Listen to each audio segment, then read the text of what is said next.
Chapter 1. Something in the Stacks. Or How Shelley Fontaine-Washington found the end of the world hiding between large print romance and the Encyclopedia Britannica, Volume QR. The morning arrived the way all catastrophic mornings do, gorgeously, obscenely, with absolutely no warning whatsoever.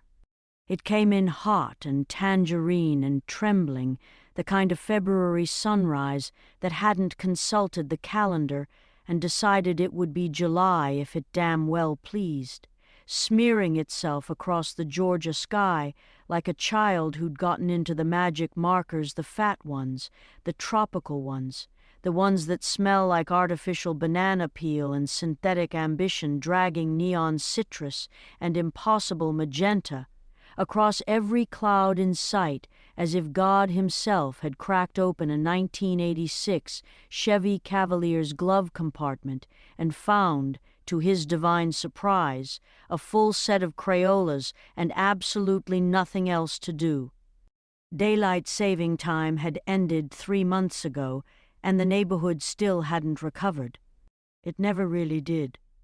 Shelley Fontaine-Washington, née Fontaine, currently Washington by law, and by the laminated card in her bifold wallet, and by the gold ring on her left hand that her husband Wealthy had placed there on a Thursday evening in August, while his grandmother watched from a folding chair and wept, though no one could determine with any certainty whether this was joy or simply her baseline, stood at the quare, at the small apartment that sat like a shy afterthought at the back of Mr. Clarence Washington Sr.'s property, sipping coffee the color of a dark confession from a mug that read, "World's okayest everything," and she looked out across the wide scrabble of morning at the compound.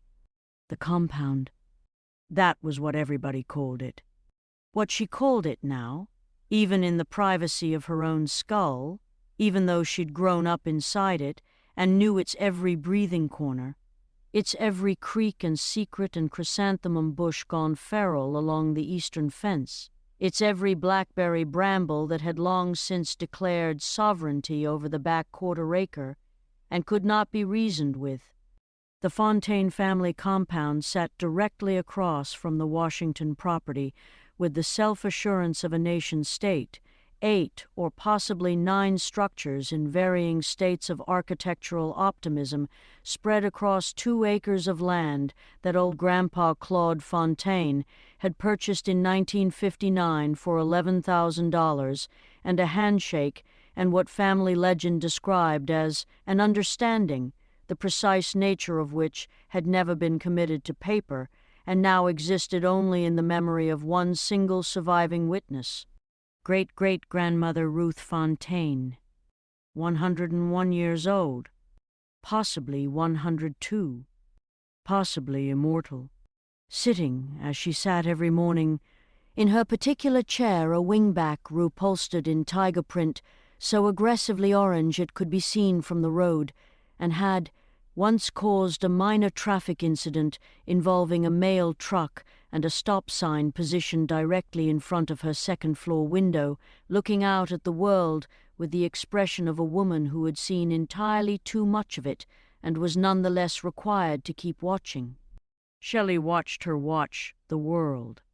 This was the morning ritual. Coffee. Window. Ruth. Then the business of becoming a person and going to work. She heard Wealthy in the shower. The pipes in this building sang.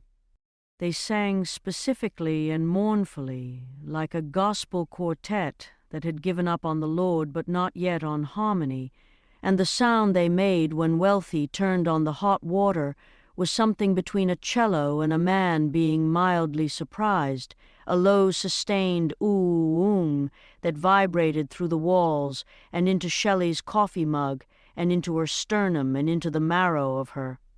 She loved this sound. She loved him. She had loved him since she was 19 years old, and he was 22, and he had appeared.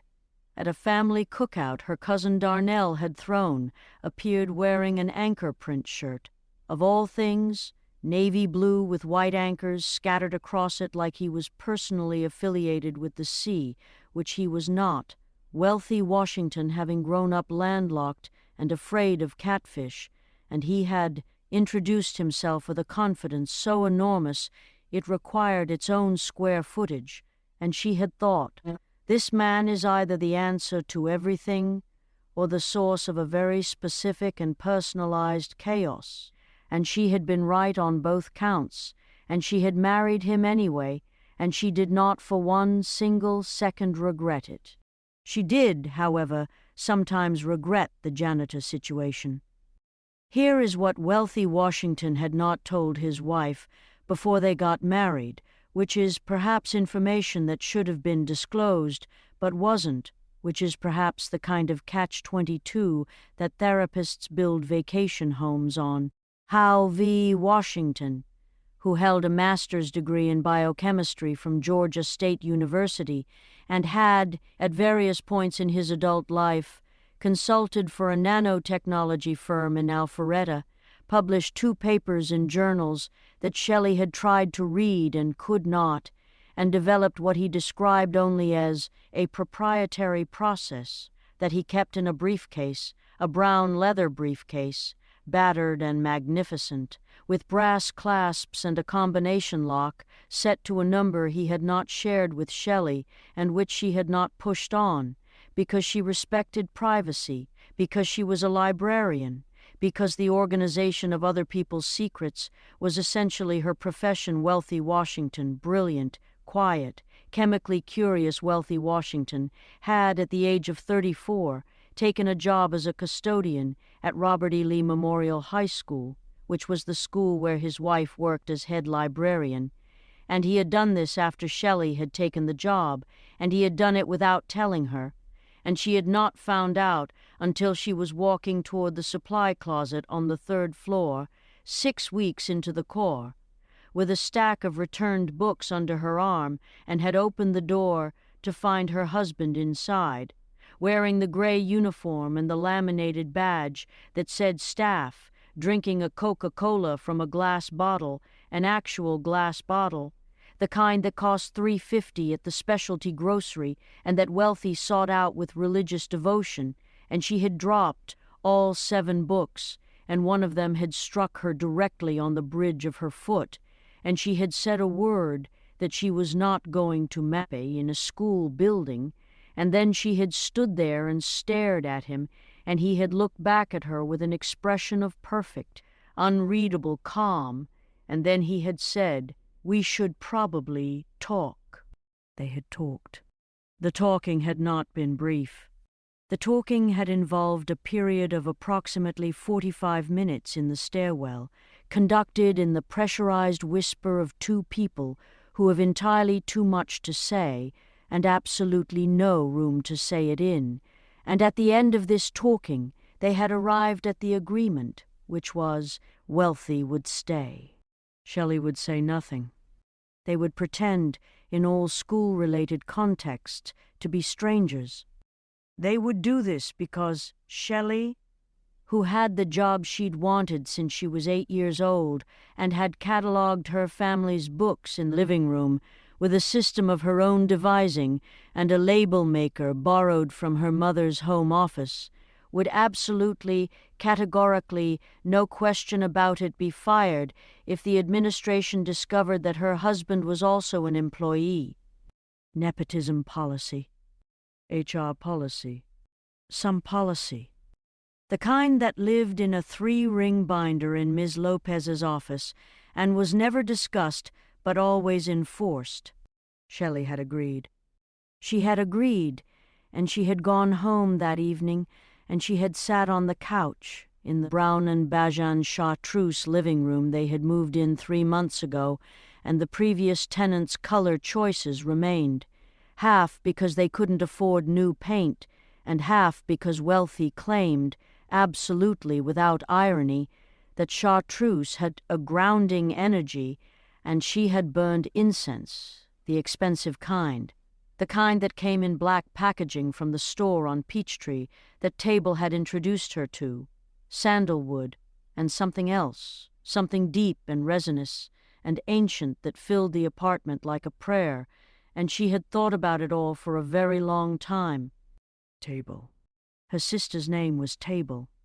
This required explanation that their mother, Denise Fontaine, had never adequately provided, other than to say that she'd had an epidural that hit different and that the name had seemed structural to her at the time.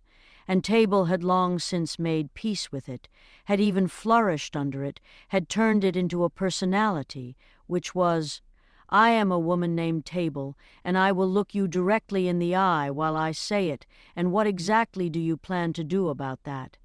Table was 31. Table was beautiful. Table had dreadlocks down to the middle of her back, fat and gorgeous, and threaded through with gold, and she wore pink shoes always, some version of pink shoes. It was the one constant of her existence, and she lived in the compound in the unit that used to be the garage, which she had converted herself, and she had opinions about everything and was usually correct. Wealthy's brother Mario lived with their father in the main house on this side of the property. Mario was 40. Mario had the specific energy of a man who had peaked in a very enjoyable way sometime in his late 20s and had decided this was sufficient and had arranged his entire subsequent life around the preservation and celebration of that peak. Mario drove a 1969 Stingray, the color of midnight that he had restored himself, and kept covered with a tarp when it rained and did not, under any circumstances, let anyone else operate. Mario called Shelley sister-in-law. Like it was one word, sister-in-law. With the same warm reverence he applied to the Stingray and to his standing weekly appointment with a urologist on Peachtree, the appointment being a long and seemingly productive relationship that Mario spoke about with an openness that made Shelley want to leave the room, that made Wealthy stare at the ceiling, that made their father simply refill his glass and say nothing. Clarence Washington Sr. said nothing about a great many things. He was a man of deliberate silences, the kind that grew in the space between sentences like moss on a stone wall, patient and eventually absolute.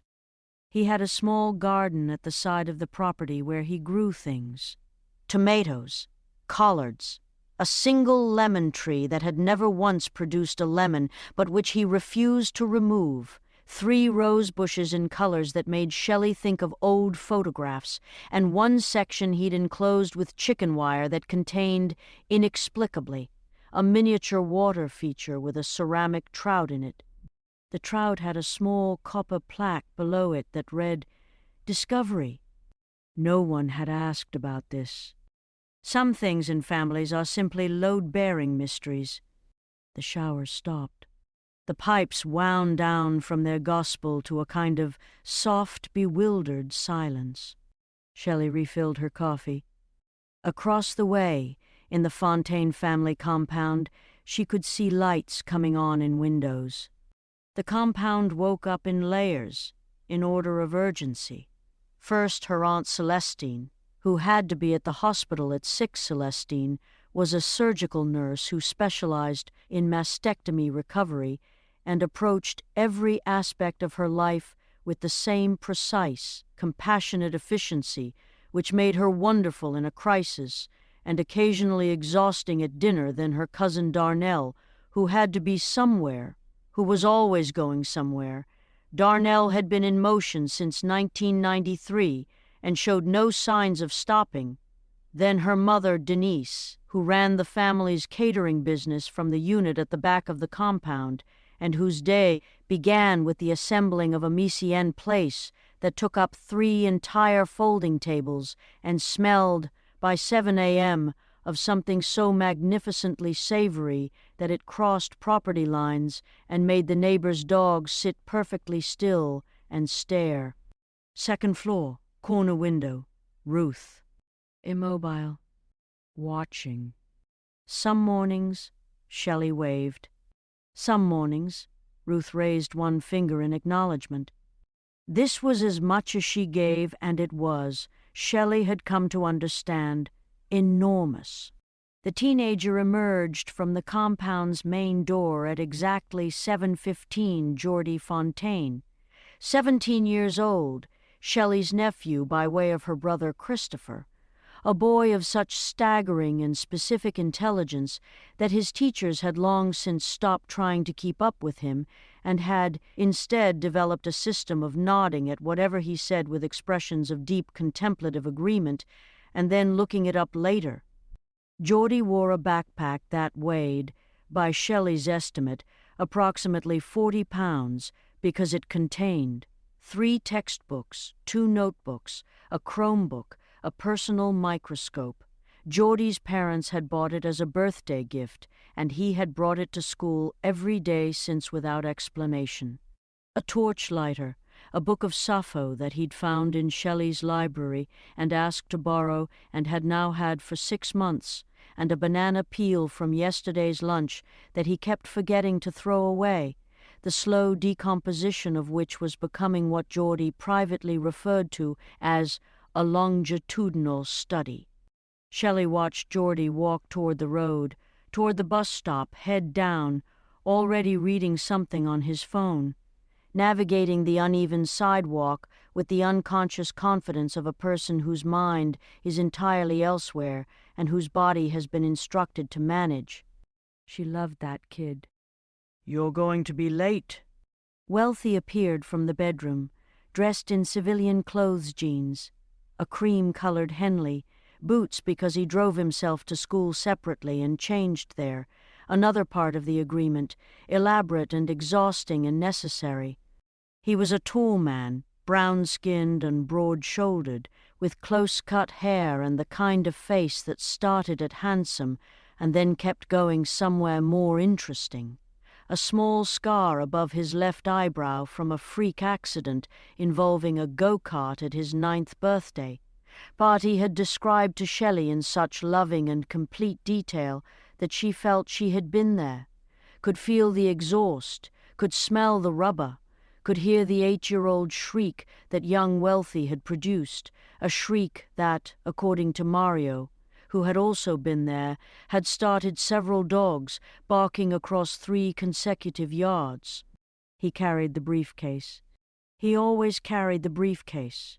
He set it on the coffee table, their actual coffee table, a slab of reclaimed wood on hairpin legs that Table had found at an estate sale and given them as a wedding present, which was either thoughtful or intensely on-brand, and he poured his own coffee and stood beside Shelley at the window and looked out at the morning. "Your grandmother is up," Shelley said. She's always up. "Does she sleep?" Mario says she sleeps in increments. Like a computer going into hibernation mode. 20 minutes here, 40 minutes there. Never. That tracks. Shelley watched Ruth's silhouette in the window, that tiny, ancient, indestructible shape against the morning. She looked at me yesterday. Really looked, like she was reading something. She probably was, Wealthy said. She reads everything. She read me when I was 6 and told my father I was going to be either very useful or very dangerous, and that he should watch which direction it went. He paused. He never told me which one she decided on. Shelley turned to look at him. "And which one is it?" He smiled over his coffee mug. "Ask me again in 20 years. She wanted to kiss him. She kissed him.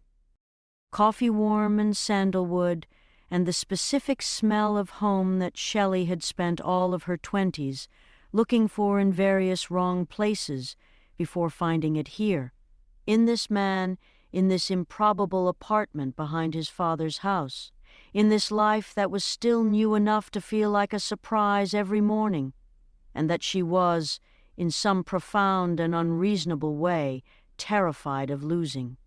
She pulled back. She looked at the briefcase. What's in there today? Same as always. You've never told me same as always. I don't know what same as always is. Notes, he said. Simply, pleasantly, with finality. She let it go. She always let it go. Someday, perhaps, she would stop letting it go, and that would be a different chapter of a different morning. But today she let it go, finished her coffee, set the mug in the sink, went to get dressed for work. Robert E. Lee Memorial High School was a 3-story brick monument to the particular ambitions and specific failures of a mid-sized Georgia County school district, the kind of building that had been constructed in 1962 with great confidence and had been maintained since then with the same energy one brings to a relationship one is not entirely sure about, sporadically, obligatorily, and with occasional bursts of enthusiasm that never quite addressed the underlying structural concerns. It sat at the end of Millard Avenue like a period at the end of a sentence that hadn't quite made its point. The library was Shelley's. This was how she thought of it. Her library, her domain, her particular sovereign territory within the building's bureaucratic geography, and she administered it with the focused intensity of someone who understood that order was not the opposite of life, but its essential architecture. She had, over the course of 2 years in this position, reorganized the entire collection, instituted a new cataloging system, acquired 340 new titles through grant funding she had written herself at the kitchen table at 11 p.m., while Wealthy read beside her and refilled her glass, established a student book club that met Thursdays and had 8 members who had grown to 12 and might someday be 16, and quietly removed from circulation a copy of a reference text that had contained, in its margins, an annotation so spectacularly profane that she had sat with it for 10 minutes, simply in admiration of the person's commitment before disposing of it in the recycling. She had also, carefully and without advertisement, arranged the stacks so that tucked between the large print romance novels and the reference section between volumes P and Q of the Encyclopedia Britannica, there was a small alcove, barely a space at all, more of a spatial suggestion, just wide enough for one person to sit on a low stool with a book, invisible from the main floor, inaudible from the circulation desk, a hiding place for students who needed one. She didn't put it in any document. She didn't show it to Mr. Salinger or Ms. Lopez. She just made it exist and then let it be known, through the particular underground telegraph of adolescent need, that it was there. Some of her kids were hiding from things. She knew this. She had been hiding from things at 17, too. Principal Salinger occupied the administrative universe of RLMH with the energy of a man who had wanted to be something else entirely and had arrived at education by a series of lateral decisions that he'd since reframed as destiny. He was 53, compact, gray at the temples, with a face that arranged itself naturally into an expression of moderate concern, regardless of the actual emotional content of any given moment, so that he appeared equally troubled by budget meetings and birthday cakes, by emergency drills and staff appreciations, by the presence of the school board, and the presence of a particularly loud crow that had taken up residence in the oak tree outside his office window and which Mr. Salinger had named, involuntarily, Emmanuel. Emmanuel the crow had opinions. Emmanuel conveyed these opinions at length. Ms. Lopez was 38, efficient, possessed of a laugh that arrived suddenly and completely and lit up whatever room it entered before departing just as suddenly, leaving the room slightly diminished. She had grown up 2 houses down from the Salingers.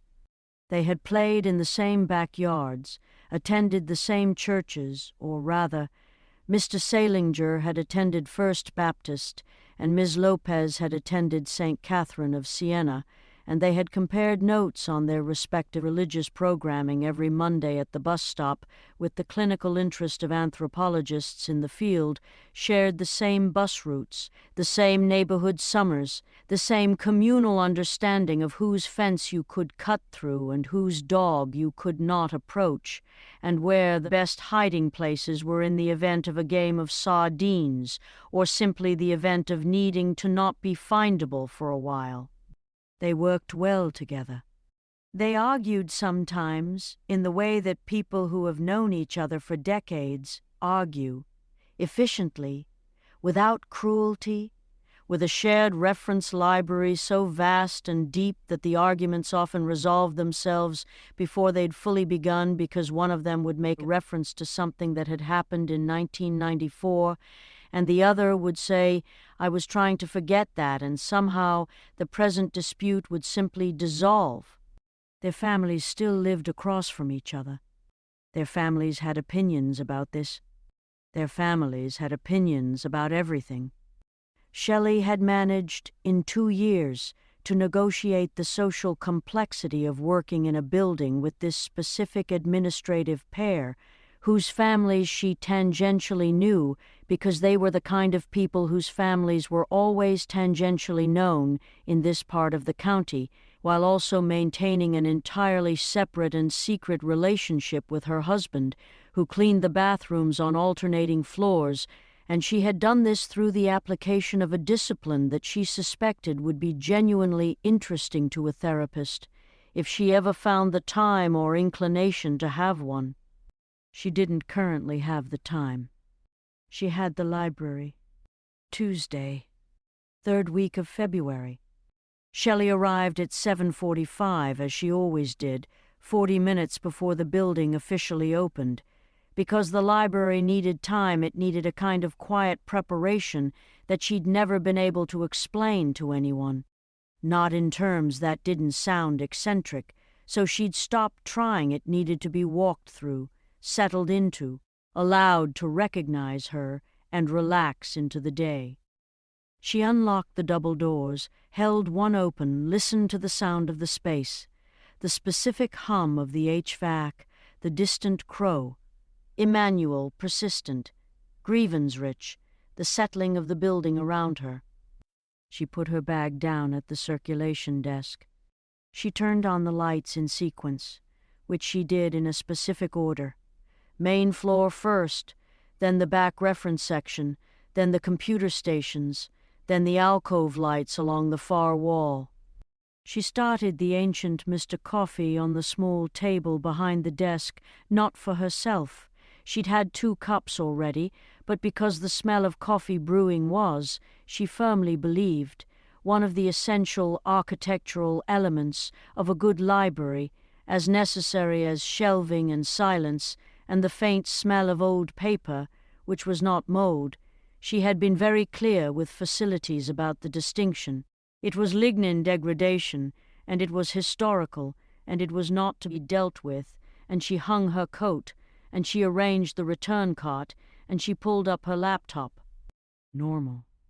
Everything normal. Tuesday proceeding as Tuesdays did, in their pedestrian and unremarkable fashion. She had paperwork. She had acquisition requests to approve. She had a book club meeting Thursday for which she needed to finish the agenda. She had a student, Marcus Everett, 11th grade, a young man of impeccable manners and deeply chaotic organizational habits who had had the same overdue book for 11 weeks and with whom she had been conducting a patient correspondence via sticky notes that had developed, over time, the warm formality of an actual epistolary relationship. She had normal Tuesday things. She made a note about Marcus. She responded to 2 emails. She drank half a cup of the library coffee, which was terrible, which she made terrible intentionally because good coffee was for home, and this coffee was purely atmospheric. She needed to check the back reference section. There had been, last week, an incident. A student never identified, though Shelley had her suspicions, and her suspicions rhymed with the certain ninth grader who smelled like Funyuns and mischief, had apparently gotten into the back reference section after hours, through means that remained unclear, and had rearranged approximately 40 linear feet of books according to a system that was not alphabetical, was not numerical, was not organizational in any conventional sense, and might, Shelley had gradually come to suspect, be thematic, in some personal and arcane thematic system that she couldn't fully decode, but that seemed to involve a recurring preoccupation with volcanoes, linguistics, and the reign of Justinian I. She was still thinking about this. It bothered and impressed her equally. She went to the back of the library. The reference section was in its usual dim morning state, the overhead fluorescents not yet fully warmed up, still flickering at the frequency of a thought that hadn't quite arrived, casting everything in a light that was slightly provisional, slightly uncertain, the kind of light that made solid things look like they were considering their options. The big encyclopedias, the atlases, the shelves and shelves of dictionaries in multiple languages, the vertical file cabinets full of maps and pamphlets, the Britannicas in their long burgundy row, and between P and Q, the alcove. Shelley moved toward it automatically, the way she moved through all familiar spaces without thought, with total body knowledge, the way her feet knew the 3 steps up to their apartment without needing to consult her brain about it. She rounded the end of the P shelf. She stopped. There was something on the floor of the alcove, not someone. There was no student crouched in the hiding place this early. It was barely 8 a.m. The doors weren't even open yet. No student could be here. There was something. She moved closer, and the inadequate fluorescent light shifted and steadied, and she saw it clearly. A briefcase. Brown leather. Battered. Brass clasps. Her heart did a thing it had never done before, a sort of quick downward lurch, like a Pac-Man swallowing something it hadn't expected to encounter, and she thought, "No," she thought. No. That is not, but she was close enough now. She could see the clasps, she could see the combination lock. She could see the precise pattern of wear on the leather at the corners.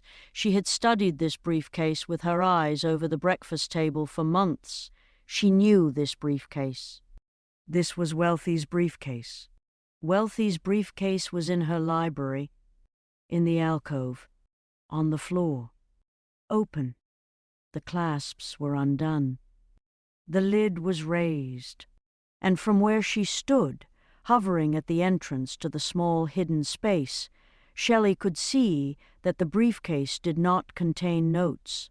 Or rather, it did contain notes.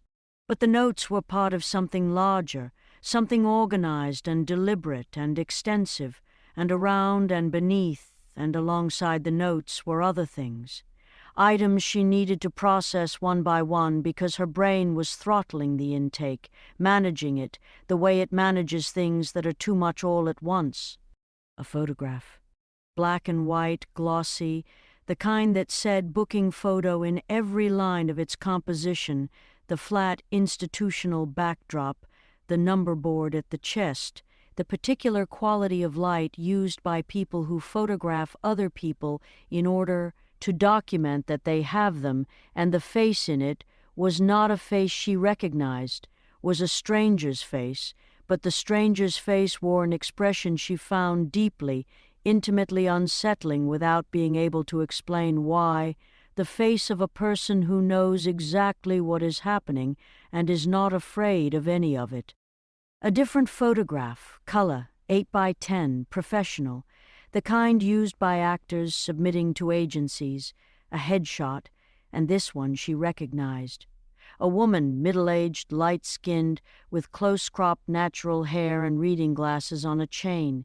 And Shelley had seen this woman in this building, had spoken to this woman on at least 2 occasions, and the woman's name was her brain stalled. It genuinely stalled. The file was right there, and her brain hit a wall. The woman's name was.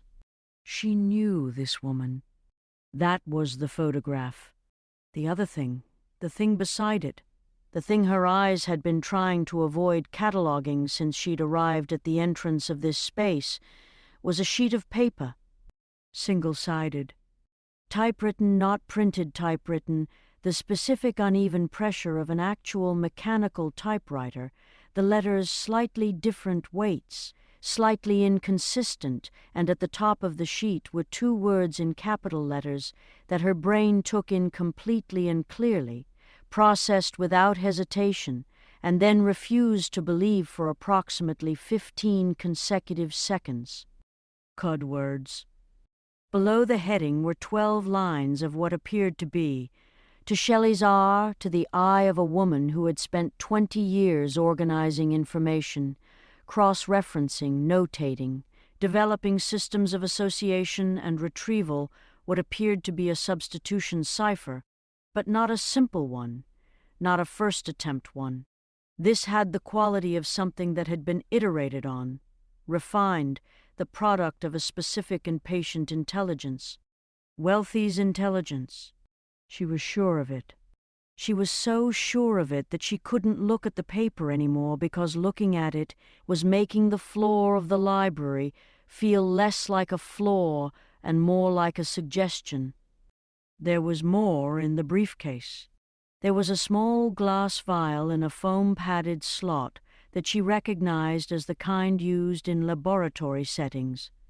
There was a folded document that had, at its upper right corner, a seal she didn't know, an institutional logo she'd never seen, 3 interlocking shapes that might have been rings or might have been something else entirely. There was a pocket knife, closed, ordinary, with a bone handle. There was, at the very bottom, a photograph she almost missed. A place, an exterior shot, a building she didn't recognize, but something written at the bottom in blue pen. Holy Land, and then, beside it, in different ink, perhaps a different hand, Thursday. Today was Tuesday. Shelley stood in the alcove of her library in the flickering early morning light, and she felt something move through her that she could only describe, later, as the opposite of her entire life up to that moment, and she thought about the briefcase on the coffee table that she had never asked about, had respected, had given the privacy she would have wanted. She thought about the booking photo. She thought about the headshot. She thought about the vial. She thought about Thursday. She did not touch anything. She was very careful not to touch anything. She took out her phone. Hands steady by the force of will she was assembling from some deep structural reserve she hadn't known she had, and she photographed the briefcase, open, the booking photo, the headshot, the typewritten page, Dewey, the emblem, the note at the bottom of the final photograph. She closed the phone. She stood for a moment. The Mr. Coffee gurgled from the other end of the library, completing its cycle, satisfied and terrible and oblivious. Then she picked up her phone again, and she called her husband. He answered on the second ring. "Shale." "Don't say my name," she said. "Don't say anything. I need you to come to me right now. But don't come to me. Come near me, you understand? The way you come near me, the regular way, the normal work way." A pause. Her voice was even. She was impressed and unsettled by her own evenness. "Something is wrong, Wealthy. Something is very, very wrong. Come to the library before it opens." "Come now." She hung up. She walked back to the circulation desk and she sat down in her chair and she looked at the double doors and she watched the light in the library strengthen around her as the fluorescents finished their morning business of warming up, filling in, committing to the day. She did not look at the photographs on her phone. She looked at the doors. She breathed. She counted. She was at 147 when the service entrance at the back of the library opened the one she wasn't supposed to know the access code to. The custodial entrance, the back-of-house door, and Wealthy walked through it in his gray uniform, and his face, when he saw her face, changed in a way she had never seen it change in all their time together, changed in the way that a landscape changes when the weather shifts overhead, something large and atmospheric happening inside him, and he crossed the distance between them without a word, and he sat down in the chair across the desk from her, and he looked at her, and she looked at him, and she turned her phone around, and she put it on the desk between them, and she pressed play on the slideshow she'd made in the last 147 seconds. He watched. His face was absolutely still. When the slideshow ended, he placed both his hands flat on the desk, either side of the phone, and he looked at his hands, and then he looked at her, and his eyes were carrying something she had never seen in them before, something with weight to it, something that had been living in him a long time. "I can explain," he started. "Don't," she said. "Don't explain." "Not yet. I need you to tell me two things first, and then we can do the explaining after, and Wealthy." Her voice broke on his name barely. She caught it, she held it, and Wealthy, "I need you to tell me the truth."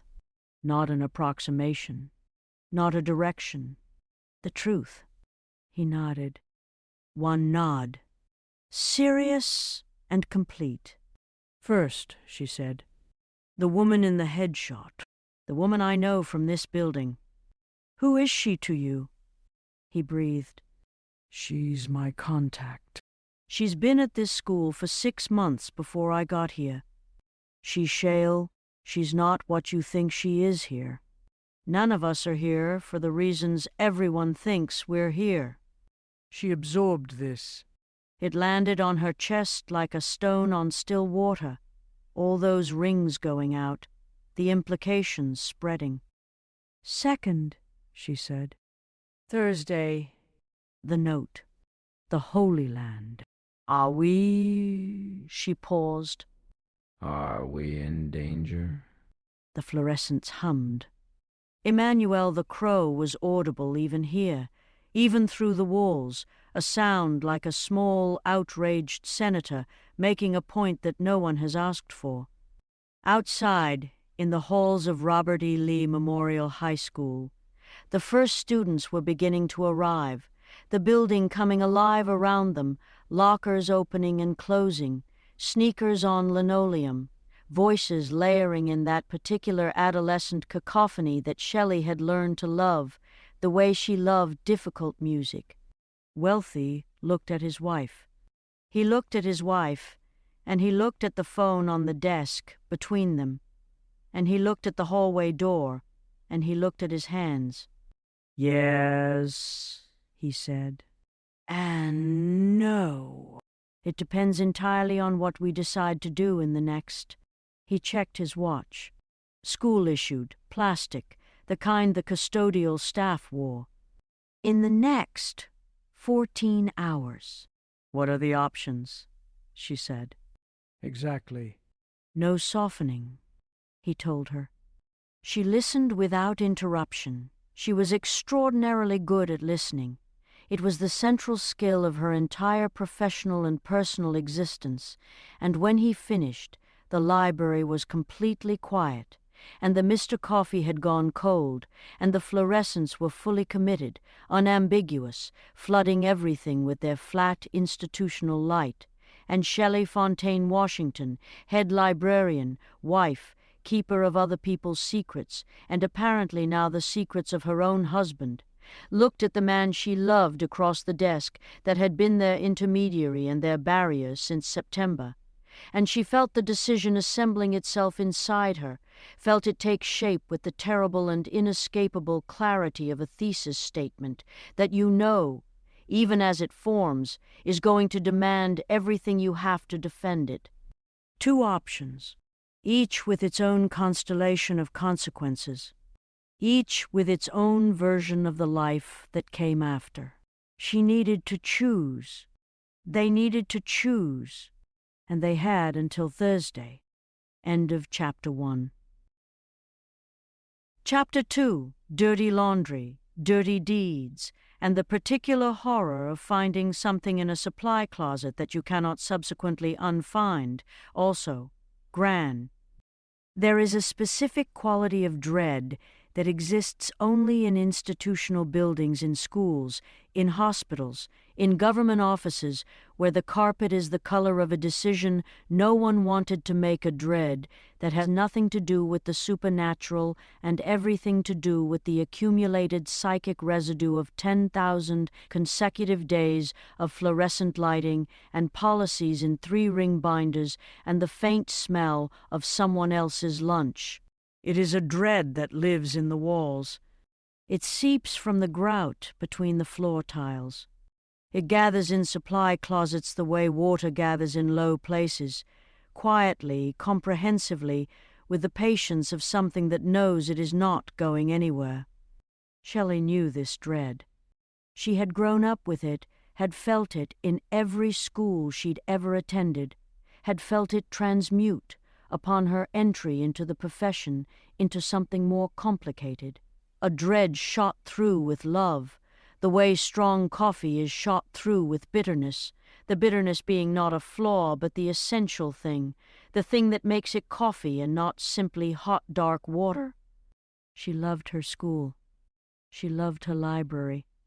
She carried the dread of it the way you carry a stone in your shoe that you've stopped noticing, because you've been walking on it so long that the shape of it has become part of the shape of your walking. But this what she found at 10:17 on the Tuesday morning that had begun with the briefcase and the photographs and the 14-hour ultimatum. This was a different category of dread entirely. This was new dread, fresh dread, dread that had not yet been metabolized by familiarity. This was supply closet dread. She had gone because of the smell. That needed to be established first, for the record, for the version of this story she was going to have to tell someone at some point. She had gone because of the smell, not out of curiosity, not because she was the kind of person who opened doors she wasn't supposed to open, which was, she recognized with some self-awareness, somewhat ironic given the morning's events. But the smell had been it, had crossed through the library's outer wall and into the reference section with the confidence of a thing that owned the space, a smell that was wrongness distilled into olfactory form, something between spoiled food and something else, something chemical, something she couldn't name but that her body recognized before her brain did, her body going no in the clear pre-verbal register of genuine biological alarm. The supply closet at the library's northwest corner was technically a shared facilities space, custodial. Shelley had a key because supplies for the library, paper, toner, replacement spine labels, the Mr. Coffee's bi-monthly filters were kept on the upper shelves. She had never given the lower shelves particular scrutiny. The lower shelves were not her domain. The lower shelves were, ostensibly, Wealthy's domain, or the domain of whoever was responsible for the custodial quadrant that included this hallway, and Shelley had respected that boundary with the deliberate, almost ceremonial respect of a person who understands that certain boundaries in a marriage exist for reasons that should not be interrogated too closely. She understood, now, that perhaps she should have interrogated them. She used her key. She opened the door. The smell hit her like a warm hand applied firmly to the face, not violent, not sudden, just insistent, just present, just completely and immediately there, in a way that would not be argued with, and she turned on the light and she looked at the lower shelves. Spray bottles, cleaning solution, mops in their bracket, trash bags in their industrial bulk packaging, the vacuum and its attachments, a coffee can, large, institutional, the kind that served 40, the kind you found in church kitchens and diner back rooms, sitting on the second shelf from the bottom, with its plastic lid cracked, half full of cigarette butts and a liquid she could not identify, brown and oily and deeply committed to being there, and the smell was coming from this, or partly from this, but also from the box. The box was cardboard, medium-sized, the kind used for shipping, sitting on the floor behind the mop bucket, half obscured, almost shy about itself.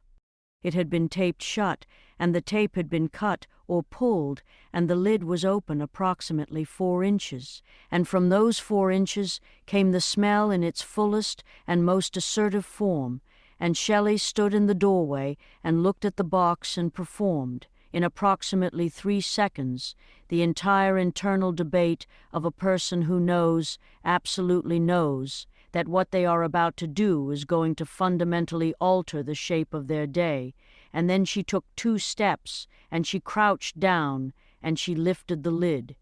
She stared. She sat back on her heels. She stared some more. "Okay," she said, "to the supply closet, to the building, to no one and to everything." Okay. All right. That is a thing that is in this closet. That is absolutely a thing. Inside the box, packed with the careful, almost tender organization of someone who understood the value of what they were handling, were 4 glass jars with sealed lids containing substances she would later describe to the police, or to someone, to whoever she ultimately told, a calculation she was still running as specimens, biological specimens, the kind you associated with a lab, with a microscope, with the cold, clean smell of science rather than with a supply closet in a high school library, a series of folders, color-coded, red and yellow and green, with labels in the same typewriter font as the code word document from the briefcase, a length of rope, coiled a bag of what appeared to be dried herbs or plant material, and at the very bottom, wrapped in a piece of cloth the color of old mustard, a single object that Shelley reached for without thinking and pulled free and held in both hands and looked at for a long time before she understood what it was. It was a femur, or a femur-shaped thing, or... She was not an anatomist. She was a librarian. She organized information for a living, and the information currently presenting itself to her was that this object was approximately the right length, the right weight, had the right articulated ends of a human thigh bone, and had been painted. The careful work of someone with a brush and an intention with a pattern she couldn't identify, dark red and gold and black, geometric, repeating, the kind of pattern that didn't belong to any tradition she knew, but that made something at the base of her skull respond in the way things respond to warnings, in the evolutionary, pre-rational, get-away-from-the-fire way. She put it back. She put everything back as she had found it. She stood up.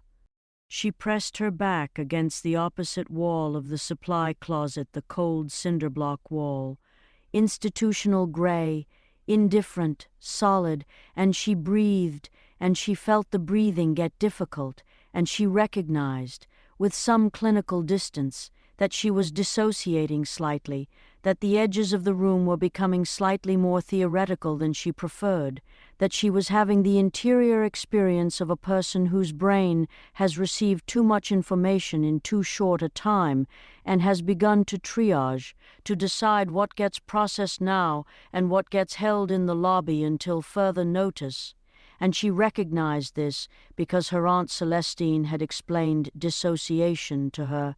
Once at the Thanksgiving table with the same calm specificity she brought to everything, including the time she'd described a mastectomy reconstruction procedure over sweet potato pie to an audience of 7 family members with varying appetites. Breathe. Wall.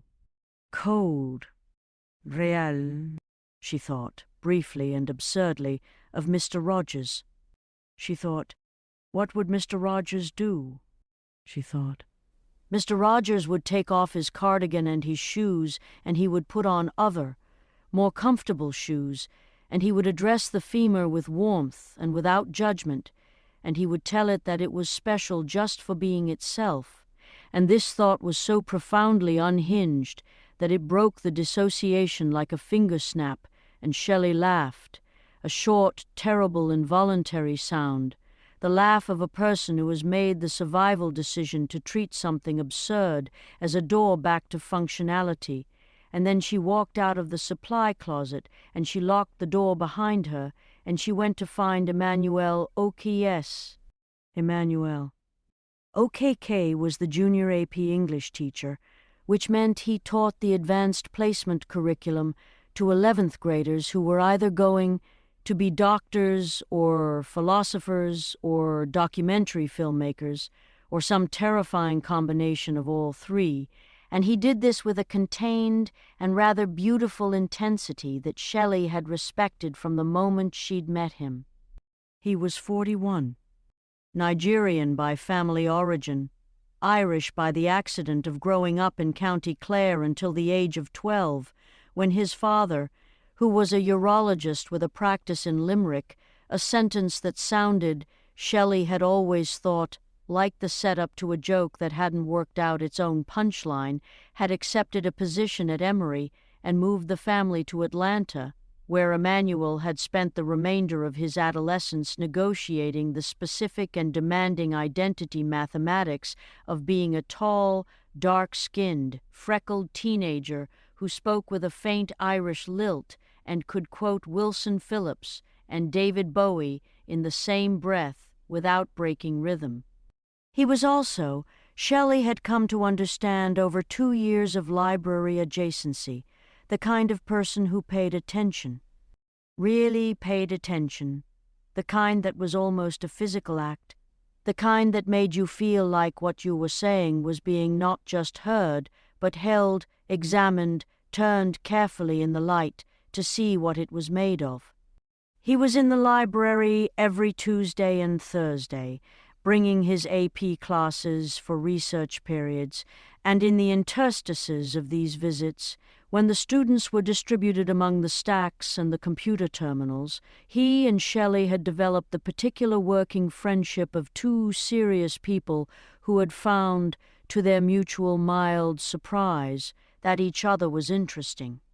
She found him in the hallway outside his classroom, which was on the same floor as the library, holding a thermal mug and a stack of papers, and wearing the expression of a man consulting an internal list that had more items on it than the day could reasonably accommodate.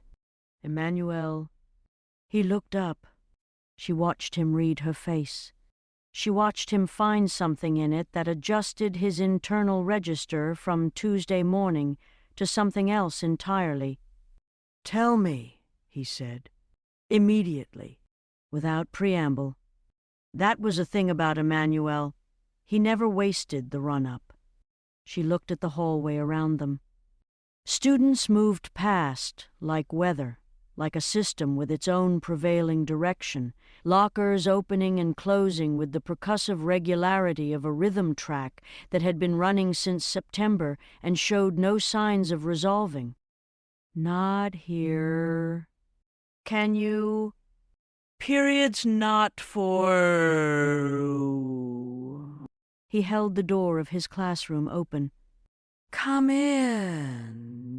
His classroom was characteristically, impossibly both chaotic and deeply organized, the chaos being the kind that was actually a system for which he alone held the key, stacks of papers that were actually in order, books open and face down that were actually bookmarked, the walls covered in student work and maps and photographs, and a timeline of English language literature that ran from Beowulf to last year, along the entire north wall in a continuous handwritten procession that students had apparently been adding to since his first year here.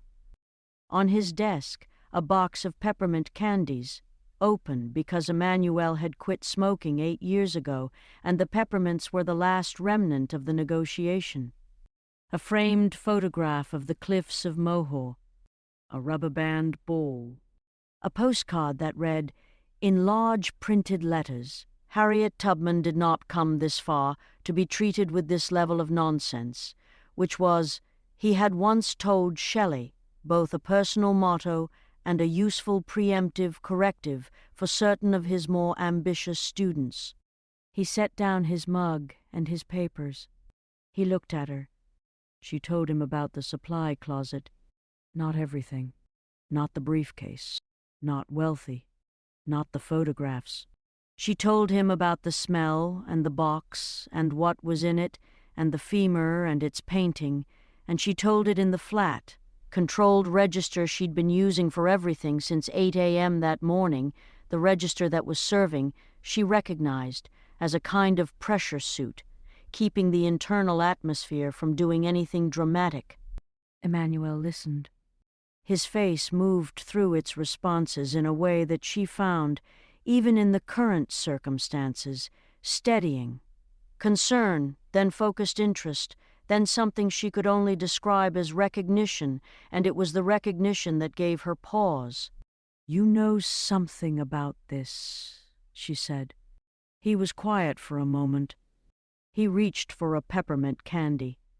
He turned it over in his fingers without unwrapping it. "I know," he said carefully, "that this is the 3rd time in 6 weeks that something wrong has been found in this building. Not in a place where students would find it, not publicly, not obviously. 3 times, 3 things, and I—" He stopped. He looked at the peppermint candy. "I reported what I found to administration the first time. Do you know what happened?" "Tell me." "Nothing. 2 days of nothing. And then I was told by Ms. Lopez very pleasantly, very professionally, that the matter had been looked into and it was—" He made a sound that was not a laugh. She used the word resolved. "And then the following week the thing I'd found was gone, and there was no further reference to it, and I was left with the specific and not entirely comfortable feeling that the resolution had not involved any outside agency, any authorities, anyone from outside this building." Shelley looked at him. "What did you find?" she said. "A bag," he said. "In my classroom. Behind the rear cabinet, the one that doesn't open properly, the one I've been filing work orders on for a year, the one no one ever. A cloth bag, the kind with a drawstring. I didn't open it entirely. I opened it enough. It smelled like incense and something else, something I couldn't name, and there were items in it, small things, personal things, and a photograph." He paused. "A photograph of this building." "Which is fine," Shelley said. "A photograph of the school." "At night," he said, "with people standing in front of it, arranged." He looked at her. "In a circle." The box fan in the corner of his classroom ran on its lowest setting, a white noise murmur that had been there so long it had become part of the classroom's ambient personality, part of the sound texture of the room. Shelley listened to it for a moment. "What were the other 2 times?" she said. "You said 3 times. The bag was the first. The second was a colleague. I won't tell you who. That's not fair to them. They found something in their desk. It disturbed them very much. They won't talk about it anymore. They've been... He chose the word with care. They've been different since... Not the same. I've been watching, and I don't think they're all right, actually. I think they're frightened, and I think they're pretending not to be, and I don't know if the pretending is because they're frightened or because someone told them to pretend. The peppermint candy sat in his palm, still wrapped. The third, he said, is what you just found. Shelley thought about the typewritten sheet, the code words. She thought about the emblem on the document. 3 interlocking shapes. She thought about Thursday, written in blue pen at the bottom of a photograph of a place someone had called Holy Land. She thought about what Wealthy had told her the 2 options, the 14 hours, and she felt the options rearranging themselves in light of this new information, felt the geometry of the situation shifting, gaining dimensions she hadn't known it had. She said, Has anyone used the phrase, have you ever heard anyone in this building use a phrase, a specific phrase, something that sounded like it meant more than the words? Emmanuel's eyes changed, just slightly. The professional flatness acquired a hairline fracture. Yes, he said. What phrase? He looked at the door. He looked at the Harriet Tubman postcard. He looked at her. Big thicket, he said. Something moved through Shelley's chest that she had no name for. Something cold and directional, like a compass needle swinging. Who said it? Mr. Salinger, Emmanuel said. To the former governor. Well... He paused again, with the air of someone editing as they spoke. To a man who was introduced to me as a former Texas governor at the district dinner in October. I wasn't meant to hear it. It was in passing, in a hallway, and they were standing at a turn in the corridor, and I was coming around the other direction, and I almost walked into them, and they stopped talking immediately, both of them, and the man, the governor, or whoever he was, he said, "We'll continue later." And they both looked at me with the exact specific look of people who have said something. They're not supposed to say in front of someone they're not supposed to say it in front of. Big thicket, Shelley repeated. As in the area of Texas. The ecosystem. Saratoga, Texas. That big thicket. I don't know, Emmanuel said. I don't know what it refers to. I know that Salinger's been to Texas 3 times this year for reasons described to staff as professional development. I know that when the district auditor came in November, 2 of the filing cabinets in Salinger's office were empty. And I know, he stopped. Say it. I know that 3 years ago, before I was here, there was a teacher at this school who disappeared. Not dramatically. Not reported as a disappearance. She just... He opened his hands. Stopped coming in. Took leave, went on leave, and the leave extended, and then extended again. And eventually there was a letter read to staff explaining that she had pursued opportunities elsewhere, and no one questioned this. What was her name? Shelley said. He told her. Shelley looked at the photograph on his desk. The cliffs of Moha, green and enormous and impervious, the Atlantic far below. She thought about scale. She thought about how things look from a distance, and how they look when you're standing at the edge of them. Her name, Shelley said. Was she light-skinned? Short, natural hair? Reading glasses on a chain? Emmanuel. OKK looked at her for a very long time. Yes, he said. The call came at 11:43. Shelley was behind the circulation desk, performing the motions of her Tuesday with the mechanical competence of a person whose upper brain was entirely elsewhere, stamping return dates, fielding a question from a ninth grader about the location of the mythology section, third stack right, bottom 2 shelves. You'll know you're there when you find a boy named Marcus sitting on the floor looking guilty, pretending to review her acquisition spreadsheet while she was actually going over and over the morning's inventory of catastrophe like a tongue that keeps finding the same sore spot. Briefcase, photographs, booking photo, headshot, vial, Thursday supply closet, box, femur, big thicket. The name of the missing teacher, who was apparently not missing but was a contact, was present, was in the building. Her phone buzzed. She looked at it. Table, she answered. Hey, Shale. Table's voice.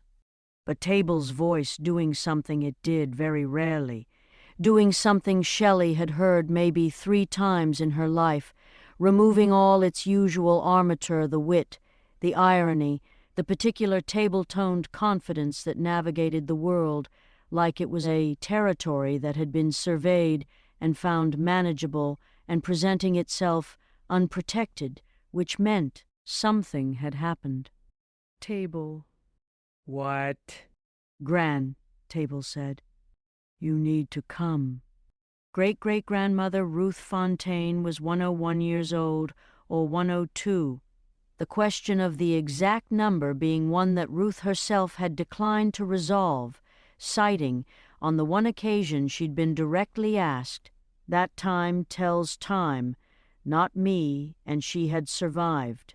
The Depression, 2 world wars, 3 husbands, one of whom she never discussed, and 2 of whom she had outlasted by decades, a fever in 1943 that had lasted 11 days, and that her daughter said had changed the color of her eyes, though there was no photographic evidence for this, and the nature of the change was disputed. A cancer scare in 1981 that turned out not to be a cancer, but had required, per Ruth, enough poking and prodding to qualify as a violation, and half, a freak accident in 2002 involving a county fair and a mechanical bull, and circumstance so improbable that the family had unanimously agreed to describe it only as the incident and not elaborate a fall in 2019, and what the family described, variously, as several other situations, the details of which were distributed unevenly across the family's collective memory in a system that resembled less an archive and more a coral reef, each piece connected to the others in ways that weren't always obvious from the surface. She had not survived, it turned out, without acquiring enemies. She was in the ER at Grady when Shelley arrived, having been driven there by Shelley's mother Denise in the catering van, which meant she had arrived accompanied by the scent of that morning's Misenum Place garlic, thyme, rendered fat, the ghost of something brined, and had been checked in with a triage nurse, while Denise was still wearing her apron, which had a stain on it that was either beet or something far more alarming, and which the triage nurse had clocked with professional assessment and briefly considered. Ruth was in a curtained bay. She was conscious. She was furious. This was how Shelley found her. Small and upright against the hospital pillows with the specific rigid dignity of a woman who considers horizontal a personal insult, her white hair pinned, her eyes brown and sharp and ancient, and absolutely, electrifyingly present fixed on the curtain as though it had personally offended her. Her right arm was in a temporary brace, wrist to elbow, not broken, the attending had said, but badly impacted. There was a cut along her jaw, small, already tended to, a white bandage strip laid along it like a parenthesis. Table was there. Table was standing at the end of the bed with her arms crossed, and her pink shoes, and her dreadlocks, and an expression on her face that was the specific alloy of fear and rage that table produced in crises, looking like she was personally prepared to go back and find whoever had done this and deliver consequences. Geordie was there. Geordie should not have been there. Geordie should have been in school, but Geordie was there, sitting in the plastic chair beside Ruth's bed with his 40-pound backpack on the floor beside him and his phone face down on his knee, not on his phone, not reading, just sitting there in the careful proximity of someone who understands that their presence is the thing being needed. Ruth turned her eyes from the curtain to Shelley when Shelley came through it. The look she gave was the finger-raised acknowledgement from the window, complete, economical, enormous. "Gran." Shelley went to her. She took the uninjured hand, the left one, small and dry, and carrying in its bones the history of a century's worth of the world. "Tell me." "They came in the night," Ruth said. Her voice was the voice of a person who does not perform distress, low, measured, slightly hoarse, the voice of someone reporting facts. "I heard the window." "The back window, the one that sticks." "I heard it not sticking."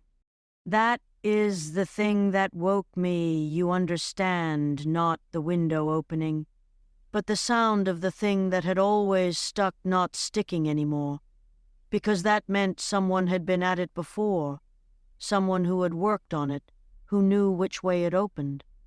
"Someone who had been in the house before," Shelley said. Yeah. Ruth's hand tightened on hers, briefly, once. I reached for my cane. Table made a sound that was not a word.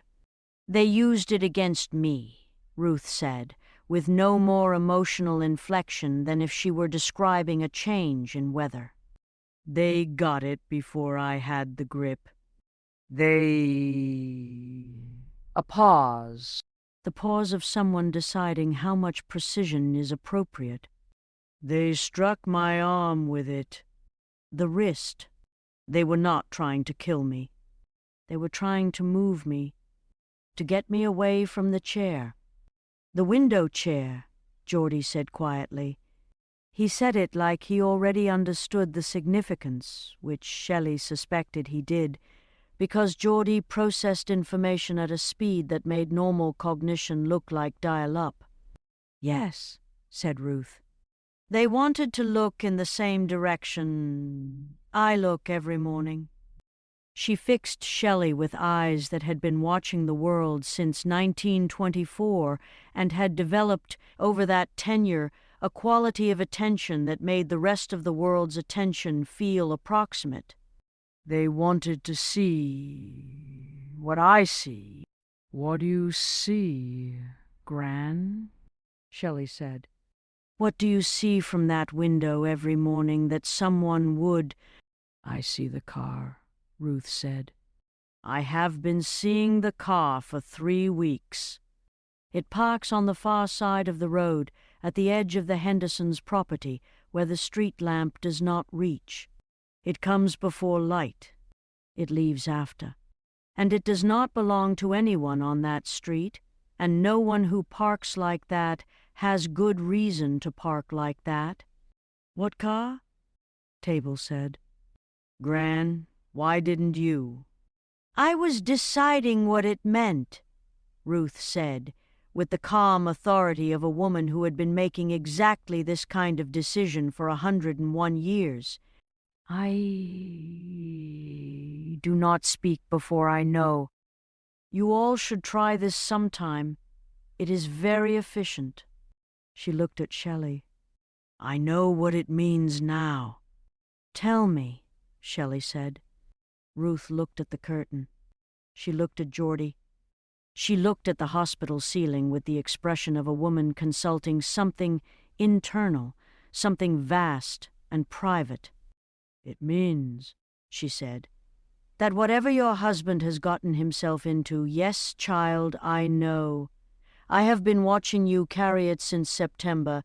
Do not make the face whatever it is. It has found its way to both sides of the road now. To his side and to our side. She looked at Shelley. Which means it has found its way to you. Shelley held very still. 3 interlocking shapes, Ruth said quietly, as though she were reading it. Shelley's blood went somewhere it usually wasn't. Gran, I have seen that mark before, Ruth said. I saw it first in 1961. I was in Trinidad. Great-grandfather had business there, and I went with him because I did not trust his business judgment, which was correct, and I saw it on a door, on a wall at the back of a building in Port of Spain. And I saw it again in 1978, in a photograph in a newspaper that I cannot name because the newspaper no longer exists. And I saw it again. She paused. I saw it again last week. Here, on your property. The box fan hum of Emmanuel's classroom was not here. Here there was the ambient sound of the ER around them. The beeping monitors, the measured tread of nurses, the controlled murmur of institutional medicine doing its continuous and necessary work. Shelley listened to it and thought about 3 interlocking shapes on a document in a briefcase on the floor of an alcove between P and Q. There is a ritual, Ruth said. I don't know all of it. I know enough of it. I know that it requires a place, a specific kind of place. They call it a holy land, and that is not a metaphor, or it is, but the metaphor is precise. They mean a place that has been prepared, consecrated, worked, over a long period of time. She looked at Shelley directly. And I know that it requires participants who do not know they are participants. The word Thursday dropped through Shelley's mind like a stone through still water, all those rings. Mario called Wealthy at 11:55. Wealthy was in the East Wing basement bathroom mopping with the specific controlled focus he brought to the physical work, the rhythm of it, the clean purposefulness, which he had found to his initial surprise and subsequent acceptance genuinely useful for thinking. He thought well in motion. He thought well with his hands doing something that didn't require his brain. He mopped, and he thought about the briefcase, and the fact that the briefcase was no longer in the alcove, and he thought about who had put it there because he had not put it there, which meant someone had moved it there from where? From wherever it had been, and the wherever it had been question was one that had been living in his stomach since 8 a.m., like a very small but very committed fire. His phone buzzed in his pocket. He checked it. Mario. Not now, Mario. Wealthy. Mario's voice. And Mario's voice, which was ordinarily the conversational equivalent of a leisurely Sunday drive in the 1969 Stingray, smooth, unhurried, covering familiar territory at a comfortable speed, was doing something it didn't usually do. It was urgent. What? Wealthy said. Your car, Mario said. The Cavalier. Someone's been in it. Wealthy stopped mopping. What do you mean, been in it? I mean, Mario said, that I came outside this morning to check the tarp on the Stingray, and your car, the Cavalier, was unlocked. It's always locked, you're meticulous. I have never once seen you leave that car unlocked, and the passenger seat. Wealthy, the glove compartment is open, and the passenger floor has got a pause. There is something on it. Some kind of liquid. It smells like. Another pause. It smells like turpentine. Wealthy felt the small fire in his stomach expand by approximately 40%. Don't touch it, he said. Don't touch anything. Don't let Pop touch it. Where are you right now? In the driveway. Go inside. Go inside and stay inside, and don't say anything to Pop about what you found. Just tell him you were checking the tarp. Tell him whatever. Tell him you saw a stingray-shaped cloud. Tell him anything. He was already moving. I need to make a call, and then I need to call you back. He made the call. It was brief. The person on the other end, a voice he'd known for 2 years, a voice attached to a face he'd seen in a headshot in a briefcase that had been moved to a location he hadn't put it confirmed in 4 words what he'd already begun to understand. He called Shelley. She stepped out of Ruth's bay to take it. She stood in the ER hallway between a nurse's station and an ottoman, a large upholstered footrest that had no apparent reason to be in this hallway and had probably been left there during some furniture-moving event and never retrieved, and had simply become, over time, a feature of the hallway's geography, a thing people stepped around without questioning. The way you stop questioning all the permanently temporary things in institutional spaces, and she listened to her husband talk. He talked for 2 minutes. Flat, fast, precise. No softening. She had asked for no softening, and he was giving her no softening, and she stood in the ER hallway, beside the orphaned ottoman, and she felt the shape of everything rearrange itself one more time. Felt the morning's information stack and stack and stack until it achieved a height that was no longer a pile but an architecture. The turpentine, she said, when he stopped. That's Territorial, he said. It's a marker. It means they've been there. It means they know where we live. A pause. It also means shale. I need you to listen to me. The briefcase being moved. The car. What happened to your grandmother? You know about Gran? I found out an hour ago. I'm sorry, I was managing information. I was trying to stop managing information with me, she said. We agreed. No softening, no managing. Tell me. His voice steadied. Okay. The timing of all of this, the briefcase, the car, your grandmother's window, the supply closet, it's not random. They're compressing the timeline. Something was supposed to happen Thursday, and they're moving it up. I think. A breath. I think it's today, Shelley. I think it's tonight. She leaned against the wall. The wall was cool and solid, institutional, load-bearing. The 2 options you told me about this morning, she said. They're still the 2 options?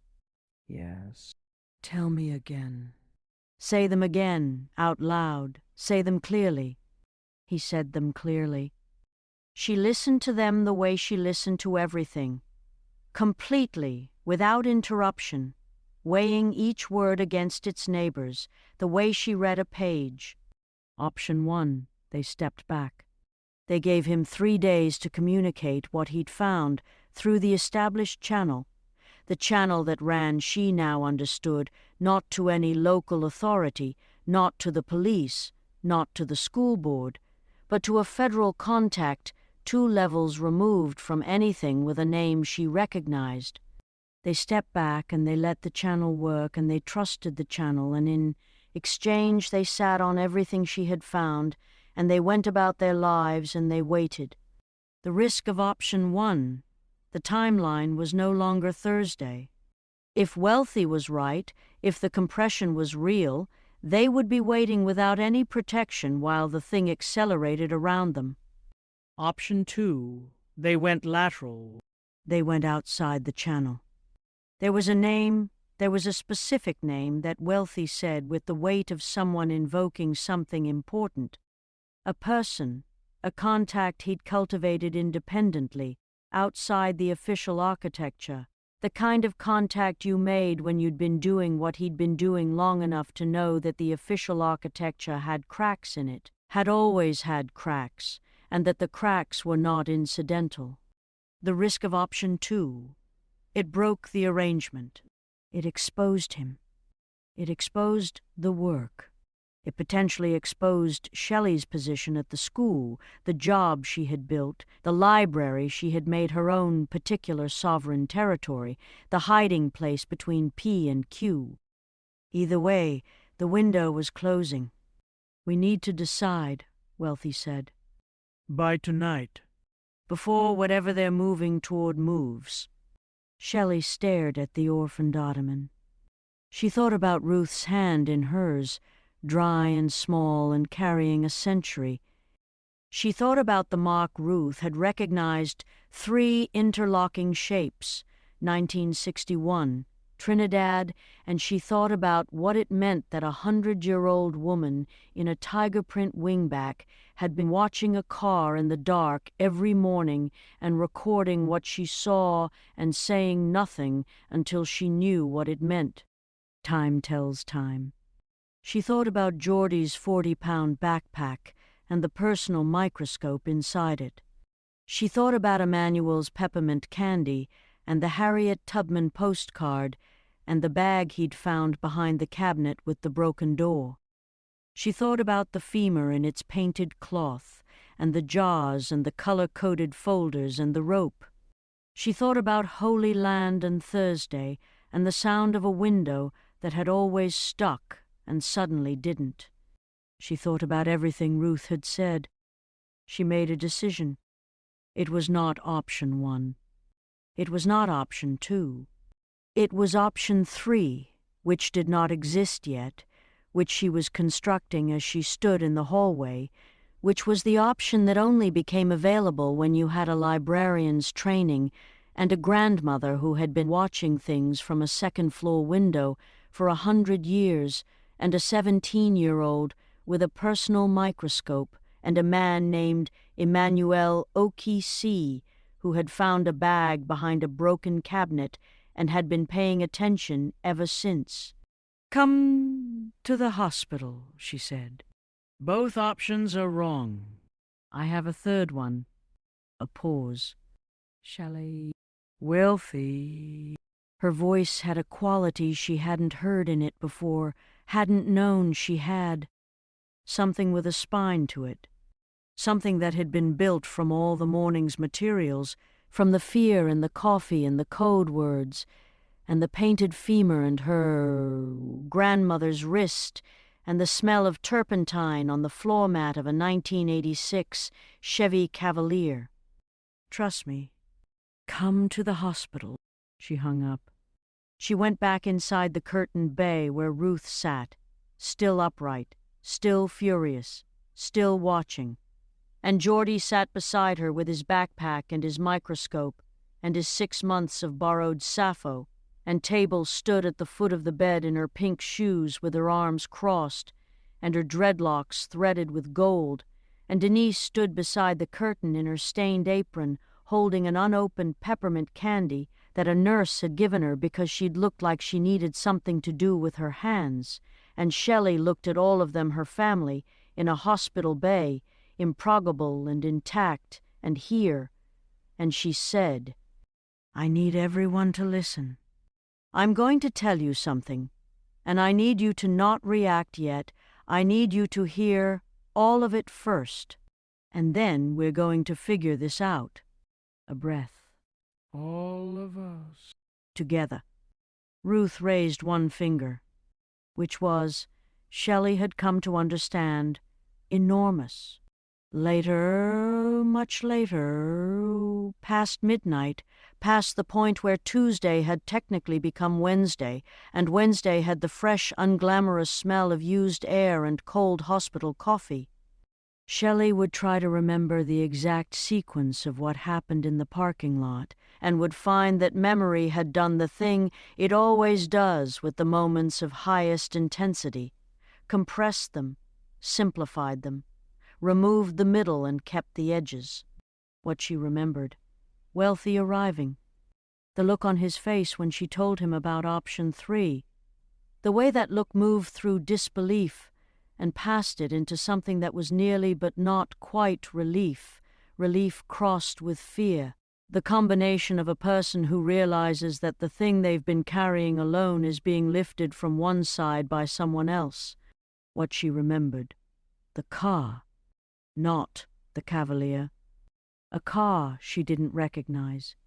Dark, sitting at the far end of the hospital parking lot, at the edge of the ring of lamplight, which was, she realized, the same position that Ruth had described. The same deliberate parking in the not quite dark, the same watching without being watched posture of a machine, and presumably the person inside it.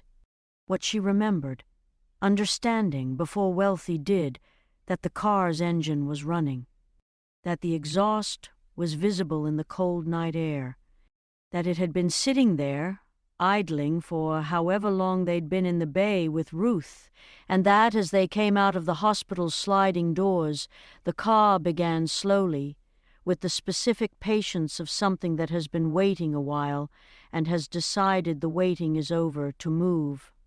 What she remembered: the speed with which it accelerated, the direction it chose. What she remembered: Wealthy, who had been walking ahead of her, who had turned back to say something, who had therefore not seen the car's trajectory in the same moment she had. What she remembered was moving. Not thinking about moving, not deciding to move, moving with the full authority of her body, which had apparently made its own decision while her brain was still registering the situation, launching herself forward and grabbing Wealthy's arm and pulling, hard, the full weight of her behind it, pulling him sideways into the space between two parked cars with a force that surprised both of them, and the car, the dark, watching car, pass through the space where Wealthy had been standing close enough that she could feel the displaced air of it, close enough that she could see, in the half-second before it was past, the inside of the windshield. The driver. She didn't see a face. She saw a hand on the wheel. She saw what was on the wrist. A bracelet. Metal, heavy, with a pendant that swung in the motion of the pass. 3 interlocking shapes. Then the car was gone, its taillights disappearing into the parking lot's exit, taking its watching and its waiting and its 3 interlocking shapes into the dark. They were on the ground between the parked cars. She didn't remember getting to the ground. Wealthy was sitting up, one hand on the asphalt, breathing hard, looking at the space where the car had been. He looked at her. She looked at him. "You," he said. And then he didn't say anything else for a long moment, because there wasn't anything else to say. There was only the fact of the thing, the clean and entire fact of what had just happened and what hadn't. The hospital's sliding doors opened and closed behind them for other people, entirely unaware, carrying their ordinary Tuesday night emergencies out into the cold.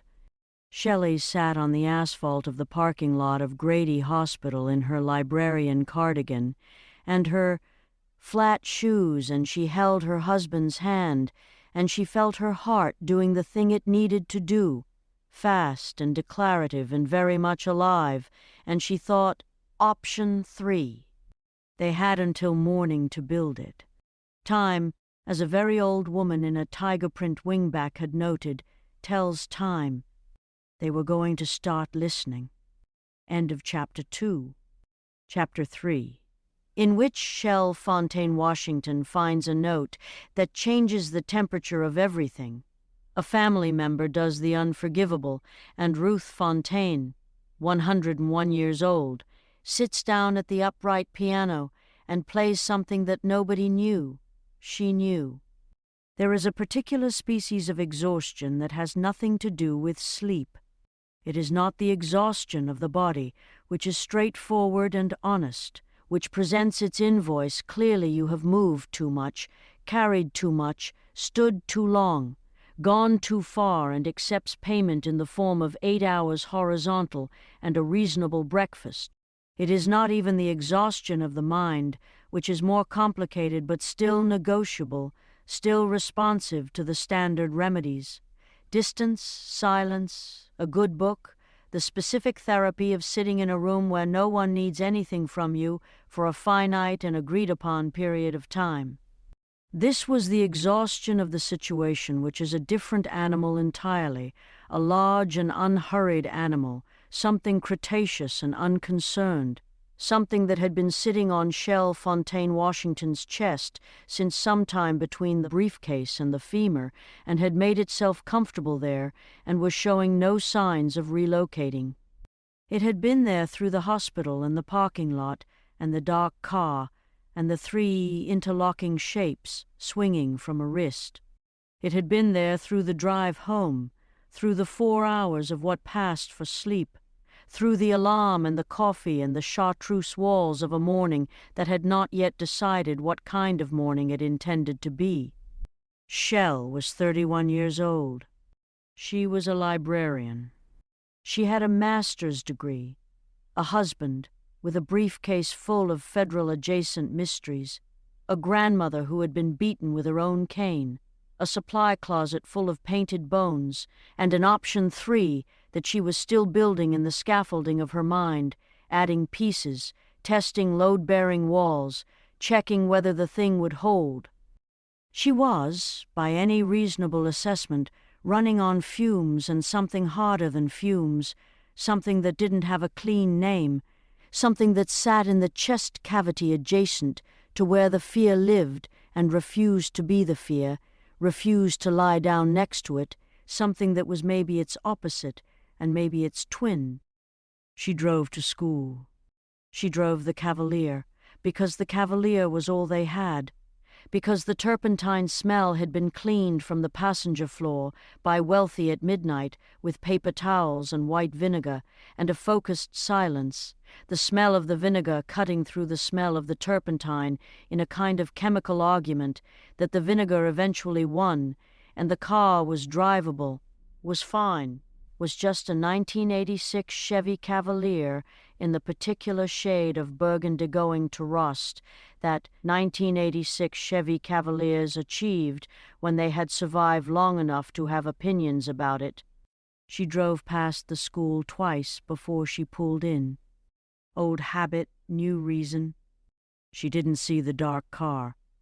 She pulled into the faculty lot and she sat for a moment, and she looked at the building, and she thought about what Emmanuel had told her and what Ruth had said and what Wealthy had laid out in option 1 and option 2 and what she had decided constituted option 3, and she thought about consistency, and she thought about trust, and she thought about the specific paradox of trusting people so much that you stop trusting them, the way you can look at a word until the word becomes pure visual noise, pure shape, emptied of meaning by the act of sustained attention, the way redrum is just a word until you turn it around, and then it isn't anymore. She got out of the car. She got herself together in the way that librarians get themselves together, which is quietly and completely and without announcement. She went to work. The library was wrong. She knew it before she unlocked the doors. She knew it the way you know when someone has been in your house while you were gone, not from evidence, not from the displaced objects and the open drawers, not yet, but from the quality of the air, which had been rearranged by another person's presence, the way a room is always rearranged by being breathed in by someone who shouldn't be in it. She pushed through the doors, and she stood in the threshold, and she looked at her library. The main floor looked right. The stacks looked right. The computer terminals, the return cart, the circulation desk, the Mr. Coffee with its permanent existential commitment to producing terrible coffee for atmospheric purposes, all of it presented itself with the brisk normalcy of a thing that has practiced innocence. She walked the main floor. She walked the stacks. She went to the reference section, and she looked at the alcove, and the briefcase was still gone, as it had been gone since yesterday, which remained unexplained and needed to become explained very soon. She walked to the supply closet, and she stood at the door for a moment, and she opened it. The box was gone. Of course it was. She closed the supply closet, and she stood in the hallway with one hand flat on the door, and she thought, "They move fast. They are watching in real time. They knew she had been in the closet, and they removed the box the same day, which means someone in this building is a set of eyes, and that set of eyes is continuous and immediate, not a daily check-in, not a weekly audit, continuous, someone who knew she'd found the box within hours of her finding it." She thought about who had known. Emmanuel. Emmanuel had known, but she trusted Emmanuel the way you trust someone who is frightened of the same thing you're frightened of, because shared fear is one of the oldest and most reliable bonding agents there is. She thought about the Harriet Tubman postcard, and the cliffs of Moher and the peppermint, candies, and the way he'd looked at her when she asked if he'd heard a particular phrase. She did not think Emmanuel was the eyes. She went to her office. Shell's office was off the main library floor, a small square room that she had arranged with the care and intention of a person who understood that the spaces you inhabit become the spaces you think in. A desk she'd found at the dry cleaner's Lost and Found, which was an improbable place to find a desk, but which had yielded it at a price that justified the improbability. Bookshelves on every wall, a small window that looked out at the school's side yard, where the oak tree lived, where Emmanuel the Crow operated his ongoing grievance practice, a filing cabinet she kept locked, a framed print she'd brought from home, a reproduction of a painting from the Houston Museum of Art, a woman's figure in blues and ochres, carrying something it was never entirely clear what she was carrying, which Shell had decided was the point, and on the corner of the desk, because she was her mother's daughter and her grandmother's granddaughter, a small ceramic dish in which she burned incense when she was alone, which she wasn't supposed to do in a school building, and which she did anyway, which was perhaps one of the smaller of her current violations. She opened the office door. She turned on the light. She saw it immediately because she knew every surface of this room the way she knew every surface of her own body, knew where everything lived, knew the particular geography of her desk with its carefully maintained zones, the active zone, the reference zone, the to-be-handled zone, and she knew, in the first half-second, that something had been added. It sat on the center of her desk blotter. A piece of paper, folded once, and on the outside of the fold, in handwriting she did not recognize, small, precise, slightly backslanted, the handwriting of a person who had been taught penmanship by someone who took penmanship seriously, was written a single word. Shell. Not Ms. Washington, which was how people in this building addressed her. Not Shelley, her full name. Not Mrs. Washington or the librarian or any of the other designations by which she existed here. Shell. Her name. Her private name. The name her family used. The name Wealthy called her in the dark. She did not touch the paper for a long time. She stood at the door of her office and looked at it on the desk and understood, with the full weight of the understanding, what the use of that name meant, that whoever had left this was not someone from the building, or was someone from the building who knew her from outside it, or was someone who had been told by someone who knew her from outside it. All three possibilities were terrible in their own specific register, and she ran through all three in approximately 4 seconds. She put on a glove. She kept a box of the thin nitrile gloves in her desk for handling fragile old books, a professional habit, the kind that turns out to be occasionally useful in non-professional contexts, and she picked up the paper and she opened it. The note was handwritten, the same precise back-slanted hand. It read, Shall... "You found the closet. You shouldn't have." This is not a warning. Warnings imply that there is still time to choose differently. There isn't. You have been chosen, which is different from being warned. You were chosen before this year. You were chosen before this school. You have something we need, and it is not your husband's work, though his work is why he is here. It is something you carry. You don't know you carry it. You will. The ritual requires what you carry. Come Thursday to the place your grandmother knows.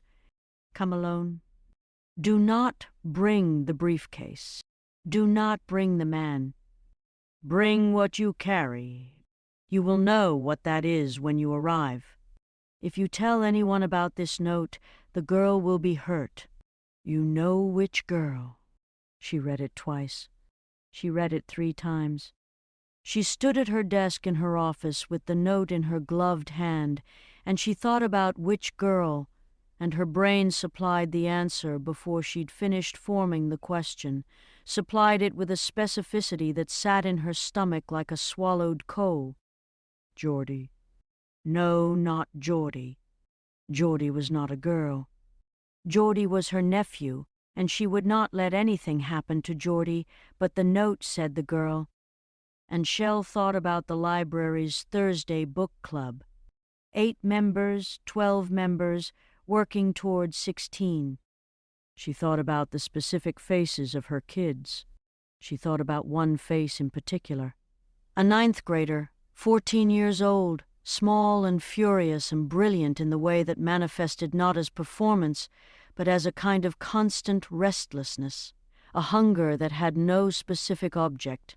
A girl who had been coming to the library since September and had found the alcove on her own and had started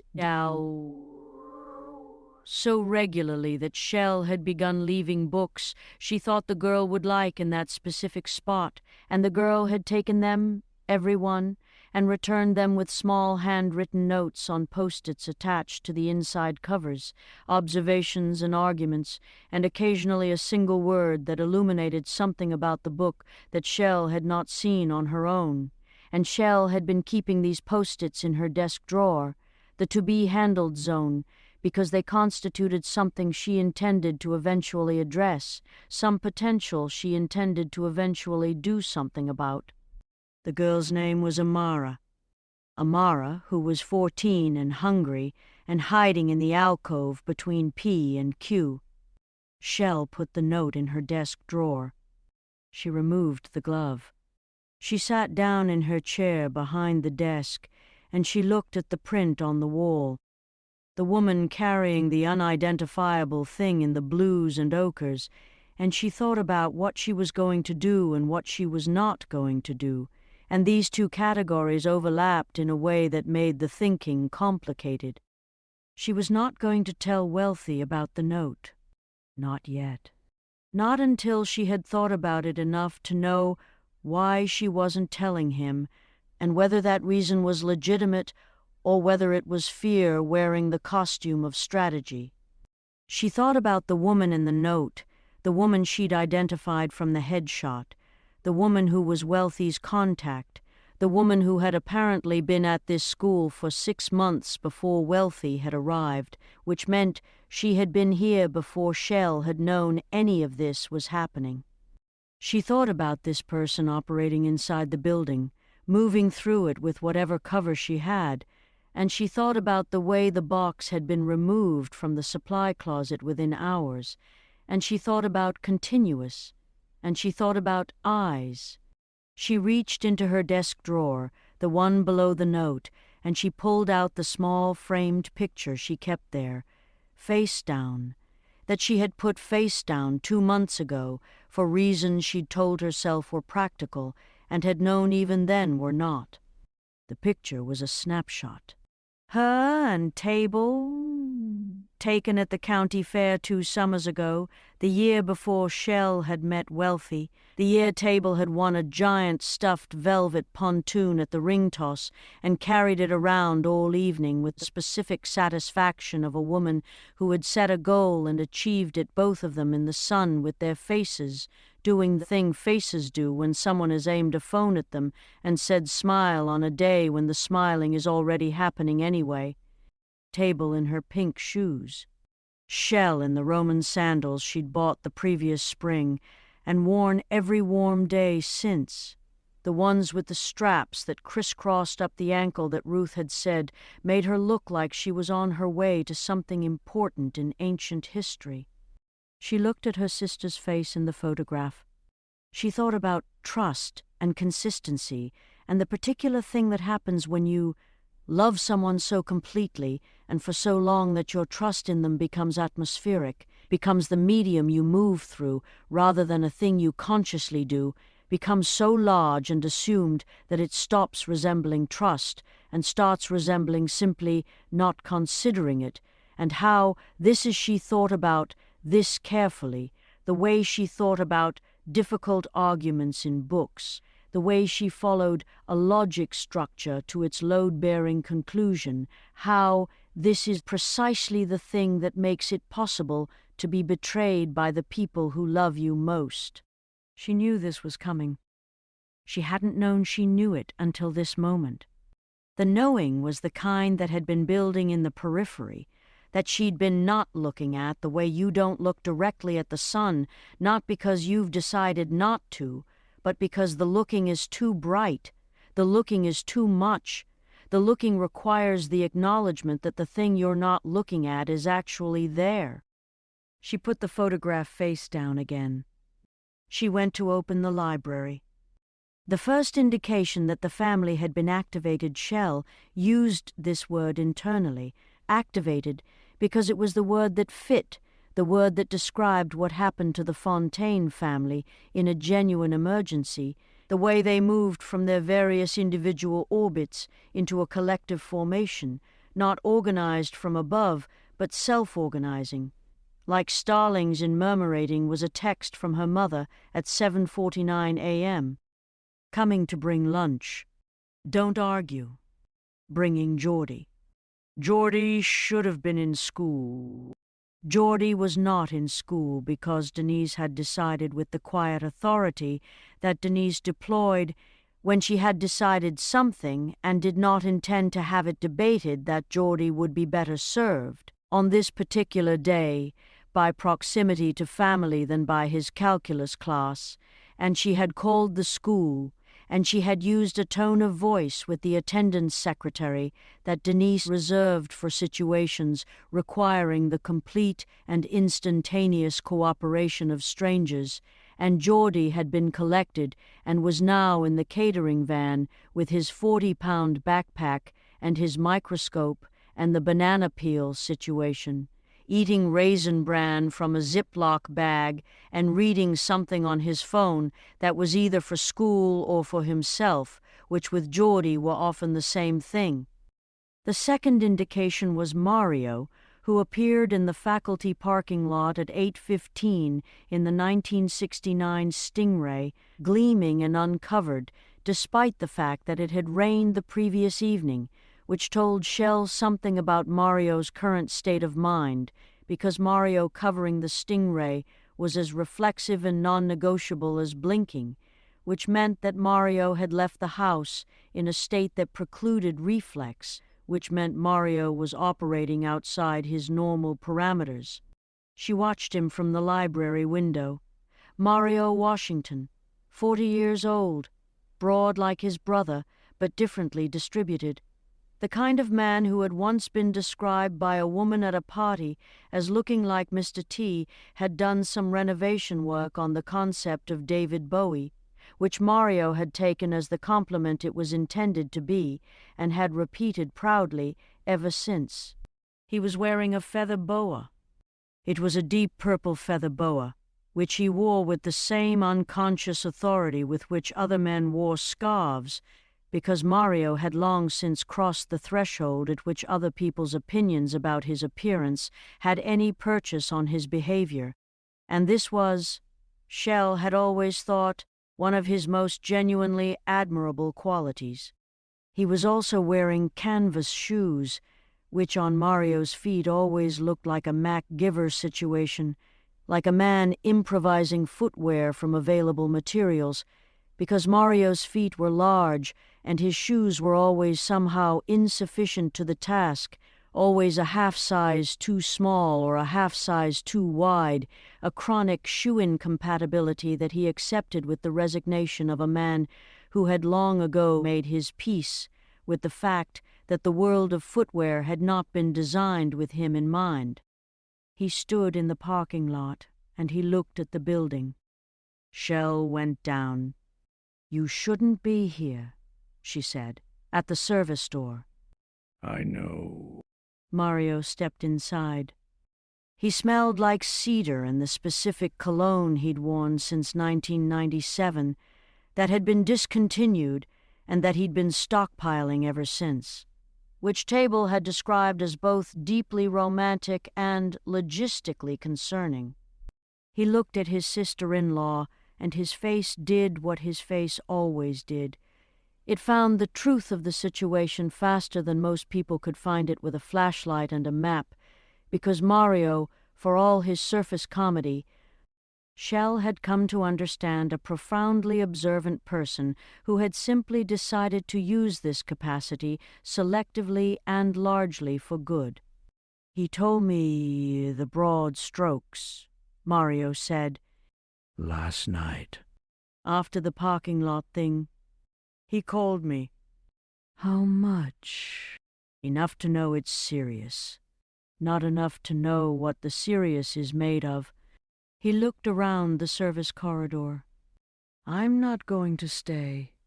"I just need to tell you 2 things, and then I'm going to go back to the car and drive away, and be a regular person having a regular morning in a Stingray." Tell me. "Thing 1, Mario said. "I made my appointment yesterday." He said appointment in the particular way that meant the urologist. Mario's urological appointments were, by this point in Shell's relationship with the Washington family, a known and recurring feature of the domestic landscape, referenced with the regularity of daylight saving time, and only slightly less disorienting. Dr. Figueroa's office is in the same building as a cardiology practice and a dry cleaner and a residential cleaning service that I have used twice. I know the woman at the front desk of the cleaning service.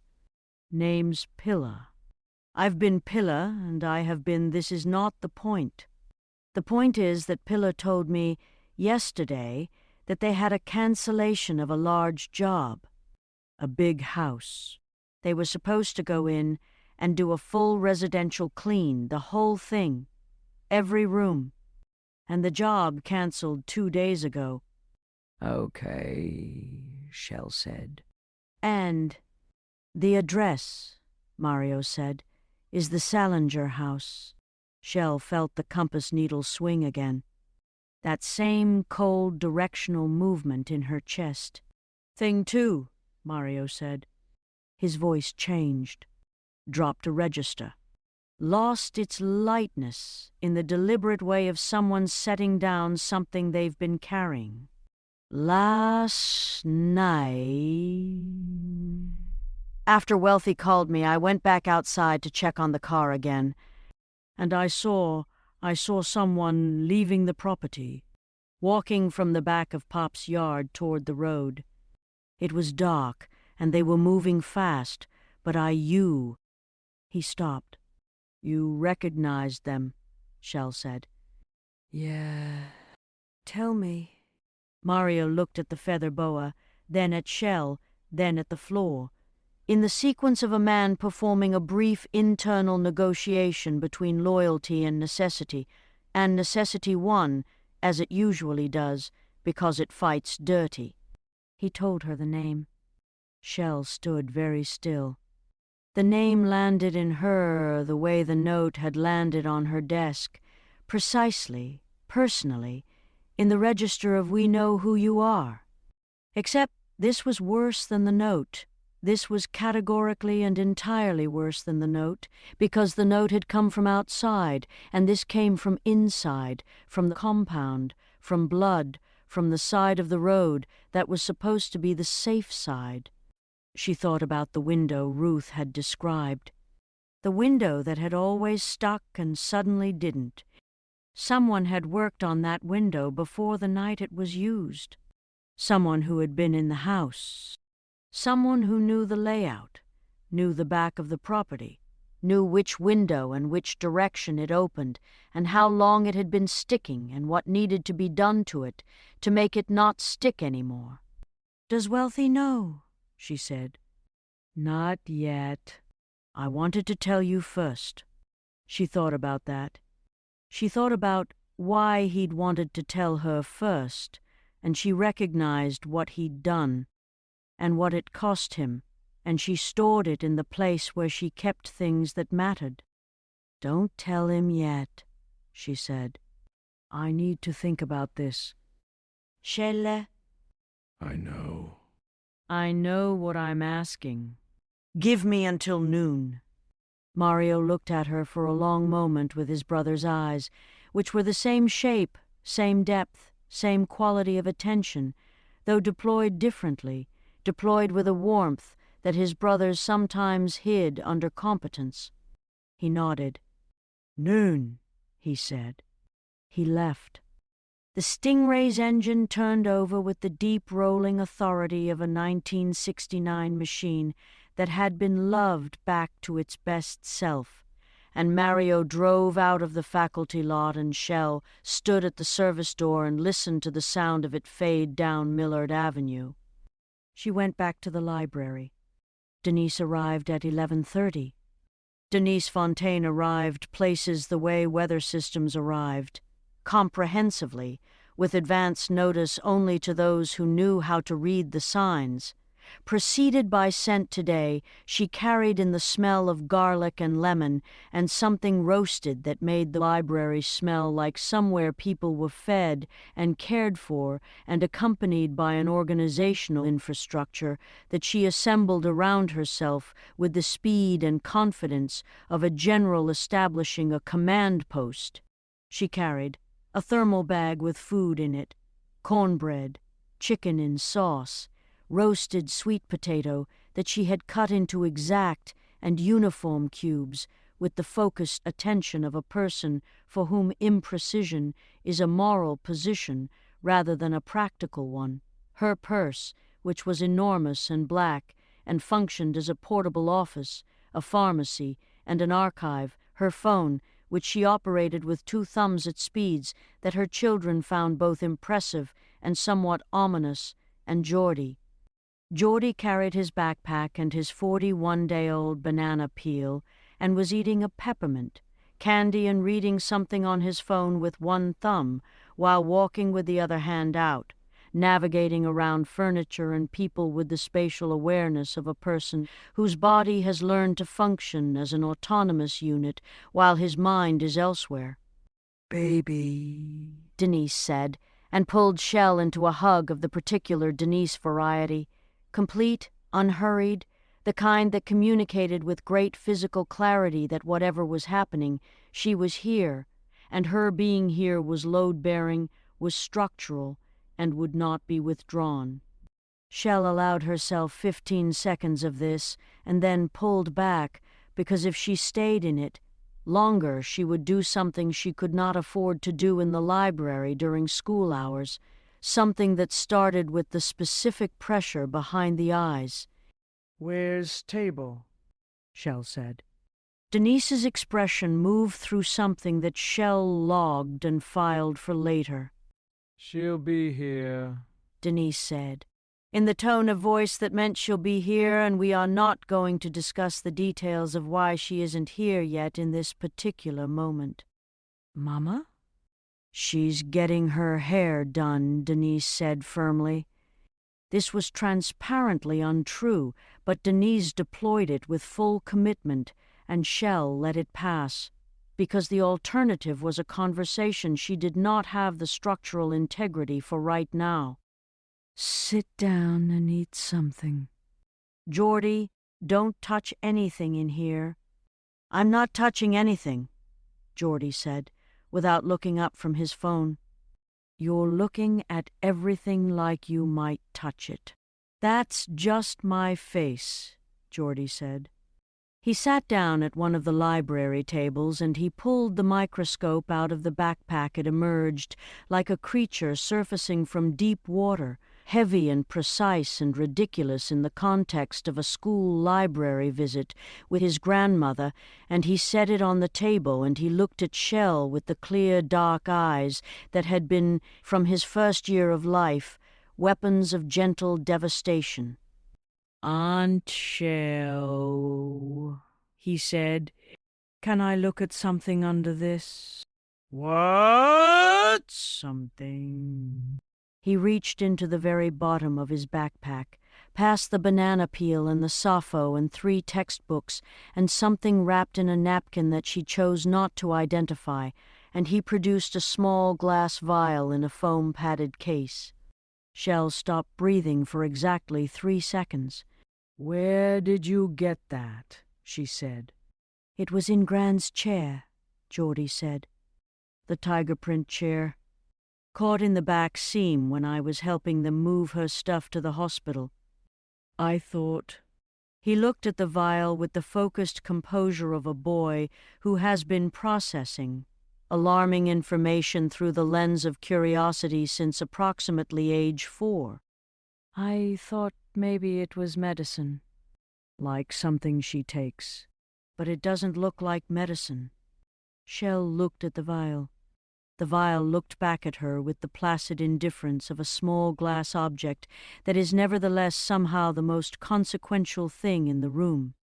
"Don't open it," she said. I wasn't going to open it. I was going to look at the surface under the microscope.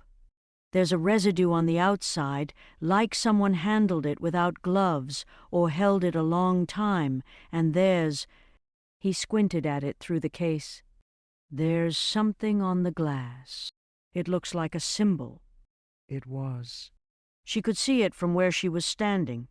Small, pressed into the glass somehow, the way stamps are pressed into wax. A tiny impression, 3 interlocking shapes, no larger than Shell's thumbnail, visible only because Geordie had thought to look. She thought about Ruth's chair. She thought about someone in her grandmother's room, in the house, in the night, planting something in the tiger print wingback. She thought about what Ruth had said. They wanted to see what I see. She thought about the vial being in the chair she sat in every day, the chair she had been sitting in for how long? If the vial had been there, if it had been there from the beginning, if whatever was in it had been present in her chair, leaching into the air around 101-year-old woman who sat in it every day, who breathed the air around it, who had been possibly, for some unknown length of time, dosed. "Geordie," Shell said, with the control of someone applying all available resources to the project of sounding calm, "I need you to put that back in the case and keep it in your backpack. Don't show it to anyone. Don't mention it to anyone. Can you do that?" Geordie looked at her. "Is it dangerous?" I don't know," she said, which was the honest answer. And Geordie was the kind of person to whom you gave the honest answer because he was the kind of person who could hear it, and who was, moreover, the kind of person who would know immediately if you gave him the dishonest one. "Okay," he said. He put the vial back in the case and the case in the backpack. He looked at her for a moment with the expression of a 17-year-old containing a great deal of information that wants to move. Aunt Shell, I've been reading. He pulled out the battered Sappho she'd lent him 6 months ago, which she had almost forgotten about. I've been reading this, and I've been reading other things too, and I think— He stopped. He started again. I think there is a group of people that has been around for a very long time that uses things from ancient practice but wrong. Like the way you can take a strength and turn it into a weapon. Do you know what I mean? Like they took something that was supposed to be one thing and they made it into something else entirely, and it's been operating in plain sight this whole time, and I think— Geordie. Denise, from the other side of the library. Eat first, theorize after. Geordie looked at Shell. Shell looked at Geordie. After lunch, she said. Tell me everything. Table arrived at 12:45. Table did not look like someone who had been getting her hair done. Table looked like someone who had been doing something she wasn't prepared to discuss and was now present and composed in the specific way of a person whose composure is an act of will rather than a natural state, which Shell could see because Shell knew Table's face with the complete intimacy of 31 years, knew every variation of it, knew the difference between Table calm and Table performing calm, the way she knew the difference between the smell of incense and the smell of something burning. Table came in wearing her pink shoes and her dreadlocks and a pair of capri pants the color of eggplant and a silk blouse with puff sleeves that she'd found at a consignment shop and that she wore with the authority of a woman who has decided that the category of too much does not apply to her. She kissed her mother. She ruffled Geordie's hair, which Geordie tolerated with the resigned affection of someone who knows resistance is pointless. She looked at Shell. Hey, baby sis, she said. Shell looked at her sister. She looked at her for a long moment. She thought about what Mario had told her in the service corridor. She thought about turning a strength into a weakness. She thought about the window that had always stuck and suddenly didn't. She thought about the note on her desk. The girl will be hurt. You know which girl. She thought about Amara in the alcove. She thought about trust and the way it becomes atmospheric. She thought about Drum. Hey, Table, she said. How's your hair? Table's hand went to her dreadlocks. A reflex. A small reflex. The kind that's done before you decide to do it. And Shell watched it happen and felt something that was like the Grand Canyon must feel from the inside, looking up at the walls, understanding how long it took to make something this deep and how much had to be removed in the making. Fine, Table said. Same as always. Shell nodded. She put food on a plate, and she said nothing else about it. The phone call from the compound came at 2 p.m. It came from Christopher Geordie's father, Shell's brother, a man of 35 who had moved his family to Africa for the summer for a cultural immersion program with his wife's university 3 years ago and had stayed, had built something there, had put his kids in school there, had come back for holidays and specific occasions, which this apparently qualified as, because Christopher was on the phone from what sounded like, in the background, somewhere with a lot of ambient life, birds and distant music, and the particular quality of air that is warm and moving even through a phone speaker. Shell, he said. Geordie's all right? Geordie's here. He's fine. He's eating cornbread and constructing a theory. Of course he is. A pause. Christopher's voice carried the specific blend of anxiety and forced calm of a parent operating at great distance from something that is not fine. Mama told me some of it. Tell me more. she told him more. She stood by the library window with the phone at her ear, and she told him the things she could tell over a phone, and she withheld the things she couldn't, and Christopher listened in the way Christopher listened, which was differently from most people, which was with the whole body somehow, even through a phone, even from wherever in Africa he currently was, with the coconut trees or the rice paddies or whatever was growing there behind his voice. "The mark," Christopher said, when she described what Ruth had said. 3 rings. Shell. Dad knew about that. Before he died. He knew something about it. He said something to me 2 years before he went, and I didn't. A breath. I didn't take it seriously. I was 30, and I was busy, and I thought he was being, you know how he was, dramatic about things. What did he say? He said, "Don't let them near your grandmother." Just that. I thought he was getting confused. You know, toward the end he got confused sometimes. But he said it clearly. He was clear that day.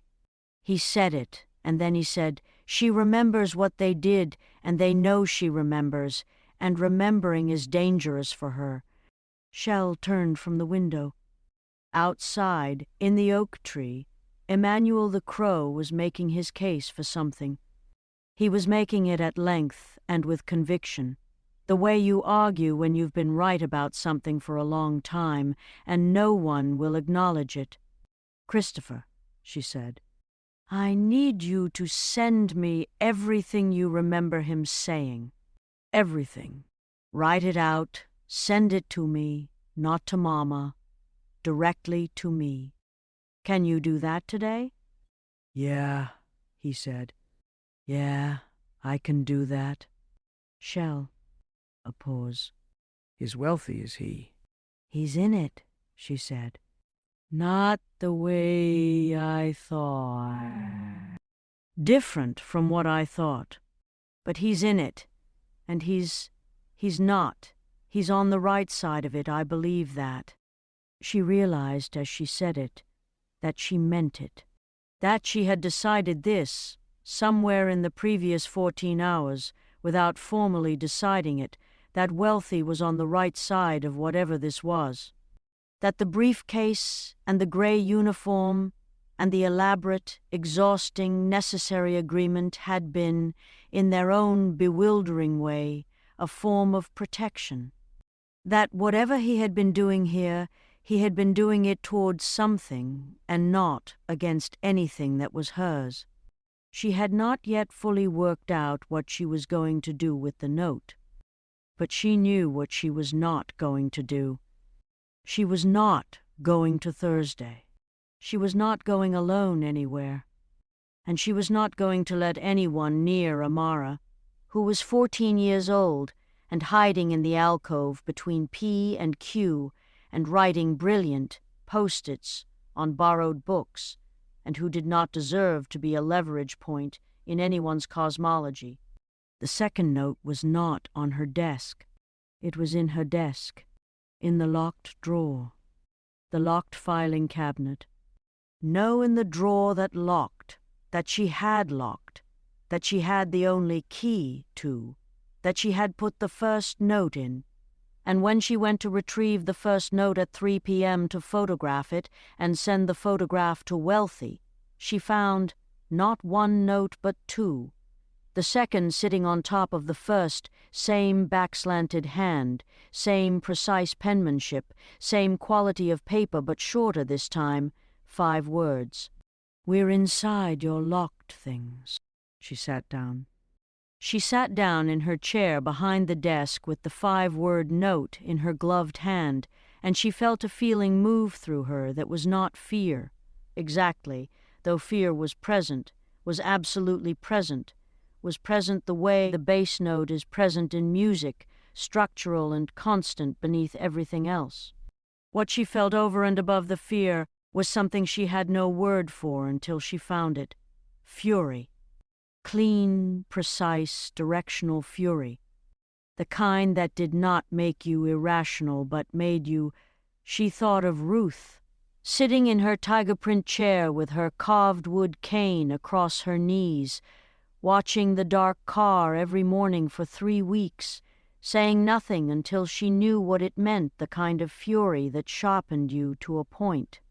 They had been in her locked drawer. They were in her grandmother's chair. They had painted a femur and left it in her supply closet.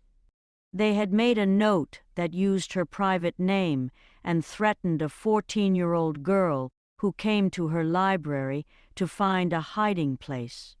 They had, she was now nearly certain, used one of the people she loved most to access the house of a 101-year-old woman and hurt her with her own cane and plant something in her chair.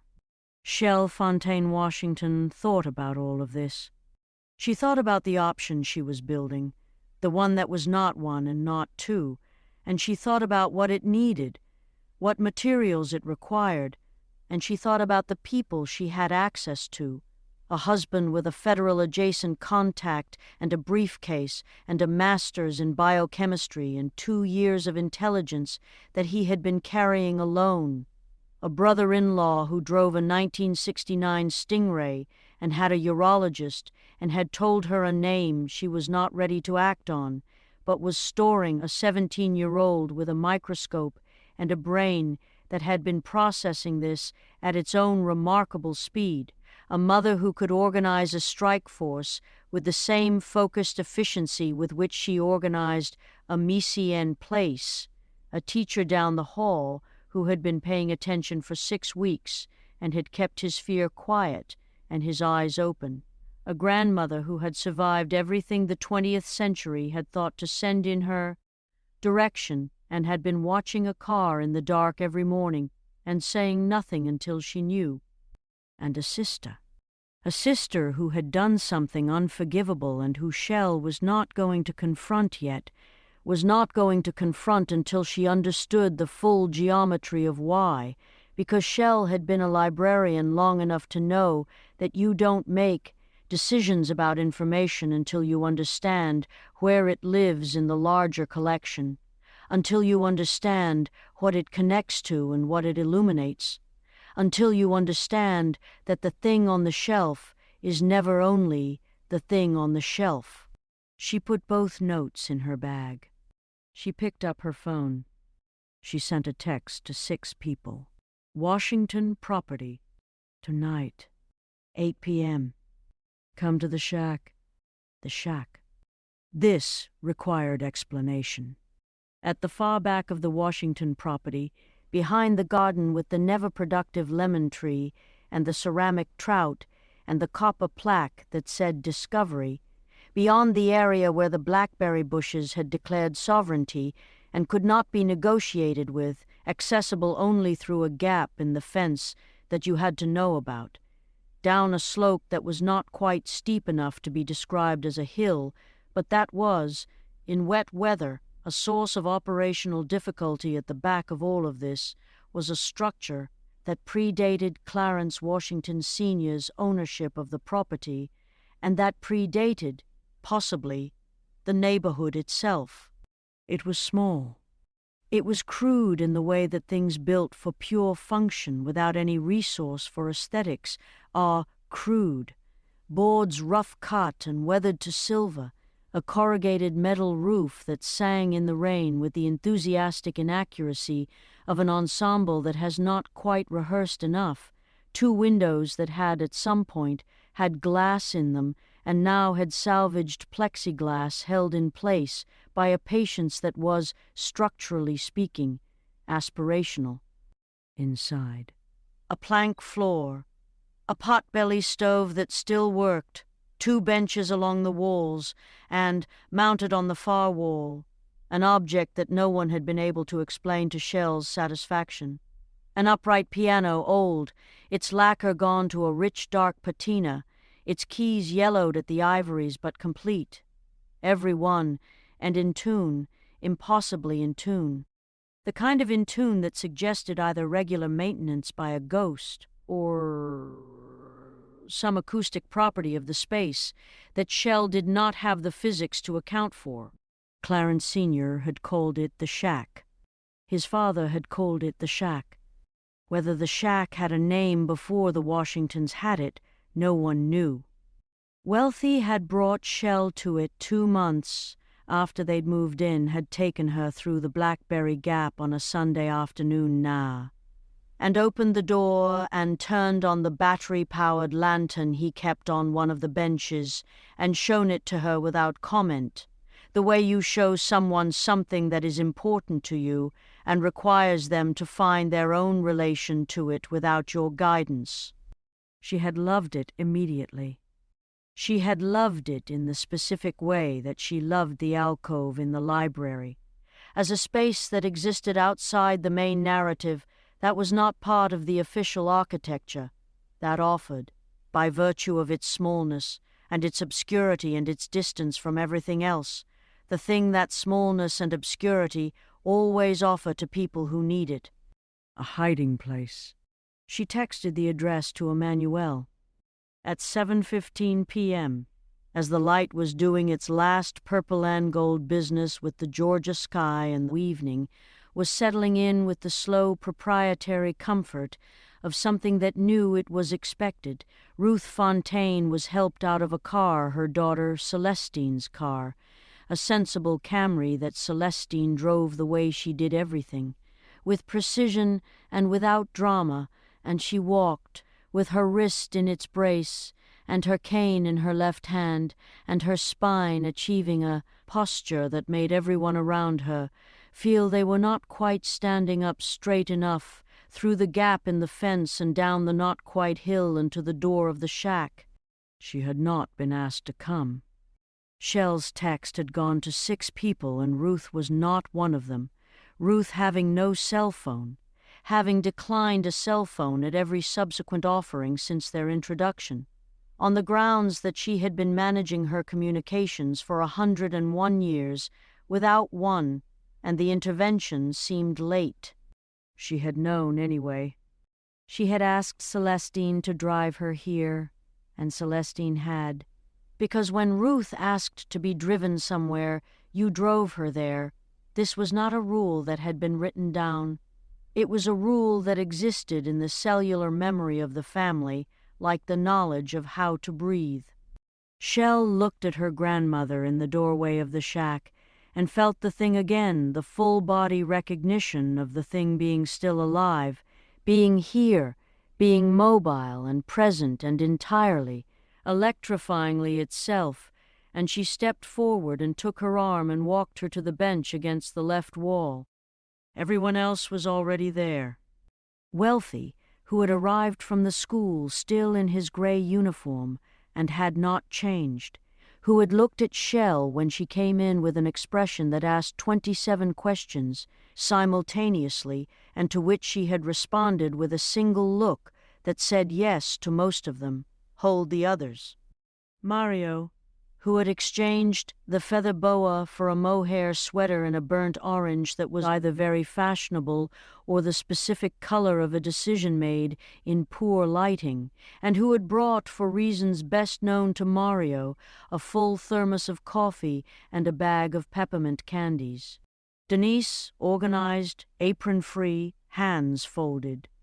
Geordie, backpack present, microscope present, banana peel situation still ongoing, notebook open, pen ready.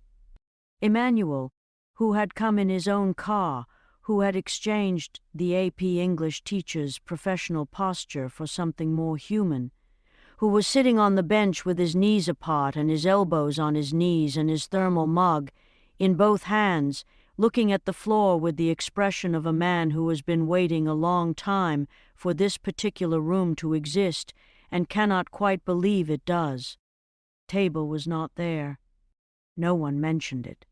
Shell stood at the center of the shack, in the lantern light, which was warm and orange, and turned everyone's faces into something that looked like it belonged in a different century, and she looked at the people in the room, and she held what she'd found, all of it, the notes and the vial and the name Mario had given her, and what Christopher had told her, and what Ruth had said, and what Geordie had been theorizing, and what Emmanuel had been witnessing. She held all of it, and she felt it come together, felt the pieces find each other in the logic of things that have been waiting to connect, felt it click into something that had a shape.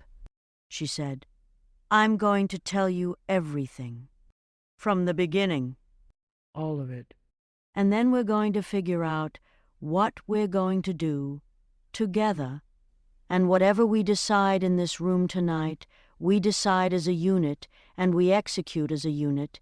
And if anyone has something they need to say before I start, now is the time." Silence. The potbelly stove, which Mario had lit upon arrival without being asked, made the sound stoves make when they are working. A contained and rhythmic combustion, satisfied, purposeful. Then, I have something to say. Ruth's voice. Everyone looked at her. She was sitting on the bench in the lantern light with her cane across her knees, exactly as she sat in her tiger print wingback every morning, with the same quality of attention, the same absolute economy of movement. She looked at Shell. She looked around the room, at each face in turn, the slow and complete circuit of a woman who has been reading people for a century and has gotten very good at it. "I will say it once," Ruth said, "and I will not repeat it or elaborate. And after I say it, I will tell you about the 3 rings. And after that, I want someone to give me coffee." She looked at Mario, who was already reaching for the thermos. She looked back at the room. "The person you did not invite tonight," she said. "Table?" "She is not who you think she is. She has not been who you think she is for 2 years. This is not her fault. Understand that first. This is not her fault. She was approached. She was frightened. She was managed the way frightened people are managed, with precision and with care and with just enough of what you need offered at just the right moment that you do not think to examine the cost." A pause. "I know this because I have seen it done before, and because I have been watching from the window." "I see what I see." The shack was very quiet. Wealthy looked at Shell. Shell looked at the floor. The floor was planked and silver-gray and very old, and did not offer anything. "Shell." Wealthy's voice, low, moving through the quiet like a hand reaching across a surface. "You knew." "Since this morning," she said. "I was going to tell you at noon. Then I pushed it." "I'm sorry." "Don't be sorry," he said. "Tell me how we handle it." "That's what we're here for," she said. She looked up. "That's exactly what we're here for." It was at 9:47 p.m., after Shell had told everything, after Wealthy had told everything, after Geordie had described what his microscope had revealed about the outside surface of the vial, a biological residue, a compound, something he could characterize with high school-level equipment only as organic and deliberately applied, something that would need a real lab to identify, and Geordie had said this with the restraint of a person for whom a real lab was not an abstract concept, but a specific and achievable next step after Emmanuel had described the circle photograph, and the bag, and the phrase, "Big Thicket," and the name of the former governor, and all of it had been laid on the plank floor of the shack, like a map, piece by piece, until the map was large enough to stand back from and see. It was at 9:47 p.m. that Ruth stood up. She stood without assistance. She stood with her cane in her left hand and her brace on her right wrist, and she walked to the far end of the shack, to the wall where the upright piano sat in its impossible tune, and she stood in front of it, and she ran the fingers of her left hand along the keys, not playing, just reading, the way you read a familiar text in a language that has been part of you for so long it lives in the fingers. Then she sat down on the bench, and she played. She played with one hand, the right wrist braced, the left hand doing the work alone, and what she played was something that Shell did not recognize, something that was not a hymn and not a secular song and not anything she had a category for, something that had the quality of a very old thing that had been learned in a different context and carried across a long distance, that was not performed but reported, the way eyewitness testimony is reported, precisely from the body's memory without interpretation. It was not long, maybe 2 minutes, maybe less. When she finished, she sat for a moment with her left hand on the keys. No one spoke. Then Ruth turned on the bench and she looked at Shell, and she said, "That is what they play before. The opening of it." She looked at the room. "Now you know what to listen for." Geordie had his notebook open. Geordie had written down the notes of what she'd played with the specific focused automatism of someone for whom information is instinctively preserved, categorized, cross-referenced. He looked at what he'd written. He looked at Shell. "I know what this is," he said. The lantern light moved in the small draft that moved through the shack. The stove combusted, satisfied and rhythmic. Outside, somewhere in the dark beyond the blackberry bushes, a bird called, not Emmanuel the crow. This was a different bird, a blackbird, the kind that sings into the dark as though it knows someone is listening, and its call was clear and complex, and it ran for a long moment before it stopped, and the silence after it was the kind of silence that is not absence, but accumulation, the silence of everything that has been said settling into the space of everything that still needs to be done. "Tell me," Shell said. Geordie told her. And in the shack behind Clarence Washington Sr.'s property, in the lantern light, in the company of the people she trusted most, and in the knowledge of what at least one of them had done, and in the understanding that this knowledge was not yet the end of love, but a difficult new country inside it, Shell, Fontaine-Washington, listened to her 17-year-old nephew describe the oldest secret she had never known she was standing at the center of. Thursday was 41 hours away. She had work to do. End of Chapter 3.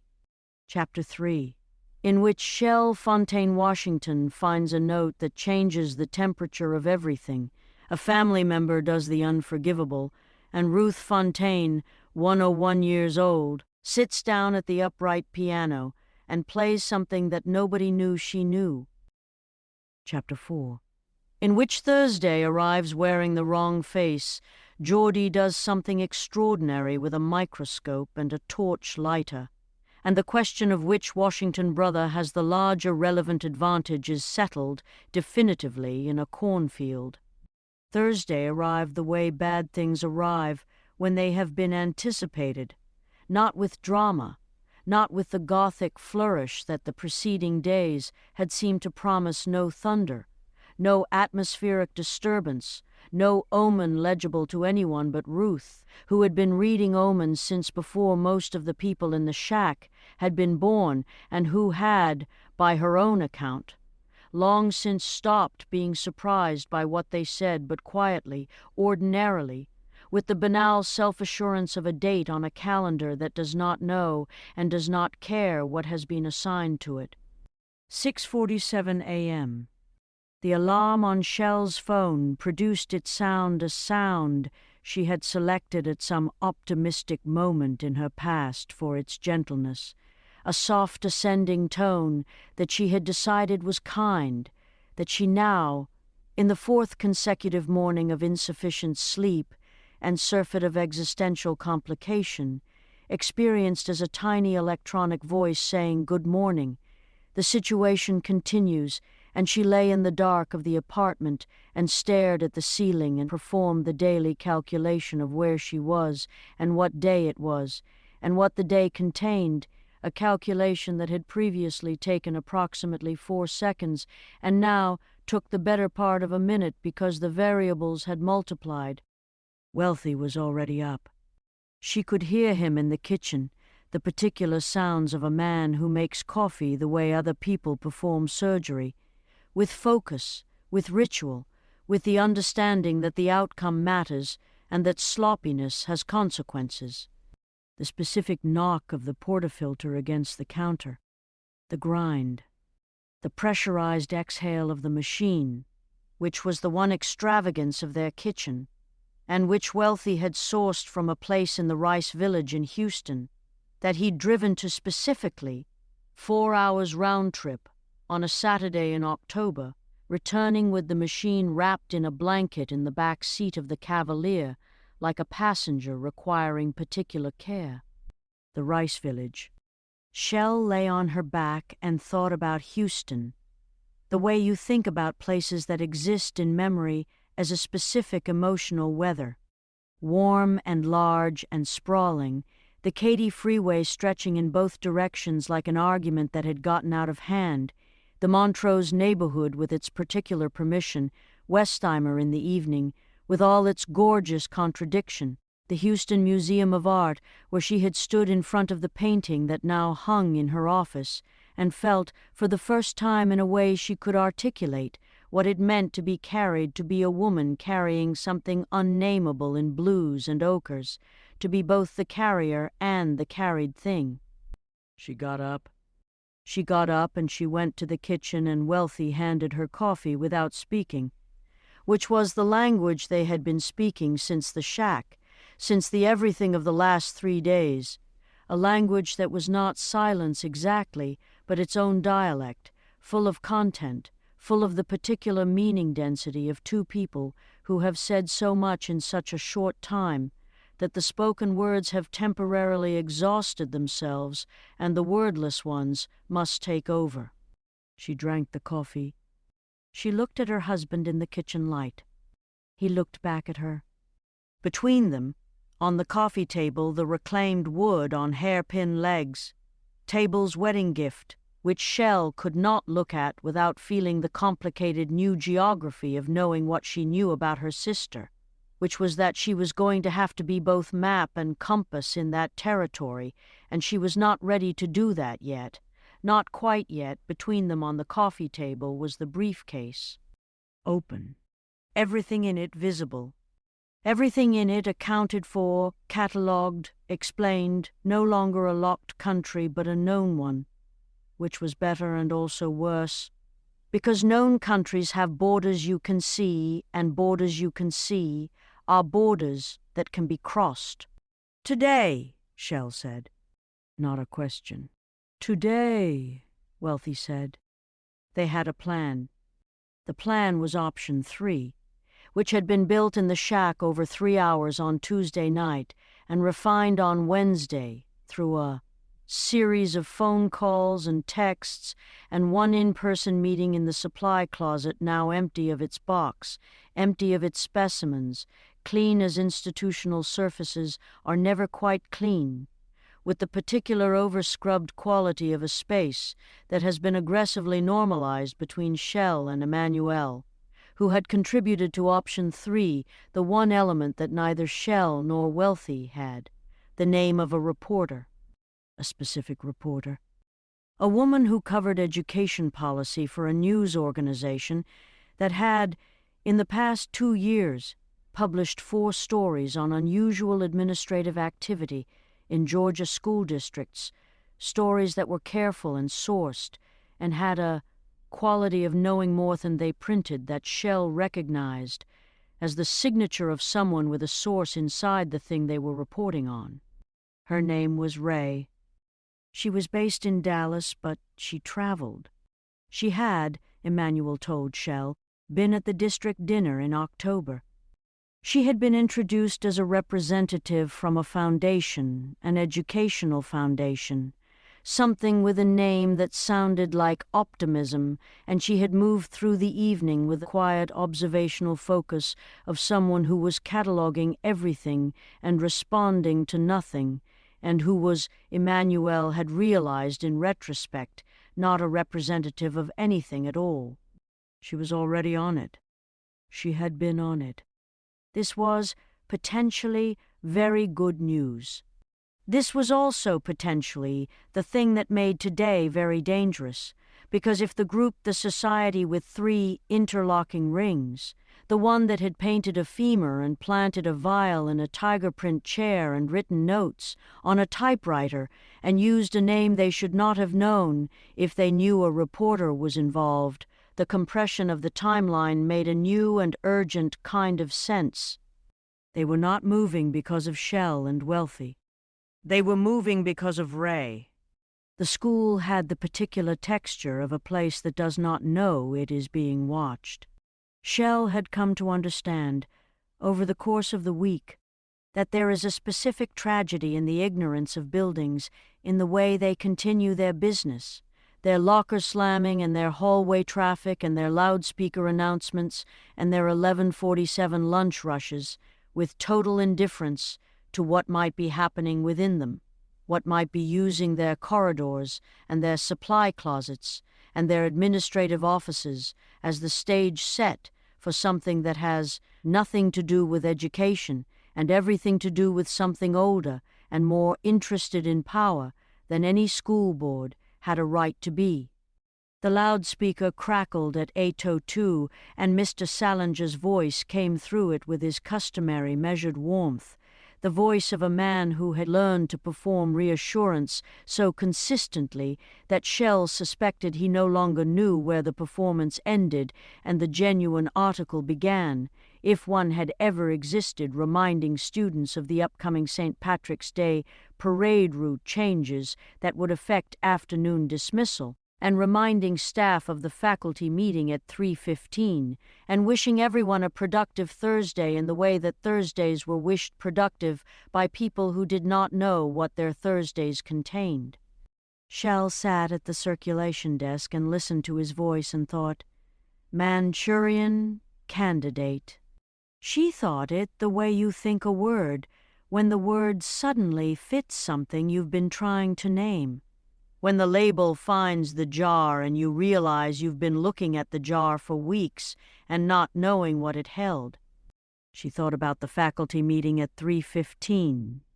She thought about the timing of it. She thought about whether a 3:15 faculty meeting on this specific Thursday was incidental or instrumental, whether it was a way of concentrating the staff in one room at a specific time for a reason that had nothing to do with faculty business. She took out her phone and she texted Wealthy, 3:15, all staff. His response came in 40 seconds. I see it. On it. She put the phone down. She looked up. There was a girl at the circulation desk. Shell had not seen her before, which was, in itself, the first note of something slightly off-key, because Shell knew her students. She had made it her deliberate and consistent business to know them, not in the invasive way, not in the way that collapsed the distance between librarian and student into something presumptuous, but in the way of genuine attention. Names, faces, habits, preferences, the particular reading signatures that students developed over time, which told you as much about a person as anything else, which were, in Shell's private taxonomy, one of the most reliable forms of character information available. This girl was new, or had been here and had never come to the library, which was its own data point. She was 15 or 16, Shell's estimate, with the look of someone who had assembled herself that morning with great care and then applied, over the care, a precise layer of not caring, the cultivated negligence that takes more effort than the appearance it produces. Stone-washed jeans cuffed at the ankle, red pumps impractical for school, worn with the fiery entitlement of someone who had already decided that the opinion of anyone who questioned her footwear was of no consequence. A T-shirt with the Flashdance movie poster on it, Jennifer Beals, the water, the fierce downward look of a woman in the act of becoming, and over it a flannel that had been strategically destroyed along the collar. Nose ring, small, a silver hoop. Her hair was in 2 braids that she wore over her shoulders, and she looked at Shell across the desk with eyes that were, this was the word, Shell would think later, this was the only word, curious, but curious in a specific register, in the register of someone who is not discovering you but confirming you. The way you confirm a thing you already know is going to be exactly what you expect. "Hi," the girl said. "Hi," Shell said. "Can I help you find something?" "I'm looking for the teacher," the girl said. "Mr. OKK. Someone told me his class comes in here on Thursdays." "Not until 2nd period," Shell said. "You can wait, if you like, or I can let him know you were looking for him." "I'll wait," the girl said. She smiled. It was a very pleasant smile, the kind that had been practiced, the kind that had been refined through application until it produced the desired response in its recipient, which was the lowering of a certain guard. Shell felt her guard decline to lower. "What's your name?" she said. "June," the girl said. She said it the way you say a month, factually, without ornament. She set her backpack down at a table near the window, not at the computer terminals, not in the reference section, not in any of the natural student gathering spots, but at the specific table that had the best sightline to the circulation desk, to the office door, to the main entrance, and she took out a book, and she began, apparently, to read. Shell watched her for 10 seconds. The book was upside down. She was not reading. Shell turned back to her computer and she typed a text to a manual that said, "Girl named June. In the library. Says she's looking for you. Don't react when you come in. Bring your 2nd period class as normal. Don't look at her first." She sent it. She looked at the screen. She thought about something Ruth had said. They use what's within plain sight. She thought about the way the note had used her private name, the way the locked drawer had been unlocked, the way the box had been removed from the supply closet within hours of her finding it. She thought about continuous surveillance. She thought about a 15-year-old girl in red pumps who held a book upside down and had chosen the table with the best sightline. She thought about the word Emmanuel had used, managed. She thought about table, who had been frightened and managed. She thought about what it looked like when someone was managed from the outside versus what it looked like when someone was managing from the inside, and she thought about which of these June was, and she found that she could not yet determine it, and this uncertainty was itself useful information. She made a note. The baffling event happened at 9:41 a.m. Shell would spend a significant portion of the remainder of the day and several days after attempting to construct a rational framework for it and finding that the framework kept collapsing, kept returning her to the simple, unmediated, experienced fact of the thing, which was, she walked to the window at 9:41 a.m. for no reason she could subsequently identify, no external prompt, no sound or movement that she could point to, simply the impulse of a body that is paying attention in excess of what consciousness can account for. And she looked out the window at the school's side yard, and she saw Mr. Salinger, which was not baffling. Mr. Salinger was frequently in the side yard.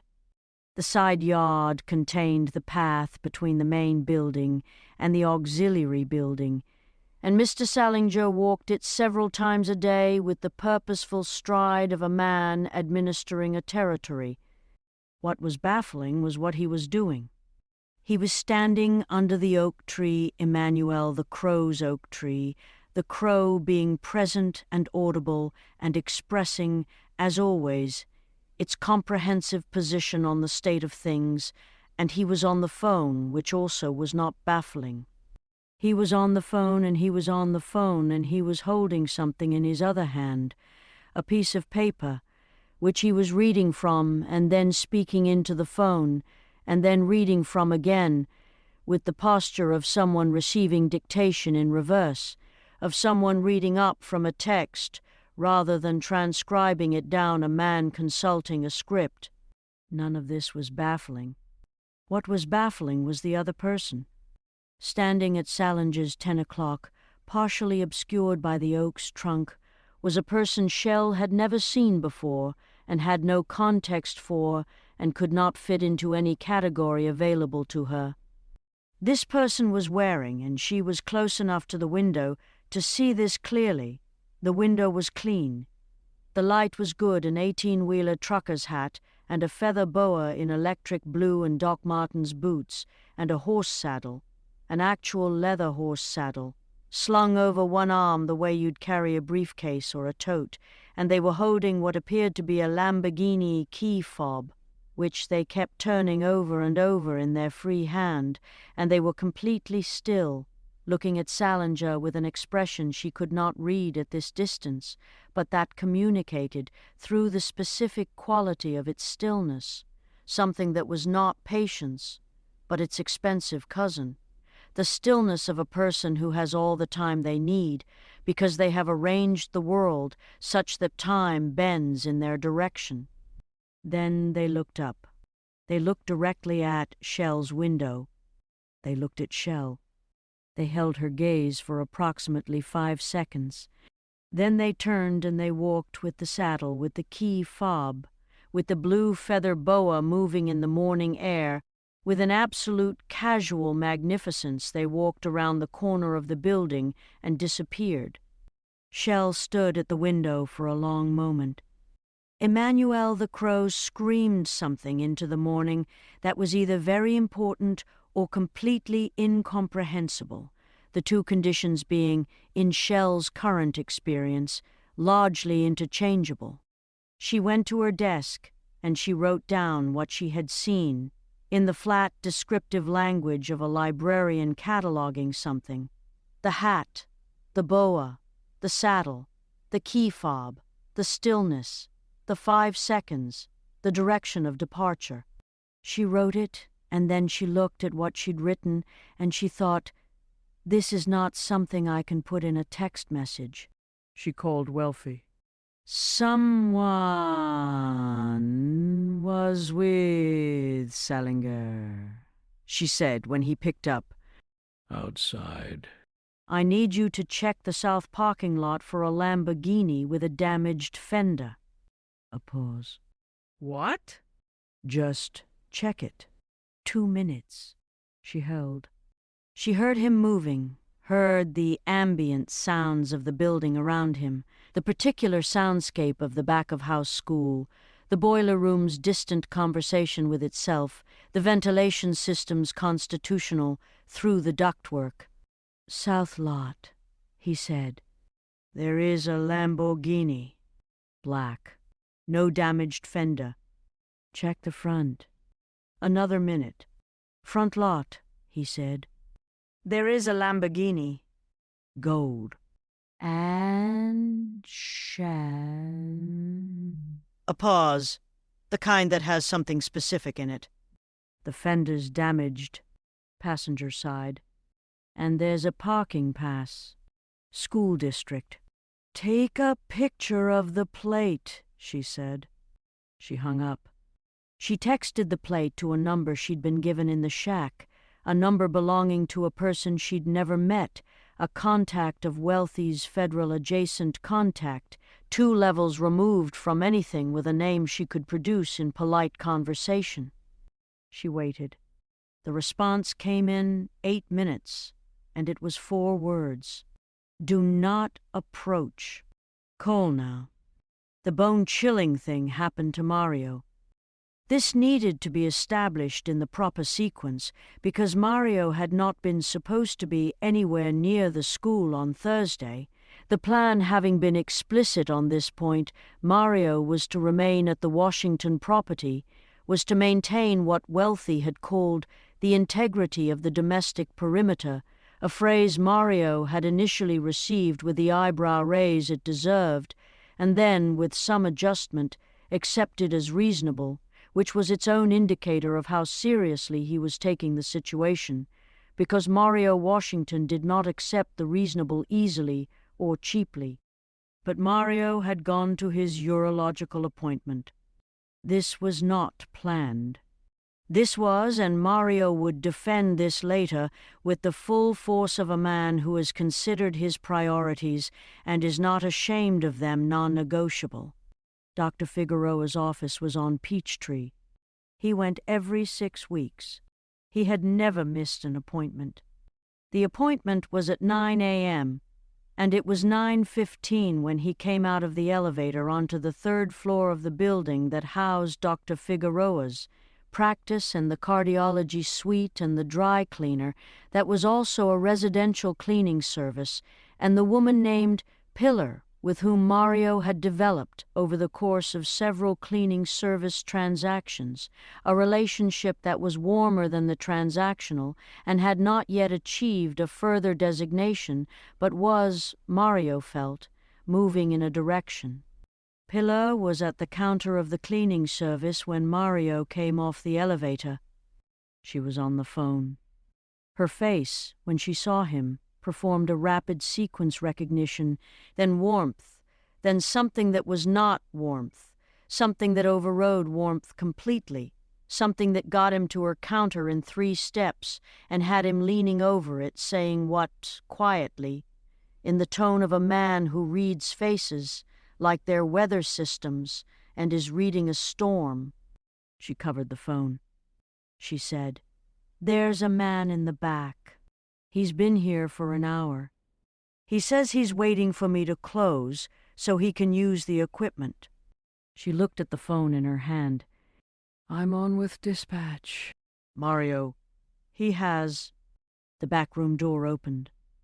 The man who came through it was wearing Mario would describe this later in the shack with the careful precision of a trauma survivor giving a statement, every detail intact, preserved by the adrenaline that does that to memories, pickles them, keeps them at the exact temperature of the moment. The man who came through it was wearing a gray suit with chalk pinstripes and canvas shoes, and he was holding, in his left hand, a rosary, which he was working with his thumb in the specific habitual motion of someone who does this without consciousness, and in his right hand, at his side, not raised, not pointed, not displayed, just held, with the casual possession of a thing that belongs to you, he held a shotgun. He looked at Mario. He looked at Pillar. He looked at the phone in Pillar's hand. He said, with the sardonic pleasure of a man who believes the situation is fully under his control and finds this mildly amusing, "Hang that up, sweetheart." Mario had played football. He had played football with sufficient commitment in his late 20s that his left knee had opinions about weather, systems that were more reliable than the local forecast, and that he carried with him as a kind of barometric body, a permanent record of the specific physics of contact. He had not played football since 31. He had not, in the 9 years since, had particular occasion to deploy the physical intelligence that football had laid down in him, that fast-twitch calculation that was not thought, but its faster sibling. He deployed it. He put himself between Pillar and the man. He was very large. He was larger than most things, including this moment's demand on his courage, which was large, but not as large as Mario. He put himself between Pillar and the shotgun with the full authority of his body, and he said, "I'm going to need you to put that down." And here was the bone-chilling part, the part that Mario described in the shack, while everyone was very quiet, the part that made the shack feel smaller and the lantern feel less warm. The man looked at Mario and his expression did not change. The sardonic pleasure remained exactly in place, and he reached into the pocket of the pinstripe jacket, and he produced a piece of paper, and he held it up. The paper had a photograph on it. The photograph was of Wealthy. Below the photograph, in the typewriter font she knew now as well as her own handwriting, Shell read, "Tell him to stay in the school today." "I have a message," the man said, "for his family." Emergency dispatch had 11 units in the area. It took 4 minutes. Mario and Pillar were in the cleaning service supply room hiding. Mario said the word without apology. We were hiding in a room full of Windex and Pam cooking spray and an industrial vacuum cleaner behind a shelf of porta-potty, maintenance products, and she was holding my hand when the cops arrived and the man in the pinstripe suit was no longer there. He left the rosary on the counter. He left the photograph of Wealthy. He took the shotgun. He had not fired it. He had not raised it. He had used it the way you use a word when the word is enough, as presence, as punctuation, as the announcement of a grammar in which the other person does not have a speaking part, unless permitted. Mario called Shell at 10:12. She listened to him talk, and she thought about the man in the suit and the rosary on the counter and the photograph of her husband, and she felt the fury she had found in her locked drawer on Wednesday add another layer to itself, the way lacquer adds, the way a thing gets harder with each coat. "Are you hurt?" she said. "No," Mario said. "Pillar's shaken." "She's okay." "The cops took a statement, and I Shell. I took the battery out of my phone when I was in the supply room. I don't know why. Instinct. And then I put it back when the cops came, and I had a pause." I had 14 texts. "From a number I don't know. All sent in the 4 minutes after I went into that room. All the same message." What message? "We know where you hid." The supply room. They had known he was in the supply room. "Mario." She kept her voice level. It was a significant effort. "I need you to do something, and I need you to do it before you go back to the car." Tell me. "I need you to call Dr. Figueroa's office. Ask them who referred you to him. Originally. 6 years ago, whenever you first went. Ask them who sent you." A long pause. "Why?" Mario said, with the specific quality of someone who suspects the answer and does not yet want it confirmed. "Just call," she said. She hung up. She sat at the circulation desk, and she looked at June, who was still at the window table and was still not reading her upside-down book, and was, Shell noticed now, watching her.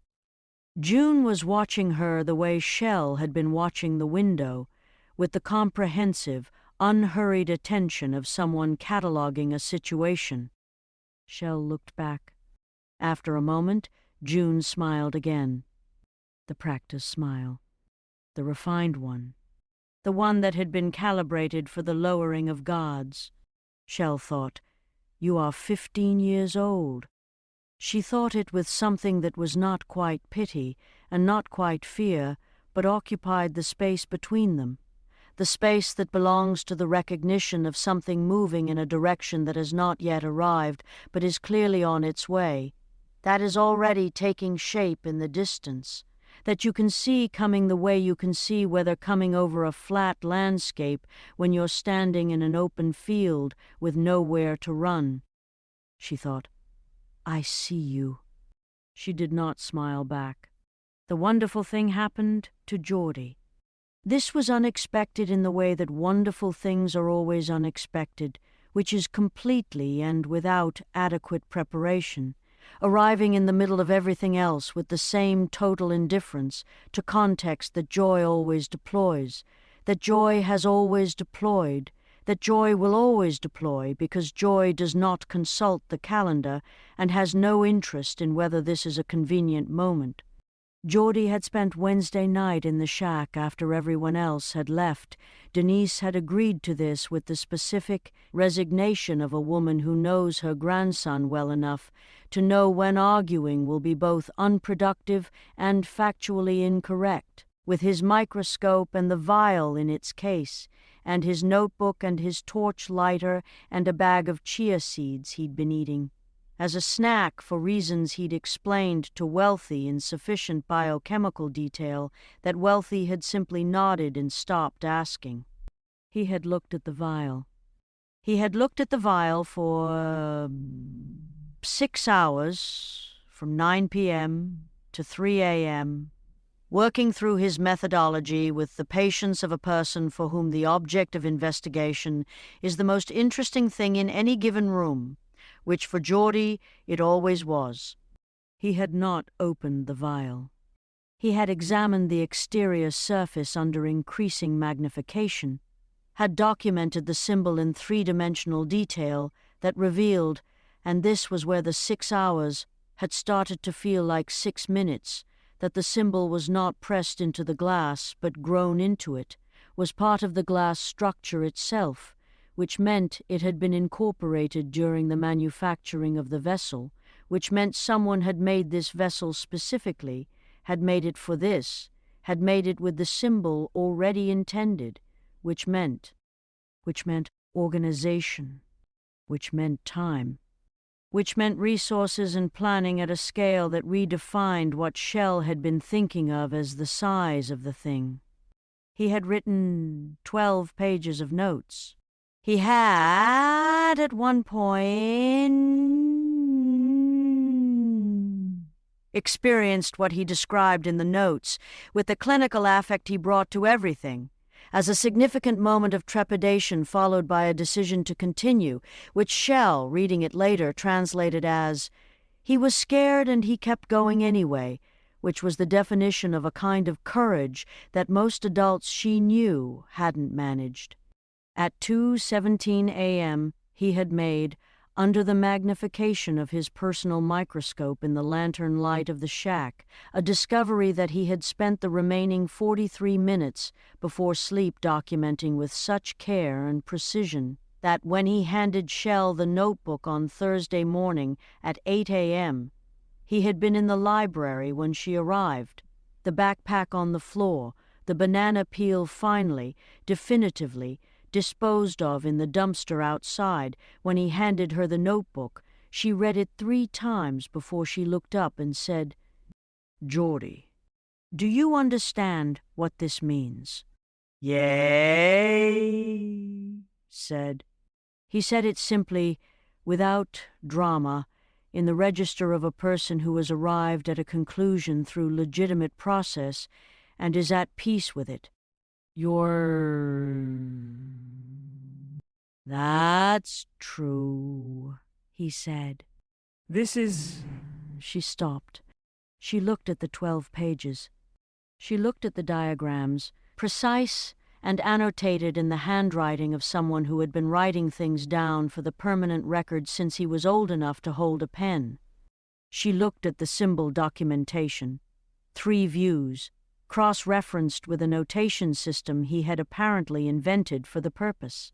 She looked at the final page, which had, at the top, the analysis, the thing he had found under magnification at 2:17 a.m., and below it, 3 words. "We can use this." She looked at him. She felt something happen in her chest that she had not felt in. She thought about when she had last felt it, tried to locate the last occurrence, the last time wonder had been able to get through the current, whether she felt it the way you feel something you have been missing, without knowing you were missing it. Immediately, totally, with the full retroactive weight of its absence, made suddenly present by its return. She was, for the first time in a week, not afraid. She was, for the first time since the briefcase, not managing, not pressure-suiting herself against the internal atmosphere, not applying the discipline of the controlled register, not performing calm as a structural necessity. She was, what was the word? What was the word for the specific combination of pride and awe and love and complete vindication of every small act of tending, every book left in an alcove, every quietly noted potential, every post-it saved in the two-bay-handled drawer? What was the word for the feeling of a person discovering that the thing they invested in has grown, in the dark and without their observation, into something that exceeds everything they hoped for? She hugged him.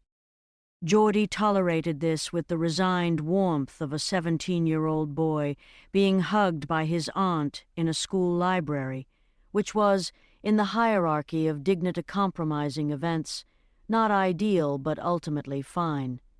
"Don't tell anyone what you found," she said, into the top of his head. "Not yet." "Not until tonight. Can you stay after?" "I told Mom I had tutoring," he said, "which is not entirely a lie." Good. She pulled back. She looked at him. Geordie. Yeah. You are going to be... She stopped. She didn't have the right size of word. Just. You are. He looked at the floor with the expression of someone receiving something they're not sure how to hold yet. "Okay," he said. "Can I use your microscope?" "The school one?" "Mine maxes out at 1,000 times. The school microscope is in the science wing." I know. "I already talked to Mr. Bethia." He said yes. He looked at her. "He also said to tell you hi." She laughed. It was brief and genuine and unexpected, the kind of laugh that escapes before you've decided to allow it, and it felt, in the current circumstances, like cold water on a burn. "Go," she said. "Text me." He went. Second period. The AP English class. They arrived in their usual organized chaos, the specific social physics of 17-year-olds moving through a library door, expanding into the space with the practiced inefficiency of people who have a destination and several conversational obligations to address before they reach it, and Emmanuel came in behind them in his Thursday posture, slightly more formal than his classroom posture, the performance of the library visitor's academic occasion. He did not look at June. June was still at the window table. She had changed the orientation of her book. It was still not being read. Shell watched Emmanuel circulate among his students with the practiced attention of a teacher who is doing two things simultaneously, conducting his class and managing a parallel awareness of the room's other contents. She watched him move to the reference section, pause at the end of a shelf, make a note on his clipboard. On the back of the note, turned away from the room, he had written, in handwriting she could read from 12 feet, "I know who she is. Not safe to talk. Find me at lunch." She gave him the smallest possible nod. He gave her nothing back, turned, and went to redirect a student who was looking for the mythology section and had navigated to ancient history, which was close but wrong, with the gentle professional precision of someone who knows the difference between close and right. June watched all of this. At one point, Emmanuel walked within 6 feet of her table, going to help a student at the far end of the room. June said, "Mr. O'Keck?" He turned. "Yes?" I'm June. I'm new. I wanted to. She paused, and the pause was calibrated, the pause of someone deploying a hesitation that has been prepared in advance. I wanted to introduce myself. I heard you're the AP English teacher. I'm interested in taking it next year. Emmanuel looked at her with the face of a man who has been paying attention for 6 weeks and has now added one more data point to a collection that was already extensive. "Come to room 14 during advisory," he said.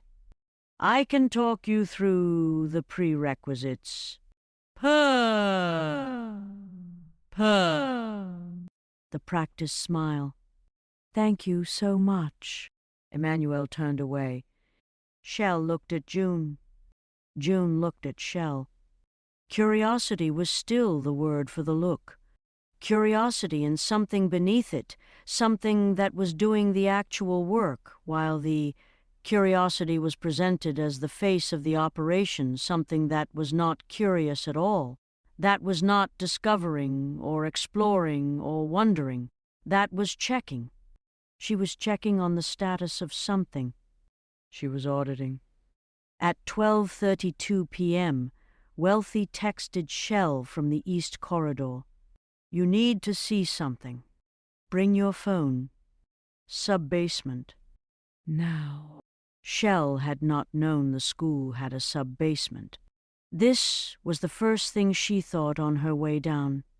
That she had worked in this building for 2 years and had had no information suggesting a sub-basement existed, which meant either no one had told her or she had been told in the way things are told that ensures they are not retained, the casual mentioned in passing that is designed to be forgotten. The stairwell to the sub-basement was behind a door at the back of the boiler, room that was marked with a sign that read "Maintenance Authorized Personnel Only," which was the kind of sign that Shell now understood existed in 2 categories, the ones that meant what they said and the ones that were the institutional equivalent of nothing to see here, deployed specifically at the threshold of the thing most worth seeing. Wealthy was waiting at the bottom of the stairs. He had his phone out, flashlight on. He said nothing. He took her arm and he walked her down a corridor that was the sub-basement corridor that Shell would describe later as the physical expression of a Manchurian Candidate situation, if that situation had been designed in the late 1950s and maintained by someone with access to institutional budgets and a vision that was somehow both bureaucratic and deeply personal, that was lined on both sides with filing cabinets, floor to ceiling, an unbroken double row of them in the industrial gray of government-adjacent furnishings, stretching the length of the corridor. The filing cabinets were labeled. The labels were typed, in the typewriter font. She stopped at the nearest one. She looked at the label. She looked at Wealthy. "Are these people?" he said. "Yes." "Students?" "Students. Teachers. Administrators." He paused. "Parents. Alumni. People who never had anything to do with this building. Judges. A former governor." He looked down the corridor. "Ray." The reporter. Shell felt the floor of the sub-basement do something that floors do not technically do, that was nevertheless the subjective experience of the moment. She felt it become very concrete, very specific, very load-bearing in the way of a surface that has revealed itself to be the thing you've been standing on without knowing it. "How long?" she said. "Dates on the oldest labels." He walked her to the far end of the corridor and showed her. 1961. Trinidad, she thought. 1961. The door and port of Spain. Ruth and what she'd seen. "They've been building this for 60 years, she said. Yes. She thought about the pediatric institution that used to collect case histories in manila folders, that knew the value of the accumulated record, that understood that information was infrastructure. She thought about a secret society that had apparently come to the same conclusion. She thought about June, checking on the status of something. She thought about the 3:15 faculty meeting. Wealthy. She took his arm. We have to get out of this corridor. Right now. And you have to find the safe room, the false wall, wherever it is, wherever the safe room is in this building that has to exist. Given all of this, you have to find it before 3:15. I've been looking, he said. Look faster, she said. They found the false wall at 2:47 p.m.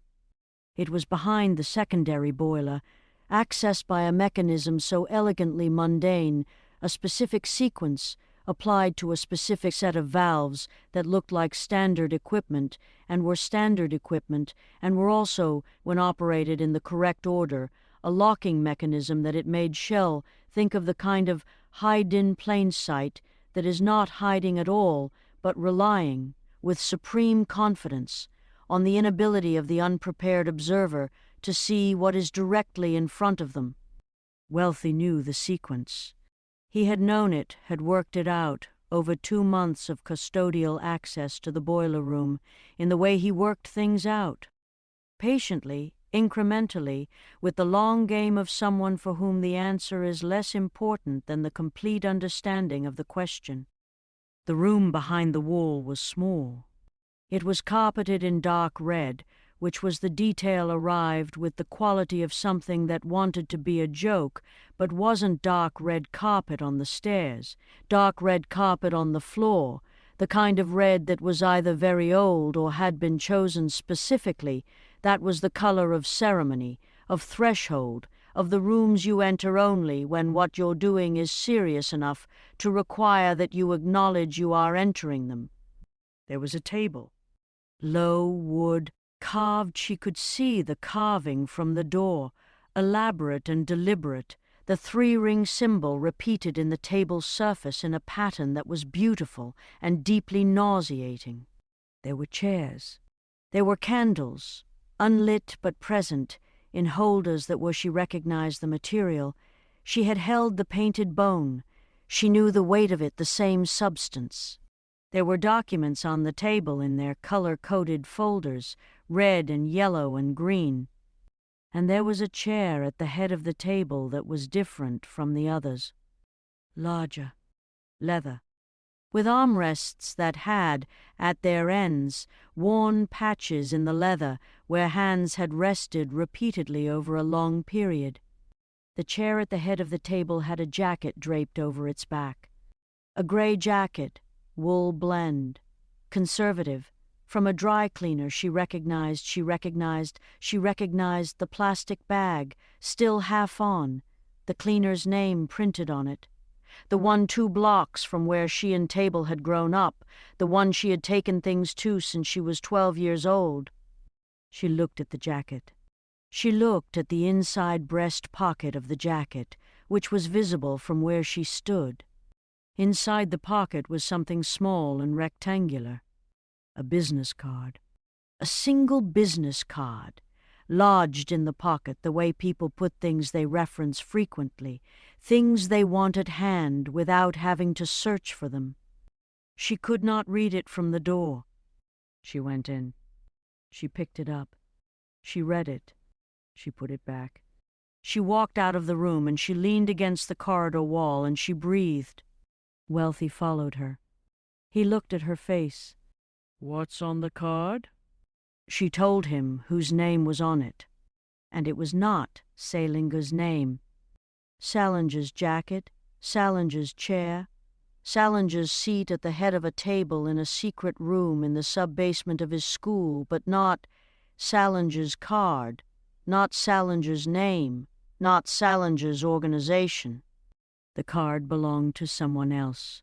Someone who occupied a position high enough that their involvement did not make this a school-based conspiracy, but something categorically larger, something that used the school, used this specific school, used its sub-basement and its supply closets and its filing cabinets and its faculty meetings the way you use a piece in a game, the way a piece does not know it is in a game, the way the game does not require the piece to know. "We need Ray," she said. "Right now. Call your contact. Get Ray in this building today." "The 3:15 meeting," Wealthy said. "Salinger's going to do something at the 3:15 meeting." She looked at the boiler room door. "And whatever it is, he believes it's protected. He believes he can do it in the open, in a room full of witnesses, and be untouchable." She looked at Wealthy. "Which means either it doesn't look like what it is, or the witnesses don't know what they're witnessing, or both." She thought about the loudspeaker. She thought about the St. Patrick's Day parade route, and the weather, and the warm professional voice of a man who had learned to perform reassurance so consistently that she suspected the performance had long since consumed whatever had preceded it. She thought about Munchausen by proxy, the diagnostic term for a person who generates a crisis in order to be the one who resolves it.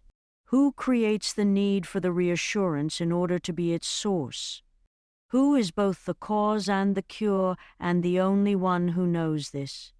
She thought about a school that had been used for 60 years. She thought about the faculty meeting at 3:15. "Go," she said. "Call your contact. Tell them the sub-basement. Tell them the room." She paused. "Tell them to bring." She thought about what you tell a federal contact, what category of response this moment required, what words had weight in the language of people who operated 2 levels removed from anything with a name she could produce in polite conversation. Tell them to bring someone who can look at a table and know what it means. Someone who knows the 3 rings. Wealthy was already on the phone. She walked back toward the stairs.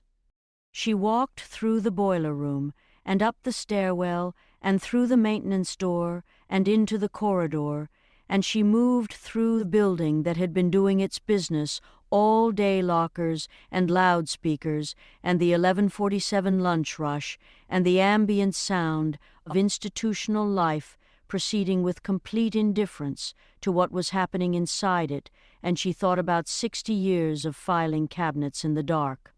She thought about a chair at the head of a carved table. She thought about whose jacket it was. She thought about whose name was on the card in the pocket. She went to find Emmanuel. Emmanuel was in his classroom during his prep period, sitting in his desk chair with his elbows on his knees and his thermal mug on the floor and his face in his hands, in the posture of a man who has been holding something up for a very long time and has, in the privacy of an empty classroom, allowed himself 5 minutes of not holding it. She opened the door. He looked up. She sat down in the chair across from his desk, the chair where students sat, which was smaller and lower than the teacher's chair in the way that is always either practical or a subtle power arrangement, and which did not matter, in this case because the power arrangement in this room was built of entirely different materials. She told him about the sub-basement. She told him about the filing cabinets. She told him about the room, the table, the carved symbol, the dark red carpet, the candles, the chairs, and the jacket. She told him about the card. He was quiet for a long time after she finished. He reached for his peppermint candies. He unwrapped one, the first she had ever seen him actually unwrap, and put it in his mouth, and sat with the mint and the quiet. "I want to ask you something," she said. "And I want you to know that, however you answer it, I'm on the same side I've been on, and so are you, and that's not going to change." He nodded. "June," she said. Do you know why she came to you specifically? He looked at the Harriet Tubman postcard. She came to the dinner, he said, in October, with the former governor. She was introduced as his granddaughter. I noticed her because she was 15 at an event full of adults, and she was not uncomfortable. She was recording everything in her head. She moved through the room the way you move through a room when you're working. He paused. I noticed her because she reminded me of someone. Who? He looked at Shell. He looked at her with the full weight of the 41-year-old man who had grown up between County Clare and Buckhead and had spent 6 weeks being afraid in a building he loved and paying attention in the way that attention is the last available weapon when you have no others. She reminded me of you, he said. The way you move through the library. The way you're always present, everywhere, without appearing to surveil. She has that quality. He paused. She's been trained, Shell. Someone has been training her for a long time. The question I can't answer yet is, trained for what? Blackmail, she said. It arrived with the certainty of a word that has been waiting in the wings. He looked at her. She's going to get something on you, Shell said. I don't know why. I don't know how, but she's here for that. And she's here for us, too. For Wealthy and me. She looked at her hands. Which means she already has something, or she thinks she's going to get something, or she's been sent here to manufacture something. She paused. So I need to know, and I need you to think carefully before you answer, is there anything in your life that she could find? Anything at all? Emmanuel was quiet for a very long time. He unwrapped another peppermint. There's something in Dallas, he said. She waited. It was. He stopped. He started again. I had a period. Several years ago, before I came here. I was in Dallas, in Montrose, and another stop. It was a long time ago, and it is not a thing that reflects who I am now or who I was even then. It is a thing that happened in the way things happen when you are young and shit-faced, and the city is large, and the night is long, and your judgment is, Emmanuel. He looked at her. You don't have to tell me, she said. That's not what I'm asking. I'm asking, does she have access to it? Is it findable? A long pause. There was a police report, he said. It was nothing. It was the charges were dropped. It was a misunderstanding. It was genuinely nothing. But it exists. It's a record that exists. And He looked at the Harriet Tubman postcard for a long moment. In this state, in this district, in this school, it would be enough. He said it quietly, with the specific quiet of someone stating a fact they have already integrated and made their peace with, and that still has the capacity to wound. It would be enough to lose this. She thought about the room behind the false wall. She thought about 60 years of filing cabinets. She thought about a society that had been operating in plain sight, in the sub-basements of schools and the breast pockets of jackets and the backs of cabinets with broken doors, and she thought about how many Emmanuel Oaks there had been. How many filing cabinets were labeled with the names of people who had a police report in Dallas, or a bad period, or a thing that was genuinely nothing but was enough. How many of them had been managed, had been used, had been held by something small and old and documented until they did whatever the table in the dark red room required of them. She's not going to use it, Shell said. Shell. I'm not being optimistic, she said. I am not, as you know, inclined toward optimism as a primary strategy. She is not going to use it because we are not going to give her the opportunity. But I need you to trust me, and I need you to do one thing before 3:15 today. He looked at her. I need you to go to the faculty meeting, she said. And I need you to sit in the front. Why? Because I need a witness in the front row, she said. And because you are the most careful observer I know in this building, and because whatever Salinger is going to do at 3:15, I need it seen by someone who will remember every detail and can communicate those details, in writing with the precision and clarity of a person who teaches language for a living. He was quiet.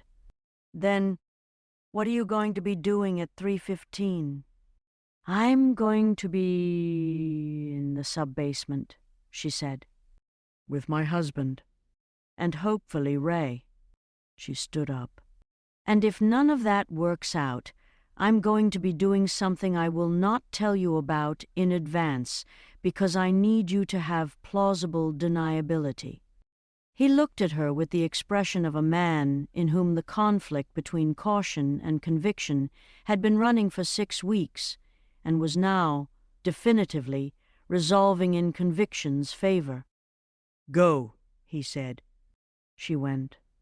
The 3:15 meeting began on schedule. 23 faculty members in the conference room adjacent to the main office. Emmanuel in the front row. Ms. Lopez at the podium, handling introductory business budget updates, calendar items, the parade route situation, with the efficient warmth of a woman who had grown up 2 doors down from the principal and who had, Shell now thought, no idea what was in the sub-basement of the building in which she administered, which was either her great fortune or the most successful compartmentalization Shell had ever encountered, and she genuinely could not determine which. Salinger entered at 3:19, 4 minutes late, which was unusual. Salinger was punctual to the degree of precision, punctual in the way of someone who understood that controlled time was a form of power and that surrendering 4 minutes of it was a statement. He was making a statement. He stood at the front of the room with the moderate concerned face and the gray temples and the briefcase, his briefcase, not the leather-battered kind, a slim modern case, silver clasps, the kind that says, I am organized, I am institutional, I have arrived from somewhere important, and he set it on the table and he opened it, and he removed a folder, red, yellow, and green. Emmanuel, in the front row, looked at the folder. He looked at the front of it. He looked at the label on the front of it. His face did something that he controlled, that he disciplined into a professional neutrality that cost him, from the outside, visibly. The label had a name on it. The name on the label was his. Salinger opened the folder on the table and he looked at the faculty assembled before him, and he said, in his warm professional voice, the voice that had been performing reassurance for so long that the performance was indistinguishable from the man, I want to address something that's come to my attention regarding a member of our faculty. This is a pause. The pause of a man who has rehearsed this, who has sat in his leather chair at the head of his carved table and rehearsed the weight of regret. This is difficult, but transparency is what this community deserves. And in the sub-basement, at that same moment, 3:21 p.m., Thursday Shell's phone buzzed with a text from a number she had sent the plate information to 4 hours ago. The text said, We're in the building. Don't go in the room yet. We need 2 minutes. She looked at the text. She looked at Wealthy. She looked at the false wall and the valves and the sequence that opened it. She thought about Emmanuel in the front row, watching Salinger open the folder. She thought about June, who was, she had confirmed this before coming down in Salinger's outer office, having been called there at 3 p.m. by his secretary for what had been described as a scheduling conversation. She thought about a girl in red pumps holding a book upside down. She thought about trained, and for what? She thought about the 15-year-old face of a person auditing a situation, confirming a status, checking on the progress of something that had been set in motion before she arrived. She thought about the great-great-grandmother who sat in a tiger print chair every morning and watched a dark car in the spot where the street lamp didn't reach and said nothing until she knew what it meant. She thought, I know what it means. She looked at the false wall. She looked at Wealthy. Wait for them, he said. I know, she said. Show. I know, Wealthy. 2 minutes. She held the phone. The sub-basement was very quiet. The filing cabinets stood in their long rows, 60 years of names in the dark, 60 years of people who had a thing that was enough, 60 years of a table in a red-carpeted room being served by a world that didn't know it was serving. The phone buzzed again. Go in. She looked at Wealthy. He looked at her. He turned the valves in their sequence. The wall opened. They went in. The room was exactly as she'd left it. The table, the chairs, the candles, the carved symbol. The jacket over the chair at the head, and in its pocket, in the breast pocket, where a person puts something they reference often, something they want at hand. The card was gone. The jacket was there. The pocket was empty. The card was gone. And in its place, laid flat on the surface of the carved table, in the space where a folder might sit at a meeting, in the space between the candle holders, was something she had not seen before. A photograph. Color, 8 by 10. Recent, she could tell by the quality of the light, the quality of the image, the crispness of the digital 2-print resolution, a photograph of the shack. The shack at night. The light of the lantern visible through the window. The shapes of people visible through the window in the warm orange lantern light, sitting on the benches, standing, turned toward each other. Herself. Wealthy. Mario. Denise. Geordie. Emmanuel. And Ruth at the piano. Every face visible. Every face clear. And below the photograph, in the typewriter font, 3 words. We were there. End of chapter 4. Coot the pig farmer arrives with information nobody asked for and everyone needed, and Ruth Fontaine communicates across impossible distance at the exact moment the gymnasium goes completely dark. There is a specific quality of silence that follows the discovery that you have been watched. Not the silence of peace, not the silence of completion, not the library silence that Shell had spent 2 years cultivating with the care of a person who understands that certain silences are ecosystems, are living things, require tending, but the silence of the photograph on the carved table, the silence of we were there in typewriter font, the silence of a lantern-lit window, and every face visible, and a society that has been operating since 1961, watching the people who are trying to stop them, watch the people who are trying to stop them, and finding this, apparently, worth documenting. The federal contacts had come into the room. There were 2 of them. They were not what Shell had expected, which said something about what she'd expected, which was something from television, something with a badge produced at chest height and the practiced authority of people whose authority has been practiced until it is indistinguishable from their actual personhood. These were not that. These were a man and a woman in clothes that were spectacularly unremarkable cargo pants, brown leather belt, a fleece, the woman in a jacket that was either chenille or pleather, and Shell was too compromised to determine which, and they moved through the red-carpeted room with the specific quality of attention of people who have been in rooms like this before and have learned to look at the right things in the right order. The woman's name was, she said, Agent Carpenter. The man did not give a name. He had Cheeto-stained fingers, which was the most disarming thing about him, which Shell suspected was intentional. The photograph, Agent Carpenter said. She was looking at it on the table with the expression of someone identifying a species. This was left since you were last in this room. 20 minutes. Wealthy said. We were gone 20 minutes. They were in the building, the man without a name said. He did not say it with alarm. He said it the way a carpenter says there's the problem, flatly, with the satisfaction of diagnosis if not yet of remedy. Shell looked at the photograph. She looked at the shack in orange lantern light, and every face clear in the window, and she thought about the blackberry brambles, and the not-quite hill and the fence gap, and the fact that she had believed, standing in that small space with the people she loved, and the pot-belly stove, and the impossible piano, that she was in a hiding place. She had been in a display case.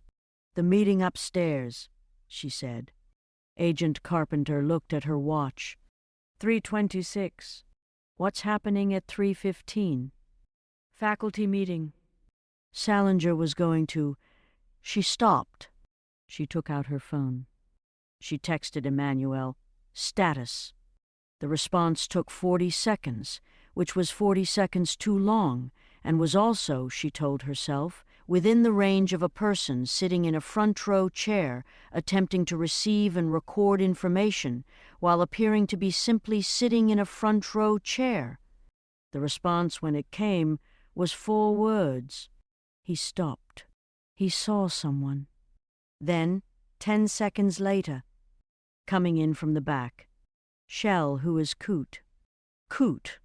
The name had entered the story the way Coot himself entered most spaces, sideways, unannounced, with the self-possessed unhurriedness of a man who had spent the majority of his 57 years in the company of pigs, and had arrived at a philosophy of time and urgency that was informed by the pig's own relationship to both, which was, things happen when they happen, and the interval between intention and outcome is not wasted but gestational, and the person who understands this is always more prepared than the person who doesn't, even if they arrive late.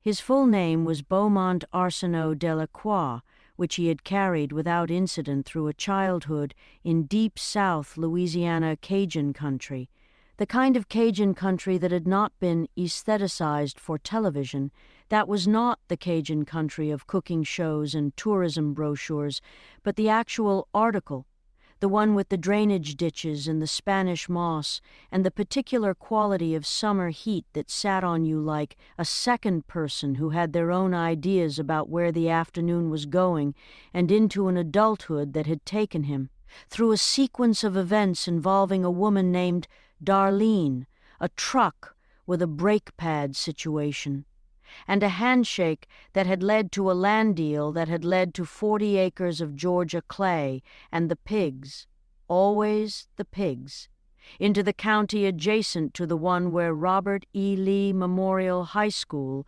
administered its business.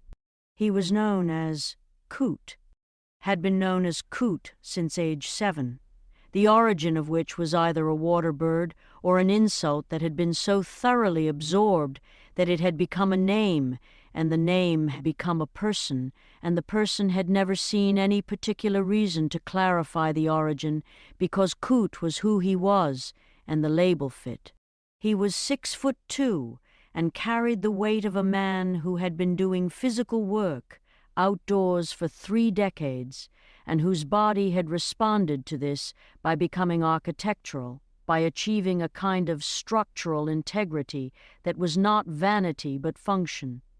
He had a face the color of the burnt sienna crayon in the big Crayola box, the one with the aspirational name, and he wore always, in every context, including several that warranted reconsideration, a pair of canvas overalls over a long-sleeved shirt, a baseball mitt tucked in the left bib pocket, and boots that had participated in so much of South Georgia's actual soil that they had become, at some cellular level, part of it.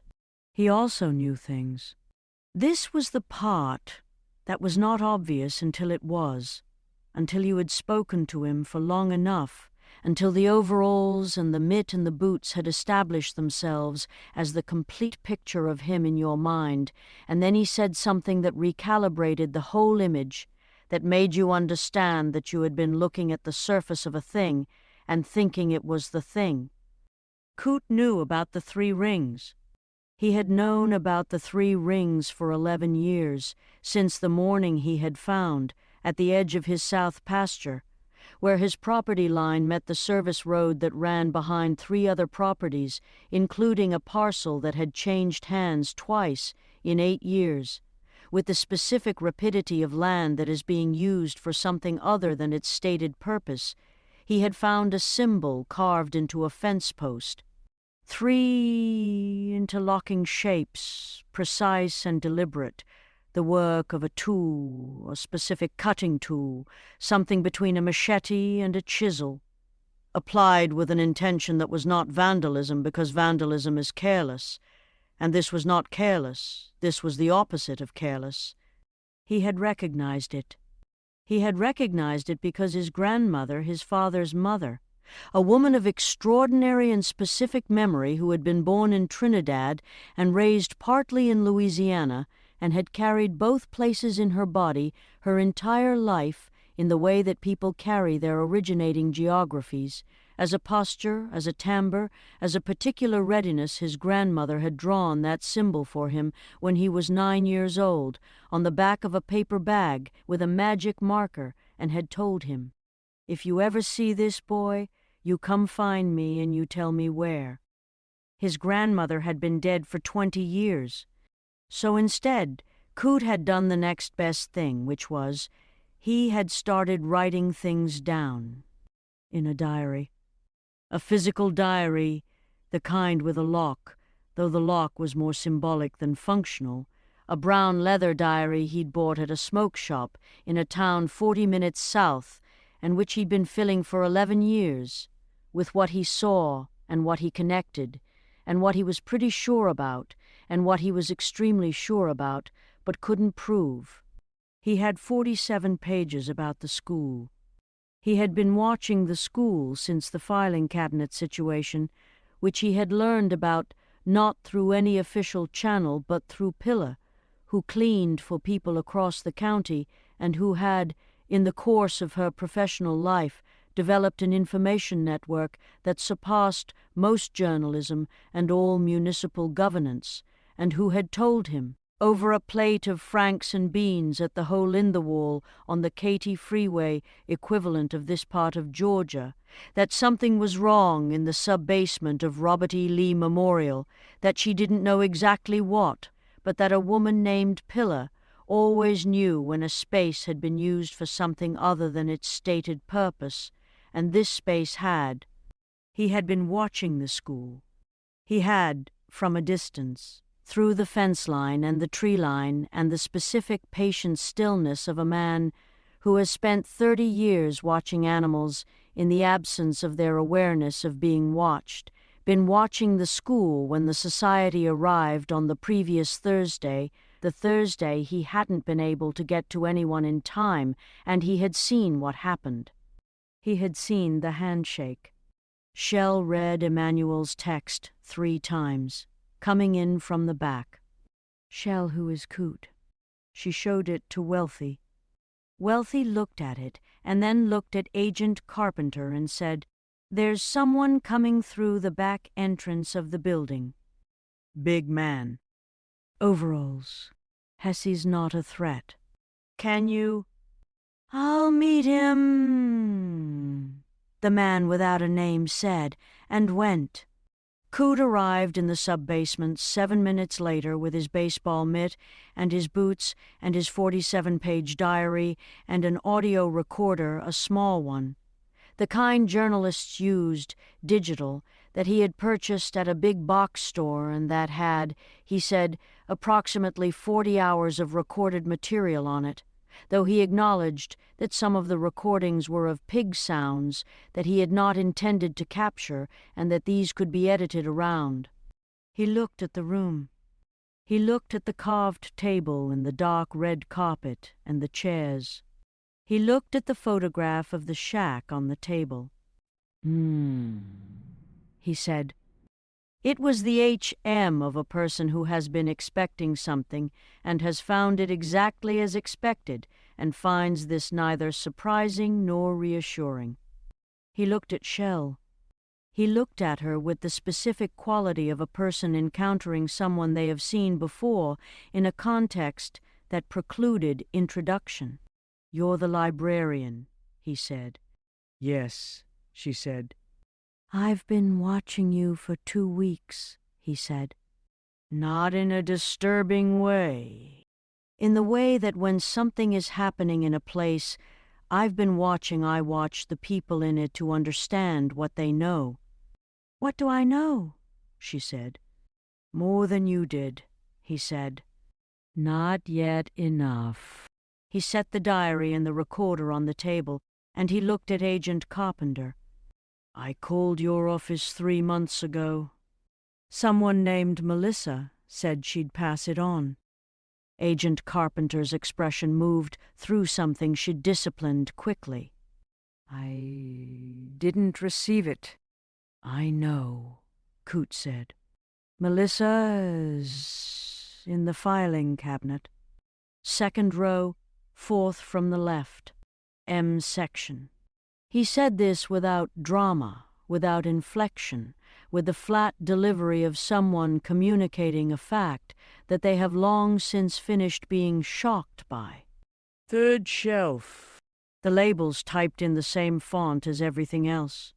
The silence in the sub-basement had a quality that Shell had not previously encountered, a quality of depth, as if the room had just gotten larger by the addition of something that took up enormous invisible space. Agent Carpenter looked at the row of filing cabinets. She walked to the 2nd row. She counted to the 4th from the left. She pulled the 3rd shelf. She found the file. She opened it. Her face did something that faces do when the architecture of what they thought was real turns out to have a different load-bearing structure than previously understood. "How did you know?" she said. "Because I have one too," Coote said. "Mine's in the 3rd row. I'd go get it, but it seems like y'all should do that." They had approximately 40 minutes before the pep rally. The pep rally had been scheduled for 6 weeks, in the way that pep rallies are scheduled, with the bureaucratic optimism of events that exist to produce enthusiasm for things that already have more enthusiasm than they need.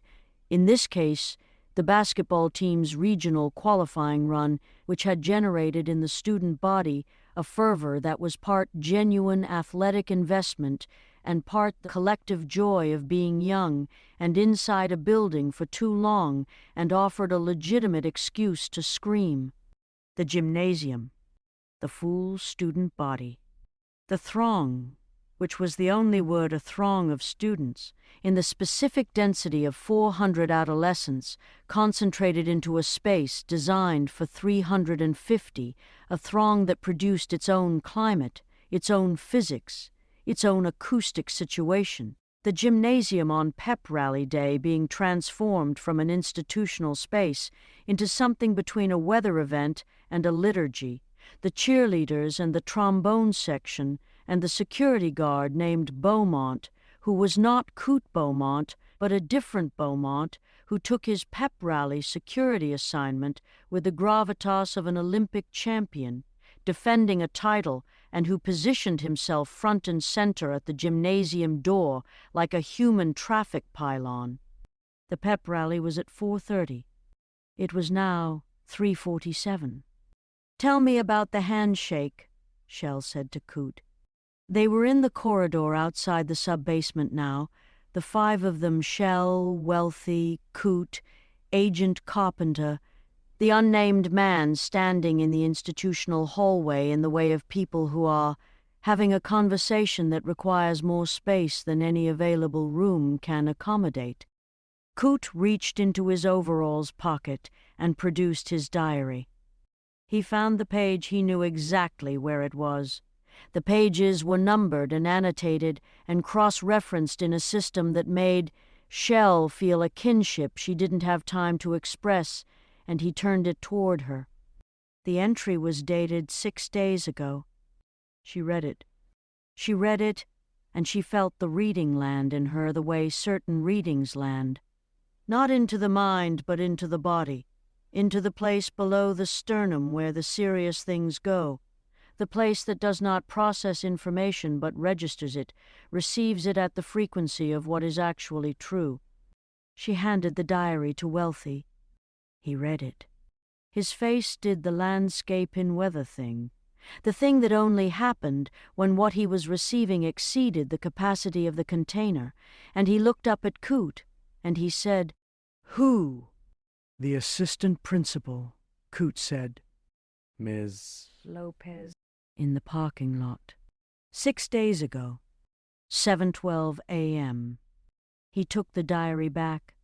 "I was in my truck at the service road entrance. I come that way sometimes to watch the lot in the morning.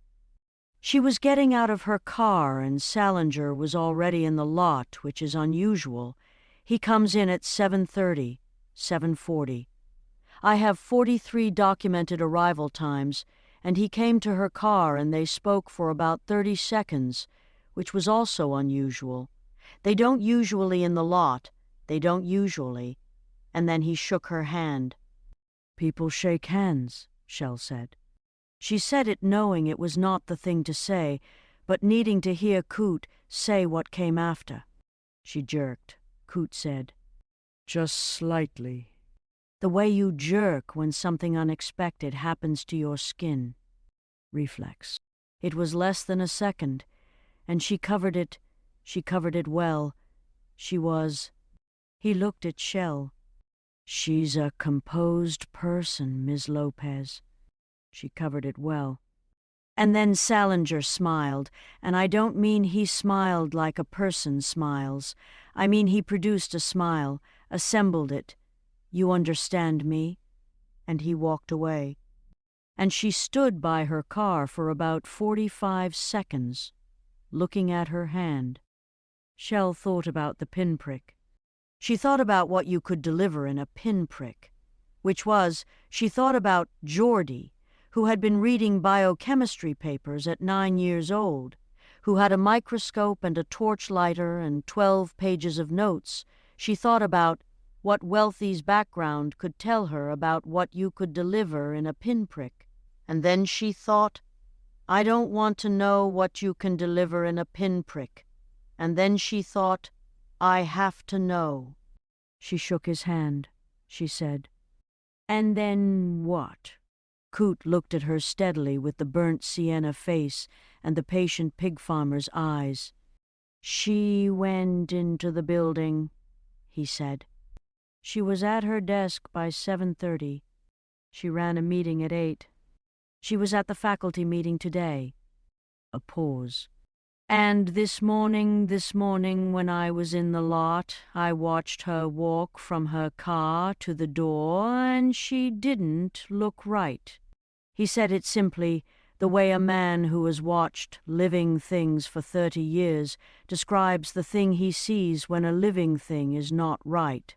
Not with medical precision, but with the prior knowledge of health, the knowledge that allows you to see the absence of it. She was managing.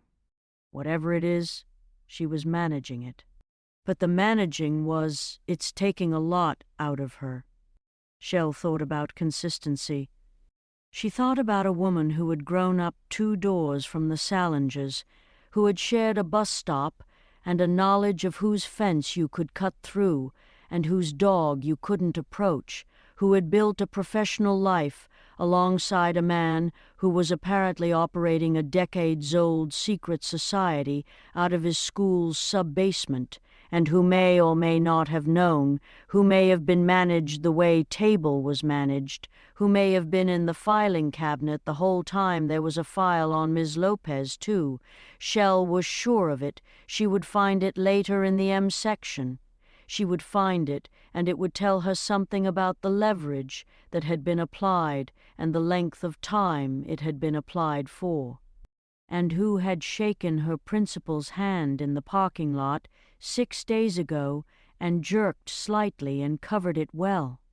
Shell said, "I need to find Ms. Lopez." She found her in the gymnasium. The gymnasium was being prepared for the pep rally with the organized chaos of institutional events. The custodial staff, Wealthy's colleagues, the people who had worked alongside her husband for 2 years, while she had pretended not to know him, were unfolding bleachers and running extension cords and setting up the portable sound system that the school used for events, a system of such vintage that it produced, when first turned on, a feedback squeal of the kind that could be used by the military. The cheerleaders were rehearsing in one corner, a formation of controlled enthusiasm. The trombone section of the band was somewhere else, producing sounds that were either warm-up exercises or a performance piece about industrial accidents. Ms. Lopez was standing at the gymnasium's far end, by the emergency exit, with a clipboard and the expression of a woman administering a situation through the application of professional discipline over something that was not fine. She was 41. She had a face that was naturally warm, that smiled without effort, that gave the impression of someone genuinely pleased to be in whatever room she was in, the impression that Shell had taken at face value for 2 years, and now looked at with the new eyes of everything she knew, looking for the structure beneath it, looking for what was load-bearing and what was performance.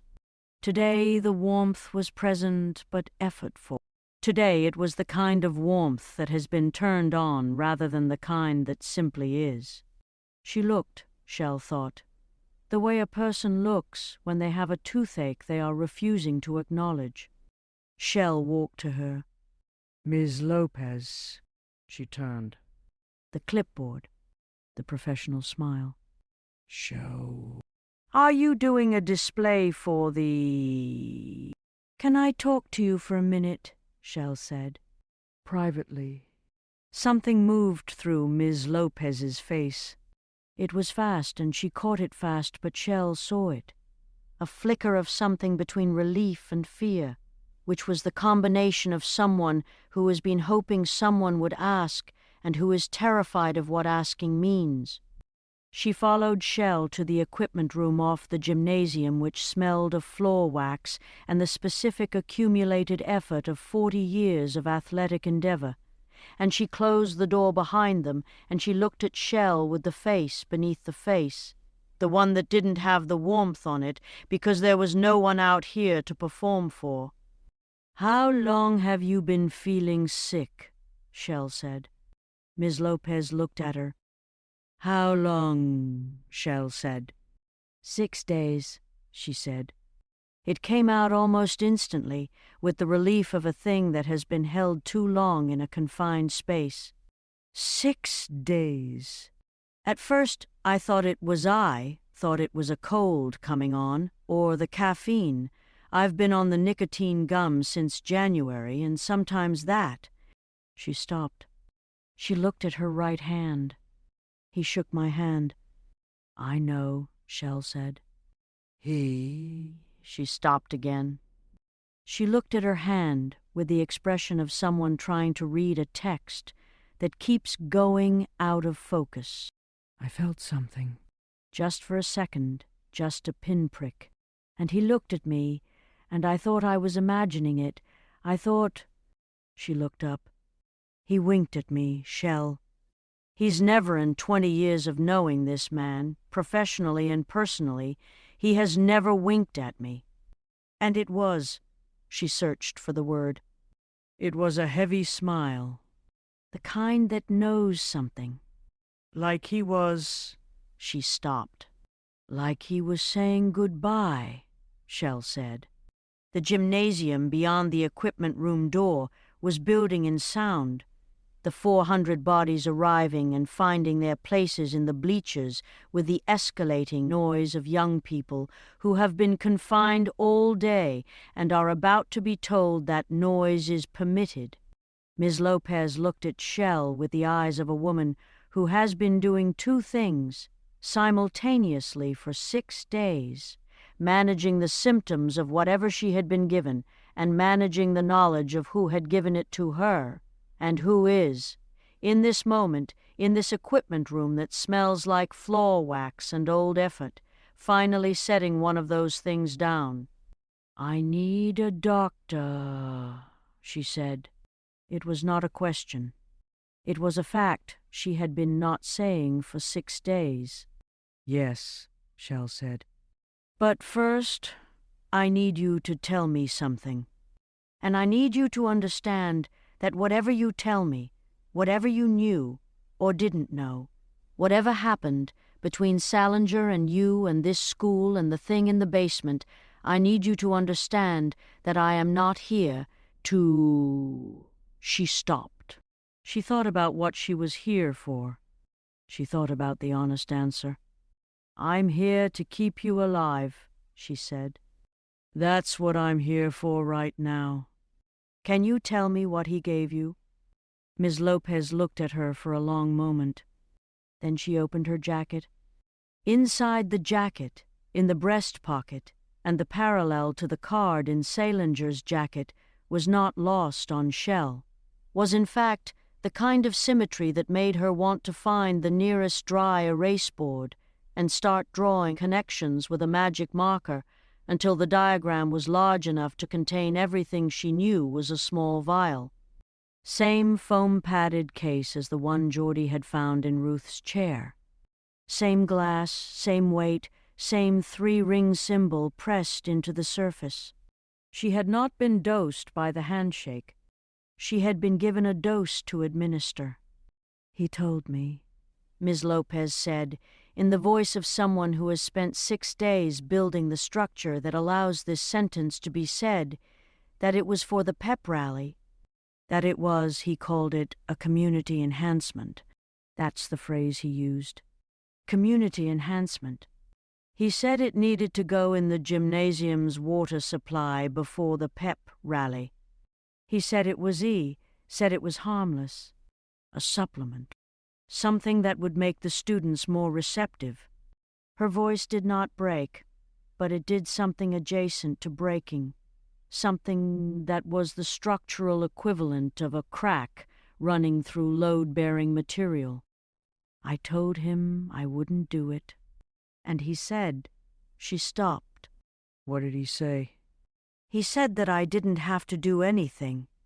He said he understood, and then he shook my hand. Shell took the vial in its case from Ms. Lopez's jacket. She took out her phone and she texted Wealthy, gymnasium water supply. Check it. Now. Do not let it be used. Then she texted Geordie, who was somewhere in the building with his microscope in the school's lab. I need you in the gym equipment room. Bring everything. Then she called Agent Carpenter. Geordie arrived in 4 minutes with his backpack and the school microscope on a rolling cart and the focused calm of a calm of a 17-year-old who has spent the last week metabolizing extraordinary information and has arrived at the place on the other side of shock where everything is simply the problem in front of you and the problem in front of you is interesting. He looked at the vial. He looked at the one from Ruth's chair, which Shell had brought. He put them side by side. He looked at them for 45 seconds with the quality of attention that made Shell think of Ruth in the window, The patient watching of a person for whom observation is a discipline and not a pastime. Different, he said. Different how? Same container, same symbol, different substance. He looked at the gymnasium vial. This one is the color is off.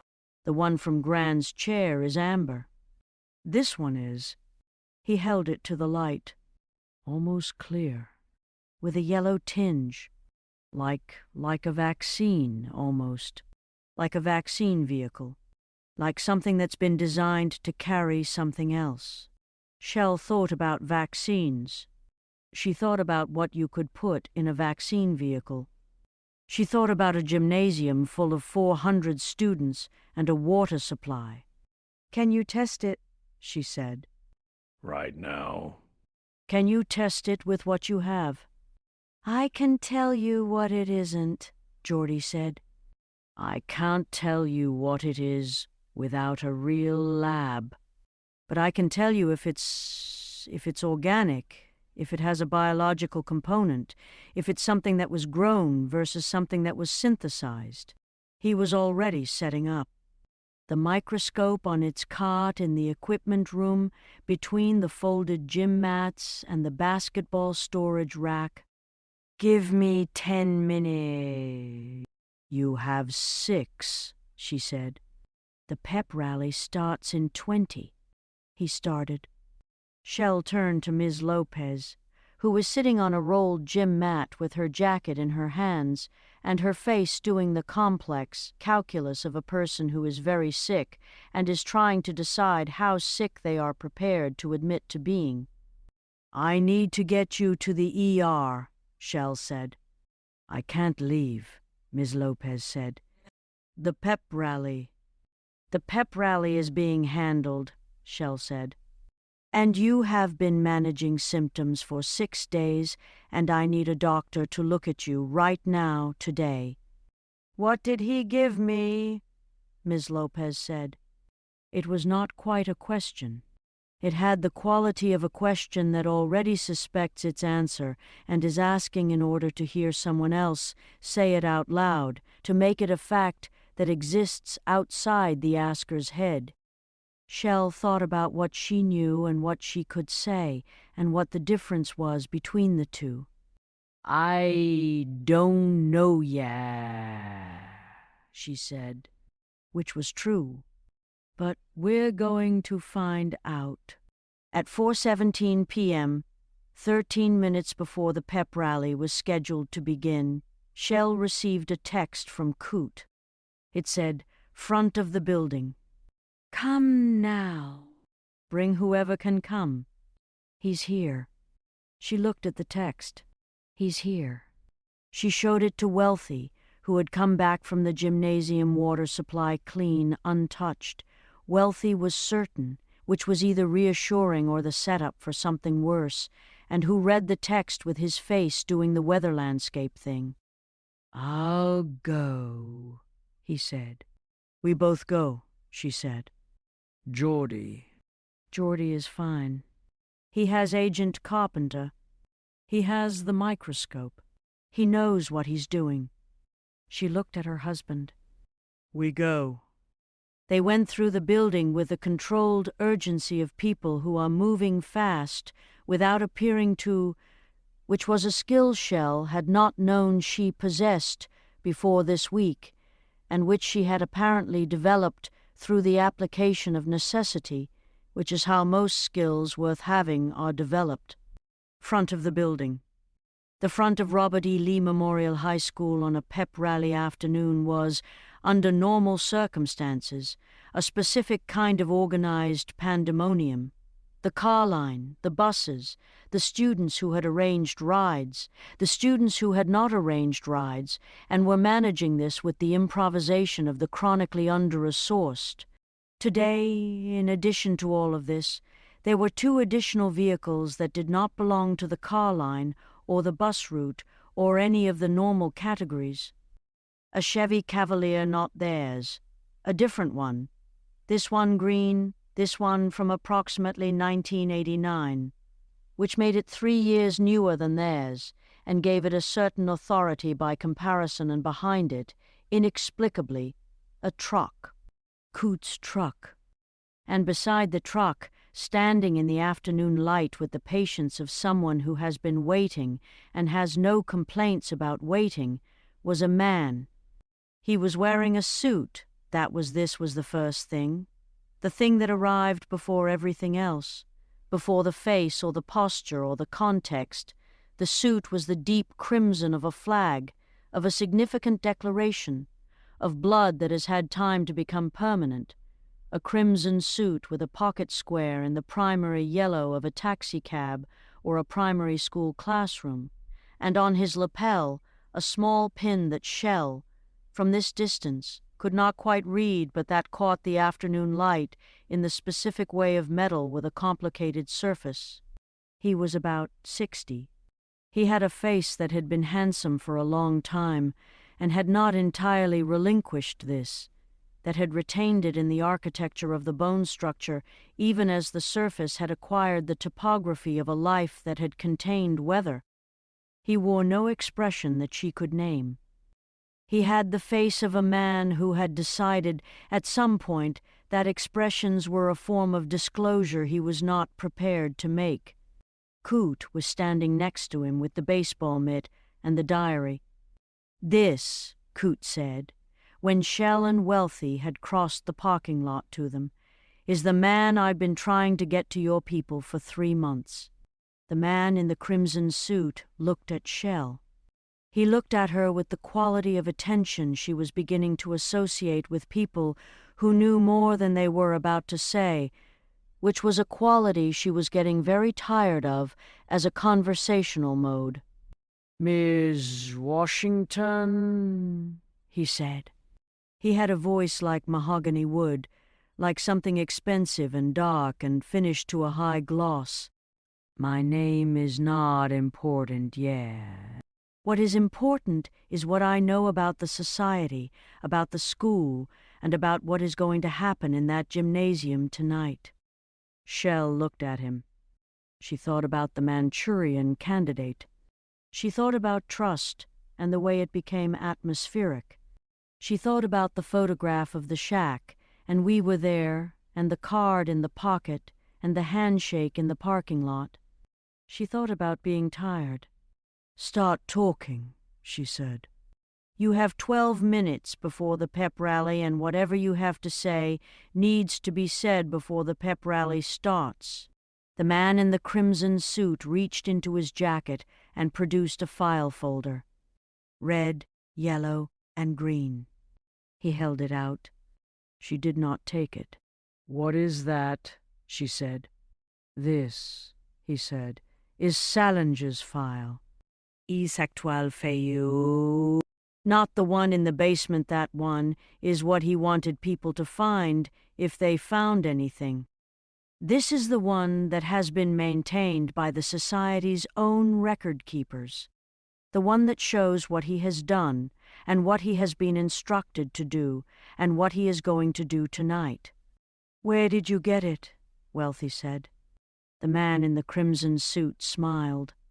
It was the first expression she'd seen on his face, and it was not exactly a smile. It was more the ghost of one, the impression of a smile, the chalk outline. "I've been in the Society," he said, "for 22 years. A pause. "And I have been trying to get out of it for the last 3. There was a character who had not yet been named in this account of events, because she had not yet made herself fully visible, had been operating in the penumbra of things, which was her natural habitat, which she had cultivated with the care and patience of a person who understands that visibility is a resource to be managed, and that the moment of visibility, when it arrives, should be the moment of her choosing. Her name was June. And June, at 4:21 p.m. on this Thursday, was not in the gymnasium with the throng of students assembling in the bleachers.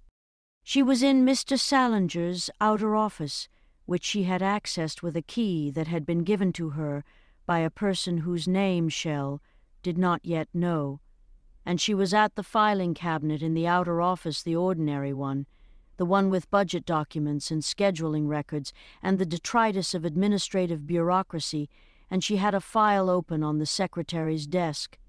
The file had a name on it. The name was Emmanuel OKC.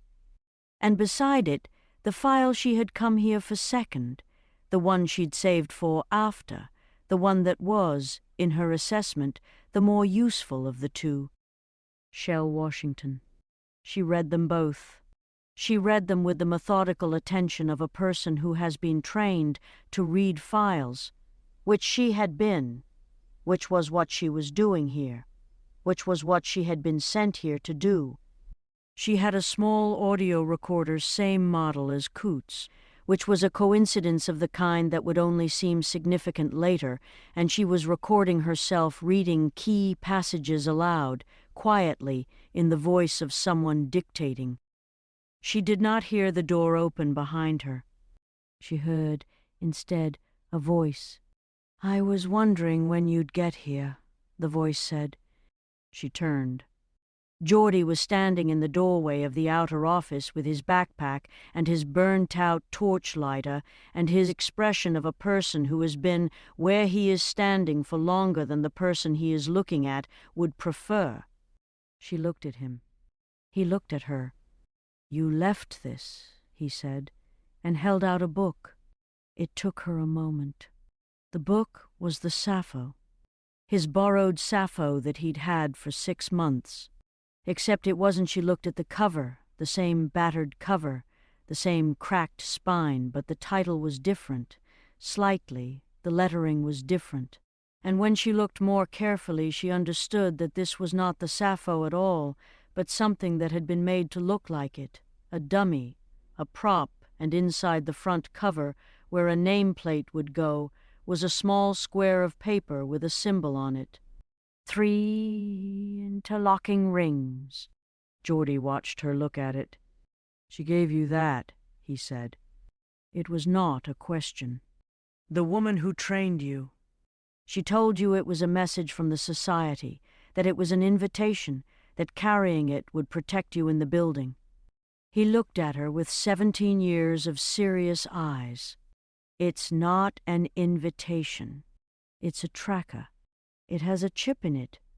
They've been tracking you." He paused. "They track everyone they send in." "They don't trust their own people." June looked at the book. She looked at Geordie. She was 15 years old, and she had been doing this for 2 years, and she was, Shell would understand later, extraordinarily tired, with the specific exhaustion of a person who has been performing competence and certainty in a direction that has not been of their choosing for long enough that they have forgotten what their own direction might be. "Put the files back," Geordie said. "And then I need you to come with me, because there's something happening in this building tonight that you don't know about. And I think," he looked at her steadily, "I think they didn't tell you the whole thing. I think they sent you in here knowing things would happen tonight, and they didn't tell you what they were. And I think you need to know what they are before you decide what you're actually going to do." June was quiet. She looked at the files. She looked at the book with the 3-ring symbol. She set the recorder down. "Okay," she said. "Tell me." The gymnasium. 4:30 p.m. 412 students in the bleachers, which were at capacity, and then 17 past capacity, which was itself a kind of triumph, the specific triumph of collective enthusiasm exceeding the spaces built to contain it. The cheerleaders. The trombone section, which had resolved its earlier ambiguity and was now producing something unambiguously musical. Security guard Beaumont, front and center, with the gravitas of his position and a small American flag pin on his lapel. Emmanuel OKC, in the second row of the faculty section with his peppermint candy and his audio recorder, which he had placed in the chest pocket of his jacket with the voice activation on. The loudspeaker produced its squeal.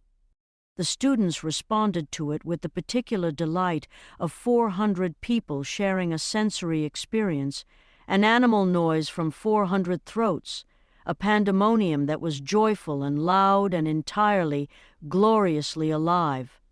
And then the gymnasium lights went out. All of them.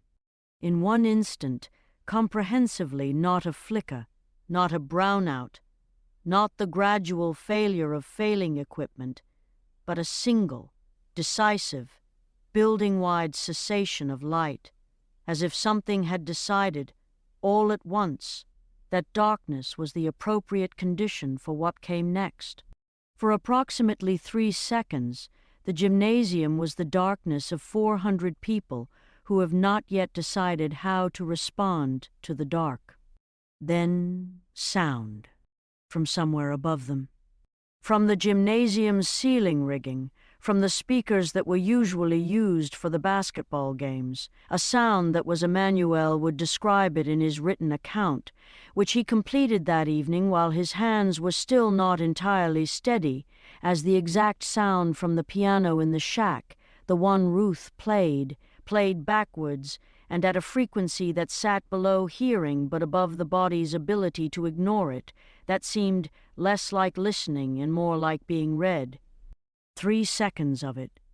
And then, in the back row of the bleachers, in the dark, a hand on Shell's arm. Shell had come in through the side entrance at 4:28, 2 minutes before it started. She had positioned herself at the back. She did not know who had put their hand on her arm in the dark. She reached for her phone, for the flashlight. "Down," said the voice.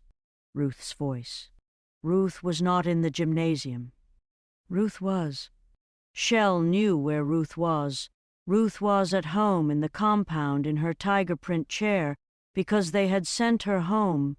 Celestine had driven her home after the hospital, and she had gone without argument, which was itself remarkable, had gone and had presumably been there all afternoon. But the voice was Ruth's, and the hand on her arm was warm and dry and small and specific in the way of a hand you have held, in the way of a hand whose particular geography you have memorized, in the concentrated way of love and fear. "Gran," Shell whispered. "Listen," Ruth said. From somewhere. From the dark. From the specific dark of a gymnasium in a school in Georgia, and also from somewhere that was not this dark, from the second-floor window and the tiger print chair and the 101 years of watching. The man in the crimson suit. Shell. He is the one who gave Salinger the vial. He is the one who gave instructions for the handshake. He has been trying to leave the society, but there is a difference between leaving a thing and stopping a thing, and he believes he is doing the second when he is doing the first. A pause, or what felt like a pause, the interval of a very old woman organizing the next thing to say.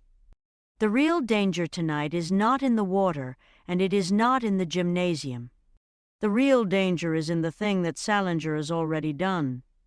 Past tense, child. Past tense. The pep rally is a masquerade. You need to find Ms. Lopez, and you need to find her right now, and you need to get her to a hospital. "Gran, how are you?" "The Book of Proverbs," Ruth said, "says that a wise person sees danger and hides, but the foolish keep going and pay the penalty. I am not telling you to hide. I am telling you to see." The lights came back on. The gymnasium was as it had been. 400 students, bleachers, cheerleaders, trombone section, security guard Beaumont with his gravitas. Shell turned. There was no one beside her. There was no one in the back row who could have been Ruth. There was no gap in the crowd, no person departing, no evidence of a presence that had been there and was now gone. There was only the warmth on her arm where the hand had been.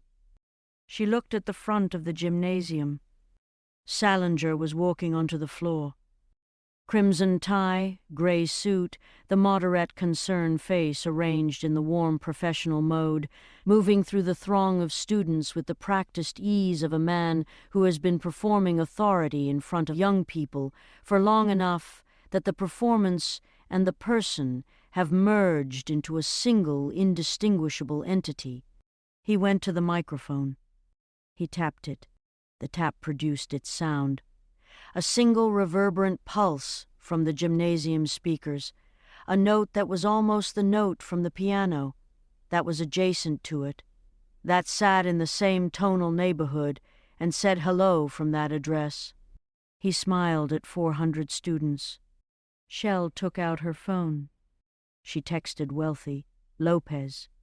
Now. Right now. Get her out. She texted Agent Carpenter. Salinger at the mic. Whatever he's going to say, record everything. Don't move. She texted Geordie. Where are you? His response came in 2 seconds, outside Lopez's office. She's gone. Shell felt the floor of the gymnasium become theoretical again, felt the dissociation try to start up with its edge blurring and its distance, and she did what she had done in the supply closet. She pressed her back against the nearest solid surface. She felt its reality. She breathed. Past tense.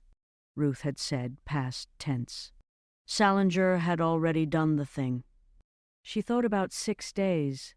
She thought about the parking lot and the handshake and the pinprick and the smile that knew something.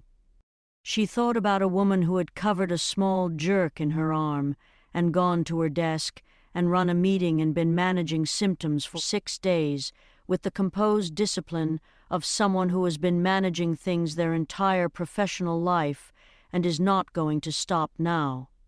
She pushed through the gymnasium door. She went to find Ms. Lopez. She found her in the corridor outside the faculty bathrooms, which was not where Shell had expected to find her, which was significant, because Ms. Lopez was someone who was always exactly where she was expected to be, who administered her own presence in a building with the same deliberate precision that she administered everything else. She was on the floor.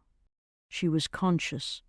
She was the word shell arrived at was diminished, which was not a clinical word but was the only accurate one. She was sitting with her back against the wall and her legs in front of her and her clipboard in her lap, as though she had sat down for a moment and the sitting had become more comprehensive than she'd intended, and she was conscious and her eyes were open and tracking, and she said, when she saw Shell, "I was going to go back in." "I know," Shell said. "I was just resting for..." "I know." Shell was already on the phone. She was calling Agent Carpenter, and then she was calling 911. She called 911 first, actually, which was the right call, which was the call that a person makes when the situation is a medical situation and not a situation that can be resolved by any other kind of professional.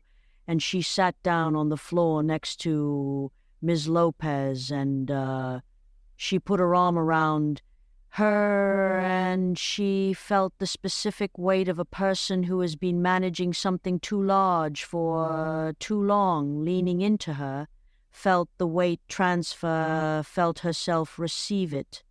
"He told me," Ms. Lopez said, in the voice of someone building a sentence from the materials of a very limited remaining supply of energy, "when we were 12. He told me, this is what I want you to know, Shell. I want someone to know this. He told me at the bus stop that he was going to do something important someday." That's the word he used. Important. And I believed him. I believed him for 30 years. She stopped. She breathed. "I just didn't know what the important was." Shell held her. In the gymnasium, through the closed doors, she could hear the trombone. She could hear 400 voices. She could hear the loudspeaker and Salinger's voice moving through his warm professional performance, running whatever charade he'd designed for tonight, whatever masquerade this pep rally was covering, unaware or aware and indifferent, which was its own category of terrible that the thing he'd set in motion 6 days ago, with a pinprick and a wink, was sitting against a wall in the corridor outside the faculty bathroom, being held by a librarian who had not slept properly in a week and was not going to let go. The paramedics arrived in 4 minutes. In the gymnasium, Emmanuel was recording. In the parking lot, Coot was in his truck with the diary and the audio recorder and 47 pages of a man writing down what he saw because his grandmother told him to. In the sub-basement, Agent Carpenter and the unnamed man were in the room behind the false wall with the red carpet and the carved table and a folder that had become, in the past hour, very interesting to several levels of authority. In Salinger's outer office, Geordie and June were talking. And in the tiger print chair, in the second-floor window of the Fontaine family compound, across from the Washington property, on the far side of the road where the street lamp reached, Ruth Fontaine sat and watched the evening come in and felt something. Not peace. She did not mistake what she felt for peace. Peace was what you earned at the end of the thing, and the end of the thing was not yet. She felt it the way you feel a tide turning, not dramatically, not suddenly, but with the irreversible quality of a direction that has committed itself. She raised one finger at the window, not at anyone in particular, at the evening, at the world, at the long, unreasonable work of being alive in it and watching it and refusing to stop watching even when the watching cost you. The tide was turning. It was not yet morning, but it was turning. End of Chapter 5. Chapter 6.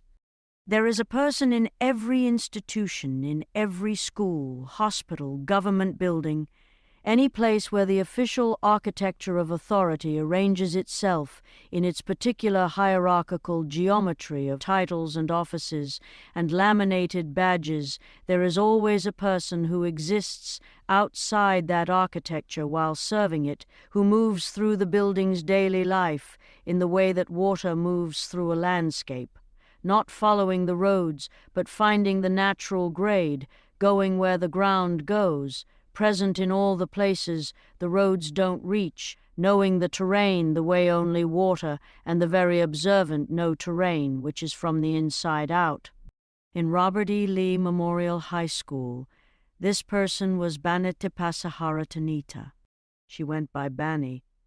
She would go by Banny to the people who knew her, which was the cafeteria staff and the custodial staff and 3 of the 4 secretaries in the main office, but not the faculty and not the administration, and certainly not Mr. Salinger, who had worked in this building for 11 years and who, if asked, would have produced the word cafeteria in the general direction of where he thought she existed, and would have meant by this the entirety of her, the category, rather than the person, the function, rather than the woman, which was a mistake that people of Salinger's particular variety made consistently and with a thoroughness that was almost admirable in its completeness. Bonnie was 53. She had been born in a country that she declined to name, which she had left in circumstances she declined to describe, which had delivered her through a sequence of events she declined to detail, through a forest clearing, a river raft, a boat ramp at the edge of a territory that had, on the other side of it, something different from what was behind to the United States, to Georgia, to this county, to this school, where she had been employed for 9 years in the cafeteria, serving the particular daily procession of adolescent hunger with the calm efficiency of someone who understands that feeding people is not a lesser form of caring for them, but simply a more direct one. She was small. She had a face that had been through weather, real weather, the kind that happened to a person rather than to a sky, and that wore this history with the specific dignity of something that has been through things, and has not been destroyed by them, and has decided that the not being destroyed is sufficient cause for continued forward motion. She wore her hair in a barrette every day, the same barrette, silver, shaped like a leaf, which was the one piece of jewelry she wore with the regularity of a religious practice. She wore her cafeteria uniform with combat boots, which technically violated the dress code but which no one had ever addressed, because Banny's boots had a quality of settled permanence, of having always been there, that made addressing them feel approximately as reasonable as addressing the floor. She had, in 9 years of cafeteria service, learned the following things about Robert E. Lee Memorial High School. She had learned where the CCTV cameras were, and which ones worked, and which ones had been broken since 2019, and not repaired, and which ones had been deliberately re-angled by a person she could name and had been observing for 6 years. She had learned about the sub-basement because she had been in it twice in the course of retrieving items from the wrong storage area, and had come back both times and said nothing to anyone, which was a practice she had developed in her other life and carried into this one the way you carry the things that kept you alive. She had learned about the marijuana, which had been growing in the garden beds behind the auxiliary building for 4 years in a configuration so ingeniously mixed with the ornamental parsley and radishes and parsnips of what was officially described as the school's student agricultural project that it required a very specific knowledge of botany to identify, a knowledge that Banny possessed because where she had come from, botany had been, at various points, the difference between eating and not eating. She had learned about the financial situation, which was connected to the marina 2 miles from the school, where Salinger kept a canoe registered under a name that was not his. She had learned about the cantina on Route 9 that served as a meet point for 3 members of the bar, society, and had the specific quality of a place that had become something other than its stated purpose, which Banny recognized because she had spent significant time in places that were other than their stated purposes. She had learned about the bones, discovered by the groundskeeper in 2021 under the bell tower of the Catholic Church 4 blocks from the school, reported as animal remains, closed out as animal remains, which Banny, who had seen both animal remains and what the bell tower had been used for, did not believe were animal. She had not told anyone any of this because she was waiting. She was a person of extraordinary patience who had learned, in the forest clearing and on the river raft, and in the subsequent years of building a life in a country that had not been expecting her, that the moment of telling is a resource as finite and specific as water, and you do not spend it before you know who is thirsty and whether the thirst is real. She had been watching Shell Washington for 2 years. She had decided, approximately 1 week ago, that Shell Washington was thirsty in the real way. She had been deciding how to approach this question of telling when the events of Thursday night made the decision for her, which was how most significant decisions get made, which is not by the decider, but by the situation that removes the option of not deciding. Friday morning. 31 hours after the pep rally, and the darkness and Ruth's voice in the gymnasium, and the paramedics and Ms. Lopez on the corridor floor. Ms. Lopez was at Grady. She was alive. The doctor, the ER attending. who had the energetic focus of a person for whom caffeine had become a food group, and who had looked at Ms. Lopez's blood work results with the expression of a person receiving information that requires rapid recalibration of their prior understanding of what a person can have in their bloodstream and be sitting upright.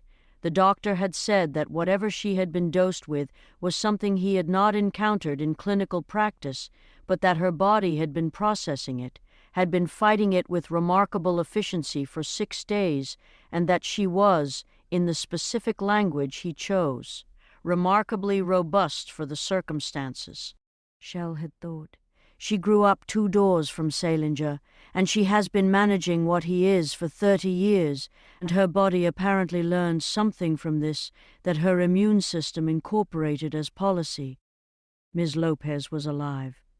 This was the morning's first fact, and it was, in the hierarchy of facts available, the most important one, and Shell had held it throughout the night which she had spent largely in the hospital waiting room, in the specific purgatory of plastic chairs and vending machine coffee and the ambient sound of institutional medicine doing its continuous work, held it the way you hold a warm thing in cold circumstances, for the heat of it, for the practical comfort of the heat.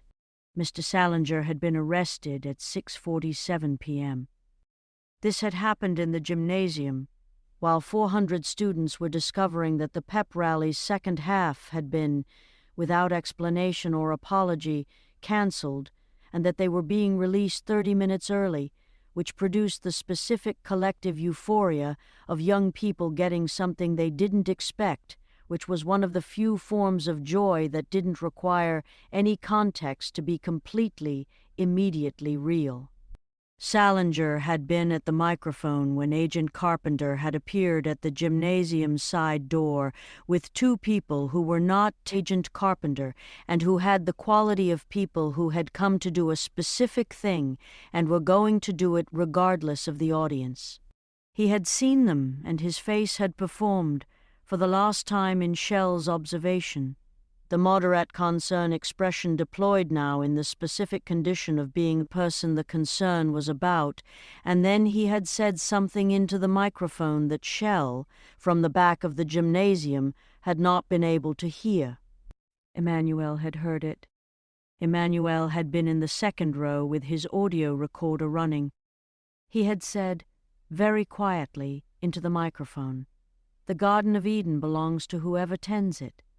Then he had set the microphone down with the care of someone who is finished with something, and he had walked toward Agent Carpenter without resistance, with the specific composure of a man who had been planning for the possibility of this moment for long enough that the planning had become its own form of peace. He was the leader.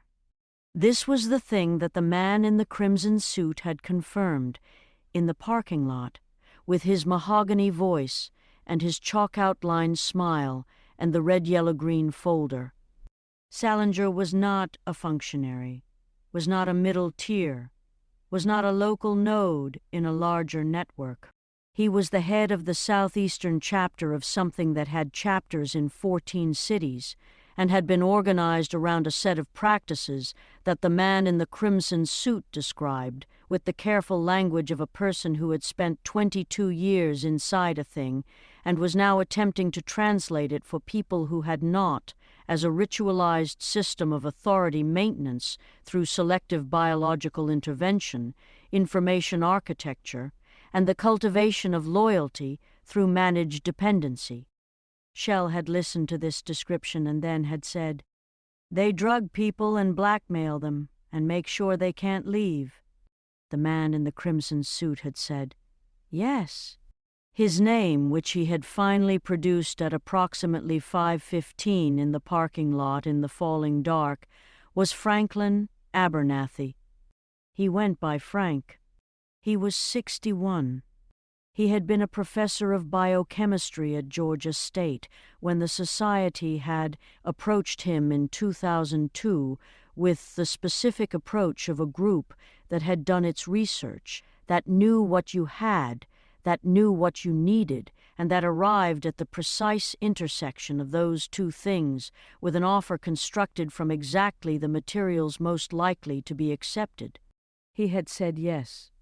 He had said yes, and then he had spent 22 years doing things for which he had not yet faced any accounting.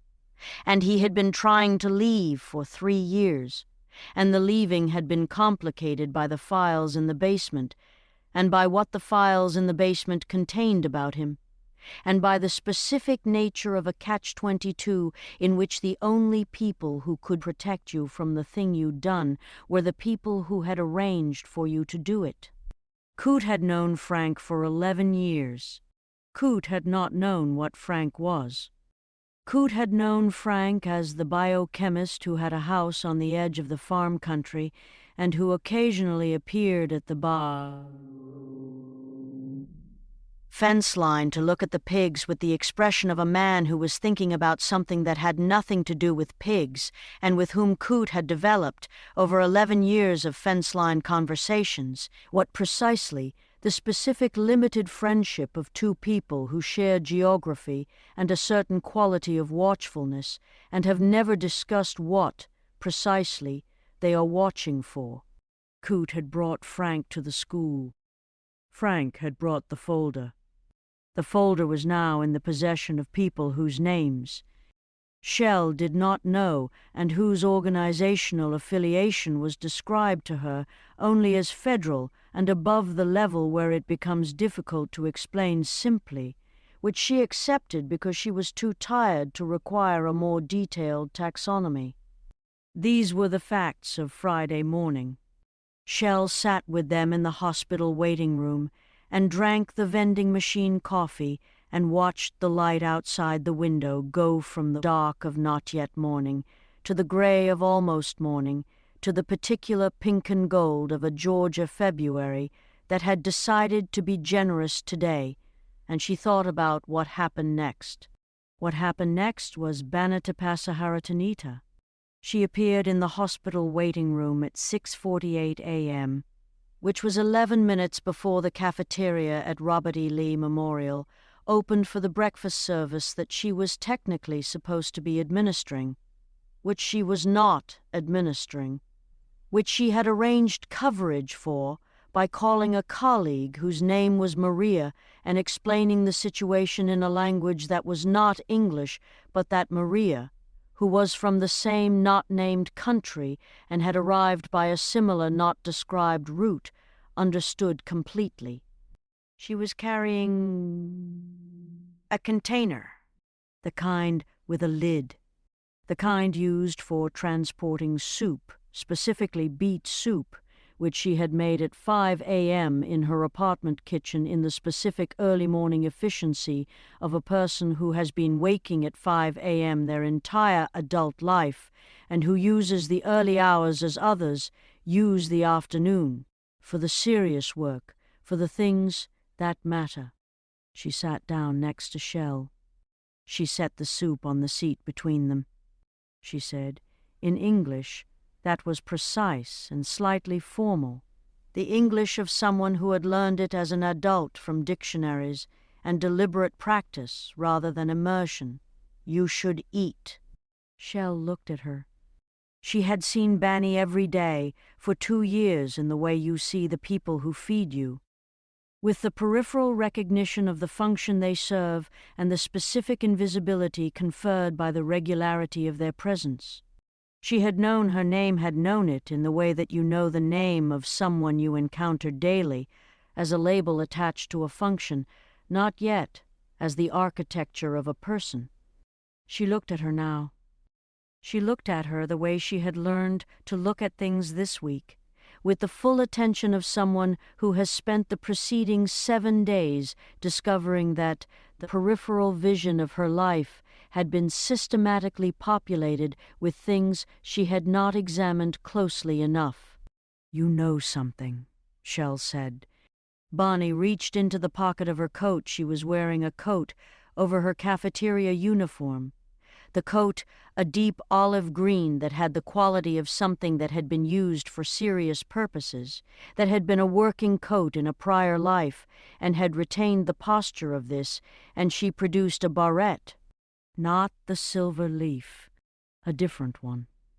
Plastic, cheap, the kind sold in a bag of 6 for $1, with a small decorative element on its face. 3 interlocking rings. Shell looked at it. "I found this," Banny said, "in the hair of a student, 14 months ago. I was behind her in the line, and it was in her hair, and I saw it, and I—" She stopped. She organized what came next, with the careful deliberation of a translator finding the right word in a second language. "I knew what it meant." "I took it. I told her it fell. She did not miss it." She looked at the barrette. "I have been collecting them since. What they leave behind. What they use to mark people." "How many?" Shell said. Bonnie reached into the other pocket. She produced a Ziploc bag. Inside the bag, 7 barrettes, 3 pennies with specific marks scratched into them. A length of rope with a distinctive knot. A cassette tape with no label, a business card for a local business that Shell recognized at Domino's, which struck her as both deeply mundane and completely appropriate, which was the combination that the society seemed to specialize in, the mundane and the significant wearing each other's clothes. Shell looked at the Ziploc bag. She thought about the woman who had been collecting evidence in her coat pockets for 14 months while serving lunch to 400 students and saying nothing to no one, moving through the building with the unhurried patience of a person who knows the right moment, has not yet arrived, and is not going to rush it. "You should have told someone," Shell said, and even as she said it, she understood exactly why Banny had not. Understood it in the same register in which she understood why Ruth had watched the car for 3 weeks before speaking. Understood it the way you understand things that have no argument but are simply true. "I am telling someone," Banny said. "Now," she nodded at the soup. First. Then I will tell you what I know about the room that is not on any floor plan." Shell looked at the soup. She picked up the container. She ate. The room that was not on any floor plan was above the cafeteria. This was the thing. It was not in the sub-basement, which had been found. It was not in the administrative wing, which had been searched. It was not in any of the spaces that a person would look if they were looking, which was why it had not been found, which was why it had existed undiscovered by everyone except Bonnie, who had found it not by looking but by the specific accident of a person who knows a building's physical reality because they inhabit it at all hours, including the hours when nobody else is present. She had found it the previous spring, at 5:45 a.m., when she had come in early for a catering event, the school's annual bingo fundraiser, which was a thing that existed, that happened every April, that was run by the PTA with a fierce competitive seriousness that made the Yahtzee nights look casual, and had been taking a delivery through the cafeteria's rear entrance, and had pulled open what she believed was the storage room door, and had found, instead, a staircase, a narrow staircase, going up. She had gone up. She had done this in the way that Banny did most things, without internal deliberation, without weighing the options, with the directness of a person who had learned, in circumstances that did not permit hesitation, that hesitation was its own kind of decision and not always the safer one. The room at the top of the stairs where she described it to Shell in the hospital waiting room, while Shell ate beet soup and the morning light came fully in through the windows, The room was approximately the size of a large closet or a small office, and it had been decorated, or rather prepared, in a way that was both meticulous and, once you understood what you were looking at, deeply clarifying. The walls were covered in something. Not wallpaper in any conventional sense, or not only wallpaper, or not wallpaper that anyone would have chosen for the usual reasons of aesthetics or convention, but an oriental wallpaper, dense with pattern, the kind of pattern that accumulated over long looking, that gave up its details slowly, in layers, and the pattern was, once you looked past the first level of its elaborate surface decoration, organized around a repeating element that was three interlocking shapes, rendered in a style so integrated into the overall design that you could look at the wall for a long time without consciously seeing it, could absorb it without processing it, which Bonnie suspected was entirely the point. There was a candelabra, a franc, a proper one, mahogany base with 7 arms, the kind that belonged in a different century and a larger room, and probably several fewer secrets standing on a small table in the center. There were objects on the table that Banny had documented: a sharp pair of scissors with ornate handles, the kind used for ritual cutting in traditions she recognized, a floor buffer, just a regular institutional floor buffer, the kind used on gymnasium parquet, sitting in the corner with the irreducible strangeness of a cleaning implement in a ceremonial space, which was either profound or deeply stupid, and Banny had not yet determined which: a paint stripper, also commercial, also ordinary, also there with no explanation offered, and none apparent, and, arranged on the table in a pattern that was clearly deliberate, clearly non-random, a bingo card. Not a regular bingo card. The squares were filled in with what Banny described as symbols, some of which she recognized from the barrette and the pennies and the rope, some of which she did not, and in the center square, where the free space would conventionally be, was a single word in typewriter font. Maria. Shell stopped eating. Maria, she said. I don't know, Banny said. A name. A symbol. A code. In the tradition I know from my country, Maria is used as, she paused, as a designation for the role of the receiver, the one who accepts what is given. In their system, she nodded toward the general direction of the school. I think Maria is what they call the person who does not know they are part of the ritual, the participant who has not consented. Ms. Lopez, Shell thought. Ms. Lopez, who had been given a vial and a handshake and 6 days of managed symptoms. Ms. Lopez, who was at Grady being treated by a doctor who was baffled and attentive, and who had been joined, as of last night, by a specialist who had been contacted through Agent Carpenter and who had introduced herself to Shell simply as someone who has seen this before. Maria. She thought about 400 students in a gymnasium. She thought about what Salinger had said into the microphone before he walked toward the agents. The Garden of Eden belongs to whoever tends it.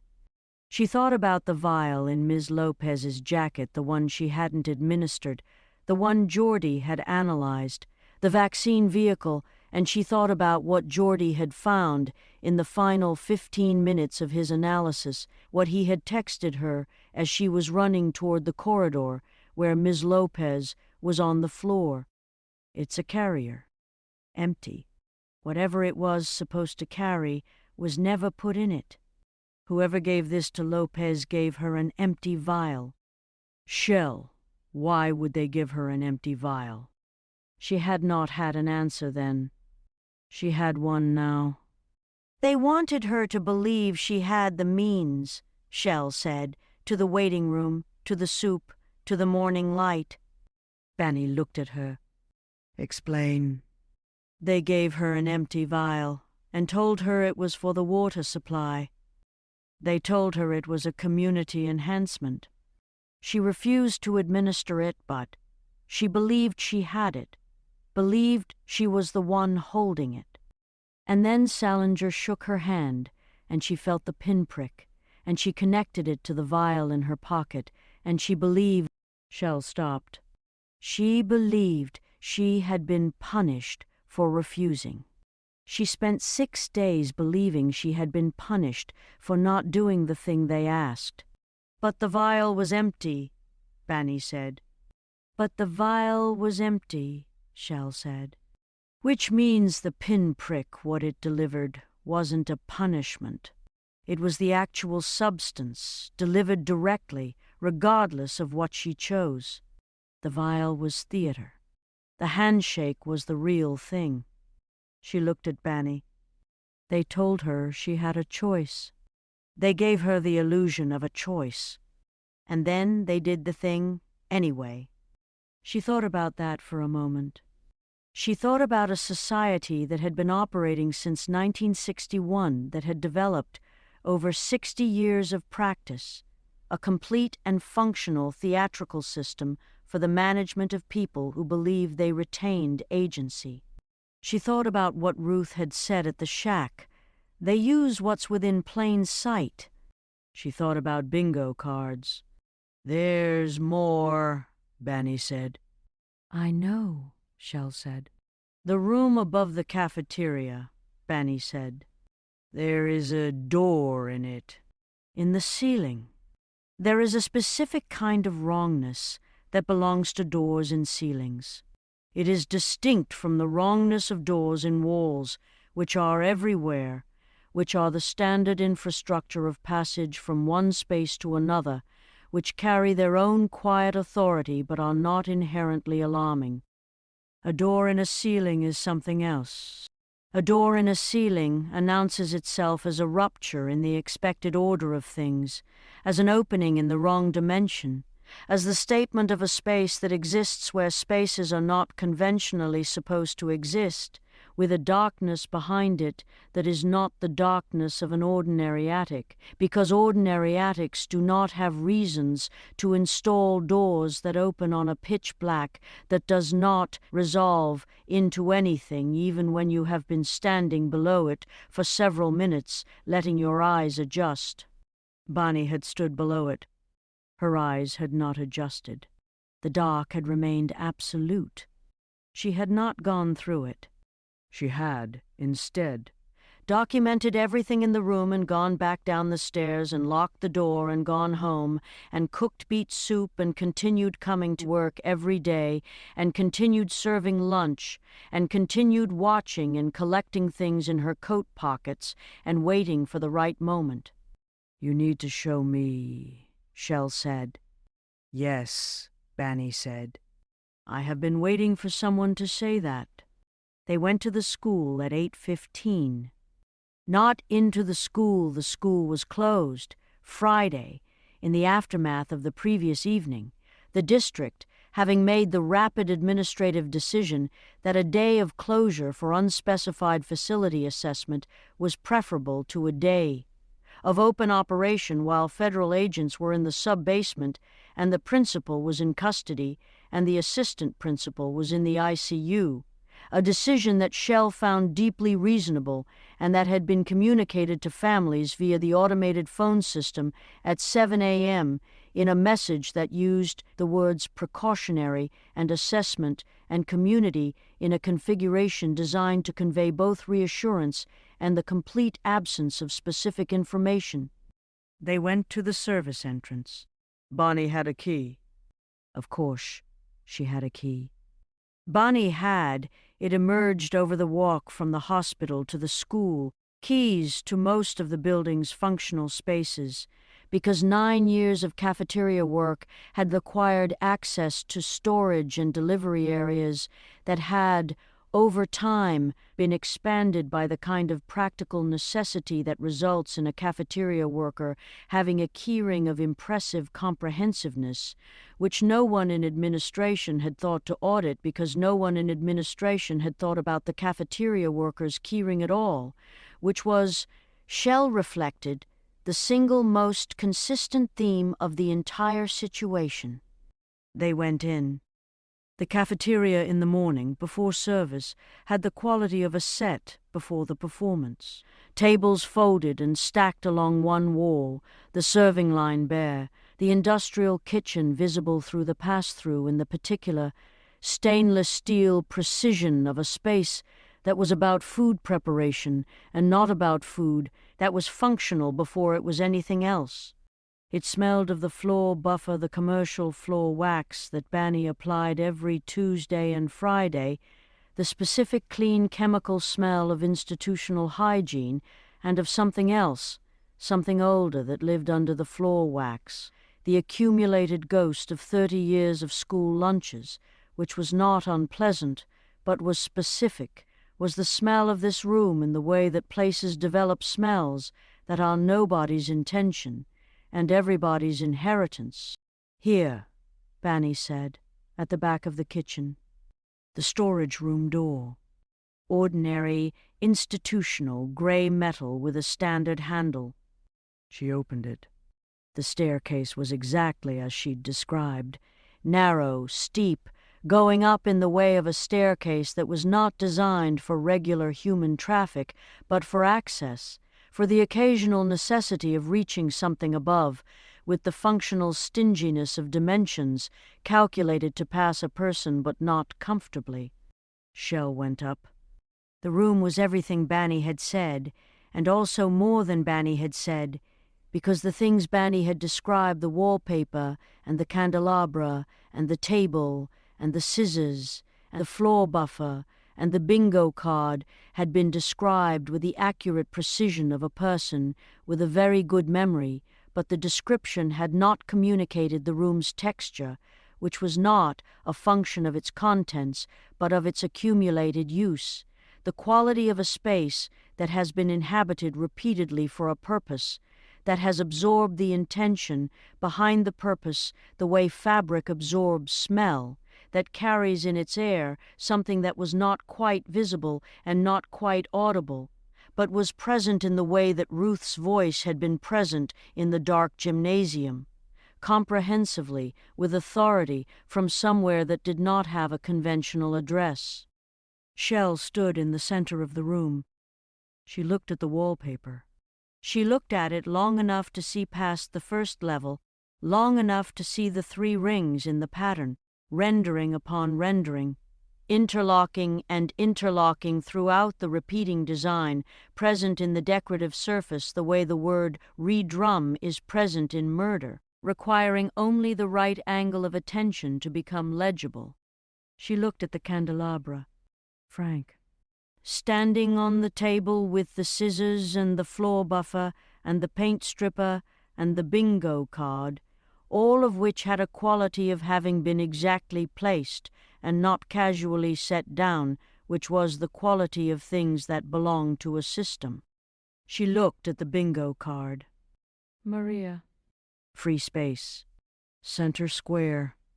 She thought about the theater of the empty vial. She thought about the handshake. She thought about Ms. Lopez spending 6 days managing symptoms she believed were punishment. She thought about the 16 squares surrounding the free space, the symbols in them. She looked at each one and tried to read them, and found that she could read some and not others, that some of them connected to things she had seen this week, the vial symbol, the fence post symbol, the symbol from Ruth's carved table, and that others were unknown, were in a language she did not yet have. She thought about Geordie and his description of something that had been taken from an ancient practice and used wrong. She thought about what Emmanuel had said. They took something that was supposed to be one thing and made it into something else. She looked at the ceiling, the door.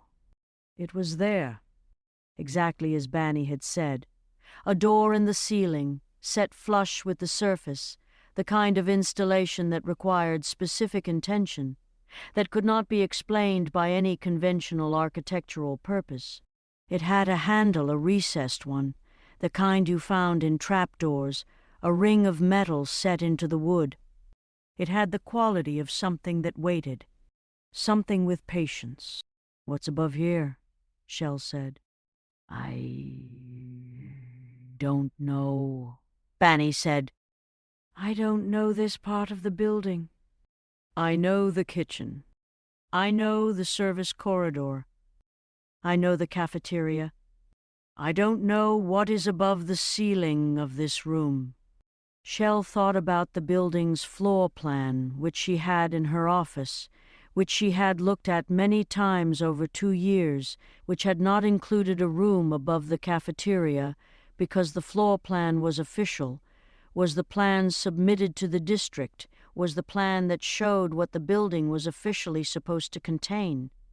She called Wealthy. "I need you," she said. Cafeteria. "Back entrance. Banny will let you in." While she waited, she looked at the room. She looked at it with the comprehensive attention she brought to everything, the librarian's attention, the attention that catalogued and cross-referenced and built systems of connection.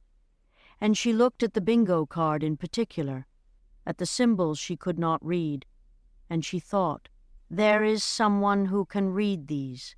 She texted Geordie. She texted Frank Abernathy. She texted Coot. She stood in the room that was not on any floor plan, above the cafeteria, with the oriental wallpaper and the Frank candelabra and the door in the ceiling that opened to a darkness she had not yet penetrated, and she felt the situation complete another turn, felt the screw tighten by one more rotation, felt the thing beneath the thing come one level further up toward the surface. And then her phone buzzed. It was Emmanuel. "Shell." "Something's happening outside. Bring whoever you have. The school's front. Right now. There's a fire." The fire was in one room. This was the remarkable thing about it, the baffling and sobering and mystifying thing about it, the thing that the fire department would later describe in their report with the specific uncertainty of professionals confronting a physical phenomenon that does not conform to the expected behavior of its category.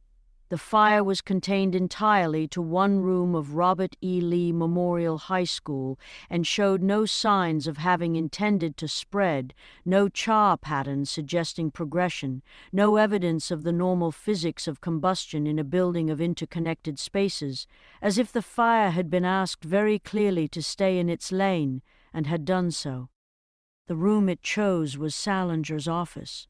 By the time Shell came through the front of the building, Banny ahead of her with the keyring, the specific efficiency of someone who has been prepared for a moment like this without, having anticipated this specific version of it, the sprinkler system had handled most of it. The smoke was the primary remaining condition, the smoke and the water and the specific smell of a space that has been aggressively changed by heat and suppression, and Salinger's office was standing, but was not what it had been, was not the ordered administrative space with its 3-ring binders and its moderate concern atmosphere, was something that had been passed through by something, that retained the outline of its former self while having been comprehensively altered at the content level.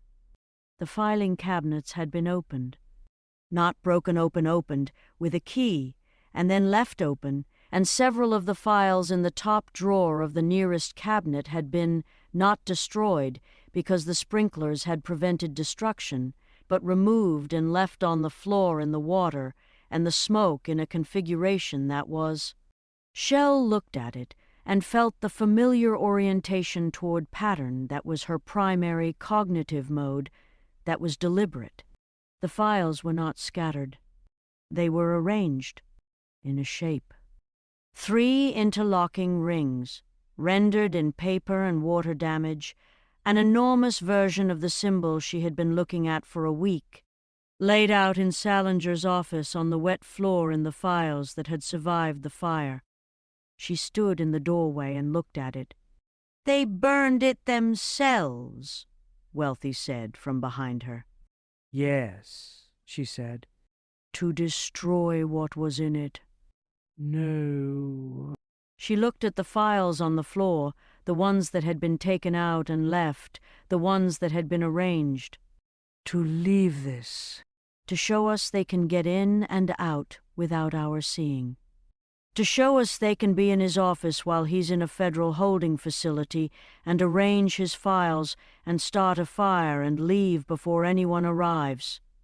She looked at the arrangement of wet paper. "They did all of this to leave a note." "What's the note say?" Coote said. He had arrived, somehow.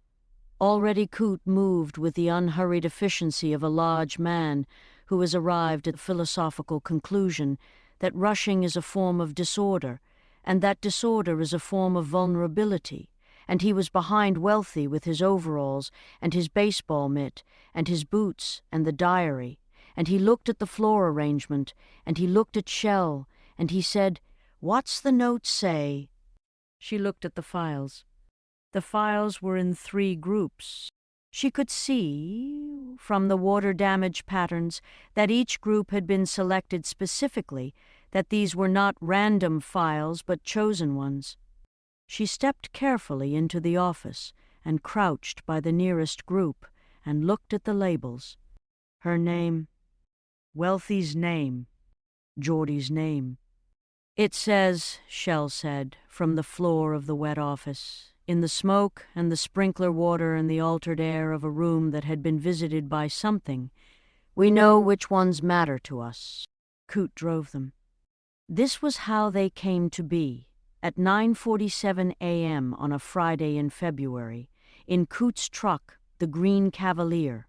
Not Coote's, but the mysterious Green Cavalier that had been in the front lot that morning, still there, unexplained, which Banny said had been parked there since Tuesday, proceeding in the direction that Coote indicated without explanation, other than, "There's something you need to see, and it's not in the school, and it's not in the county." The truck had a quality of worked-in permanence, of a vehicle that had been used for the specific purpose of a working life, and had developed, through this use, a personality that was the sum of all its use. It smelled of pig, and of cut grass, and of the specific mineral quality of Georgia clay, and of the old coffee can with cigarette butts that was jammed into the drink holder, which Coote had apparently maintained as a permanent feature of the truck's interior, without it being something he'd decided to maintain. It was simply there. It had always been there. It would always be there. In the back seat were Shell and Wealthy and Geordie, who had appeared at the school with his backpack and his microscope on its cart, which Coote had helped him load into the truck bed without comment. Bunny was in the passenger seat in her combat boots and her olive coat and her silver leaf beret, looking out the window at the Georgia countryside with the expression of someone who has seen considerably more countryside than this and is making room in their assessment for its particular merits. Geordie in the back seat had his notebook. He had been writing in it since they'd gotten in the truck. "Geordie," Shell said, "tell me what you found in the analysis, the full version." He looked up from the notebook. He had the expression that Shell had come to understand as his I have organized this and am prepared to report expression, which was distinguished from his I am still organizing this expression by a quality of settled resolution, like a sentence that has found its predicate. "The substance in the vial from Grand's chair," he said. "Not the one from Ms. Lopez's jacket that was empty, like I said. The one from Grand's chair. I ran every test I could with the school microscope and the lab supplies." He looked at his notes. "It's a compound. Biological origin with a synthetic modifier. The biological component is, it's organic. It's derived from something plant-based, and the synthetic component is the delivery mechanism, the thing that makes it soluble and absorptive at room temperature, the thing that makes it effective through skin contact or through the air, at close range, over extended time. He looked at Shell. Gran was sitting in that chair every day. That chair was in her room. She was being... He stopped. He reorganized. She was being administered something over a long period in small amounts, not enough to incapacitate, not enough to produce obvious symptoms, just enough to... He looked at his notes again. The compound has psychoactive properties. Specifically, it enhances certain kinds of processing, certain kinds of perception. He looked up. Gran has been sitting in that chair for years. Shell looked at him. She thought about Ruth in the gymnasium, the voice, the hand, the warmth on her arm, and the words that had been too specific, too precise, too there to have been anything her own mind had produced. Past tense. The real danger is not in the water. It made her more perceptive, Shell said. It made certain channels of perception that already existed in her. Geordie stopped. He was 17, and he was being as precise as he was capable of being, which was very precise, and precision was failing him here at the boundary of the describable. She was already Ruth. Whatever it did, it was working with something that was already there. He looked at the window. I think whatever the society intended it to do, I think it didn't do what they wanted. I think they put it in her chair to reduce her, to manage her perception, to make her less. He paused. I think it went the other direction. The truck moved through the Georgia morning. The countryside opened up around them, the flat agricultural spread of it, the occasional stand of pine, the drainage ditches along the road that ran full after rain, the stop signs at unmarked crossroads that appeared and disappeared with the regularity of things that exist for other people's intersections. Coot, Shell said. Where are we going? My property, he said. The south pasture, where the fence post is. He looked at her in the rearview mirror. There's something new on it. I found it this morning. 6 a.m. She waited. Another mark, he said. Not the 3 rings. Different. Something I've never seen. Something. He looked at the road. My grandmother drew the 3 rings for me when I was 9. She also drew some other things. Things she said were warnings. Things she said meant that the time between something being planned and something happening had gotten very short. He was quiet for a moment. She called them the fire symbols. She said, when you see the fire symbols, the time for watching is over. Shell looked at Wealthy. Wealthy looked at Shell. Time for what? Wealthy said. For doing, Coot said. The south pasture of Coot's property was 40 acres of Georgia clay and mixed grass, and the specific landscape of a working farm's back country, which is not romantic landscape, but functional landscape, purposeful and unadorned, patterned by the movement of animals and the maintenance of fences and the seasonal rotation of the specific agricultural intention that shapes a piece of land over decades into something that carries its use in its surface. The pigs were present. This needed to be said because the pigs were there is no way to describe the experience of arriving at the south pasture of Coot. Arsenault Delacroix's farm in a truck full of people in the middle of an escalating situation involving a secret society and a door, in the ceiling and federal agents in a sub-basement and a grandmother who had been inadvertently enhanced by a psychoactive compound, arriving at this pasture and being met by the specific and comprehensive reality of approximately 40 Duroc pigs going about their morning business with the total and sublime indifference of living things that are not concerned with the events of the people on the other side of the fence. The pigs were very pink. They were very alive. One of them, nearest the fence, regarded the truck's arrival with the expression of a sentient being who has assessed the situation and found it of limited relevance to its current priorities. "Thou," Coot said, nodding at it. "You named your pig proverbs," Geordie said. "I name all my pigs after books of the Bible," Coot said. "There's 207 pigs on this property. I've had to get creative in the later books." He got out of the truck. "Come on." The fence post was at the property's southeastern corner, where Coot's land met the service road and where the fence had been reinforced twice in the past decade for reasons that Coot described as the deer situation, meaning the deer that came through the service road corridor in the early morning and had their own relationship to his fence that predated his ownership.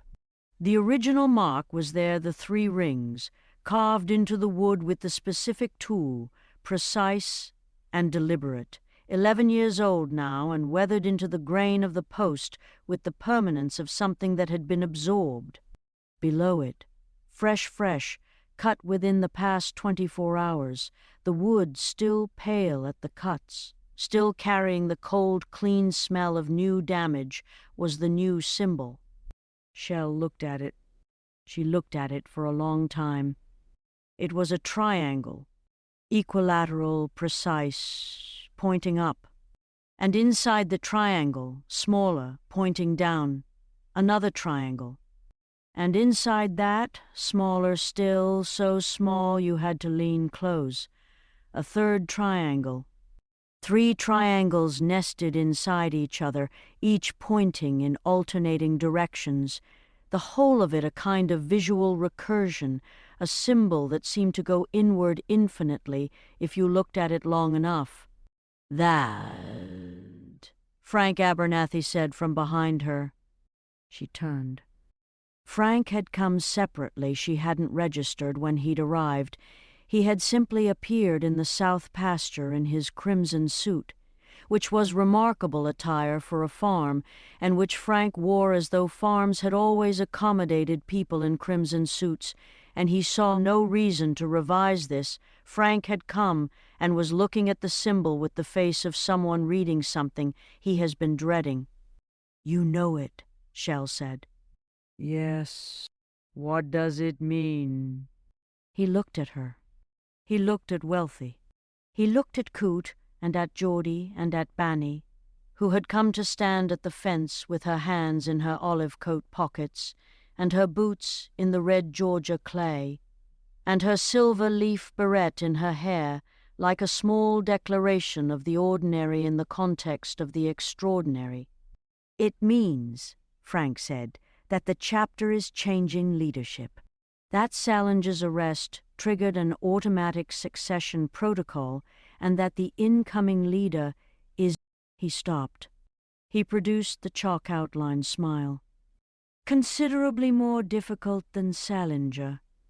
"Who?" Shell said. "That's the thing," Frank said. "I don't know the face." In the society, succession identity is kept in a sealed document that only opens on the triggering event. "I know the name." "I have always known the name because I am." He looked at his shoes, his very expensive shoes in the Georgia clay, with an expression that was the specific expression of a man in expensive shoes in Georgia clay. "I am adjacent to the administrative level where the name is known." He looked up. "The name is not a name you will recognize. It is a constructed identity, a persona that has been built over 10 years for exactly this moment. Someone who is already in your life and has been for some time, and who you have assessed and categorized and are very confident about and are very, very wrong about. Shell thought about June in the library with the upside-down book and the practiced smile. She thought about a 15-year-old girl who had been trained to audit a situation. She thought about Geordie in Salinger's outer office. I think they sent you in here knowing things would happen tonight, and they didn't tell you what they were. She thought about June saying okay and putting the recorder down. She thought about the bingo card. Maria. Free space. She thought about succession and about who had been in the school, had been in this situation, since before all of them, since before the briefcase and the photographs and the supply closet and the pep rally, since before Shell had found the first note on her desk. "It's not June," she said. Frank looked at her. "June was sent in," Shell said. "June was sent in to audit and to collect and to use what she collected later. But June didn't know everything. Geordie said they don't trust their own people. They track them. They send them in without the full picture." She looked at the fence post, at the triangle within the triangle within the triangle. June is not the successor. June is the tool. The successor sent June in. She thought about who had been in the building longest, who had been in their lives longest, who had the most comprehensive access to the information that the society's files were built on, the names, the histories, the leverage points, the managed dependencies. Who had built this? The answer arrived in the way that answers arrive when you have been looking at them long enough, not as discovery, but as recognition, as the finally acknowledged presence of something that has been in the room the whole time, that you kept not looking at with the same deliberate peripheral blindness with which you don't look at the sun. She pulled out her phone. She called Agent Carpenter. She said 3 words. And then she stood in Coote's South pasture in the February morning with the 40 Duroc pigs and the triangle in the fence post and the people she had assembled from the wreckage of the week, her husband and her nephew and a pig farmer and a biochemist in a crimson suit and a cafeteria worker in combat boots who had been collecting things in her coat pockets for 14 months, and she felt the situation make its next move, felt it shift on its foundations, felt the thing beneath the thing come one more level up toward the light. And across the pasture, at that moment 6 miles from the farm, in the second-floor window of the Fontaine family compound, in the tiger print wingback chair that had been moved to a new location since the chair's contamination had been established, positioned at a slightly different angle to the window that gave a marginally different view of the street, adjusted by approximately 11 degrees of rotation that had been Ruth's own quiet insistence, made without explanation, accepted without question. Ruth raised one finger. At nothing, at the morning, at the continuing work of being alive in a world that kept requiring it. One finger, which was, as always, enormous. End of Chapter 6. Chapter 7, in which the name is finally said out loud. Someone falls from a very great height, the pig farm achieves its destiny as a war room, and Shell Fontaine-Washington learns that the person she has been looking for has been sitting across from her at a desk she has never examined closely enough. There is a specific quality of mourning that exists only in the aftermath of revelation. It is not the mourning of before, which was innocent in the way that all befores are innocent, carrying their ignorance lightly, wearing it as a kind of atmospheric grace, moving through its days without the weight of the thing it doesn't yet know. It is not even the mourning of during, which has the compressed and frantic energy of a situation still in motion, still generating its terms, still capable of being different from what it's becoming.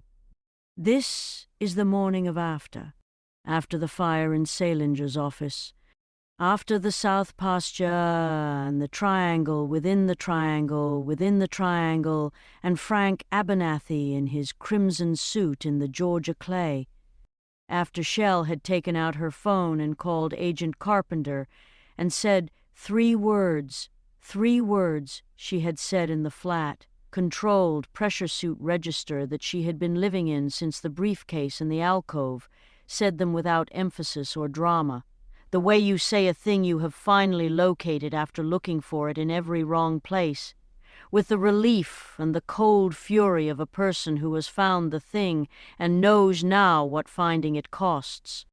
The 3 words were a name. Not a name anyone would recognize from the outside. Not a name that had been in any of the files in any of the filing cabinets in the sub-basement hallway, which was itself the clue she had been looking at without seeing, because the filing cabinet hallway had files on everyone: Melissa the federal agent, Frank Abernathy, Emmanuel OKS, Ms. Lopez, Ray the reporter, Coot everyone who had been touched by the society, everyone who had intersected with its operations, everyone who had been seen and managed and documented, everyone except one person. The absence, the one file that wasn't there.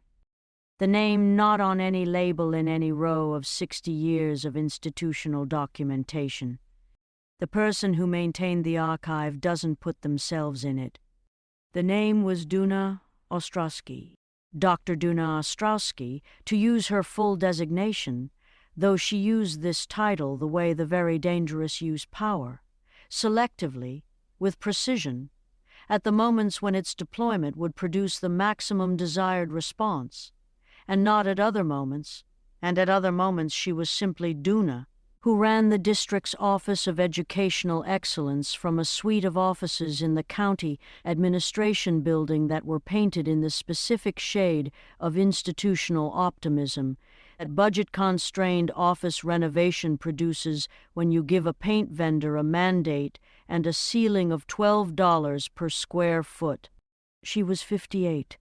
She had a face that achieved the difficult and admirable thing of appearing both open and completely sealed.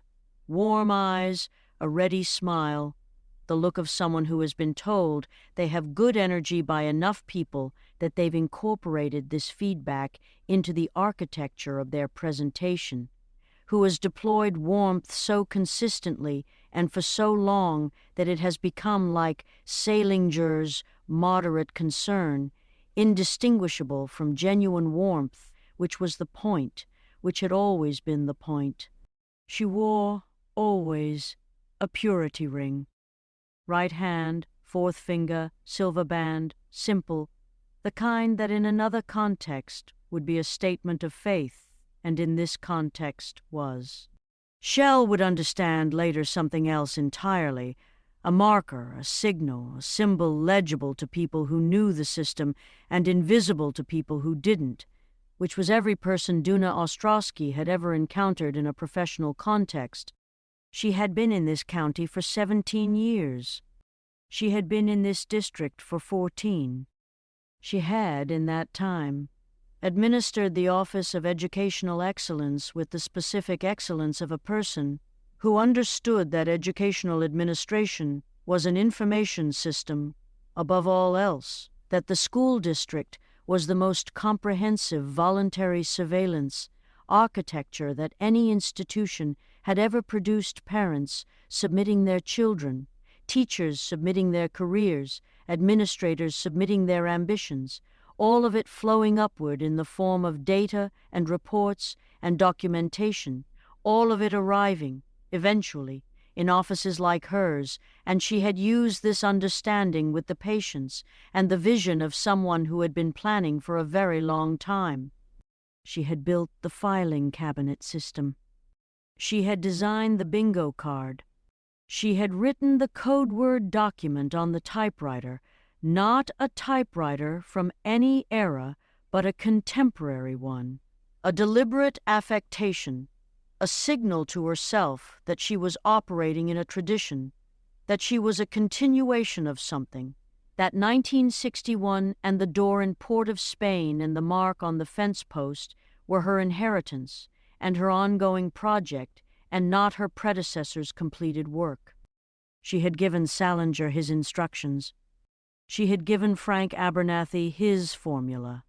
She had, through the specific and patient architecture of 17 years, made herself simultaneously the most important person in the county's educational administration and the most invisible, which was the only trick worth knowing, in the end, if you wanted to do the thing she was doing. Be important in the ways that are never examined and invisible in the ways that matter. She had placed the vial in Ruth's chair. She had written the notes on Shell's desk. She had sent June into the school. She had watched the whole week from her office in the county administration building, from the specific vantage of a person who has arranged the board and is watching the pieces move, who finds in this arrangement a satisfaction that is she would not have used this word, would have used more clinical language, more neutral language, the language of a woman who has been managing her own self-description for a very long time, a satisfaction that is, if you strip away the clinical language and the neutral language and the careful distance of the self-description, simply pleasure. She had found it pleasurable. This was, Agent Carpenter would say later, in the specific flat tone of someone delivering information they are not going to elaborate on, the thing that made her different from Salinger. Salinger had believed in something. Salinger had been a true believer in the way that all the most dangerous people are true believers, genuinely convinced, genuinely invested, the zealot's fire burning underneath the moderate concerned face. Duna Ostrowski did not believe in anything. She believed in the system. She believed in the structure. She believed in the 60 years of files and the bingo card and the beeswax formula and the pinprick and the managed dependencies, the way an engineer believes in a bridge, not for what it signifies but for what it does, for the elegance of its function, for the satisfying click of well-designed systems working precisely as designed. She was, Shell thought. When she had assembled all of this, when the morning had finished delivering its information, and she was sitting in Coote's kitchen with a mug of coffee that was as far from terrible as any coffee she had encountered this week, Coote having produced from his kitchen a percolator and a can of community coffee, Louisiana Dock roast, the kind that had a specific gravity to it, the kind that sat in the mug with the confidence of something that understood its own purpose. She was, Shell thought, the most frightening person she had ever known. Not because of the violence, which was real but instrumental, deployed with the specific dispassion of a person for whom the violence was never the point, but because of the waiting, because of the 17 years, because of the patience of someone who had looked at the world and decided what she wanted from it, and had then simply, methodically, without drama or crisis or any of the emotional weather that undoes most human plans, built the mechanism for getting it. "She's not going to run," Frank said. He was in Coote's kitchen in the crimson suit that was achieving. In the context of Coote's kitchen, which was the kitchen of a working farm, which had the decor philosophy of what fits and what works and what has been here long enough to count as intentional, a quality of theatrical absurdity that he wore without apparent awareness. He had hash browns on a plate in front of him that he was eating with the focused attention of a man who has not eaten since the previous day and has, in the absence of other immediate crises, decided to prioritize this one. She's going to accelerate. Salinger's arrest was the trigger. The succession was automatic. She's already operating as head of the chapter, and she has been... He checked his watch. Since approximately 11 p.m. last night. "What does acceleration look like?" Wealthy said. Frank looked at his hash browns. He looked at them with the expression of someone who is aware that what they are about to say will change the character of the room and who is, briefly, in the last moment before saying it, in the room as it still is. Thursday was not the main event, he said. The pep rally? The gymnasium. The vial. He set down his fork. Those were confirmatory. Testing the delivery system. Verifying the subject response. He looked at Shell. The subjects weren't the students. Those students were present. The subjects were the faculty. Specifically the faculty members whose profiles indicate the highest societal influence in the community. Teachers who have been here long enough to have former students in positions of local authority. Teachers whose names appear in the community in ways that extend beyond the school. He paused. The water supply would have, over a period of weeks, with repeated exposure, produced the specific compound effect that the chair produced in your grandmother. Enhanced receptivity. Heightened susceptibility to. He chose the word with the care of someone choosing a tool for a precise job. Influence. The kitchen was quiet except for the percolator, which was doing its work with the steady, mechanical commitment of a thing that has one job and is doing it. They were going to dose the teachers, Shell said. And then send someone in to influence them? In a specific direction. Yes. What direction? Frank picked up his fork. There's an election in 9 months, he said. Local. County Commission. 3 seats. The commission controls school board appointment, land use, and the county court system. He ate a bite of hash brown. The society has been operating in this county for 22 years, specifically because of what this county controls. It is a small county with an apparently outsized influence on certain state-level decisions about land use and water rights and the specific regulatory environment for a category of pharmaceutical manufacture that Duna has a significant financial interest in. He looked at Shell. The teachers were going to go home to their communities as vectors, influencing their parents and their neighbors and their former students, without knowing they were doing it, without knowing they'd been dosed. He paused. It's elegant, honestly. From a purely structural standpoint. It's not elegant, Shell said. It's a war crime. Yes, Frank said. That also. Coot, at the stove, turned from the skillet where he was producing additional hash browns with the specific focused competence of a man who feeds things pigs, himself, now apparently the assembled investigative team of a federal-adjacent conspiracy case, and said, without turning around, "My grandmother told me that the last time the symbol on the fence post appeared, it took 11 years to trace it back to its source." He flipped something. The skillet produced the specific sound of effective heat applied to appropriate material. She said the mistake was waiting. She said the mistake was watching for too long, and then when the time came for doing, being out of position. "We're not out of position," Shell said. "No," Coot agreed. "You're not." He produced a plate of additional hash browns and set it in the center of the table with the gravity of a man presenting something important. "But she's had 17 years. That's not nothing." Geordie had set up in Coot's living room.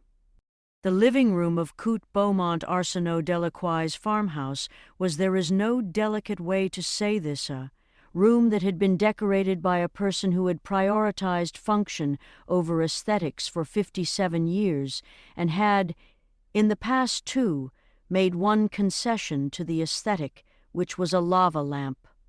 It sat on the mantel above a fireplace that was operational and had been operational every winter for 30 years, and had deposited a thin seasonal veneer of residue on the mantel and everything near it, and the lava lamp electric blue, the liquid inside it doing its slow and hypnotic convection, going up and coming down in the specific rhythm of something that knows it's not going anywhere but is committed to the journey, regardless, sat in this veneer with the dignity of an object that has found its correct context and is satisfied. The blue and white color scheme that the lava lamp established had been, entirely by accident, continued by the checked curtains and the faded couch and a ceramic vase that had been on the window-sill since before Coot could remember, and that contained, currently, a selection of dandelions that Proverbs the pig had shown a demonstrable interest in through the fence, and that Coot had therefore harvested preemptively. Geordie had pushed the coffee table aside and spread the contents of his backpack across the floor and was on his knees on the parquet, which was old and uneven and creaked in the specific complaint of parquet that has been walked on by a large man in boots for 30 years, and he was arranging things in the way he arranged things, which was the way that looked chaotic from the outside and was in fact the physical expression of a mental architecture of considerable sophistication. The microscope was set up on the floor. The notebook was open to a page covered in his precise handwriting. The bingo card, which Shell had photographed comprehensively before leaving the room above the cafeteria, was reproduced on a large sheet of paper from Coot's supply drawer, because Geordie had found, in Coot's supply drawer, a collection of art supplies that Coot could not explain and did not attempt to, including a set of magic markers in primary colors and a roll of butcher paper that Coot had apparently purchased at some point for purposes he no longer remembered, and that Geordie had commandeered with the focused purpose of someone who does not question a resource when it presents itself. He was drawing on the butcher paper. He was drawing the bingo card at enormous scale, each symbol reproduced in the magic marker colors red for the symbols he recognized, blue for the symbols he didn't, green for the symbols he was working on, and below each symbol he was writing what he knew, cross-referencing with the notebook, building a visual glossary of a language that had been in use for 60 years and that he had been analyzing for approximately 36 hours. Shell stood in the doorway of Coot's living room and looked at her nephew on the parquet floor with his markers and his butcher paper and his 17 years of not accepting the world's assessment of what was knowable, and she felt, again, the thing she'd felt in the library when he'd handed her the notebook. That compound of pride and awe and love that didn't have a clean name in any language she knew. "Geordie," she said. He looked up. He had a green marker in his hand and a blue smear on his cheekbone from where he'd pushed his face with a marker-holding hand, which was the kind of detail that made him look simultaneously like the world's most serious analyst and a kid who'd gotten into the craft supplies. "The central symbol," she said. "The one in the free space. Maria. Is that a name or a function?" "Both," he said. "But also neither." He looked at the butcher paper. "In the system they're using, Maria is the designation for the primary target of the ritual cycle. Not the person being dosed or managed, that's a different designation. Maria is the person whose access is the point. The person who has access to something the society needs." He looked at her. "The ritual is designed to get Maria to bring what they need into the space voluntarily, without knowing they're doing it." Shell felt something cold move through her. "I'm Maria," she said. Geordie looked at her steadily. "You have been for a while," he said. "Since before this week. Since before the school year." He paused. "They built this around you, Aunt Shell. The briefcase Dad being sent here the library. They needed someone with your access, your specific combination of access to the school's information systems and the community trust and He stopped. He started again. Gran's chair.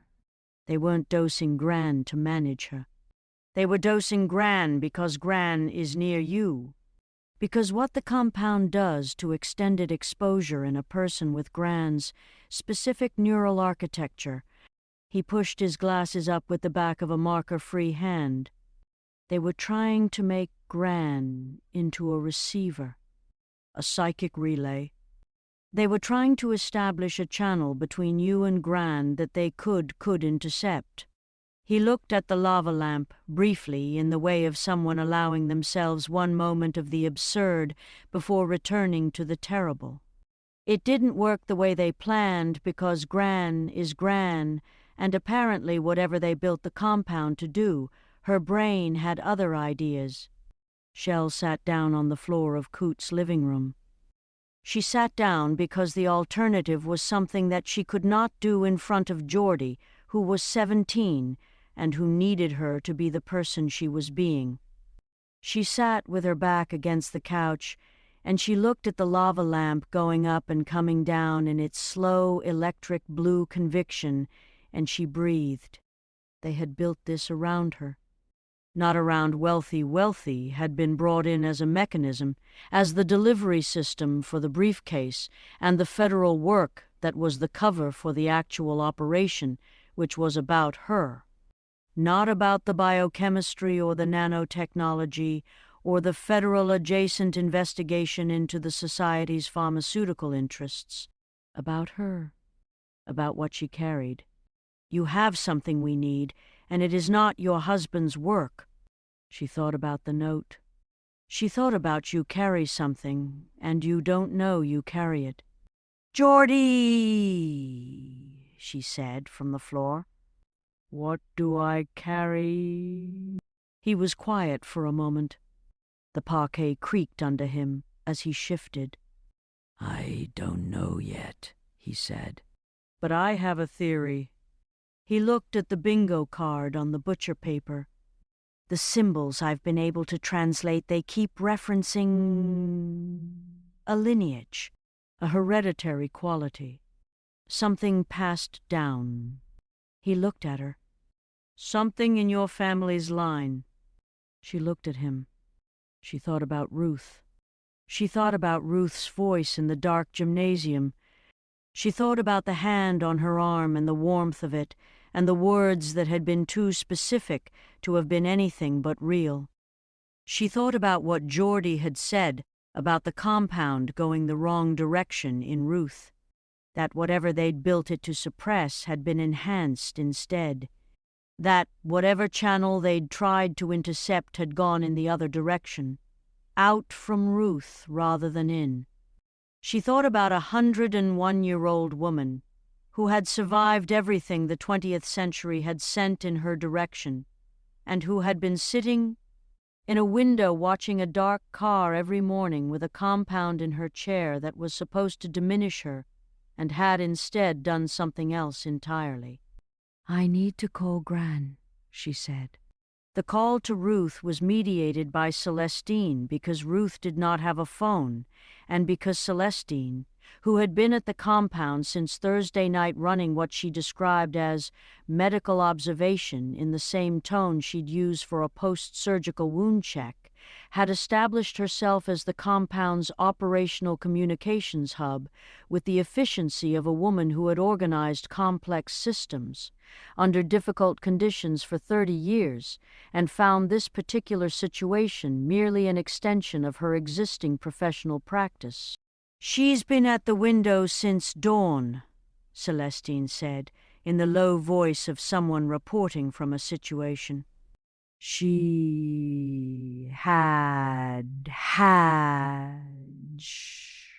Browns." She's not communicating much, but she's present. More present than usual, if that's a thing. More concentrated. A pause. She said to tell you she knows about the woman in the crimson suits office. Frank Abernathy doesn't have a shall stop. Tell her I hear her, she also said. Celestine paused. She said, the Tin Man had a heart the whole time and didn't know it, and that's the point of the story, not the journey. Shell held this. She was sitting in Coote's kitchen again, everyone else distributed through the house. Wealthy at the table with Frank and Coote, going through Coote's diary and the audio recorder and the 47 pages of a bar. Man writing things down because his grandmother told him to Bonnie at the counter, eating an apple with the composed efficiency of someone incorporating nutrition into an ongoing situation without allowing the situation to interrupt nutrition. Geordie on the parquet with his markers and his lava lamp and his butcher paper and his theory about hereditary lineage. Tell her I love her, Shell said. A pause on the line. Then Celestine, in a different voice, the voice under the professional one, the voice that had also grown up in the compound and knew what it meant to love something this old and this formidable. She knows, baby. She knows. She hung up. She looked at the coffee in her mug and thought about what the Tin Man having had a heart the whole time meant in the context of what Geordie had said about something hereditary, something she carried without knowing she carried it, something that was old enough to have been in the 3-ring files since the first time the society had encountered a Fontaine, which was before Shell had been born, which was before her mother had been born, which was... She thought about Trinidad, 1961. The door with the mark on it in Port of Spain.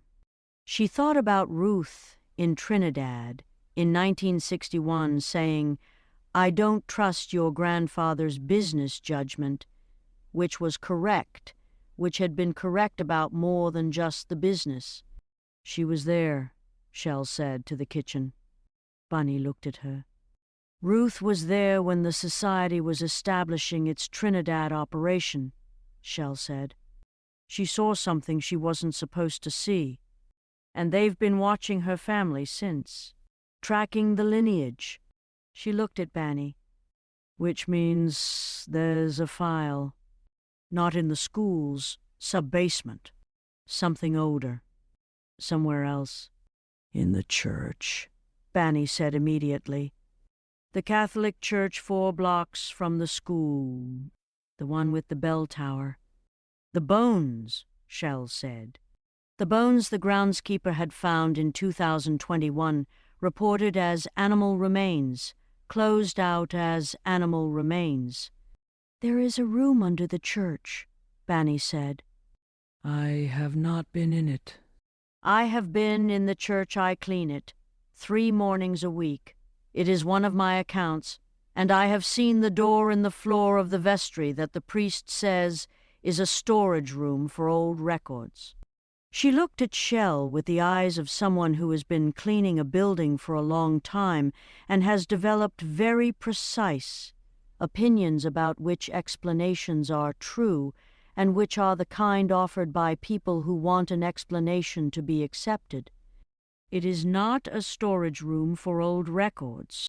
The lock is a different kind of lock than you put on a storage room. And the priest, she stopped. The priest, Shell said.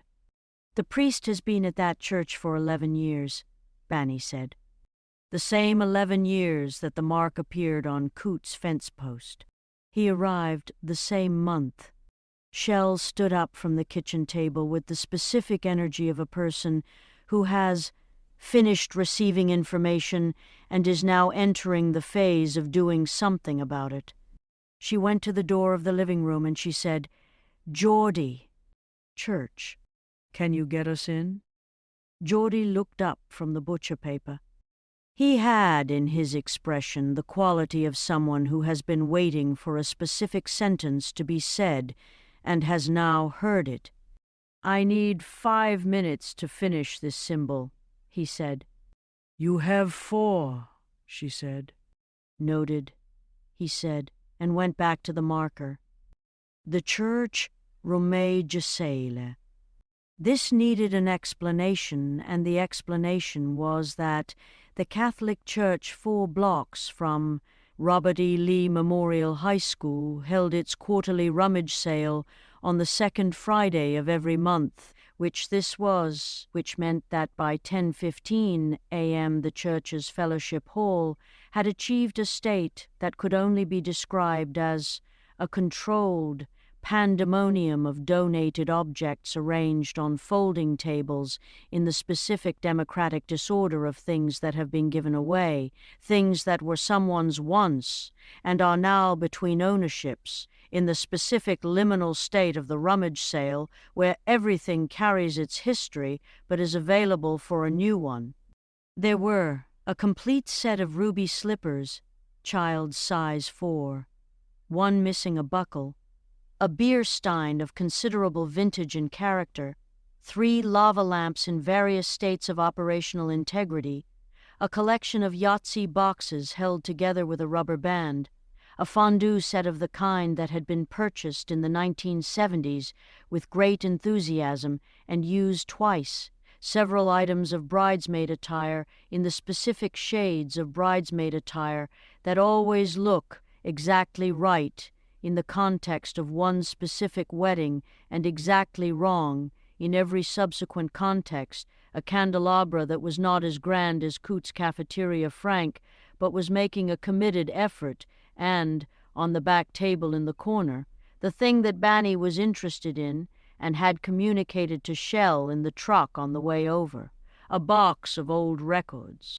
church records in folders and binders, the kind of records that a church generates over decades of operation, the administrative residue of institutional faith, the kind that might, if the church in question had been used for something other than its stated purpose, contain things that illuminated that other purpose.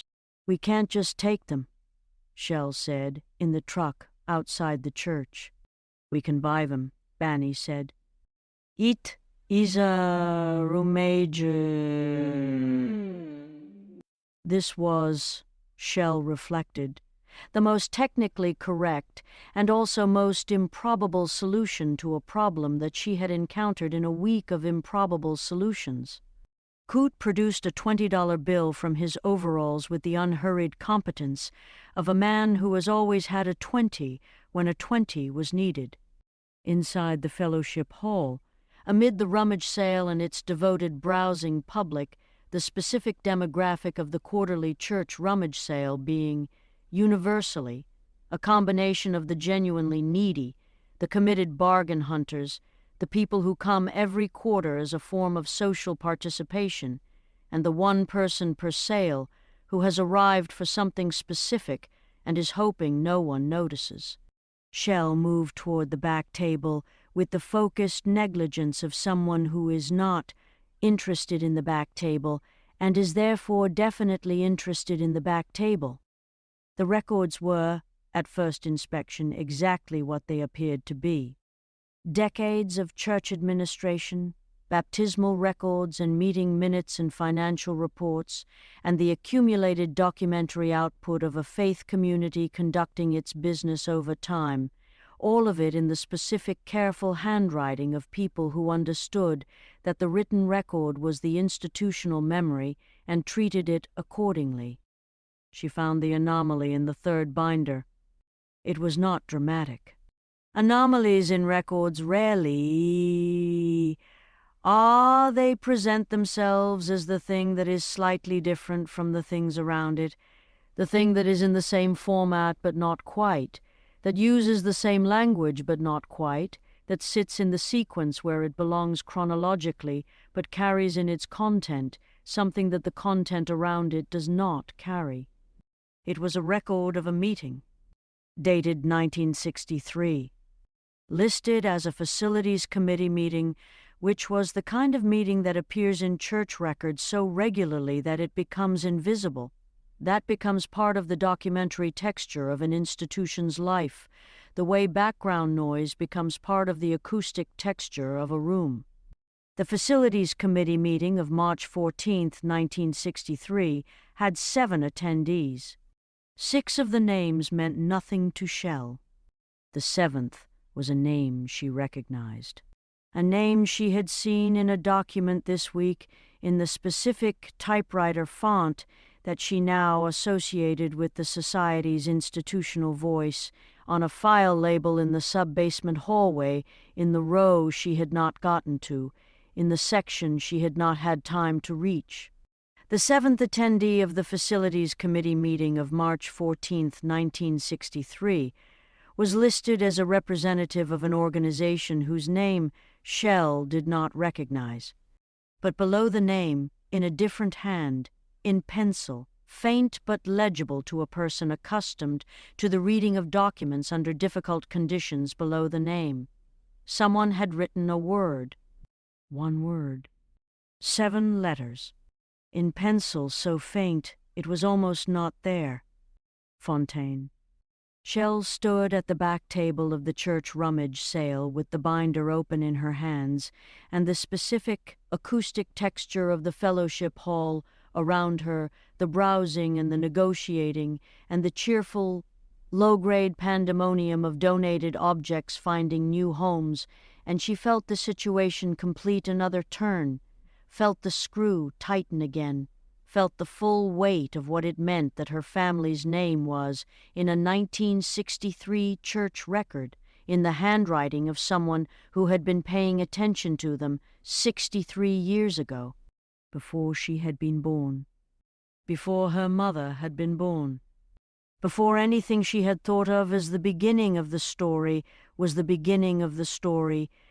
She bought the binder for $3. The death happened at 12:47 p.m. Shell was in the truck outside the church when she got the call, and she learned about it in the way you learn about things that have happened while you were looking somewhere else, which is the way most important things happen in the peripheral space, in the meanwhile, in the gap between the thing you were watching and the thing you should have been. The call was from Agent Carpenter. She said, "Frank Abernathy is dead." Shell said nothing. He left Coots Farm at 11:15. He drove to the Beaumont Hotel downtown, the one on the 22nd floor that has the balcony on the corner suite. He had a room there.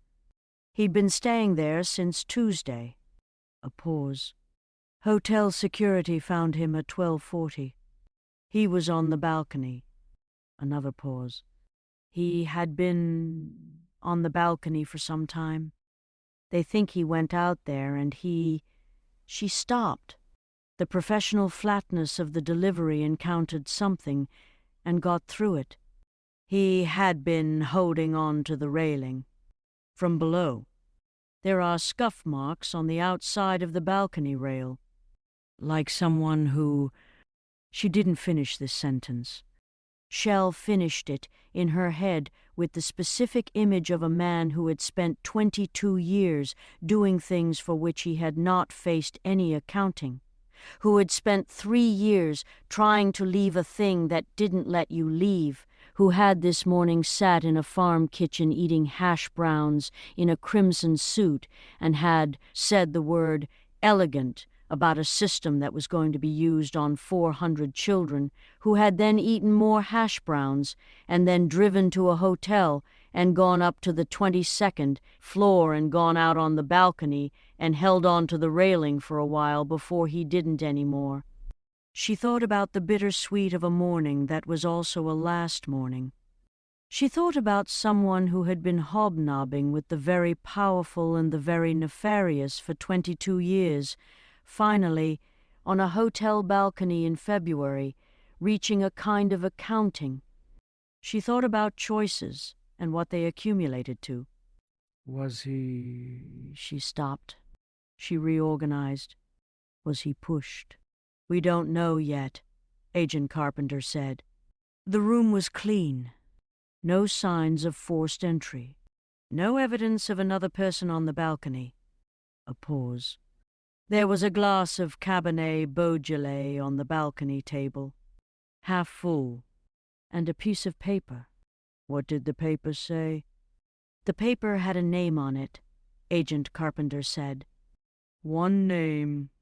Written in the specific typewriter font we've been tracking. A pause. Your name, Shell? The truck was parked on the church's side street under a green awning that belonged to a neighboring dry cleaner that was not the one where Salinger's jacket had come from, was a different dry cleaner, and the awning dripped with the residue of the morning's brief rain, and the drops fell on the truck's roof in the specific irregular rhythm of dripping, and Shell listened to the dripping and felt something in her that was not grief exactly, because Frank Abernathy had done terrible things and had known he was doing them and had continued, but was not nothing either, because Frank Abernathy had also been a person, had been a man who ate hash browns in a crimson suit and said the word elegant about something he had helped build and had spent 3 years trying to leave. And there is always something in the death of a person who was trying to leave a thing when they died, always something that is not grief, but is adjacent to it. That is the feeling of a door that was almost opened, not opening. Duna, Shell said. Yes, Agent Carpenter said. She left his name on the paper, in his room, on the balcony. She thought about what this communicated. She thought about a woman who ran an office of educational excellence and had built a filing cabinet system and had been patient for 17 years. She wanted us to know that she was in his room, that she could get in and out without a trace, that she put her name on the paper, my name on the paper, as a message. Yes. What does the message say? Agent Carpenter was quiet for a moment. I think it says, I know where you are. I can get to the people around you. And you have something I need before I'm done. Shell looked at the green awning dripping its rain. She thought about David and Goliath, and who had the stones, and who needed them, and how small the stone was that had been sufficient, and how large the thing it had hit. She thought about the Tin Man having had a heart the whole time. She thought about what Geordie had said, something you carry without knowing you carry it. She looked at the binder on the seat beside her. Fontaine in pencil on a 1963 church record. She thought about 63 years of her family being watched. She thought about Ruth, 101 years old, sitting in a tiger print chair at a window watching back. She thought about what Ruth had said in the gymnasium. Past tense. The real danger is not in the water. I need to go back to Coots Farm, Shell said. And I need Geordie's theory. And I need whatever Agent Carpenter can get me about Duna Ostrowski's original connection to the Fontaine family. She paused. Because this didn't start with the school. This didn't start with Salinger, or the sub-basement, or the vials. This started in Trinidad in 1961, and it has been about my family since before I was born. And whatever she thinks I'm carrying, I need to know what it is before she does. She started the truck. She drove. June was at the farm when Shell arrived. This was unexpected, and also, when she thought about it, not unexpected, because June was 15 and had been trained by people who did not train people to be stopped by the absence of an invitation. She was sitting on the porch steps of Coots' farmhouse in her red pumps and her stone-washed jeans and her Flashdance T-shirt with her knees together and her hands in her lap, and the rat terrier Coots' rat terrier, who was named Richard Nixon for reasons Coot described as self-evident, and who had opinions about strangers that he expressed at length, sitting beside her with the specific suspended judgment of a dog that has decided to wait and see. She had a box. medium-sized, cardboard, the kind used for shipping, taped shut. She was holding it on her knees. Shell parked the truck and got out and stood in front of June and looked at her. June looked back with the deer-in-headlights quality of a person who has prepared for several possible versions of this moment and is finding that the actual version does not match any of them precisely and is requiring real-time improvisation. "Geordie told me," June said. About the tracker. About everything. She looked at the box on her knees. "I want to tell you something, and then I want to give you this, and then I want you to tell me what I'm supposed to do because I was—" Her voice, which had been in its practiced, refined register, dropped out of that register and into something that was younger and less finished and considerably more honest. I was told things. About what this was. About what I was helping with. And the things I was told were— She looked at Richard Nixon, the rat terrier, who was looking at her with the considered suspension of judgment still operative. They were not the true things. Who told you? Shell said. Duna Ostrowski, June said. She's my... She stopped. She looked at the box. She raised me. After my parents. She's the person who raised me. Shell sat down on the porch step beside June. She sat in the way that she had learned, over 2 years of being a librarian to students who brought themselves to her alcove because they needed somewhere to bring themselves, that sometimes the most important thing is the physical act of sitting beside someone, of making yourself level with them, of removing the geometry of standing over. What's in the box? She said. June handed it to her. She kept everything, June said. About your family. She had it at home, not in the school, not in the sub-basement. At her house. She has a room. She paused. She calls it the garden. She's... The practiced composure was fully gone now, replaced by the face under the face, which was the face of a 15-year-old who has been carrying something enormous in a direction she didn't choose and has arrived at the limit of what a 15-year-old can carry in a direction she didn't choose. She calls it the garden, and she goes into it every day, and I think it's where she stopped. She started again. I think it's where she's kept the thing she's been planning to do with your family for a very long time. Shell looked at the box. She thought about the Garden of Eden and about Salinger's last words into the gymnasium microphone.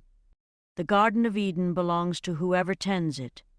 She thought about a woman who had built a room she called the garden and gone into it every day. She thought about 17 years of patience. She opened the box. Inside the box was the following. A file, thick, banded with a rubber band, that contained documents going back to 1958. The cover sheet was typewritten, the font slightly different from the current typewriter, an older machine, an older era, and the title at the top was The Fontaine Documentation. Subject, Hereditary Transfer of Capacity. Below the title, The Three Rings. Below the Three Rings, in a handwriting that was not typewriter, and was not the backslant of the notes, and was not the pencil of the 1963 church record, but was a handwriting Shell did not recognize. Old, careful, the handwriting of someone who had been taught to write in a different era. A single sentence. She read it. She read it twice. She read it with the comprehensive attention of a person who has spent their entire adult life reading and who knows, in the reading, when they have found the sentence that the whole document has been organized around, the load-bearing sentence, the one from which everything else hangs. The sentence said, The Fontaine line carries the capacity for psychic transference of institutional memory, the ability to absorb and transmit the recorded knowledge of a community in ways that exceed conventional information access, and this capacity, in the correct ritual context, can be transferred to and anchored in a physical location, making that location a permanent seat of the capacity, accessible to whoever controls access to the seat. She looked up from the page. The Georgia afternoon was doing what Georgia afternoons do in February when they decide to be generous. The light was warm and specific, falling across Coote's porch in the way that certain lights fall, landing on things with the deliberate quality of an attention that has decided these things are worth illuminating, and Richard Nixon, the rat terrier, had moved from beside June to across Shell's feet, which was the rat terrier's complex way of saying, "I have reviewed the situation and found it acceptable." Shell thought about being a librarian. She thought about the specific thing that being a librarian had always meant to her, had always felt like, from the time she was 8 years old in the living room with her family's books, and the label maker, and the system she'd devised, the feeling of absorbing the knowledge in a space, of knowing a collection, of understanding not just the individual contents, but the relationships between them, the connections, the way one book talked to another across the shelves, the way a library was not its books, but the space between them, the conversation they were all having. She had always thought this was a professional skill. She was beginning to understand that it was something else.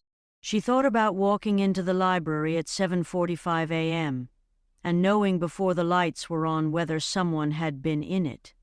She thought about the quality of attention she'd brought to her library for 2 years, the way it had always felt less like work and more like listening, the way the space she had always felt this, had never had a name for it, the way the space had always talked back. She thought about Ruth at the window.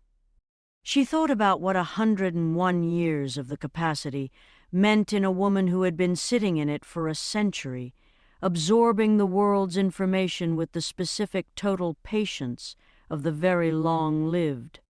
She thought about what it meant that Duna Ostrowski had been trying for 17 years to get a Fontaine into a position where the capacity could be activated and anchored and controlled.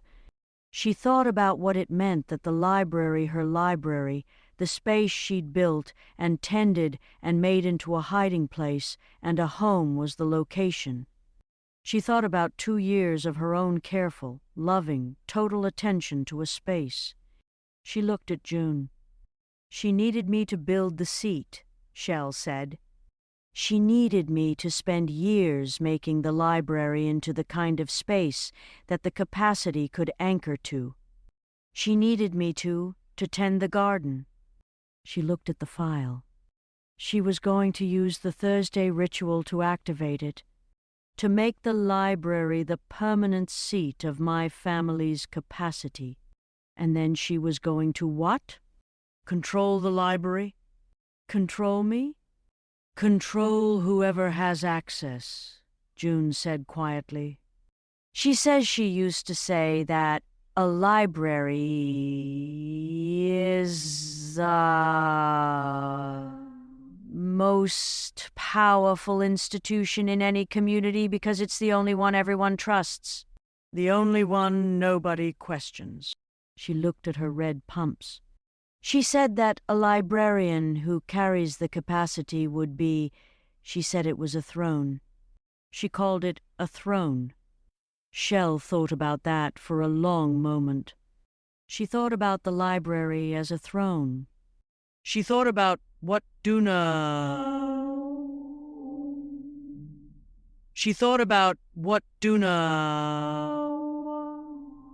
or who she'd wanted to put on that throne, and then what or who she'd wanted to put in control of it. She thought about the Tin Man. She thought about what the Tin Man, having had the heart the whole time, actually means, which is, The thing you've been looking for outside yourself was inside you all along, and the journey was not how you found it, but how you learned to recognize it as the thing it was. She thought about what it means to have a capacity you don't know you have, and to have spent your entire adult life exercising it without knowing what you were exercising. She thought about the hiding place between P and Q. She thought about Amara writing post-its. She thought about Marcus with the overdue book. She thought about her students, her kids, who had found in her library what she had built for them to find, without knowing she'd built it with something larger than furniture and cataloging systems. She thought about Geordie on the parquet with his markers. She stood up. "June," she said. June looked at her. "I need you to tell me everything you know about Dunas. Plow! Not last Thursday, the next one, because she's not done." She looked at the box and the file and the 63 years of documentation of her family. She's accelerating. Frank is gone. Salinger is in custody. She's down to her core operation, and she's moving. She looked at the porch and the afternoon light and Richard Nixon, the rat terrier, who had fallen briefly asleep on her feet. "And I need to know the plan before the plan finds me." June looked at her for a long moment. "Can I stay here?" she said. While I tell you. "Can I don't want to go back." Shell looked at the 15-year-old girl in red pumps who had been raised by a woman who ran an office of educational excellence and called a room in her house the garden, and who had sent this girl into a school without telling her what the school contained and without telling her what Thursday really meant. "Yes," Shell said. "You can stay."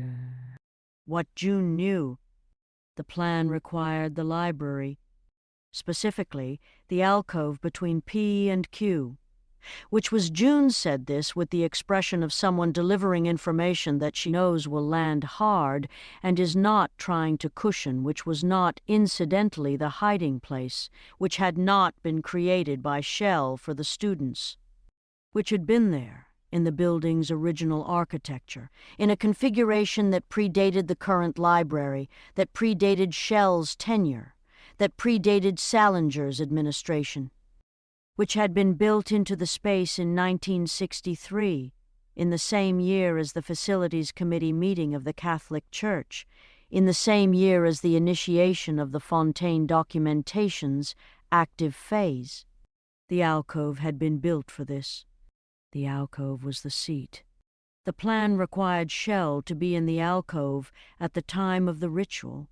It required the library to be occupied, but by the right people who had been prepared, who had been through the vial process, or the handshake process, or the years of chair process, who were in the specific state of receptivity that the compound produced and that the ritual required. The plan required one more thing. "She needs Ruth," June said. "She needs your grandmother physically present. She's been trying to get the compound to work through the chair for years, but it hasn't achieved what she needs. She needs Gran in the library, in the alcove." She paused. "She needs the source and the seat in the same place at the same time." Shell thought about Ruth on the bench in the shack, playing the piano with one hand. She thought about Ruth in the gymnasium. She thought about the voice and the hand and the warmth. She thought about what it meant that whatever the compound had done in Ruth had gone outward instead of inward, had enhanced rather than diminished, had turned a managed dependency into something that was already expressing itself in ways the manager had not intended. "She doesn't know," Shell said. "Donna." She doesn't know what's happened to Gran with the compound. No, June said. She thinks Gran is in the state she needs her in. Diminished and receptive. She's been planning the ritual with that assumption. Shell sat with this.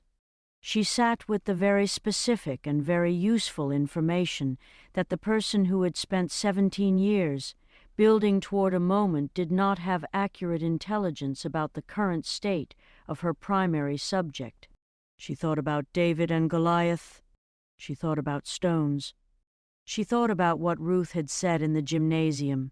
Past tense, child. Past tense. The ritual was scheduled for Thursday. She had 6 days. She had June, who knew the plan. She had Geordie, who had a theory about hereditary lineage and a butcher paper full of decoded symbols and a personal microscope and a torchlighter and the specific and formidable intelligence of someone who had been preparing for this specific problem since before they knew the problem existed. She had Wealthy, who had a briefcase full of federal adjacent resources and 2 years of custodial access to a building she was starting to understand she knew better than anyone. She had Coot, who had 47 pages of documentation and 40 acres of Georgia clay and a pig named Proverbs. She had Banny, who had been collecting things in her coat pockets for 14 months and who knew a room above the cafeteria and the door in its ceiling. She had Emmanuel, who had an audio recorder and a Harriet Tubman postcard and the careful attention of a person who had been paying attention since the bag behind the broken cabinet. She had a grandmother. She was beginning to understand considerably more than that. And in the tiger print wing-back chair, in the second-floor window of the Fontaine family compound, in the specific quality of the late afternoon light of a February that had decided to be generous today, in the light that caught the chrysanthemum bushes gone feral along the eastern fence, and the blackberry brambles that had declared sovereignty over the back quarter-acre, and the ceramic trout with the copper plaque that said Discovery in Clarence Washington Sr.'s garden. Ruth Fontaine sat and watched the world and felt, in the specific channel that had been opened in her by a compound that had been intended to close it, the direction that the tide was moving. She raised one finger. This time it was not at the world. This time it was at Shell. 6 miles away, in the truck in Coot's driveway with the binder in her lap and the box on the seat, beside her and June on the porch steps, and Richard Nixon, the rat terrier, now fully asleep, Shell felt it. She felt it the way you feel something that arrives in the channel that isn't ear or eye or skin, the channel that doesn't have a name, the channel that her family had apparently been carrying for generations without knowing it was a channel and not simply being present in the world with unusual attentiveness. She felt it, and she understood it. And for the first time in the week that had begun with a briefcase and a photograph and the words code words in typewriter font between P and Q, she felt something that was not fear and not fury and not the exhaustion of sustained crisis management and not the complicated grief of a locked drawer and a sister's name in the dark and a man in a crimson suit who had been trying to leave a thing when he died. She felt ready. She started the truck. She drove toward Thursday. End of Chapter 7. Chapter 8. In which the weather develops opinions, the band director is found in a condition that defies professional description. June is found in a condition that defies all description. Ruth Fontaine outsmarts 3 trained operatives with a cast-iron skillet and 40 years of absolute patience. And the alcove between P and Q finally reveals what it has always been. There is a specific quality of wrongness that precedes catastrophe. Not the wrongness of the supply closet, which was sensory smell, sight, the cold biological fact of the painted femur in its cloth. Not the wrongness of the locked drawer with the 5-word note, which was intellectual, the wrongness of a boundary violated. This was an older wrongness, the kind that lives below the sensory and the intellectual, in the place where the body keeps its oldest knowledge, its pre-language wisdom, its cellular record of all the times the species has survived something it should not have survived and what it felt like in the moments before. This wrongness arrived on Monday morning in the form of the weather. The weather had, for the past 3 days, since the events of Thursday and Friday, been conducting itself with the restraint of weather that is biding its time, that is gathering its materials, that is doing in the atmosphere what Duna Ostrowski had been doing in the county for 17 years, building patiently toward a moment. Monday morning broke with the sky the color of a bruise that has passed through its purple phase and arrived at the greenish yellow that means it's either healing or about to get significantly worse, and the air had a quality. Shell noticed it standing at the window of the apartment with her coffee at 6:15 a.m., the same window where she had stood the week before watching Ruth in the tiger print chair and Geordie walking to the bus stop in the whole ordinary choreography of a morning that did not yet know what it was going to contain. The air had a quality of pressure, of a column of something heavy descending from the atmosphere with the patience and inevitability of geological time, and the birds were doing what birds do in this specific kind of weather. Going somewhere else. Emmanuel the crow was not in the oak tree. This was notable. Emmanuel the crow had been in the oak tree every morning of Shell's 2 years at the school, had been there so consistently that his absence had become more legible than his presence, had become the thing that meant something while his presence was simply the ambient fact of the morning. He was gone. She looked at his tree and felt the wrongness in the specific register of something that has been removed from where it belongs. She drank her coffee. She looked at Wealthy, who was at the kitchen table with his briefcase open and his phone face up, and the expression of a man who has been awake since approximately 3 a.m. integrating information and has arrived at a state that is beyond tiredness. That is the country on the other side of tiredness where everything is very clear and very cold and you can see for a long distance, and none of what you see is reassuring. "Tell me," she said. "Ray called at 5, he said. "She's been in the county administration building." She has a source, someone in the building's maintenance staff, who has been passing her documents for 6 weeks. The documents. He looked at the briefcase. The documents show that the Office of Educational Excellence has been routing funds. Small amounts. Petty cash disbursements, the kind that go in the petty cash box and come out as miscellaneous supplies. Small enough to not trigger audit review. Over 17 years. To where? Offshore. And from offshore to a facility in Quincy, Texas. Shell set down her coffee mug. The big thicket. Yes. He looked at her. There's a facility. Not a laboratory, not technically. Technically it's registered as a therapeutic retreat center. The kind of thing that appears in certain insurance directories and that no one looks at closely because the category is designed not to be looked at closely. But Ray's source has documents showing what it actually is.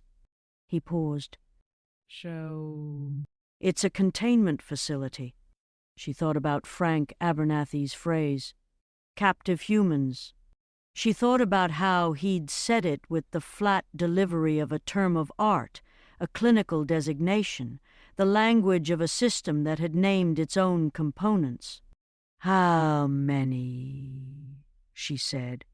"The documents cover the last 8 years," he said.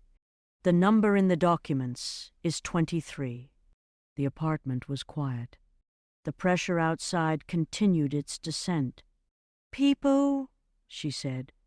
People who were Maria, he said. People who had the capacity in some form and who were brought to the facility after the ritual. He looked at his hands. After the ritual transferred the anchoring from the person to the location. What happens to the person after the capacity is transferred? He stopped. He started again. The documents describe it as legacy integration, which is not what happens to the person, Shell said. No, he said. It is not. The band director's name was Gerald Pitts. He had been the band director at Robert E. Lee Memorial High School for 11 years, the same 11 years as the mark on Coote's fence post, the same 11 years as the priest at the Catholic Church, which was a pattern. Shell had not seen until she saw it, and then could not stop seeing, and he had been, in those 11 years, by all accounts, an excellent band director, patient with the trombone section, encouraging of the woodwinds, possessed of a tolerance for the specific acoustic situation of 50 adolescents in simultaneous instrumental development that was either professional grace or the result of a hearing situation he had declined to have examined. He had also been, per Coote's diary, which had an entry dated 14 months ago, that Coote had not yet shared with the group because he had been building toward it, because Coote shared information in the specific sequence of a person who has learned that information shared too early gets misplaced. He had also been to the facilities committee meeting at the Catholic Church, not in 1963. Last spring. A different meeting, a contemporary one, convened under the same organizational designation, with the same procedural formality of a faith community conducting legitimate business, attended by the same number of people as the 1963 meeting, with the same specific quality of a gathering that was not what it described itself as. Coote had photographed the attendees' cars in the church parking lot. Among them, Gerald Pitts's 1998 Pontiac Sunfire, white, with the alternator problem he'd been meaning to address since October, identifiable by the specific jump-start configuration of cables it kept visible in the back window, with the resigned pragmatism of a man who has made his peace with an ongoing mechanical situation. Gerald Pitts had been in the society for at least 14 months. Gerald Pitts was found Monday morning at 7:42 a.m. in the band room of Robert E. Lee Memorial High School, which had been opened by the custodial staff as part of the building's normal morning preparation for a week of school that was going to proceed, the district had determined, because the district's alternative to proceeding was acknowledging what had happened in the sub-basement, which the district was managing with the specific institutional strategy of the technically not lying while comprehensively not saying, which was a strategy Shell recognized as the school administration variant of the society's own preferred operating mode, and which she did not have the energy to be additionally outraged about. Gerald Pitts was found in the band room by a 9th grader named Cameron, who had come in early to practice and had found Mr. Pitts in the chair behind his conductor's stand, with his eyes open and his hands folded in his lap, and his trombone across the music stand before him, and the expression of a man who had been placed very carefully in the precise posture of a man who is about to begin a rehearsal. He was not about to begin a rehearsal. He had been dead for approximately 6 hours. His cause of death was, the attending EMTs said, with the specific careful language of professionals encountering something outside their standard classification system, pending determination, which was the medical emergency equivalent of we have seen things today and are not prepared to commit to a position until we have consulted extensively with people who know more than we do. On the music stand, beneath the trombone, a sheet of music. Not a score from any piece that the school band had been working on. A handwritten composition in a key signature that did not correspond to any standard musical key, with a meter marking that was either a mistake or a deliberate signal, and at the top of the page, in the typewriter font. Movement 1. The garden opens. Cameron had screamed. Cameron had screamed in the specific register of a 9th grader encountering something that will constitute the most significant sensory experience of his entire educational career and possibly his entire life, and the scream had produced a cascade. The security guard, the office staff, the assistant to the assistant principal who was currently covering Ms. Lopez's administrative functions during her hospitalization, and, eventually, Shell, who arrived at the bandroom door at 7:58 a.m. with Banny behind her and stood at the threshold and looked at Gerald Pitts in his chair with his hands folded and his eyes open and the trombone on the music stand. She looked at the sheet music. She looked at the title. Movement 1. The garden opens. She thought about Tuesday. She thought about Thursday. She thought about the acceleration that Frank Abernathy had described in Coote's kitchen in the 45 minutes before he had driven to the Beaumont Hotel. She thought about the weather outside with its descending pressure and its greenish-yellow bruise of a sky and the absence of Emmanuel the Crow. She thought, she's starting. The character who had been recruited fully, completely, past the point of the partial commitment and the managed awareness of being in something that could still be exited was not who Shell had expected. She had expected Table. She had known about Table since the shack, since Mario's service corridor disclosure, since the window that had always stuck and suddenly didn't. She had been carrying the knowledge of Table the way you carry something hot in a vessel that is not quite the right size for it, carefully, with both hands, not putting it down because you cannot afford what happens when you put it down, but not able to hold it indefinitely either, the burns accumulating. She had not been expecting it to be someone else. The someone else was Denise. This was, there is no framework for the receipt of this information that does not involve the complete restructuring of the frameworks available. There is the Tin Man having had the heart the whole time, which is a comfortable revelation because it is a good surprise, the kind that expands the world rather than contracting it. And then there is the other kind, the revelation that rewrites not just the present but the past, that goes back through years of the known and the trusted and the atmospheric and changes everything it touches, every memory acquiring a second meaning, every warmth examined now for the possibility of its opposite. Denise Fontaine, who ran the catering business, who arrived at situations with thermal bags and professional capability, who had driven Ruth to the hospital in the catering van smelling of garlic and thyme, who had called Shell in the hospital waiting room of Grady with the voice of a mother who needed her daughter and had been given, in the ambulance bay, a cup of terrible coffee and a plastic chair and had been there when Shell arrived, who had, somewhere between the first call and the current Monday, been moved the rest of the way across the border the society had been walking her toward for.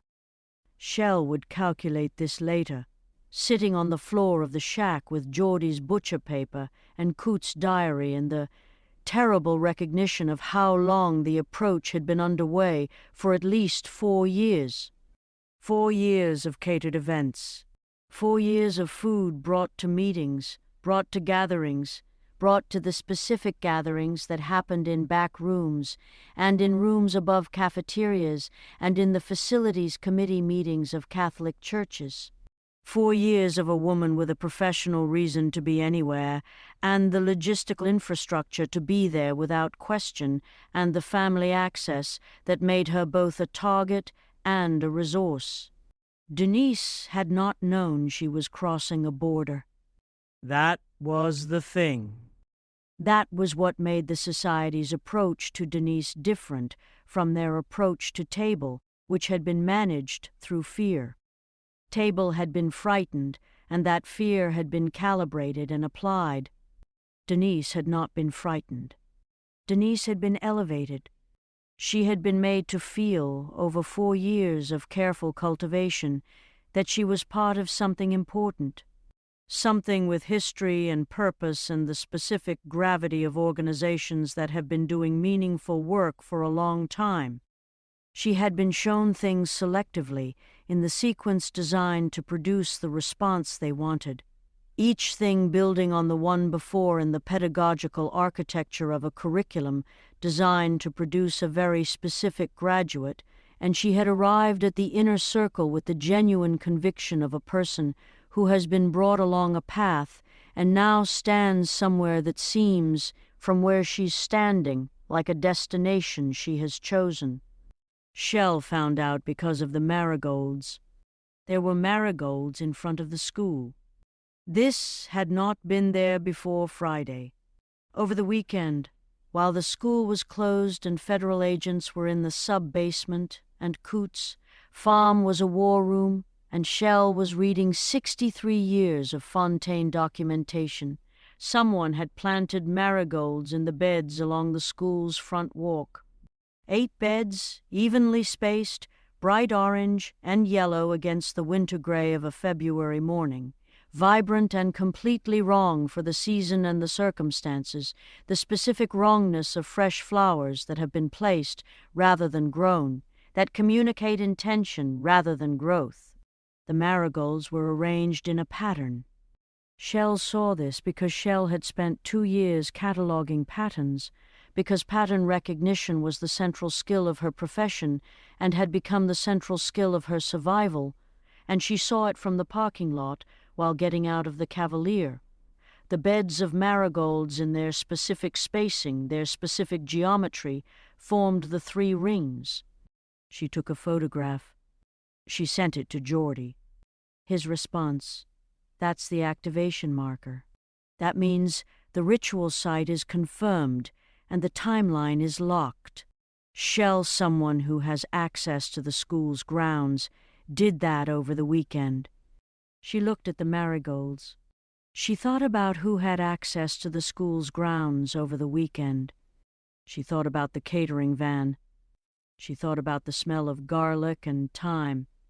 She thought about a woman who had a professional reason to be anywhere. She thought about Denise Fontaine, who had raised her, who had sent her off to every first day of school with a thermal bag of food, and the specific complex love of a mother who wanted things for her, daughter that she did not know how to describe, and so expressed through food and organization, and the deployment of logistical capability at scale. She sat in the Cavalier for a very long time. She did not cry. She was in the specific emotional territory that exists on the other side of the capacity for tears, the territory where the feeling is too large and too complicated and too immediately relevant to be expressed in the ways that feelings are normally expressed, where it simply exists as a weight in the chest that breathes with you and moves when you move and will still be there when you finally have the time to sit with it. She got out of the car. She went into the school. She did not look at the marigolds again. The 2 who were endangered were Coot and Banny. Shell did not know this yet at 8 a.m. Monday morning. She would know it by 10:30, when Agent Carpenter called her with the specific quality of voice of someone delivering information they would prefer not to be delivering, and she would understand then that the message on Frank Abernathy's balcony, the note with her name on it, had not been only a message to Shell. It had been a notification, a declaration of the expanded operating perimeter. Duna was not only coming for the library, she was coming for the people who had gotten in her way. Coot had received a package at his farm at 5 a.m. Monday morning, left at the gate of the south pasture while he was inside, and Proverbs the pig was the only witness. The package contained a gas can, empty, its inside still smelling of what it had been used for, a blood oath document, which was exactly what it sounded like, a handwritten oath on paper that had been signed with something dark and organic that was consistent with blood, in a handwriting that Coot did not recognize, and a tiki torch, unlit, of the kind sold at hardware stores in the summer, wrapped in a garment, not a piece of clothing exactly, more like a vestment, a ceremonial garment in a fabric that Coot described as having the quality of sealskin without being sealskin, silver-tipped and strange, and around the handle of the tiki torch, wrapped tight, a length of tape printed with the small interlocking rings. The blood oath document said, in the typewriter font, "The farm will answer for what it has harbored." Coot had taken a photograph and sent it to Shell, and then had, in the specific response of a man who has spent 30 years in the practical management of threats, both animal and environmental, gone inside and made hash browns, and fed the pigs, and done the morning's work, and put the package in a plastic bag for Dawn. Agent Carpenter, with the composure of someone who has decided that fear is a form of compliance, and he is not going to comply. Banny's situation was different and more disturbing. Bonnie had come to school Monday morning to find that someone had been in her locker. Not broken into opened, with the combination which only Banny knew and had told no one. Opened and arranged. Inside her locker, which normally contained her coat, her spare apron, her combat boots extra laces, her phone charger and a can of VO5 hair grease, and the small framed photograph she kept of her family from the not-named country inside the locker. These things remained, but had been repositioned, moved, the photograph turned face down, the VO5 opened, and its cap set beside it, the extra laces untied and left in a loose coil, and in the center of the locker's shelf, sitting on top of the photograph, a cake, small, individual serving size, frosted in the specific way of a cake made with intention and some skill, decorated with a flower and eggplant-colored flower, real, pressed into the frosting, a chrysanthemum and inside the cake, visible through a slice that had already been cut and left open so that the interior was displayed. Fabric. A small piece of eggplant-colored fabric folded, baked inside the cake the way old country bakers baked coins into celebration cakes, the kind of insertion that requires planning, that requires making the cake around the thing rather than putting the thing in afterward. Bonnie had looked at the cake for a long time. She had looked at it with the expression of a woman who has seen more things than can be accounted for and has developed, from the accumulated experience of the seeing, a specific and functional stoicism, the stoicism not of the unfeeling but of the feeling person who has learned that the feelings must be organized before they can be acted on, and that the organizing takes a moment, and that the moment is always available if you insist on it. She had then taken a photograph of the cake, sent it to Shell, closed her locker, put on her apron, and gone to begin the morning's food service. Shell had looked at the photograph and had known, in the way she was knowing things now in the new channel, the one that had always been open, and that she was only now using with the full acknowledgement of what it was that both of them, Coot and Banny, had been targeted because Duna Ostrowski had assessed the assembled group and had determined who posed the greatest threat to the ritual and had made her calculation accordingly. She had not calculated Geordie. This was her error. She had not put Geordie in the endangered category because she had looked at Geordie and seen a 17-year-old with a backpack and a microscope and an overdue book about Sappho. And whatever Duna Ostrowski was, whatever the full scope and depth of her intelligence and her 17 years of patient construction, she had looked at Geordie and seen the category rather than the person. And this was the mistake that the very intelligent make, occasionally, when they have been operating in a world they have largely designed. They forget that the world generates its own variables. Geordie was a variable. Geordie was, specifically, the variable that Duna had not accounted for when she designed her system, which was the variable of a person who had all of the capacity of the Fontaine lineage in its most concentrated recent form, who had been sitting at the receiving end of Ruth's compound-enhanced transmission for 3 weeks, who had 47 pages of Coots documentation and a personal microscope and a torchlighter, and had spent the weekend on the parquet floor of a farmhouse with primary color magic markers decoding 60 years of a secret language. Geordie had the password. He did not know he had the password. He had written it in the margin of page 31 of his notebook, next to a symbol he'd decoded as a gateway designator, the symbol that appeared on the bingo card, the symbol that appeared on the sub-basement room's carved table, the symbol that Bonnie said appeared on the lock of the door in the floor of the Catholic Church's vestry, and he had written beside it, in his cramped analyst's notation, activation phrase, sound-based, ref, to Ruth's piano piece, and had circled the notation and connected it with a line to a sequence of notes he'd written from memory after hearing Ruth play in the shack. The sequence of notes was the password. Not a word-based password, a tonal one. A specific sequence of notes in a specific rhythm in a specific key that, performed in the correct location in the alcove between P and Q, which had been built in 1963 as the seat of the Fontaine capacity would either activate the seat or deactivate it, depending on the intention of the performer. Ruth had played it in the shack.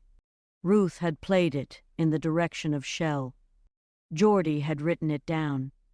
None of them knew, yet, that this was the password.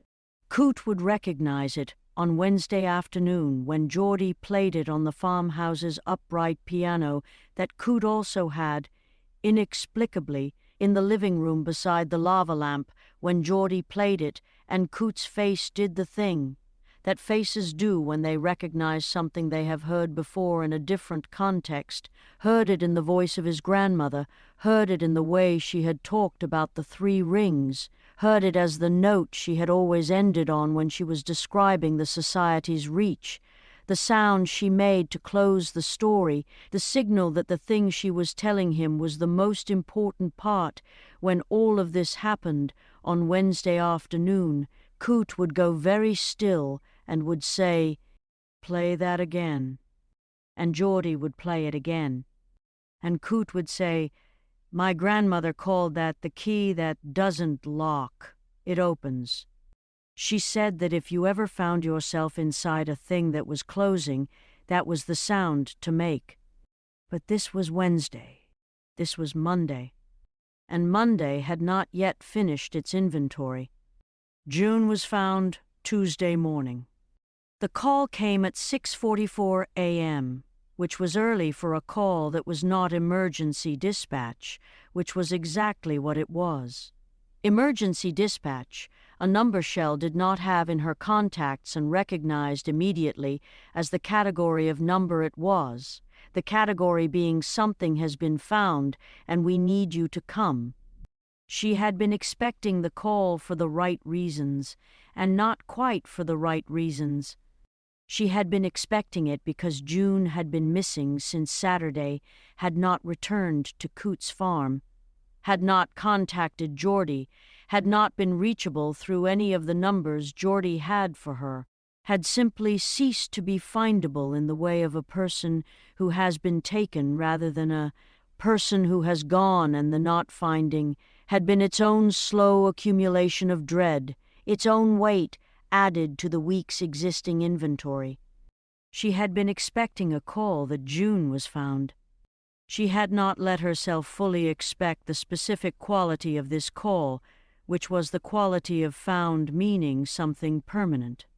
The marshland was 20 minutes from the school by the service road that ran behind Coote's property line and then cut south into the bottomland, where the drainage ditches collected the county's runoff and delivered it to the specific geography of South Georgia marshland that existed at the county's southern edge, cypress and water oak, and the specific quality of stillness that marshlands have, which is not the stillness of still water, but the active stillness of a place that is continuous motion below its surface, that is conducting its enormous, slow, geological business underneath the appearance of peace.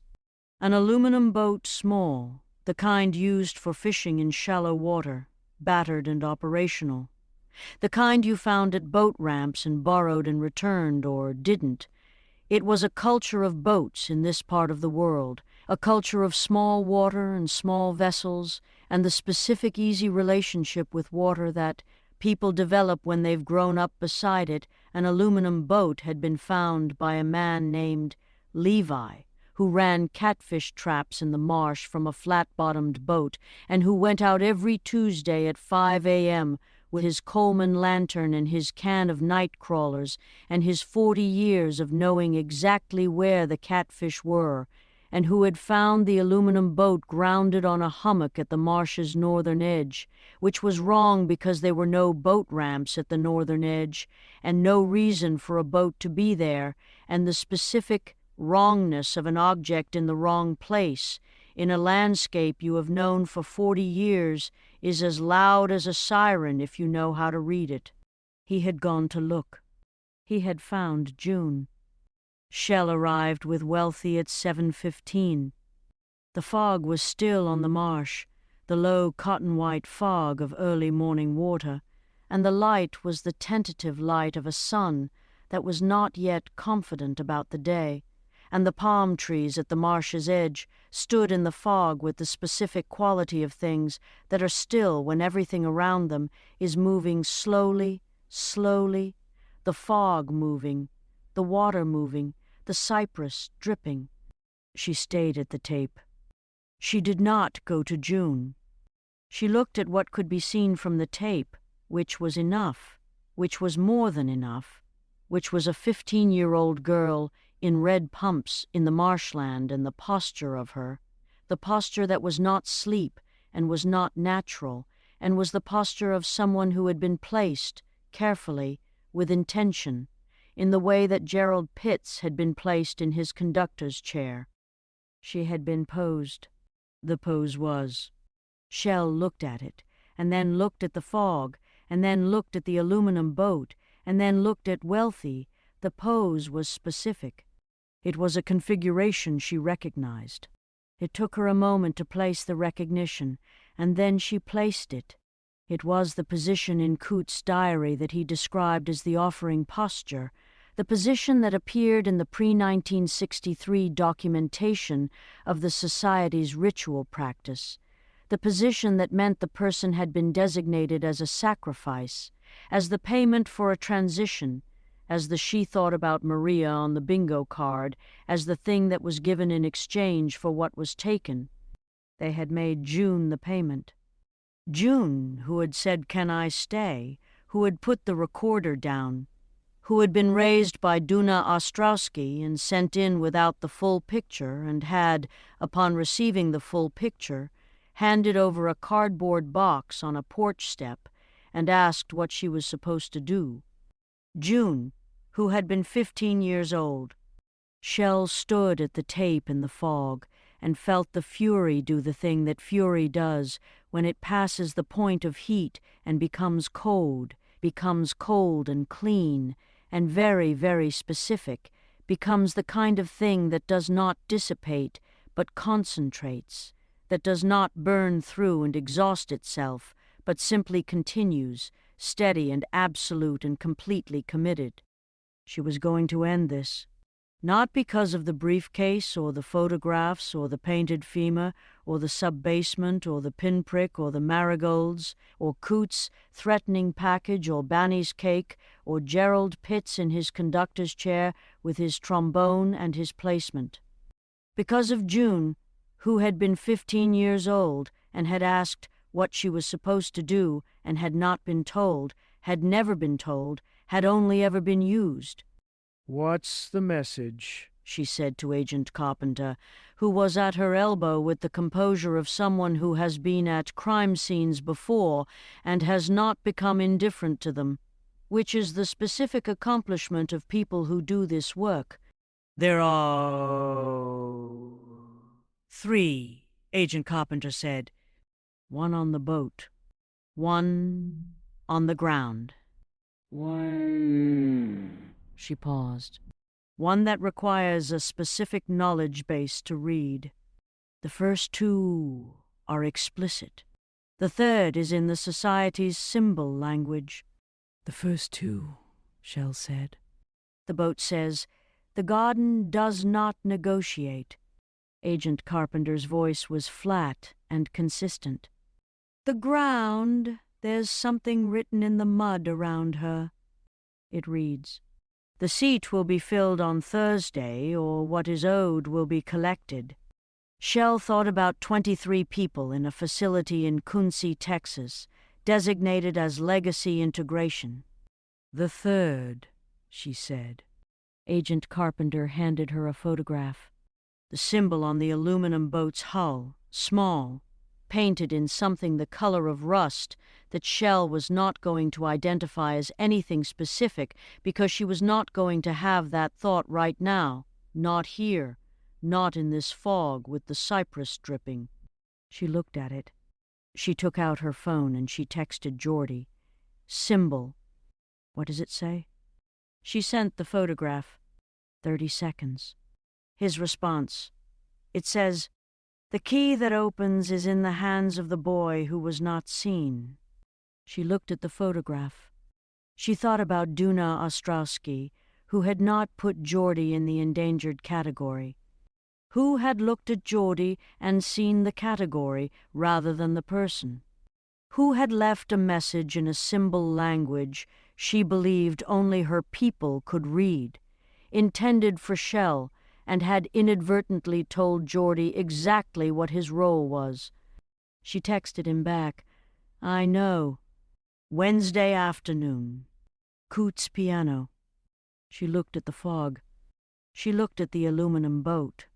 She said, to no one in particular, to the fog and the cypress and the water, moccasins and the marsh, and the morning and the weight of what the morning contained, "I see you now." The ritual consumed its own. This was the thing about it. This was the thing that Duna Ostrowski had known for 22 years, and that Frank Abernathy had known for 22 years, and that Gerald Pitts had apparently known too late, and that the society had been built to obscure from everyone inside it who was not at the level where the truth of the architecture was visible. The ritual consumed its own. The blood oath was not metaphorical. The components consumed in the innermost ceremony which Shell would read about in Coots' diary on Wednesday afternoon, the section he had not shared yet, the section he had been building toward, the section that had information Coot described only as the part where I understood completely were not symbolic. The feces, consumed from a communal vessel as a demonstration of commitment that was specifically designed to be disgusting enough that the participant understood they had passed a point of no return.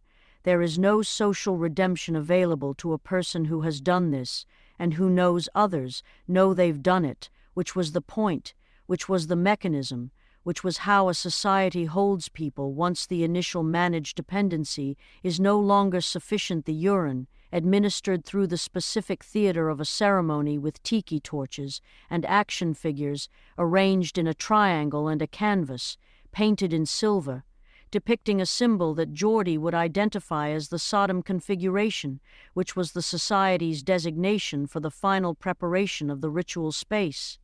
Denise had been at the most recent ceremony, not the Thursday pep rally ceremony, which had been interrupted. A smaller one, preparatory, held on Saturday night in a location that Shell would identify on Wednesday as the room above the cafeteria, which explained the smell that Banny reported when she came in Monday morning, the additional layer under the floor wax, and the 30 years of cafeteria ghost, the smell of tallow candles and something organic and very recent. Denise had been given the garment. This was what Table told Shell on Monday afternoon, in the shack, in the conversation that Shell had been putting off since Mario's service corridor disclosure, and that could no longer be put off because Table had called, at 2 p.m., with the specific quality of voice that meant something had happened, and the something was on the scale of a person who has been carrying a thing too long and has arrived, through exhaustion or through love or through the specific force of being confronted with the evidence of the thing's consequences, at the limit of the carrying. Table had gone home Sunday to find her mother in the blue and white living room, Denise's living room in the compound, the one with the upright piano against the wall and the lava lamp that Denise had inexplicably acquired at some point, and that stood on the piano in the same position as Coots, which Shell noted and filed had found her mother in the living room in the garment. Not clothes. A garment. The kind Coot had described in the package. Silver-tipped, sealskin adjacent, the vestment of an inner circle member who has been elevated past the preparatory stage. She was watering the marigolds, Table said, in the shack, in the voice of someone past the point of the practiced reserve that had been Table's armor since childhood, and past the point of whatever had been deployed instead over the past however long she had been managed by the society, down to the raw material of a woman who had watched her mother in a strange garment watering marigolds in the living room of the house she'd grown up in. She was watering the potted marigolds on the windowsill. She had a watering can. She was watering them, and she was singing. What was she singing? Shell said. Table looked at the shack's floor. The piece Gran plays, she said. Shell was quiet. Shell, Table said. I've been... She stopped. She started again. I've been trying to tell you. Since last week. Since the hospital. I have been trying to find the moment, and there hasn't been a moment because there has been too much happening, and I was afraid. I was afraid for a long time before I was anything else, and then I was afraid, and also they made me feel important. They made me feel like the work I was doing for them was... She stopped. She looked at her pink shoes. I let them use me to hurt Gran. I let them tell me it was harmless. I let them tell me things, and I believed them because I needed to and because I was afraid, and I am not. Her voice broke on this cleanly, broke the way things break that have been under stress for too long and finally find the fracture point. I am not going to be the person who let them do this. I am not going to be the reason any more of this happens. Shell looked at her sister. She thought about trust and the atmospheric quality of it.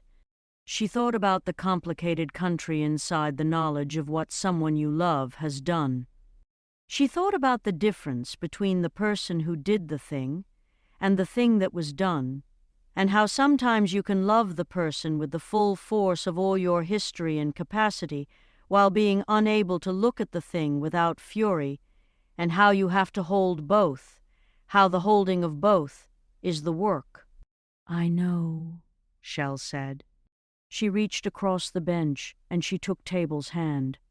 They sat in the shack with the potbelly stove and the impossible piano and the lantern, light and the sound of the property around them, the garden with the ceramic trout, the blackberry brambles, the sovereign territory of the chrysanthemums, and they held hands, and Shell thought about what came next. What came next was the breaking in. The breaking-in at the compound happened Wednesday afternoon, at the specific time when the compound was empty of everyone except the one person who was never supposed to be alone, whose care had been organized and maintained and treated as the non-negotiable infrastructure of the family's operations, the way load-bearing walls are treated. Absolutely, without exception. The exception was a freak occurrence of the specifically mundane kind. Celestine had a patient who had developed post-surgical complications, the kind that arrive without notice and without regard for the schedule of the surgical nurse responsible for that patient's recovery, and had called the hospital and had arranged for Geordie to go to the compound and sit with Ruth until she could get someone else, and had then been absorbed into the patient's situation with such total and professional completeness that the call to Geordie became, in the subsequent hours, a thing she had done and then forgotten she had done because the crisis in front of her consumed the rest of her available attention. Geordie had a conflict. The conflict was the Wednesday afternoon at Coote's piano, which was the thing that happened at Coote's farm on Wednesday afternoon when Geordie played the sequence, and Coote's face did the recognition thing, and they spent 4 hours understanding what the key that doesn't lock, it opens, actually meant, and how and when it needed to be used. Geordie had not told Celestine about the conflict. He had gone to the compound at 1 p.m., had sat with Ruth for 2 hours, had eaten snickerdoodles with her from a tin that she produced from somewhere inside the tiger print chair's vicinity. Ruth's relationship to the proximity of snickerdoodles was one of those family mysteries that had ceased to require explanation, and had then received the text from Coote that said, "Come now, I found something in the diary you need to see," and had looked at Ruth and had done the calculation of a 17-year-old who has been operating at the level of adults for a week and has, in this operation, made one error, which was the error of believing that a 101-year-old woman who had been managing her own situation since 1924 needed him more than the situation needed him. He left. He told Ruth he would be back in 2 hours. Ruth looked at him with the eyes that had been reading things for a century. "Yes," she said. "You will." This was either reassurance or prophecy. With Ruth, the distinction was not always available. He left at 3 p.m. They came at 3:27. There were 3 of them. Shell would know this, because the compound's CCTV, which Darnell, who was always going somewhere, had installed 18 months ago, and which had never been tested in any situation of consequence, the CCTV caught them coming over the fence at the compound's eastern side, where the chrysanthemum bushes had gone feral, and the blackberry brambles had declared sovereignty, and the general operational chaos of aggressive perennial vegetation provided a natural obscurement of the camera's angle, which they had clearly researched. They had clearly researched everything. They had not researched Ruth. What happened in the next 47 minutes inside the Fontaine family compound was assembled afterward from the CCTV footage, from Ruth's account, which was delivered to Shell on Thursday morning with the compressed factual precision of a military debriefing conducted by a very small, very old general, and from the physical evidence of the compound itself, which contained, in its aftermath, the following indicators: a cast-iron skillet, relocated from the kitchen to the second-floor hallway, with an impact pattern on the eastern wall consistent with being used as a projectile from a standing position by someone who understood both the skillet's weight and the physics of the throw. A broken mirror in the ground floor bathroom, with the specific break pattern of a mirror that has had something thrown at it from a distance sufficient to produce a velocity inconsistent with the bathroom's dimensions, which meant the object had been thrown from the bathroom doorway, which meant Ruth had been in the bathroom doorway, which meant Ruth had used the bathroom's mirror as a decoy, had used the reflection in it to position her pursuer, and then had deployed the cast iron skillet.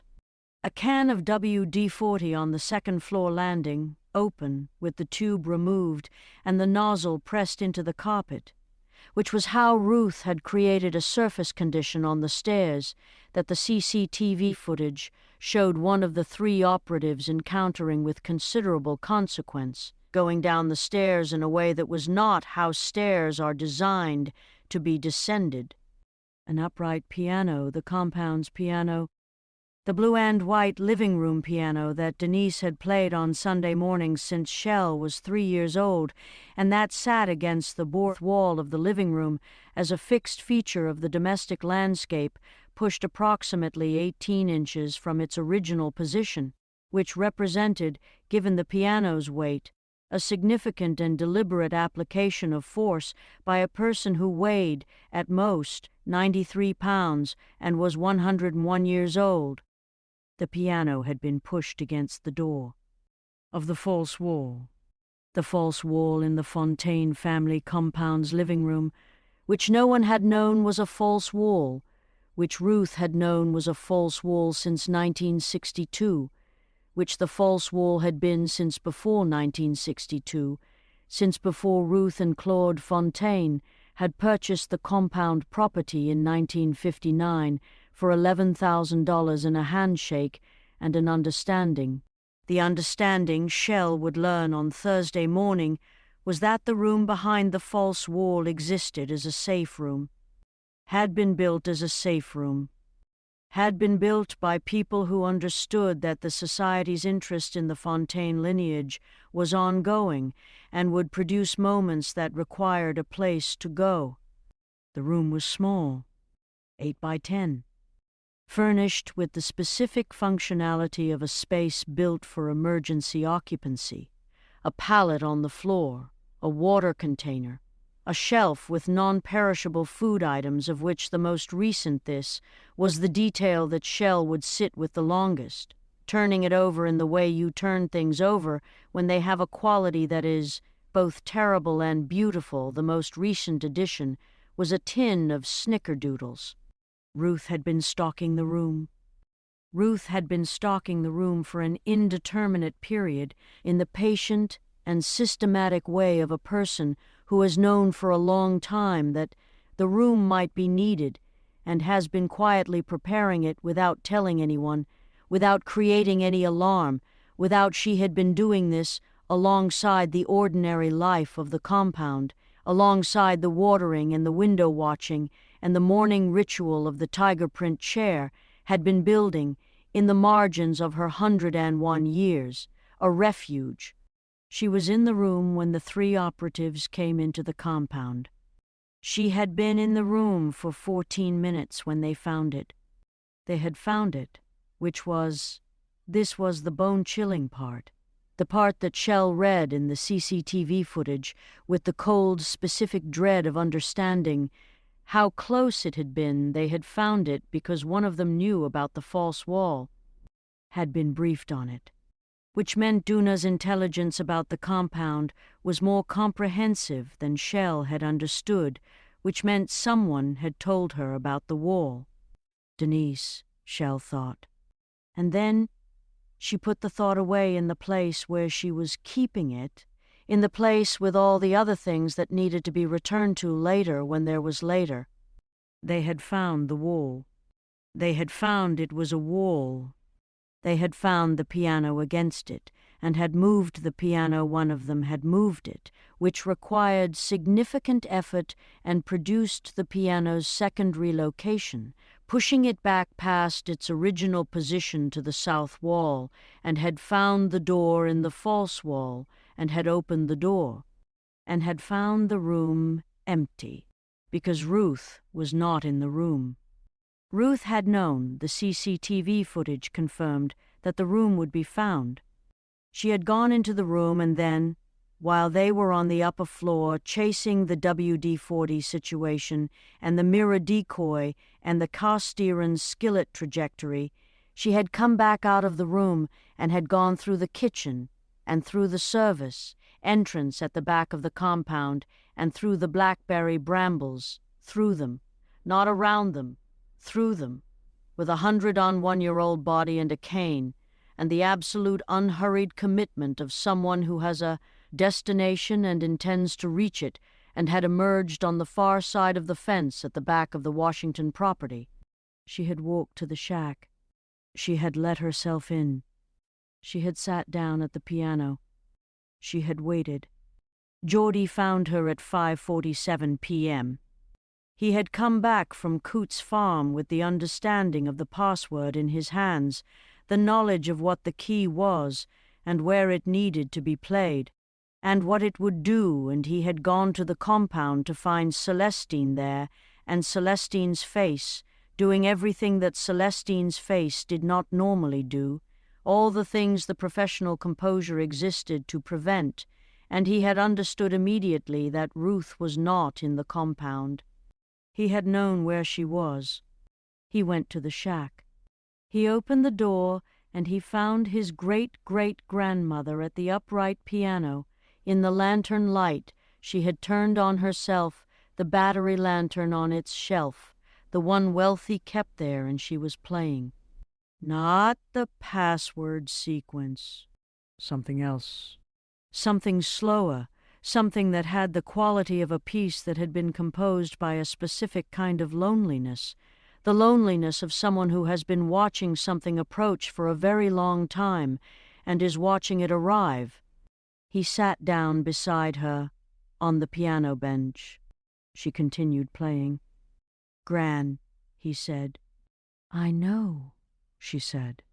Are you? "I am exactly what I am," she said. "I have been exactly what I am for 101 years. I am not going to stop being it now." She played another bar. "I hid from 3 men tonight, using a cast-iron skillet and a can of WD-40 and 40 years of knowing where the mirrors are in this house." I know, he said. I saw the footage. "I am telling you this," she said.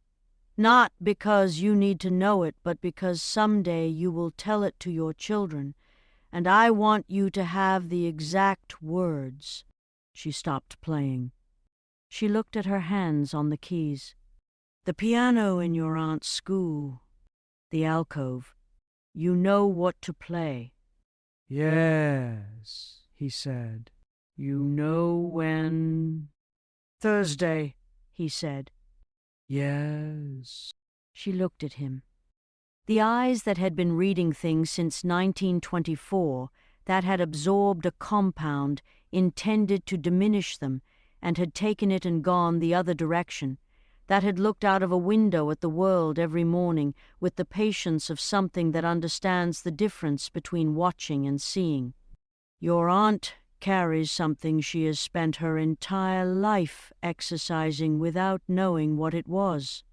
What she has built in that library, the space she has made, the attention she has brought to it, the people she has made it into a hiding place for, that is the capacity. That they. And it is not something they can take. It can only be given. And she is not going to give it." She paused. "But they don't know this yet. And we are going to let them not know it until Thursday." "And Thursday," Geordie said. "Thursday," Ruth said. "You play the key that opens." She put her hands back on the keys. She played the password.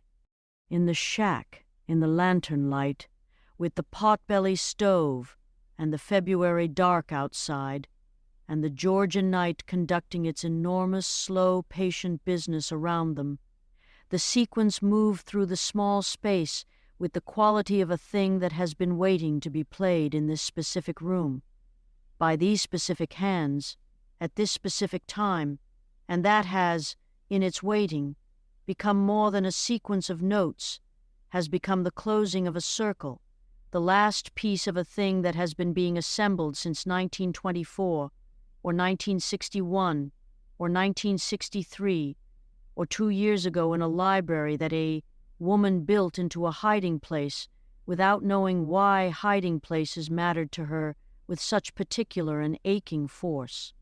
Geordie listened. He had the notes already memorized. He was memorizing the feeling of them now for the same reason Ruth had told him about the cast-iron skillet, because someday he would tell someone the exact words, and he wanted to have them right. The hailstorm started at 7 p.m. Not large hail. Not the hail of classic severe weather, the golf ball hail, the windshield hail. The hail that means business and announces itself with the authority of a serious meteorological event. This was small hail, very small, the kind that was almost sleet, but not quite, that arrived with the density of something that had made up its mind about being present and was not going to be mistaken for rain, small and numerous, and covering everything it touched in a thin layer of white that looked, in the lantern light, through the shack's plexiglass windows, like the world had decided to apply a thin coat of something. But then it wasn't hail. Geordie looked at it. He pushed open the shack door, and he held his hand out, and he caught some of what was falling, and he looked at it in his palm, and he said, "Gran, come look at this." Ruth came to the door, and she looked at what was falling from the sky over the Washington property and the Fontaine compound and the whole of the county, and she looked at Geordie's palm, and she looked at the sky, and she said the word in the language she had brought from her mother and her mother's mother, the language of the not-named country, the word that translated approximately to, impossible and expected simultaneously. It was raining. It was raining small things, not water, not sleet, not the normal inventory of precipitation. It was raining what appeared to be, in the lantern light and the dark, extraordinarily small Geordie would get the microscope on Thursday morning, would look at them before they melted or dissolved or did whatever they were going to do, and he would describe them in his notebook as spherical, semi-transparent, approximately 1.4 millimeter diameter, hollow organic origin, consistent with the eggs of a very small aquatic organism, possibly deposited via waterspout or strong updraft from local marsh. They were tiny. They were everywhere. They covered the porch of the shack and the garden and the ceramic trout and the blackberry brambles in a thin, impossible layer that caught the lantern light and held it briefly before whatever they were started to dissolve. "That's it, then," Ruth said. She was not alarmed. She was the specific opposite of alarmed, which was the quality of a person who has been expecting something to happen for a long time and is watching it happen. When the marsh comes to the land, the time is complete. She looked at Geordie. "Your grandmother's grandmother's grandmother said this, and her grandmother before." She looked at the falling things. "The time is complete." Geordie looked at his palm. He thought about the marshland and the aluminum boat and June in the fog. He thought about what the time being complete meant in the context of everything that was building toward Thursday. He took out his phone. He texted Shell, who was in the apartment with Wealthy looking at the same impossible rain. "Gran is at the shack." "She's okay." "Shell, it's time." "Are you ready?" Shell stood at the window of the apartment and watched the small things fall from the sky and coat the property in light, and she felt the tide, the one she had felt turning from the south pasture of Coote's farm. She felt it arrive. She texted back, ready. She looked at Wealthy. "Thursday," she said. He looked at the rain. "Thursday," he said. Outside, the small, impossible rain continued, covering everything, the garden and the compound and the shack and the property and the school, 6 miles away, covering the marigolds Denise had planted in the beds along the front walk, covering the oak tree where Emmanuel the crow had been absent all day, and to which, sometime in the small hours before dawn, he would return, having apparently concluded whatever crow business had kept him elsewhere, and settle into his usual branch and regard the covered world with the comprehensive opinion of a creature that finds the human situation both exasperating and endlessly worthy of comment. The time was complete. Thursday was coming. And Shell Fontaine-Washington, née Fontaine, head librarian, wife, great-great-granddaughter of Ruth, carrier of something she had been exercising all her life without knowing what she was exercising, stood at the window of the apartment at the back of her father-in-law's property and watched the small things fall from the sky and felt, for the first time since the briefcase and the photographs and the alcove between P and Q, completely and specifically and absolutely herself. End of Chapter 8. Chapter 9, in which Thursday arrives with full commitment. Several people do extraordinarily brave things in quick succession. Coote Arsenault Delacroix meets an end that is both heroic and agriculturally appropriate. The society achieves a partial victory that costs it everything, and the alcove between P and Q becomes the most consequential 6 square feet in the history of Georgia education. There is a quality that Thursday mornings have when they are the Thursday morning, when they are the specific Thursday that everything has been building toward, when the calendar date has acquired the weight of an event that has been assigned to it by forces that do not consult calendars, that is different from other Thursday mornings in the specific way that the last day of a war is different from the days before it, not quieter, not calmer, not gentler in its light or its air, but denser, as if the atmosphere has been asked to carry something additional and has accepted the weight with the specific solemn competence of air that understands its job. Shell woke at 4:47 a.m. Not from a dream, though she had been dreaming, had been in the white room dream that had been visiting her since Tuesday, the one where she was in a room with no doors and no windows, just white walls and white carpet and white light from nowhere specific, and the dream was not frightening, which was the thing about it. The room was not a cage and not a prison. It was simply a room, and she was in it, and there was nothing in it with her except the absolute quality of the space, and she was not afraid. She was not afraid. She was cataloging it. In the dream she was walking the perimeter the way she walked the library at 7:45 a.m., receiving the space, letting it recognize her, and the white room was doing what the library always did, talking back. She woke up, knowing something she hadn't known when she went to sleep. She woke up, knowing that the alcove between P and Q was not the seat of a capacity. It was the library of one. There was a difference, a crucial, load-bearing, architecturally fundamental difference between a seat, a location where power is concentrated and can be controlled by whoever controls access to the location, and a library, which is not a concentration but a distribution, not a control point but a network node, not something you sit on, but something you open to everyone, and from which everyone takes what they came for and returns it changed. Duna Ostrowski had spent 17 years building toward a throne. She had built, instead, a library. And a library, Shell thought.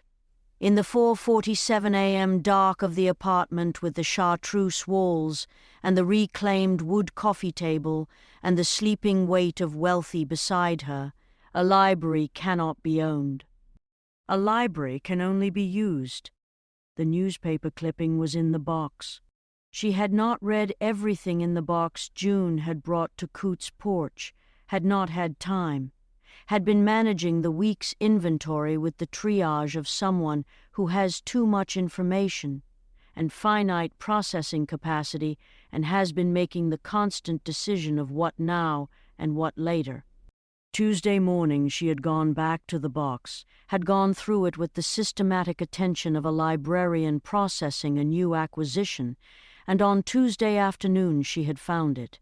A newspaper clipping, folded twice, its paper the specific brittleness of something from the early 70s, its edges brown, its ink faded to the degree that reading required the specific close attention of someone accustomed to old documents. The clipping was from a Trinidad newspaper, 1963. She had worked out the translation, it was Spanish, the specific Caribbean Spanish of the Trinidad press of that period, with the help of Geordie, who had taken Spanish for 4 years and who supplemented his formal training with the specific informal language acquisition of someone who has been reading everything accessible to him since age 4 and has, somewhere in the acquisition, picked up more Spanish than his transcripts reflected. The clipping was about a fire. A fire at a building in Port of Spain in March of 1963, the same month as the Facilities Committee meeting at the Catholic Church, the same month the first Fontaine documentation file had been initiated. The building had been described as a social club, which was the kind of description that newspapers gave to buildings they couldn't accurately categorize and didn't want to investigate. The fire had damaged the lower floors. No one had died. The fire marshal's report described the cause as undetermined electrical. In the margin of the clipping, in the faded pencil of someone who had annotated it at the time of cutting, they know about the family. Oh. Escapes with the documents. Do not return. Oh. Ruth. Shell had read this on Tuesday afternoon and had sat with it in the way you sit with something that reconfigures your understanding of a person you have known your entire life, that reveals a depth in them that your entire life of knowing them has been skimming the surface of. She thought about Ruth at the window, watching, never speaking before she knew. She thought about the snickerdoodles in the safe room. She thought about the cast-iron skillet trajectory and the WD-40 on the stairs and the piano pushed against the false wall. She thought about a 20-something Ruth Fontaine in Port of Spain in 1963 escaping a burning building with documents she had taken from people who should not have had them. She thought, the capacity is not something the Fontaine line was born with. She thought, Ruth took something from them and brought it home. Coutts died at 6:15 a.m. This needed to be said first, before the sequence of the morning, before the action that was already in motion by 5 a.m. when Shell and Wealthy left the apartment, and before the 7 a.m. convergence at the school, and before Geordie on the piano, and before Dunah in the alcove, before all of it. Coutts died at 6:15 a.m., and the manner of his dying was both the most terrible and the most terrible and the most Coutts thing that Shell could have imagined. And she would spend the rest of her life with the specific weight of it, the weight of a person who was not supposed to be in the place where they died, and who was there because of the specific and unchosen courage of someone who decided, at the moment that counts, that the situation was more important than the calculation. He had been at the farm. He had received, at 5:45 a.m., A call from a number he recognized as one of Duna's operational contacts, a number that had appeared in his 47 pages, that he had documented as a member of the Society's logistics tier, the people who moved things and people and arranged the material infrastructure of the organization's operations. The call was brief. The person on the other end said a sentence that Coote recognized from his diary as the activation phrase for what the Society called a site preparation, which was the operation that preceded the ritual by approximately 90 minutes, which involved the clearing and preparation of the ritual location. The school. They were sending people to the school at 6 a.m. to prepare the library. Coote had called Shell at 5:58 a.m. She had been in the car, already moving. He had told her what he'd heard. She had said, "Don't go to the school, Coote." "We have people going to the school." He had said, "I know." "I'm not going to the school." He had lied to her. This was the only lie Coote Beaumont Arsenault Delacroix had told Shell Washington in the course of their acquaintance, and he had told it with the specific decision of a man who has assessed the situation and determined that the truth would produce an argument that would cost time that was not available. He went to the school. He went because he had looked at his 47 pages, and he had understood, somewhere in the accumulation of what those pages contained, that the site preparation team was not going to the library. They were going to the cafeteria. They were going to the room above the cafeteria and to the door in its ceiling, and they were going to do the thing. In that room that the tallow candles and the silver canvas and the action figures arranged in a triangle were for, and none of the plan accounted for the room above the cafeteria being used before the library, which meant there was a step in the ritual that Shell's option 3 did not address, that nobody's option addressed, and that Coote had 47 pages of understanding about, and no one else did. He went through the Service Road entrance. He had the combination because Bonnie had given it to the group on Monday. He went up the narrow stairs. He was in the room above the cafeteria when the site preparation team arrived. There were 4 of them. What happened in the room above the cafeteria between 6:02 and 6:15 a.m. was not captured by any camera and was known only from the physical evidence that was found afterward and from the single text that Coote sent at 6:09 a.m., which arrived on Shell's phone at 6:17, 2 minutes after the timeline of events indicated that the conclusion had already occurred, and which said, "Room is neutralized. Documents from ceiling secured. Diary is in the truck glove compartment. Tell Richard Nixon I said hey." Richard Nixon was the rat terrier. Coote's body was found at 6:48 a.m. at the base of the water tower behind the school's auxiliary building, which was where Agent Carpenter's team found him after Shell, receiving the text at 6:17, had called it in with the flat, specific composure of someone who has been living in a pressure suit for 8 days and has just felt it crack. He had been posed, not in the offering configuration that had been June. This was different. This was the posture of a man in his overalls with his baseball mitt beside him and his boots on and his face toward the sky in the specific way of someone who has been placed by people who understood what they were doing and who wanted the people who found him to understand what they had done. His diary was in the truck. His pigs were fed. Proverbs the Duroc was at the south pasture fence when Agent Carpenter's team went to the farm, standing at the corner post where the 3 rings were carved into the wood, looking toward the road with the specific quality of an animal that is waiting for a return that is not going to happen. Shell did not go to the farm. She did not have the time, which was the specific cruelty of the morning.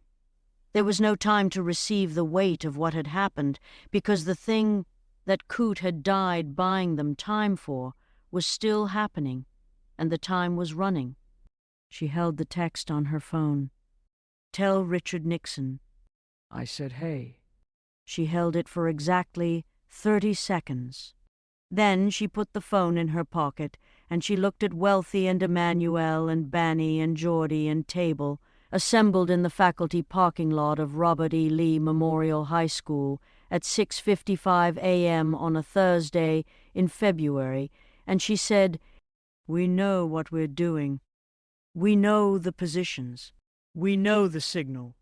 She looked at each of them. Coote gave us the room. We're not going to waste it. She walked toward the school. The positions were as follows. Emmanuel. Faculty hallway outside Salinger's former office, which was now a crime scene anteroom, but which had a sightline to the main corridor and to the administrative entrance, and which Emmanuel knew.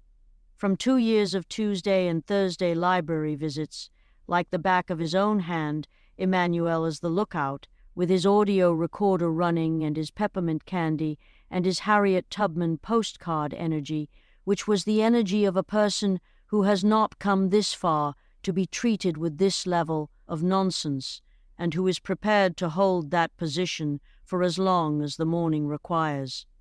Table, cafeteria, with Banny.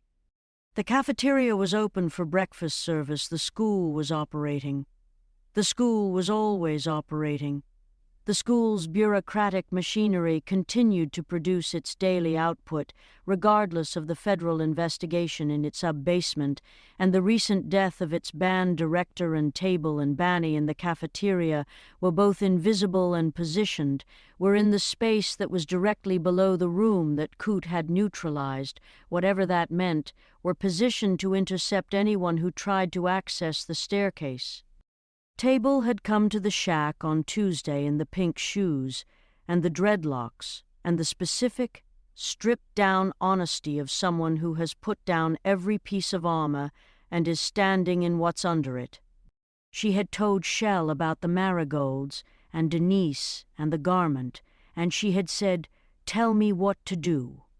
Shell had looked at her sister, at the woman she had been terrified of since Friday's parking lot with the car and the 3 interlocking shapes and Mario's service corridor disclosure, had been carrying the weight of since then, had been not confronting and not addressing with the discipline of someone who knew that the confronting and the addressing were going to require a structural capacity she did not yet have, and she had said, "Stand between the cafeteria and the stairs. Don't let anyone through." Table had said, "Okay." This was either forgiveness or postponement. Shell had not decided which, and did not have the time to decide now. Wealthy, the sub-basement corridor. With the files. The files were the evidence, the 60 years of documentation, the filing cabinets with their hundreds of labeled drawers, the foundation of what Agent Carpenter needed to make the case that extended beyond Salinger, that reached to the Office of Educational Excellence, that connected the dots between the school and the Kunci facility and Duna Ostrowski's 17 years of patient construction. Wealthy in the sub-basement was the protection of the evidence, was also the 2 years of custodial access to every inch of the building, was also, critically, the man who knew which ceiling tiles in the library's back hallway were false and which concealed the specific run of ductwork that connected to the room above the cafeteria, and that Coote, Shell now understood from the text and from the documents in the truck's glove compartment, had been talking about when he said room neutralized. Coote had sealed the connection from above. Wealthy was going to seal it from below. Geordie, the library. The piano. The alcove. The key that opens. Shell, the library. The alcove. The thing she carried. The food fight happened at 7:23 a.m. This was not in the plan. The plan had not accounted for a food fight, which was perhaps the single most significant oversight in an otherwise thorough operation, and it was an oversight that could be attributed to the fact that the plan had been assembled by adults who had, in the intensity of the operational planning, momentarily forgotten that the school was full of students for whom a Thursday morning in the cafeteria was simply a Thursday morning in the cafeteria, and who had their own agendas, their own social physics, their own tipping points and flashpoints, and the specific cafeteria dynamics of 400 adolescents in proximity with trays of food, and the compressed social pressure of a week that had included the unexplained cancellation of the pep rally, the announced and unexplained death of the band director, the presence of people in the building who were clearly not students and were clearly not faculty and were responding to questions about their presence with the trained vagueness of people who have been asked not to explain themselves, and the general ambient energy of a situation that the students could feel without being told the content of, which was, arguably, more anxiety-producing than being told. The food fight began with a tray of banana pudding. The banana pudding was the Thursday breakfast special, which existed because the cafeteria's standing order from the catering supplier included a Thursday banana pudding, allocation that predated anyone's ability to explain its origin, and that Banny had been preparing every Thursday for 9 years, with the automatic competence of someone who has integrated a task into their body's weekly rhythm. The banana pudding was in individual serving cups.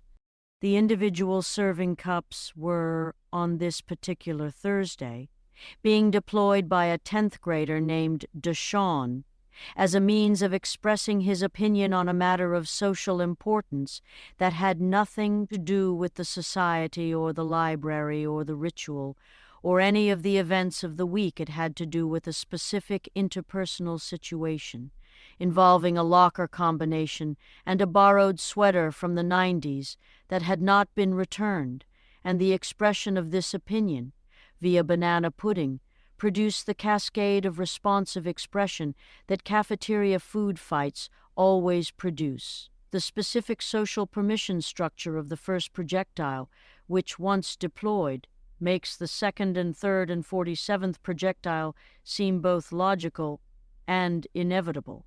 The cafeteria, within 90 seconds, was a food fight, not a small, localized food fight, a comprehensive one. A 400-student, banana pudding and tapioca hand-scrambled eggs and orange sherbet food fight with the specific acoustic signature of institutional chaos at full expression, screaming, laughing, the percussion of trays, the wet impact of food on surfaces both horizontal and vertical, the security guard's whistle at a frequency that contributed to rather than alleviated the situation. Shell, who was in the library's outer corridor, heard it through 2 walls and a fire door. She looked at her phone. She had a text from Banny. Distraction. Unplanned. Using it. Go. She had a text from Table. Stairs clear. Go. She had a text from Emmanuel. Salinger's lawyer just came in the front entrance with 2 men I don't know and a manila envelope, and they are moving fast. And she had, simultaneously, in the channel that wasn't ear or eye or skin, the one that had been open in her family for 63 years or longer, the one that Duna Ostrowski had spent 17 years trying to capture and control, and had instead, through the specific irony of the over-engineered plan, simply activated, she felt, in that channel, Ruth. Not words. Not the gymnasium experience. Not the voice and the hand and the warmth. Something older than words. The specific communication of a very old woman who has been watching from a window for a century and who is watching right now, who has the full picture, who is sending the full picture in the channel, who is, in this moment, every librarian Shell has ever aspired to be, and every ancestor she has never met, and the complete and total fact of a family's accumulated survival transmitted in the register below language. Now, Shell went. She went through the library's main doors at 7:31 a.m., and she moved through her library, through her space, through the 2 years of 7:45 a.m. arrivals, and the walking of the stacks and the Mr. Coffee, and the return cart, and the specific temperature of a space that knows you, that has been organized by your hands and your attention and your specific care, and the library received her the way it always had, the way she now understood it, received her, completely, with full recognition, the way a body recognizes its own blood. She went to the back of the library. She went to the reference section. She went to the alcove between P and Q. It was as it had always been. The small space, the barely space, the spatial suggestion wide enough for one person on a low stool, invisible from the main floor, inaudible from the circulation desk. The hiding place she had made for students who needed one. The space that had been built in 1963 for a purpose she had not known, that had been waiting for 60 years, that had been tended by her attention and her care, and her 2 years of knowing this library the way you know something you love, and that was now, she understood, not a throne, and not a seat, and not a location of power, in the sense that Duna Ostrowski understood power. It was a library, the smallest possible library. One person, one story. The story of a family that had carried something for 60 years without knowing what they were carrying, and the thing they were carrying was not a supernatural capacity, and not a supernatural capacity, and not a transferable power, and not anything that could be owned or controlled or anchored to a location. It was the thing Ruth had taken from the burning building in Port of Spain in 1963. The documents. Not the physical documents, those were in the box. June had brought to the porch. Those were the ones she'd been reading all week. Those were the 60 years of Fontaine documentation. The other documents, the original ones, the ones from before the Society had found the Fontaines, from before 1961, from before the 3 rings had appeared on a door in Port of Spain. The documents that described what the Society had been in its original form, which was not what it had become. What it had been was, and Shell sat in the alcove and felt this understanding arrive with the specific quality of the library's most important acquisitions, which arrive not with fanfare, but with the quiet certainty of a book that is exactly right on the shelf. What it had been was a research society. A group of people who had been studying, in the post-war years, the specific human capacity for what the documents described as communal memory transfer, the ability of certain individuals to absorb and transmit collective knowledge, to function as living archives, to be, in the most literal sense. The Fontaine line had this capacity. Ruth had taken the documents describing it from the Society when the Society had begun to turn, had begun to transform from a research organization into something that wanted to own what it had found rather than understand it, had recognized the turn, had taken the documents, had escaped the building, had brought the knowledge home and put it in a window and watched from it for 60 years. What she had been watching for was someone who would know what to do with it. She had been watching Shell her entire life. Shell sat in the alcove and felt the library around her, felt it the way she always had, in the way that was her professional skill and her family's capacity, and the same thing had always been the same thing, the line between them always illusory, and she understood that the capacity was not a throne. It was a library. It could not be owned. It could only be opened. Duna Ostrowski arrived at 7:47 a.m. She came through the library's main doors with the two men from Emmanuel's text and Salinger's lawyer, and the manila envelope, and the specific quality of a person who has been moving toward a moment for 17 years and has arrived at it and is moving through it with the concentrated velocity of long-deferred intention. She was 58 years old, and she was wearing a gray suit and the purity ring and a pair of sapphire earrings and a pair of sapphire earrings and a rose gold watch, and she moved through Shell's library with the look of a person surveying something they have decided belongs to them, which was the specific look that made Shell, who had been sitting in the alcove listening to her come, feel the cold fury reach its concentrated point. She came to the reference section. She came to the alcove between P and Q. She stopped at the entrance to it. Shell was sitting on the low stool. Duna Ostrowski looked at her. Shell looked back. There was a moment. The specific moment that exists between two people who have been moving toward each other for a week or a year or 17 years and have now arrived at the point of arrival, and the moment contains all of that, the week and the year and the 17 years, and is also just a moment, just a specific now, with the fluorescent lights and the library smell and the Mr. Coffee having completed its pois, terrible morning business, and the muffled chaos of the food fight still audible through two walls. "Ms. Washington," Duna said. Her voice was the pleasant, warm, practiced voice of the Office of Educational Excellence. "You've built something remarkable here."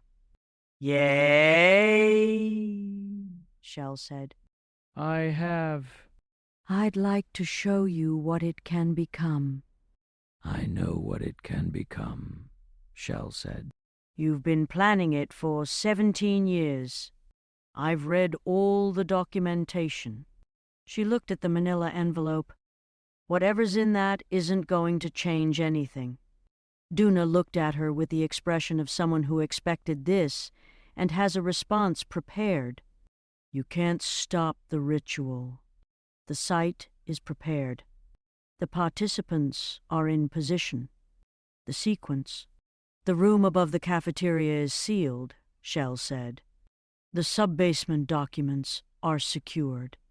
Coote's diary is in the hands of the federal contacts you didn't know existed 2 levels above the ones you've been tracking. Your operational contact in the church was arrested at 6 a.m. She paused. "And my grandmother is very much awake." A small movement in Duna's face. The first crack in the constructed warmth. "The capacity requires..." "The capacity," Shell said, "is not what you think it is." She stood up from the stool. She stood in the alcove between P and Q in the library she had built, in the space between the encyclopedias, in the hiding place, and the smallest possible library, and the seat of the thing that Ruth had carried home from Port of Spain in 1963. You've been trying to capture something for 17 years that you've been misreading since the beginning. You read the documents, and you understood what the Fontaine capacity is, and you completely failed to understand what it's for. It's for this, Shell said. "It's for knowing where the books are." It's for knowing which student needs which book before they know they need it. It's for sitting in a space and understanding what it contains and making it available to everyone who comes through the door. She looked at Duna Ostrowski. It's for being a librarian. It has always been for being a librarian. Your entire 17-year project has been built around the acquisition of the world's most powerful librarian, and you did not understand until right now that that's what you were trying to acquire. Duna stared at her. You can't own a librarian, Shell said. You can only be served by one, and only if you're willing to return the books. Geordie played the sequence at 7:49 a.m. He had been at the library's upright piano, the old one in the reading area, the one that no one had questioned the presence of because it had been there longer than anyone's memory of it not being there since 7:15, had been sitting on the bench with his hands in his lap and his backpack at his feet and his notebook with the notes and the chord sequence and the Sappho and the banana peel finally, definitively gone, composted on Coote's property, which felt right. He played the key that opens, not the key that locks, not the activation sequence that the society had designed the alcove to respond to. That would have completed the ritual, that would have anchored the capacity to the location and transferred it from shell and made it controllable. The key that opens, which was the same notes in a different intention, which was, he had understood this on Wednesday at Coote's piano, had understood it with the complete and clear understanding of someone whose great-great-grandmother has been sending them information in a channel that isn't ear or eye or skin for 3 weeks, which was the same notes, but played as distribution rather than concentration, played as opening rather than sealing, played as the thing a library does, which is not to hold but to release. The sound moved through the library, not loudly, not dramatically. The upright piano in the reading area produced its sound in the specific quality of a school piano that has been there since 1963 and has absorbed the acoustics of the space around it and gives them back when played. A sound that was less than it should have been in isolation and more than it should have been in context, a sound that went into the walls and the shelves and the encyclopedias and the alcove between P and Q and the library's specific accumulated air of 2 years of Shell's attention and care and tending. Duna Ostrowski gasped. It was not a dramatic sound. It was the sound of a person whose entire operational framework has just encountered its fundamental error, has just felt the architecture they have been constructing for 17 years demonstrate, at the load-bearing level, that it was built on a misreading of the foundation. The 2 men with her looked at each other. The lawyer looked at the manila envelope. Shell looked at Duna. It's distributed, Shell said. What you were trying to capture. It's not in this room anymore. It's not in me anymore. It's in every person who has ever used this library, every student who found the alcove, every post-it that Amara wrote, every overdue book that Marcus didn't return. She felt the truth of this as she said it, felt it the way you feel things that have always been true and have just become articulable. You can't recapture it. It's a library. Once you open a library, the books are everywhere. Duna. Ostrowski's face did something that Shell had never seen any face do, which was, it showed, in clear and total succession, every emotion it had been constructed to suppress, every feeling that 17 years of practiced warmth had been the architectural covering for, every human response that the system had decided was a vulnerability and had trained her to conceal, and then it closed, in the way that things close when they have shown themselves and found the exposure intolerable, and what it closed into was not warmth and not the pleasantness of the Office of Educational Excellence. It was rage. You don't understand what you've done, she said. I think I do, Shell said. The facility in Texas is being raided as of 6 a.m. this morning, Shell said. 23 people are going to go home. The chapter is in 4 filing cabinets in the sub-basement with federal agents, Shell said.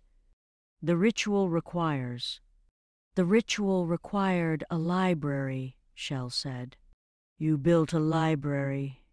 The library is open. Whatever the ritual was supposed to produce, it has produced. It has produced its exact intended result. You just didn't intend this particular version of it. Wealthy sealed the ductwork at 7:51. Emmanuel intercepted the lawyer at 7:52 and produced, from his jacket pocket, a folded document that he handed to the lawyer with the specific pleasantness of a man who has been waiting a long time to be able to hand a lawyer a specific document and has prepared for this moment with the thoroughness of a person for whom preparation is a form of love.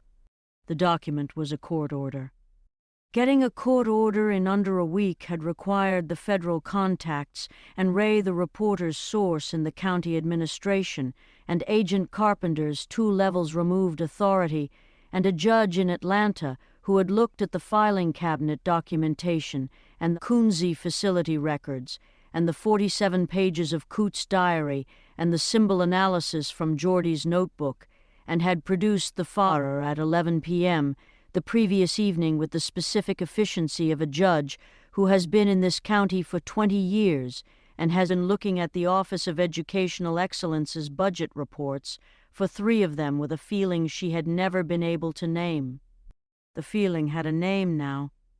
Bonnie locked the cafeteria at 7:53 during the food fights denouement, which was the specific phase of food fights in which the energy has peaked and the participants are beginning to assess the situation with the morning after clarity of people who have expressed something and are now going to have to account for having expressed it.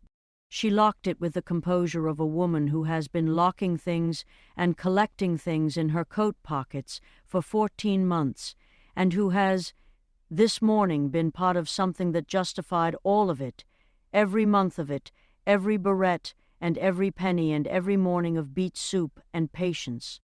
She looked at the food fight's aftermath. She reached into her pocket. She produced a clean dish towel. She handed it to the nearest student, Deshawn of the banana pudding incident, who was standing in the specific posture of someone who has done a thing and is prepared to accept the consequences with whatever grace is available. "You should help clean up," she said. "Yes, ma'am," Deshawn said, with the specific sincerity of someone who means it. Duna Ostrowski was arrested at 8:04 a.m. Agent Carpenter did it with 2 other agents in the reference section between P and Q in the library that Shell had built, and she did it with the professional efficiency of someone who has been building toward this moment for 3 months and has arrived at it with all the preparation that 3 months of building allows. Duna went without resistance. She went with the specific quality of someone whose entire operational framework has collapsed and who is now in the territory of consequence, which is a different country from the territory of planning, which has different weather and different rules, and to which she had not, in 17 years of planning, devoted adequate preparatory attention. She looked at Shell as she was walked out. She looked at her with the specific look of someone who is trying to read a situation they have misread for 17 years and are still, even now, even in the consequence territory, trying to read correctly. Shell looked back. She did not say anything. She thought about the Tin Man. She thought about what it means to have had the thing all along, and to have spent all the time looking for it outside yourself. She thought about Ruth in the window. She went to the library door, and she opened it both doors, wide, the way she opened them every morning at 7:45, and she stood in the entrance of her library and she looked at the hallway with the students beginning to move through it, the specific flow of the morning's population, and she thought, Open. the library is open. Coote was buried on a Saturday in March. Military honors. He had been in the army, which Shell had not known, which had been in his file, not the Society's file, the actual file, the one that Agent Carpenter had found when she ran him properly, the one that said Beaumont Arsenault Delacroix, U.S. Army, 1984-1988, honorable discharge, commendation for the commendation had been redacted, which Wealthy had looked at and nodded at in the way of someone who recognizes the category of redaction. The military funeral was at the farm.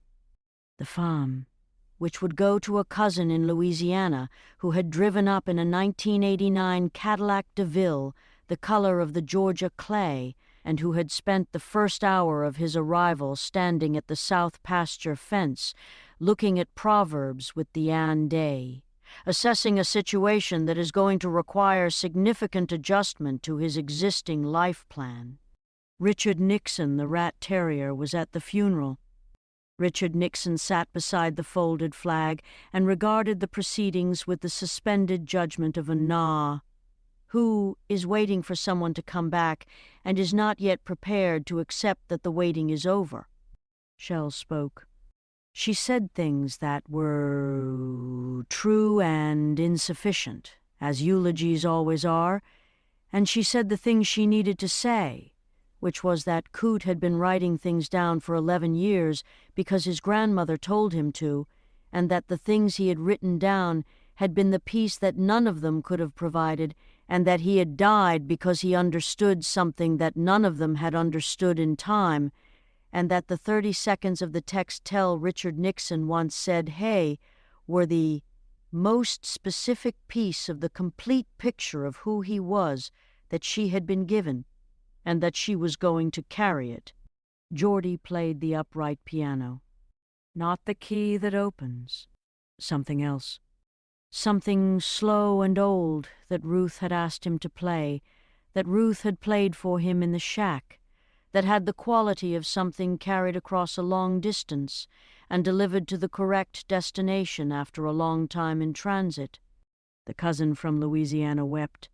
Proverbs at the south pasture fence was silent in the way of pigs who are doing something that looks like nothing. The thing about the society was that it did not end. Shell understood this on the Monday after Coote's funeral, when Agent Carpenter called with the update, which was 14 chapters in 14 cities, and the southeastern one was the third largest, and the arrests in the southeastern chapter were significant, but not comprehensive. And there were many people in many places who had been in the filing cabinets, and had been managed, and had been used, and who were now either in the wind or still in position, or had been in the Kunze facility, and were now trying to reconstitute their lives from the specific rubble that 23 people reconstitute lives from when the thing that has been done to them doesn't have a clean name. It did not end. But something had changed in the nature of it, in the specific way that things change when the mechanism of their operation has been disrupted at the foundational level. It continued, but differently, in the specific way that water continues around an obstacle, finding new routes, but altered by the encounter with the thing that would not move. The library was the thing that would not move. Shell went to work on Monday. She unlocked the doors at 7:45 a.m. She walked the stacks. She started the Mr. Coffee. She looked at the alcove between P and Q. She sat down at the circulation desk. She thought about Coote, and about Frank Abernathy, and about Gerald Pitts with his trombone, and about June in the marsh in her red pumps. She thought about Ms. Lopez, who was home from the hospital, who had called Shell on Sunday and had said, in the voice of someone in the early phases of the processing of an enormous thing, "I've been thinking about what you said, about the choice, about the vial being empty." She had been quiet for a moment, and then she had said, "I want to understand what actually happened. I want to understand all of it. Can you help me understand?" Shell had said, "Yes." She thought about Denise. This was the one she sat with the longest. This was the one that had no clean resolution, that was still in the middle of its story, that required the patience of a very old woman in a tiger print chair who watched things from a window and said nothing until she knew what it meant. Denise had not been arrested. Denise had been, in the specific language of the federal situation, an unwitting participant in the preliminary phases who was cooperating fully with the ongoing investigation, which was the legal description of a woman who had been convinced of something for 4 years and had acted on conviction and had planted marigolds in the school's front beds and had attended a ceremony in a silver-tipped garment and had, at some point in the sequence of the week that Shell had not yet located precisely, understood what she had been part of. Table had told Shell that Denise had removed the garment. Table had told Shell that Denise had folded it carefully and put it in a plastic bag and set the bag outside the compound's front door, and then had gone to the kitchen and made candied yams. The candied yams had been at Coot's funeral. They had been exactly right. Geordie went back to school.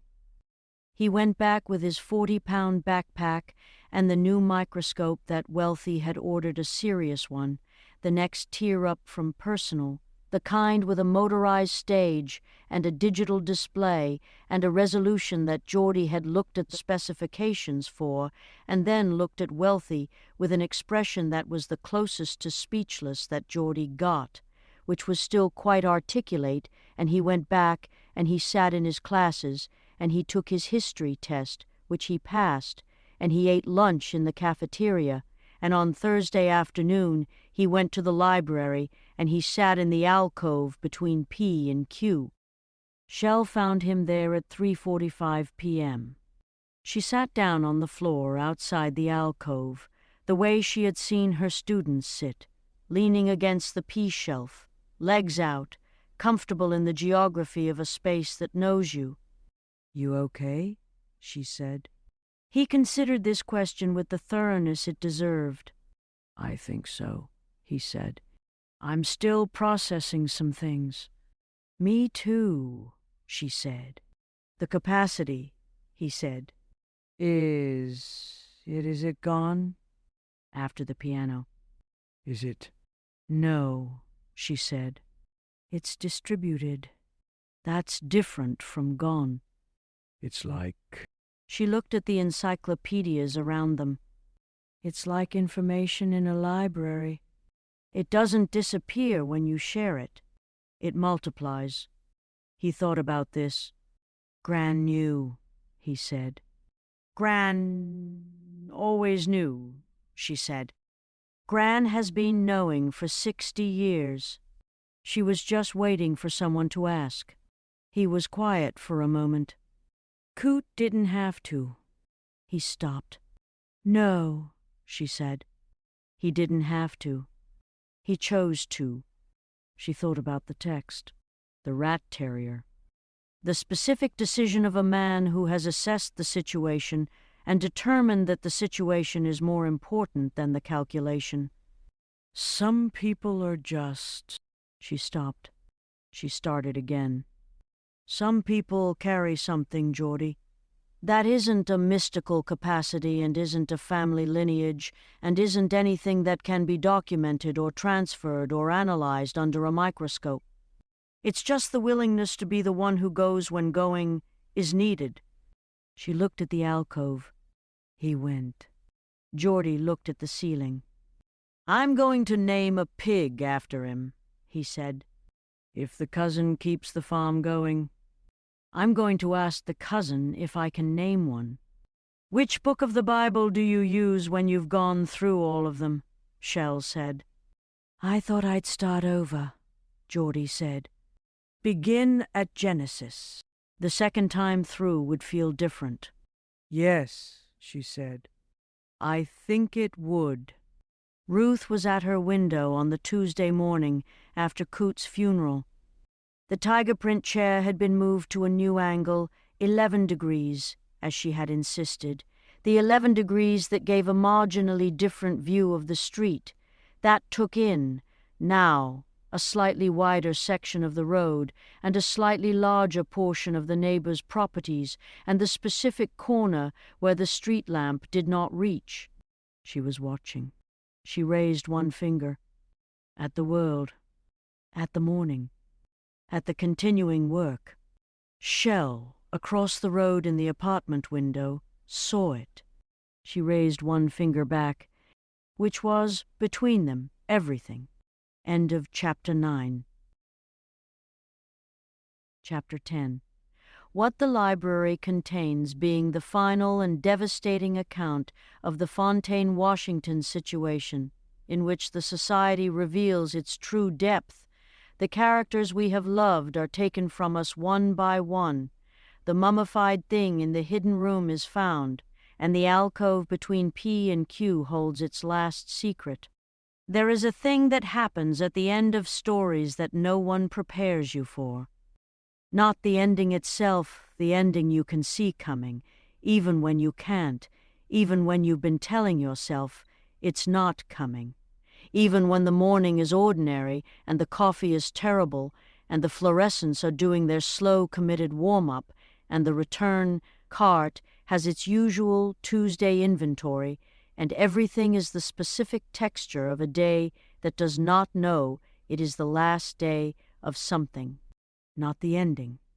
The thing that happens before the ending, in the last ordinary moment, the moment you will spend the rest of your life trying to return to not to change it, because you cannot change it, but simply to be in it again, in the specific quality of the not yet, the before, the moment that is still carrying all its possible futures and has not yet delivered itself to the one it has chosen. Shell would later identify the last ordinary moment as 7:43 a.m. on the Tuesday after Coote's funeral. She was in the library. She was walking the stacks. The Mr. Coffee was completing its morning business. The fluorescents were warming up. Everything was exactly as it had been every morning for 2 years, and she was in it with the full attention that she had always brought to it, and that she now understood, with the complete understanding of someone who has decoded the thing they have always been. She was in it as what she was, which was the thing she had always been, which was a librarian, which was a person who moves through the accumulated knowledge of a community and knows where everything is, and makes it available, and tends what has been entrusted to her, keeping with the specific and total love of someone who understands that the thing in their keeping is not theirs. 7:43 a.m. The specific quality of the not yet. She did not know it was the last one. She would not have done anything differently if she had. The mole had been in the operation since the beginning. Not since the beginning of Shell's awareness of the operation, which was the briefcase in the alcove, which felt like the beginning because it was the beginning of her experience of it. Since the actual beginning, which was before the school year, before Wealthy's arrival, before the sub-basement and the filing cabinets, and the room above the cafeteria. Since Ray the reporter. Ray, whose name had been in a filing cabinet. Ray, who had been at the district dinner in October as a representative of an educational foundation that Emmanuel had described as not a foundation but a reporter.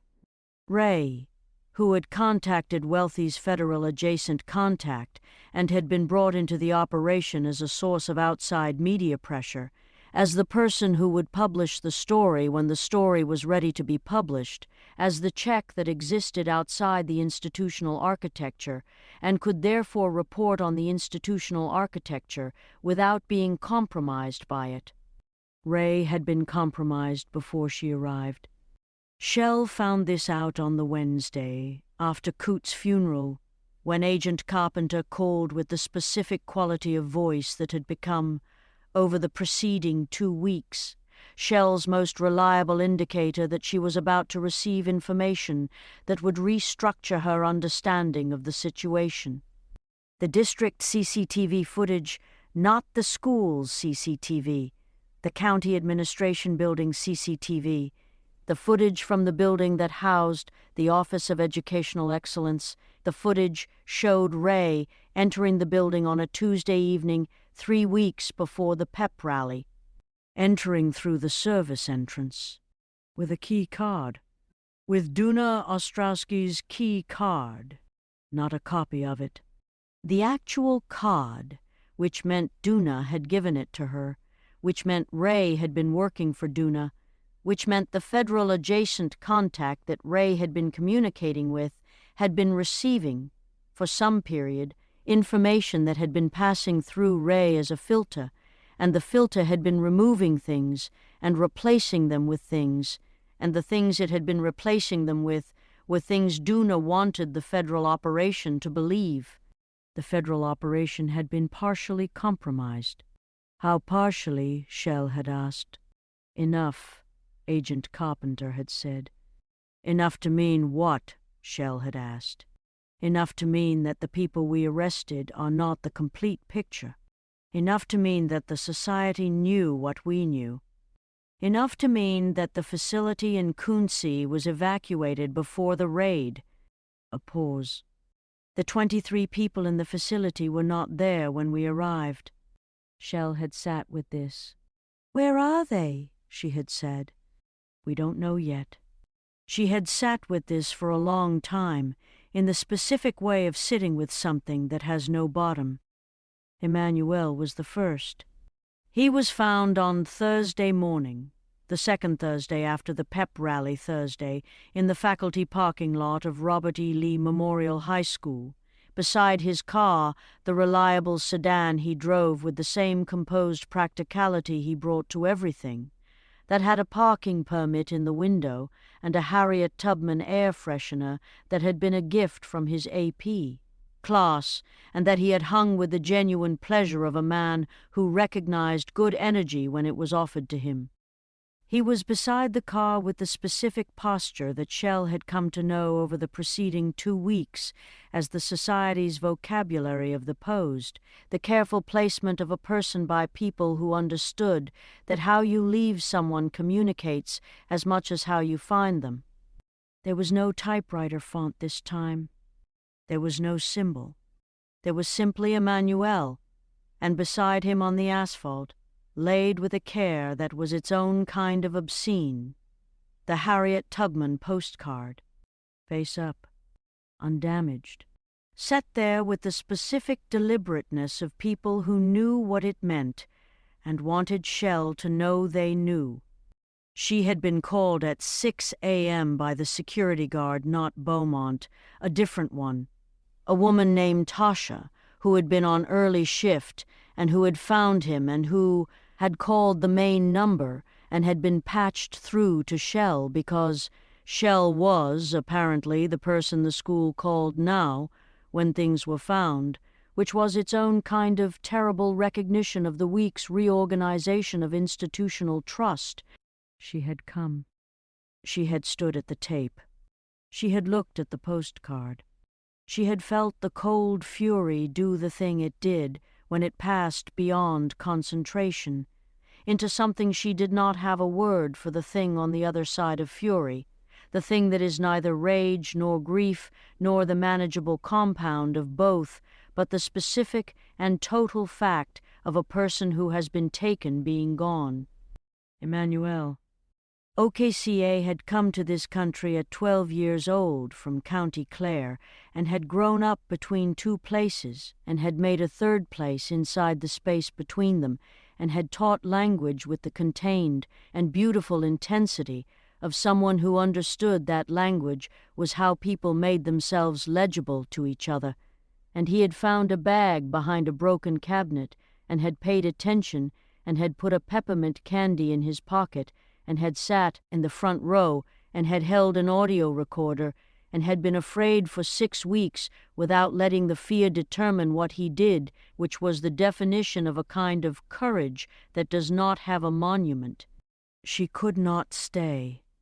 She had to keep moving.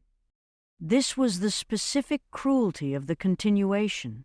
You had to keep moving because the thing that had killed Emmanuel was still in motion, and if you stopped you lost the distance you'd been building, and the distance was all you had. She kept moving. The rock quarry was 14 miles outside the county line. It had been inactive since 1987, which was the year the operation that had been using it had found a more efficient location, and it had been sitting in its retired state since then with the specific quality of industrial sites that have been used and vacated, the infrastructure remaining, the purpose gone, the space itself carrying the negative shape of what had been there the way a mold carries the negative shape of what it was cast from. The Society had been using the rock quarry since 2003. Coote's diary had a section on the rock quarry. Page 38 through 41, the section he had been building toward, the section that contained the information he had described as the part where I understood completely. Shell had read it on the Sunday after his funeral, had read it with the flat, specific attention of someone who has decided to receive terrible information in the register of usefulness rather than the register of horror, though the horror was present and was not going anywhere. The section described what had happened at the quarry on 3 documented occasions, the specific practices. The specific materials used the gasoline that was not for burning but for the specific and terrible process that Coote described with the compressed language of a man who had spent 11 years deciding how much detail was necessary and had arrived at. Enough to understand, no more than what understanding requires. There was a 1979 Caprice Classic, white, that had been seen at the quarry on all 3 occasions. VIN number in the diary, one of Duna's operational logistics contacts. There was a steamer trunk, orange, that had been transported to the quarry on the 3rd occasion and had not been transported away. Shell knew what was in the steamer trunk.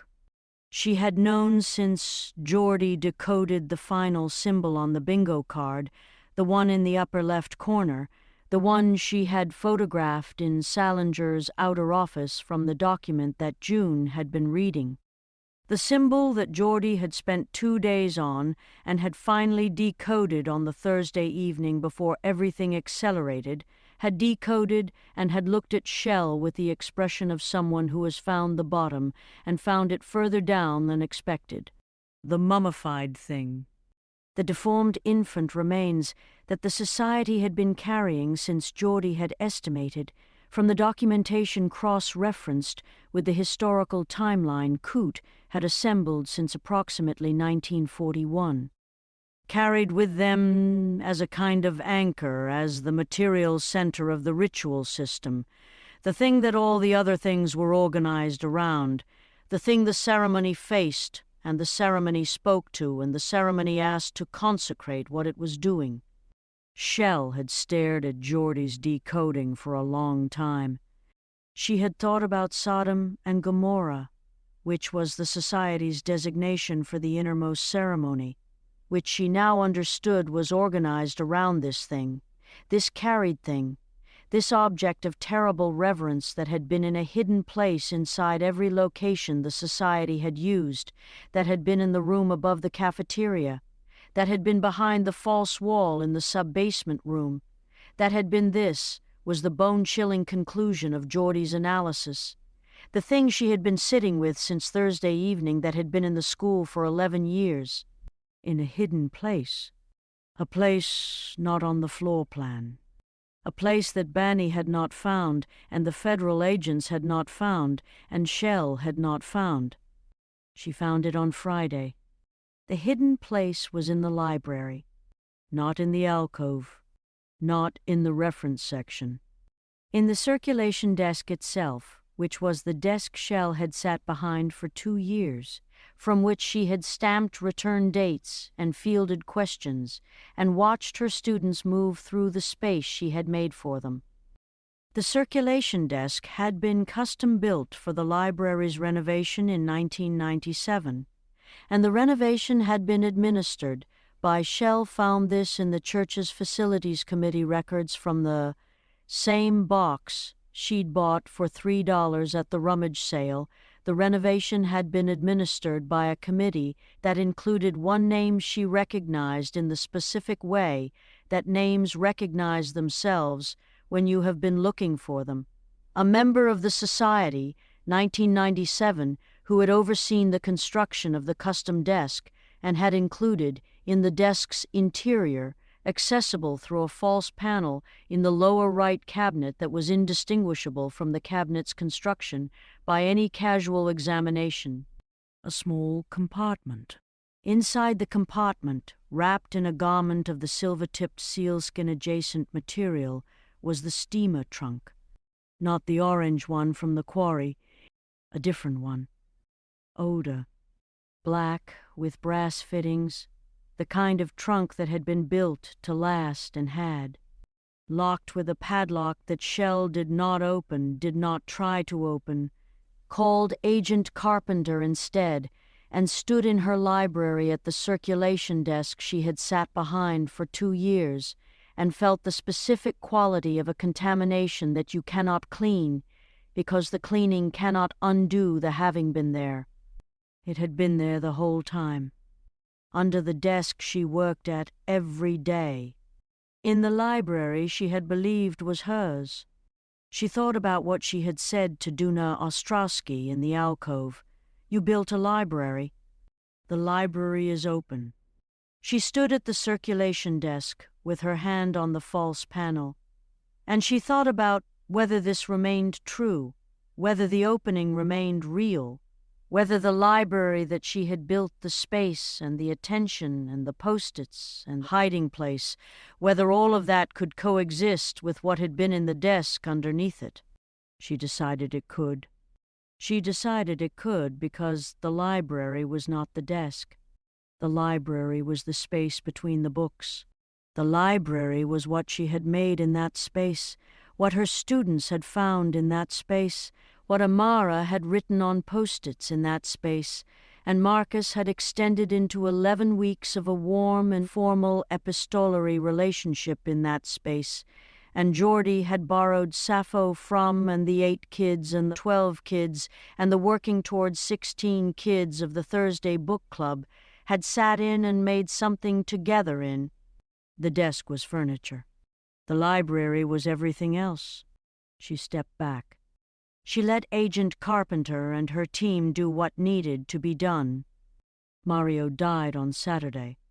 He died in the 1969 Stingray, which was the specific cruelty of it that the car he had spent his adult life restoring and protecting from soul, weather and operating with a reverence that bordered on the religious, was the place they chose to do what they did, which Wealthy would describe later, in the specific flat voice of a man who has received information that his body knows before his mind does, and whose body has been managing it for longer than his mind has been aware of receiving it, which Wealthy would describe as, he was in the car. The car was at the quarry. There were tracks leading to the quarry edge. The quarry was deep. The Stingray was at the bottom of it. Mario's last appointment with Dr. Figueroa had been the previous Tuesday, which he had kept because Mario had never missed an appointment, and he had driven away from the building in the car he loved with the feather boa on the passenger seat, the purple one. His, the one he wore with the mohair sweater, and he had not been seen after that. Shell received the call on Saturday morning. She was in the apartment. She was making coffee. The coffee machine made it sound the low, sustained ee-woo-oong of the pipes in the building, which was the sound that Wealthy had described as the pipes singing, which was the sound she had loved since she first heard it, which was now the sound that would always contain this moment, and the phone rang and she answered it. She sat down on the floor. Wealthy found her there. He sat down beside her. They sat on the floor of the chartreuse apartment, the chartreuse that they had never painted over, that Wealthy said had a grounding energy, that Shell had been going to eventually change and had not changed, and they sat on the floor with the coffee machine completing its business and the pipes settling and the specific sound of the building around them and Wealthy's hand in hers and the specific weight of his brother's absence arriving in them simultaneously from two different angles and meeting in the space between them where it was received by both. She thought about the stingray at the bottom of the quarry. She thought about the anchor print shirt that Wealthy had worn when they met, navy blue with white anchors, and how she had thought, this man is either the answer to everything or the source of a very specific and personalized chaos. She thought about the feather boa on the passenger seat. She thought about Richard Nixon, the rat terrier at the south pasture fence. She thought about the specific unfairness of the world, which was not a thought she had permitted herself in the preceding 2 weeks, because unfairness was not an operational concept, and she had been operating, had been doing nothing but operating, and now she sat on the floor, and she permitted it. This is unfair. This is so unfair that the word is not large enough for what it is. Wealthy did not speak. He held her hand. Outside, the morning was doing its business. The execution happened at the school, not in the library. In the faculty parking lot, which had become, over the course of the 2 weeks, a location of terrible significance, it was where Salinger had shaken Ms. Lopez's hand, where Emmanuel had been found, where Shell had parked the Cavalier every morning for 2 years.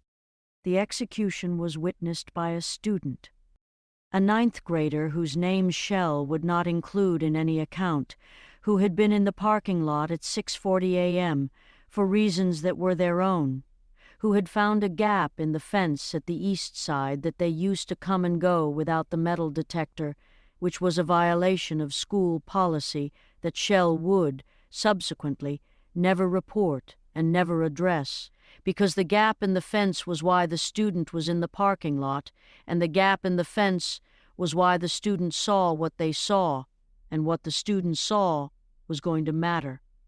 What the student saw, through the gap in the fence, from a crouched position behind the dumpster where Geordie had finally deposited the banana peel, was a man in a suit standing at the Cavalier's hood, standing at the front of Shell's car, with a Glock 9 held at his side in the casual possession of a man who has held a Glock 9 for long enough that it has ceased to communicate urgency and now communicates simply. This is a world in which this exists, and I am comfortable in that world. The man was not one of the names from the filing cabinets. He was not Duna's logistics contact. He was not anyone Shell had encountered in 2 weeks of assembling the picture of who the society was and how it operated. He was new. He was a face she had not seen, and a suit she did not recognize, and a quality of presence that communicated, with the total clarity of someone who has been sent to finalize something, that he was here for a specific purpose and he was going to fulfill it. What he was waiting for was the arrival of the person whose car he was standing at. The student, from behind the dumpster, understood this before the student understood anything else about the situation. And the student did what people do when they understand something and have no way to change it. They bore witness. They watched with the specific wide-eyed quality of a deer in headlights, which is not stupidity but its opposite, the total reception of an overwhelming situation by a nervous system that is taking in everything it can in the time available. The student called 9111 at 6:44 a.m. The 911 operator was, as 911 operator was, as 911 operators often are at 6:44 a.m. on a weekday in a mid-sized Georgia county, managing more than one situation simultaneously, and the student's call entered a queue that was 3 calls deep, and the student waited in the queue with the specific patience of someone who has no choice but to wait and who is watching, through the gap in the fence, the thing they are waiting to report about. At 6:47 a.m., Shell arrived. She did not go to the car directly. She had, in the 2 weeks of operational existence she had been living, developed the specific habit of pausing before entering any space, not long, not dramatically, just the brief assessment of someone who has learned that the quality of a space can tell you things before you are inside it, that the atmosphere of a place communicates if you are paying attention in the right register. She paused at the parking lot entrance. She looked at the Cavalier. She saw the man at the hood. She saw the Glock at his side.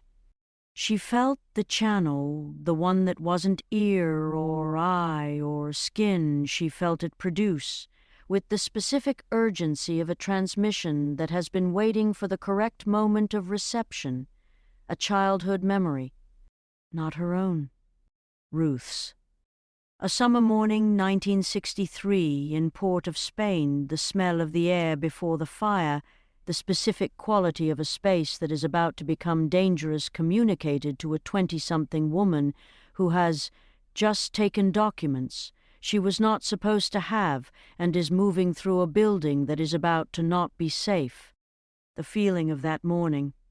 The specific physical intelligence of a body that knows it needs to go and goes. Shell went. Not away. Toward. She went toward the man at the Cavalier with the specific deliberateness of someone who has decided that the worst response to this situation is hesitation, that the only thing hesitation produces here is the advantage of the man with the Glock, and that she does not intend to give him that advantage. She went toward him, and she said his name. She said his name because she knew it, because the channel had delivered it with the childhood memory, because the memory had contained in it Ruth's memory in Port of Spain, the building about to not be safe, the face of a man who had been there. Not this man. The man's antecedent. The man's predecessor in the society's operational structure, who had been at the building in 1963 and whom Ruth had looked at and memorized with the total attention of someone who understands that the face of the person who wants to harm you is information you may need. His grandfather's face. She said the grandfather's name. He looked at her. She used the 3 seconds of his confusion, the specific destabilizing confusion of a person who has been named by someone who should not know their name, who has encountered a piece of information that their operational framework does not account for, which is the crack, which is the window, which is the 3 seconds you get before the framework reassembles itself. She used the 3 seconds to do what she was going to do, which was not what he was expecting, which was not what anyone would have expected, which was... She opened the library. Not physically. Not the school's library.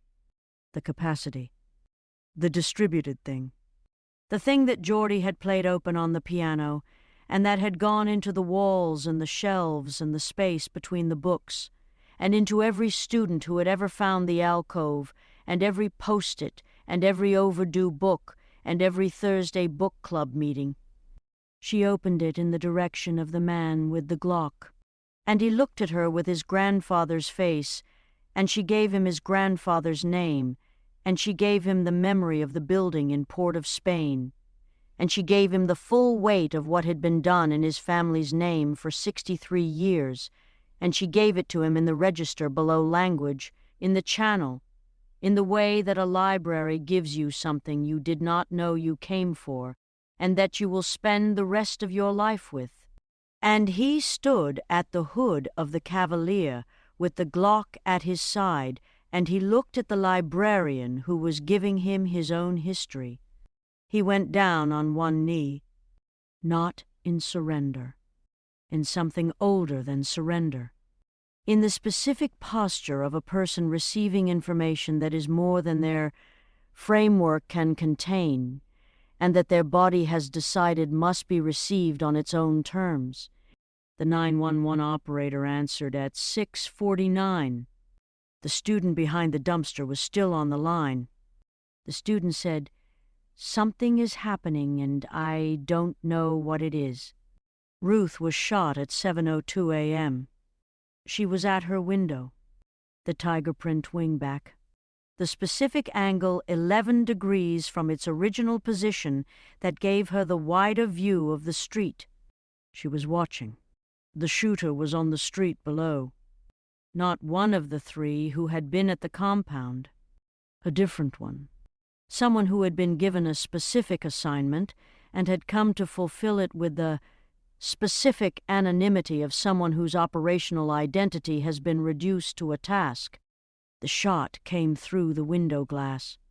It came in the specific, devastating instant of a thing that happens before it can be prevented, that is over before the preventing can begin, and Celestine, who was in the compound that morning, who had not left, who had been at the compound every morning since the hospital, Celestine heard the glass and came up the stairs with a speed that was the accumulated force of 30 years of running toward medical emergencies, and arrived at the room and found Ruth in the tiger print chair. Alive. The word needed to be said immediately and completely. Alive. The shot had hit the window frame, had fractured it, had sent a fragment of wood, the old window frame, the compound's original windows, installed in 1959, dense and hardwood and thick in the way of things built in 1959 with materials that were not concerned with cost. A fragment of the frame had struck Ruth in the right temple, above the eye. She was bleeding. She was conscious. Her eyes were open. She was looking at the street below with the expression of a woman who has taken a hit and is assessing the damage with composure of someone who has been taking hits since before most of the people in the story were born, and has developed from this a working relationship with pain that is not acceptance but is a form of acknowledgement that does not allow pain to determine outcome.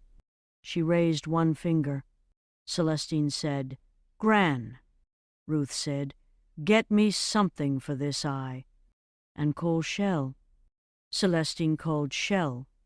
Shell, at the parking lot, received the call at 7:04. She ran. Bonnie died at 7:15. This was the one Shell could not make sense of in the operational register, could not file under useful information, could not receive in the flat, specific voice she had been receiving terrible information in all week. This was the one that broke the register entirely. Bonnie had been at the school. She had come in early. She always came in early. She had been coming in early for 9 years. The 5 a.m. arrival that she used for the serious work, and she had been in the cafeteria, and she had been doing the morning prep with the focused efficiency of someone who has been doing the morning prep for 9 years, and who finds in the repetition of it not boredom, but the specific meditative quality of work that has been internalized so completely that the body does it and the mind is free. She had her coat. She had the silver leaf barrette. She had the ladle. She had been at the stove. The report said sudden, which was the clinical word for the thing that happened when something was administered at a level that did not allow for the gradual decline. That was designed to be fast, and Bonnie had been the coffee can, which she drank from every morning at 5 a.m., which had been on the counter in the same position for 9 years, which was the first thing she reached for and the last thing she questioned. The coffee can had been accessed between Monday evening and Tuesday morning, with a syringe and a compound that was not the amber-colored compound from the vial and was not the clear yellow vaccine vehicle and was not anything from the documented society pharmacopoeia that Geordie had been analyzing. It was something new. Something that had been prepared in the period after the facility in Quincy was evacuated by the 23 people who had not been there when the raid arrived. Bonnie had not known. She had made her coffee. She had drunk it at 5 a.m. in the cafeteria kitchen with her boots on and her silver leaf barrette and her 9 years of watching and, damn, collecting and her 41 years of surviving a world that had offered her every reason to stop and from which she had declined the invitation to stop, had declined it with the specific grace of someone who understands that the continuation is itself a refusal and a statement and a form of resistance that does not require an audience. She had been alone. Shell received the call from Tasha, the security guard, at 7:15. She was running toward the compound. She stopped. She stood on the sidewalk between the school and the compound, equidistant between the two things that needed her, and she felt the distance between them as a physical thing, as the specific weight of the impossible choice of a person who cannot be in two places and who needs to be in two places. And she made the decision she made in the way that decisions are made in the space below the deliberate, in the body's register, in the channel. She kept running toward Gran. Ruth was at the window when Shell arrived. Not in the tiger print chair. The chair had been moved back from the window, Celestine's doing, the specific careful practicality of a surgical nurse creating distance between her patient and the point of vulnerability. Ruth was in a different chair, closer to the wall, and she had a cotton ball taped to her right temple with the specific field-expedient care of Celestine's practiced hands. She was looking at the window. She was not looking through it. She was looking at the glass, the cracked pane, the fragment of frame missing where the shot had hit, and she was looking at it with the expression of a woman who has been sitting beside a window for 60 years and has just been given a reason to consider the window.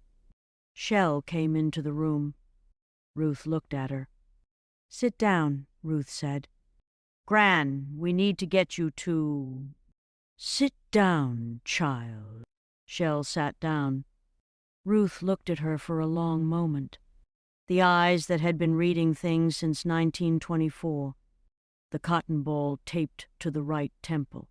The 101 years she had turned 102 in the weeks since the shack, a birthday that had been marked with snickerdoodles in the safe room because the safe room had been her choice of venue, because Ruth had decided that the room that had kept her safe deserved to be the room where the cake was eaten.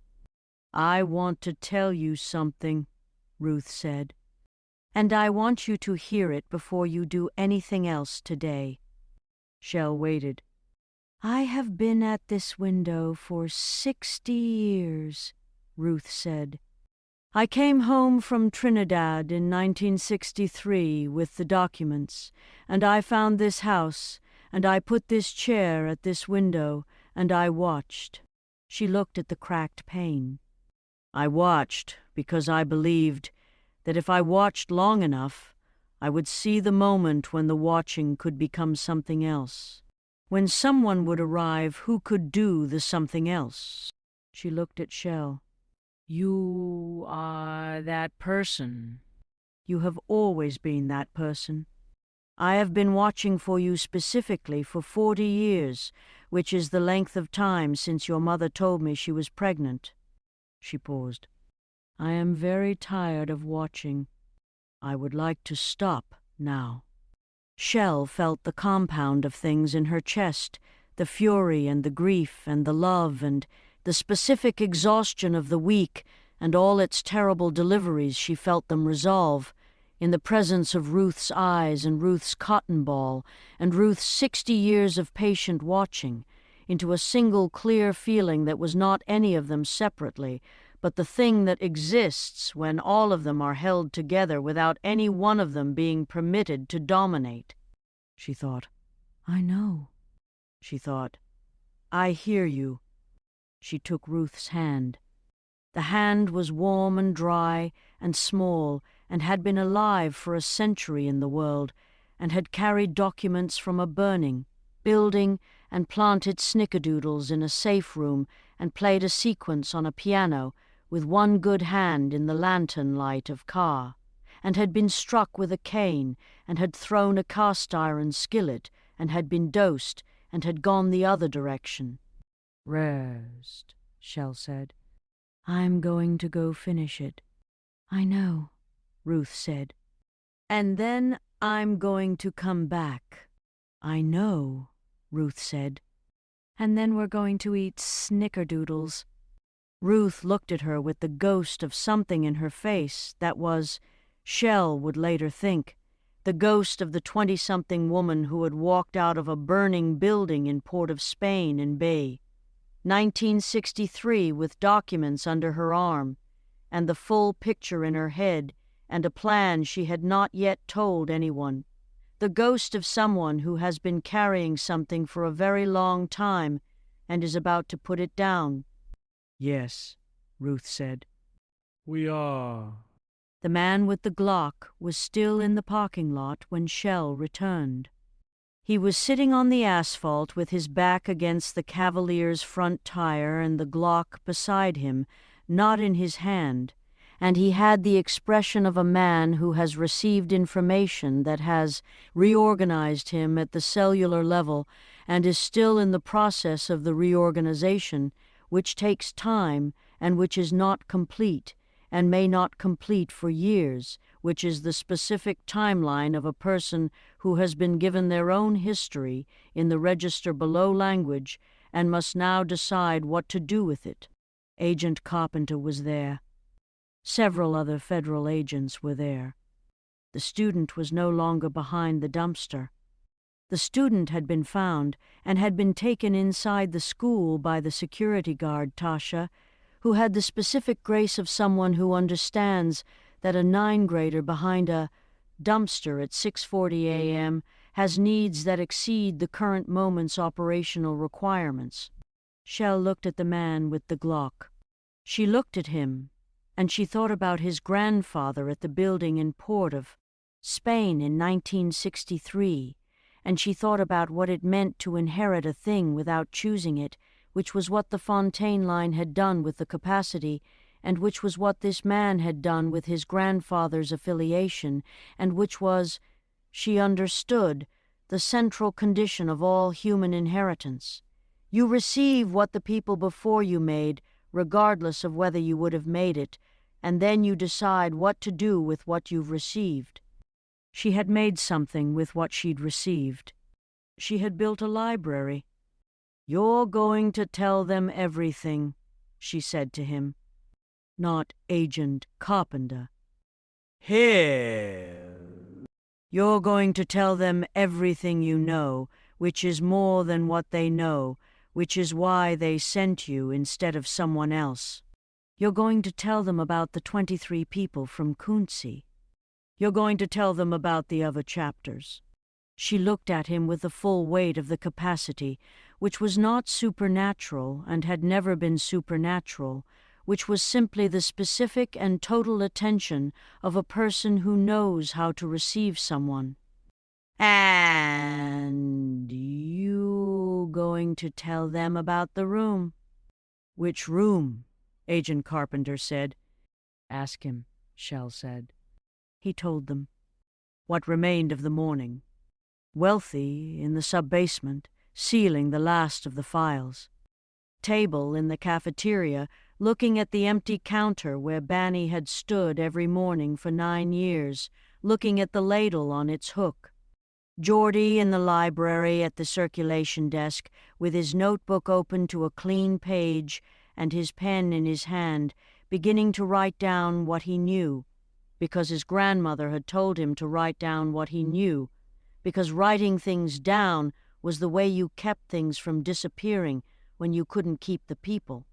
Ms. Lopez at home with the phone in her hand, calling the number that Shell had given her for the specialist in Atlanta, saying, "I'm ready to understand what happened to me."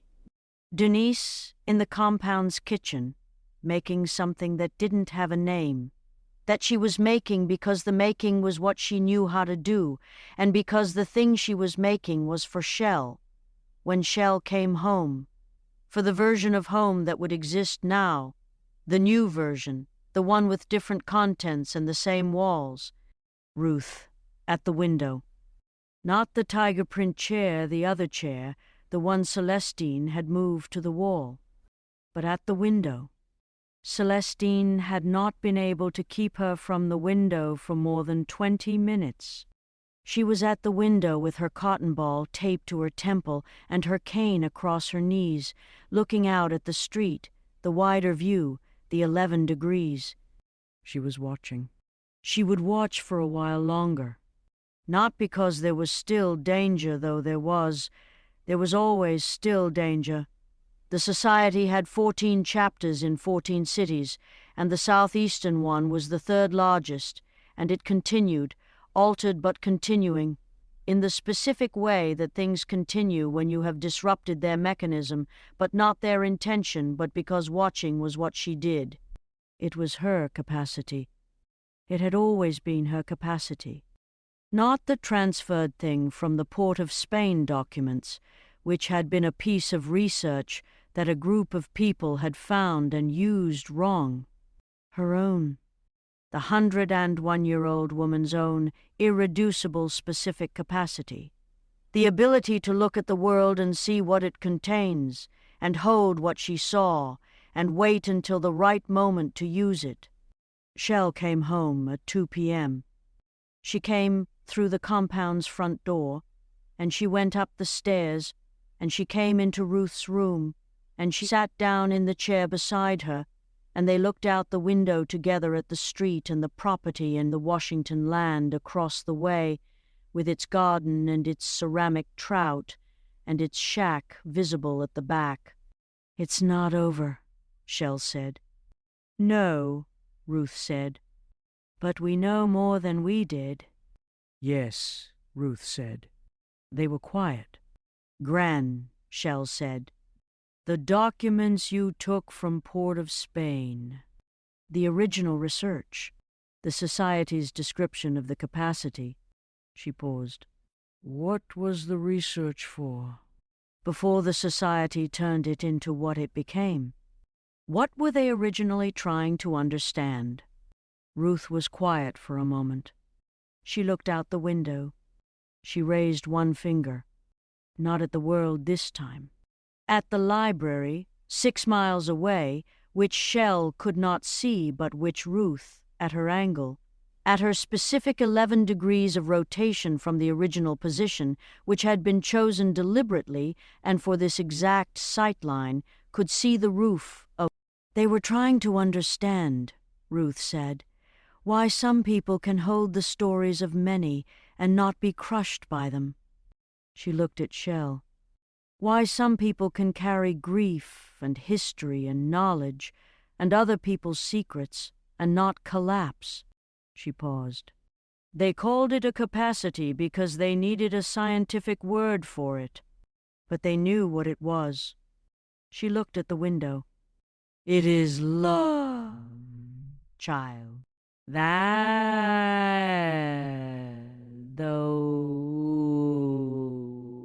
Love it. It is simply love, applied with persistence and without conditions to the world and everything in it. She put her hand on Shell's. That is what you carry. That is what I carry. That is what the library is. A pause. They spent 60 years trying to own it, and they failed because you cannot own love. You can only practice it or withhold it, and the practicing of it makes more, and the withholding of it makes nothing, and that is the entire story. Shell looked out the window. She thought about the library. She thought about the alcove between P and Q and every student who had ever found it. She thought about Emmanuel and Coot and Banny and Mario and June. And she thought about carrying them, which was what she would do, which was what the capacity was for, which was what she had been built by 63 years of family history to do. Carry. She would carry them. She would carry them the way the library carried everything that had ever been in it, not by possessing it, but by making it available, by keeping it in the collection, by ensuring that the story could be found by whoever came looking for it. She would keep them in the collection. She would not let them be lost. "Okay," she said. "Yes," said Ruth. Outside, the afternoon was doing what Georgia afternoons do in the specific February that has decided to be generous. The light was warm, and the air was the air of a world that does not know what has happened in it and continues its business with the indifference of the very large, and somewhere in the oak tree at Robert E. Lee Memorial School, Emmanuel the Crow was making his case for something. Loud and continuous and comprehensively unresolved, the way he always was, the way he would be tomorrow and the day after, the way he had been there when this all started and was there still. Ruth squeezed Shell's hand. "Rest a little," Ruth said. "There is more watching to do tomorrow." Shell closed her eyes. She rested. "The library," the story continued. "This is not the end. The society has 14 chapters in 14 cities. The southeastern one was the third largest. There are 23 names. And somewhere in a filing cabinet that has not yet been found, in a row that has not yet been reached, in a section that has not yet been opened, there is a file. The label reads, Washington Shell. And below the label, in the typewriter font, a single word, ongoing. End of Book 1.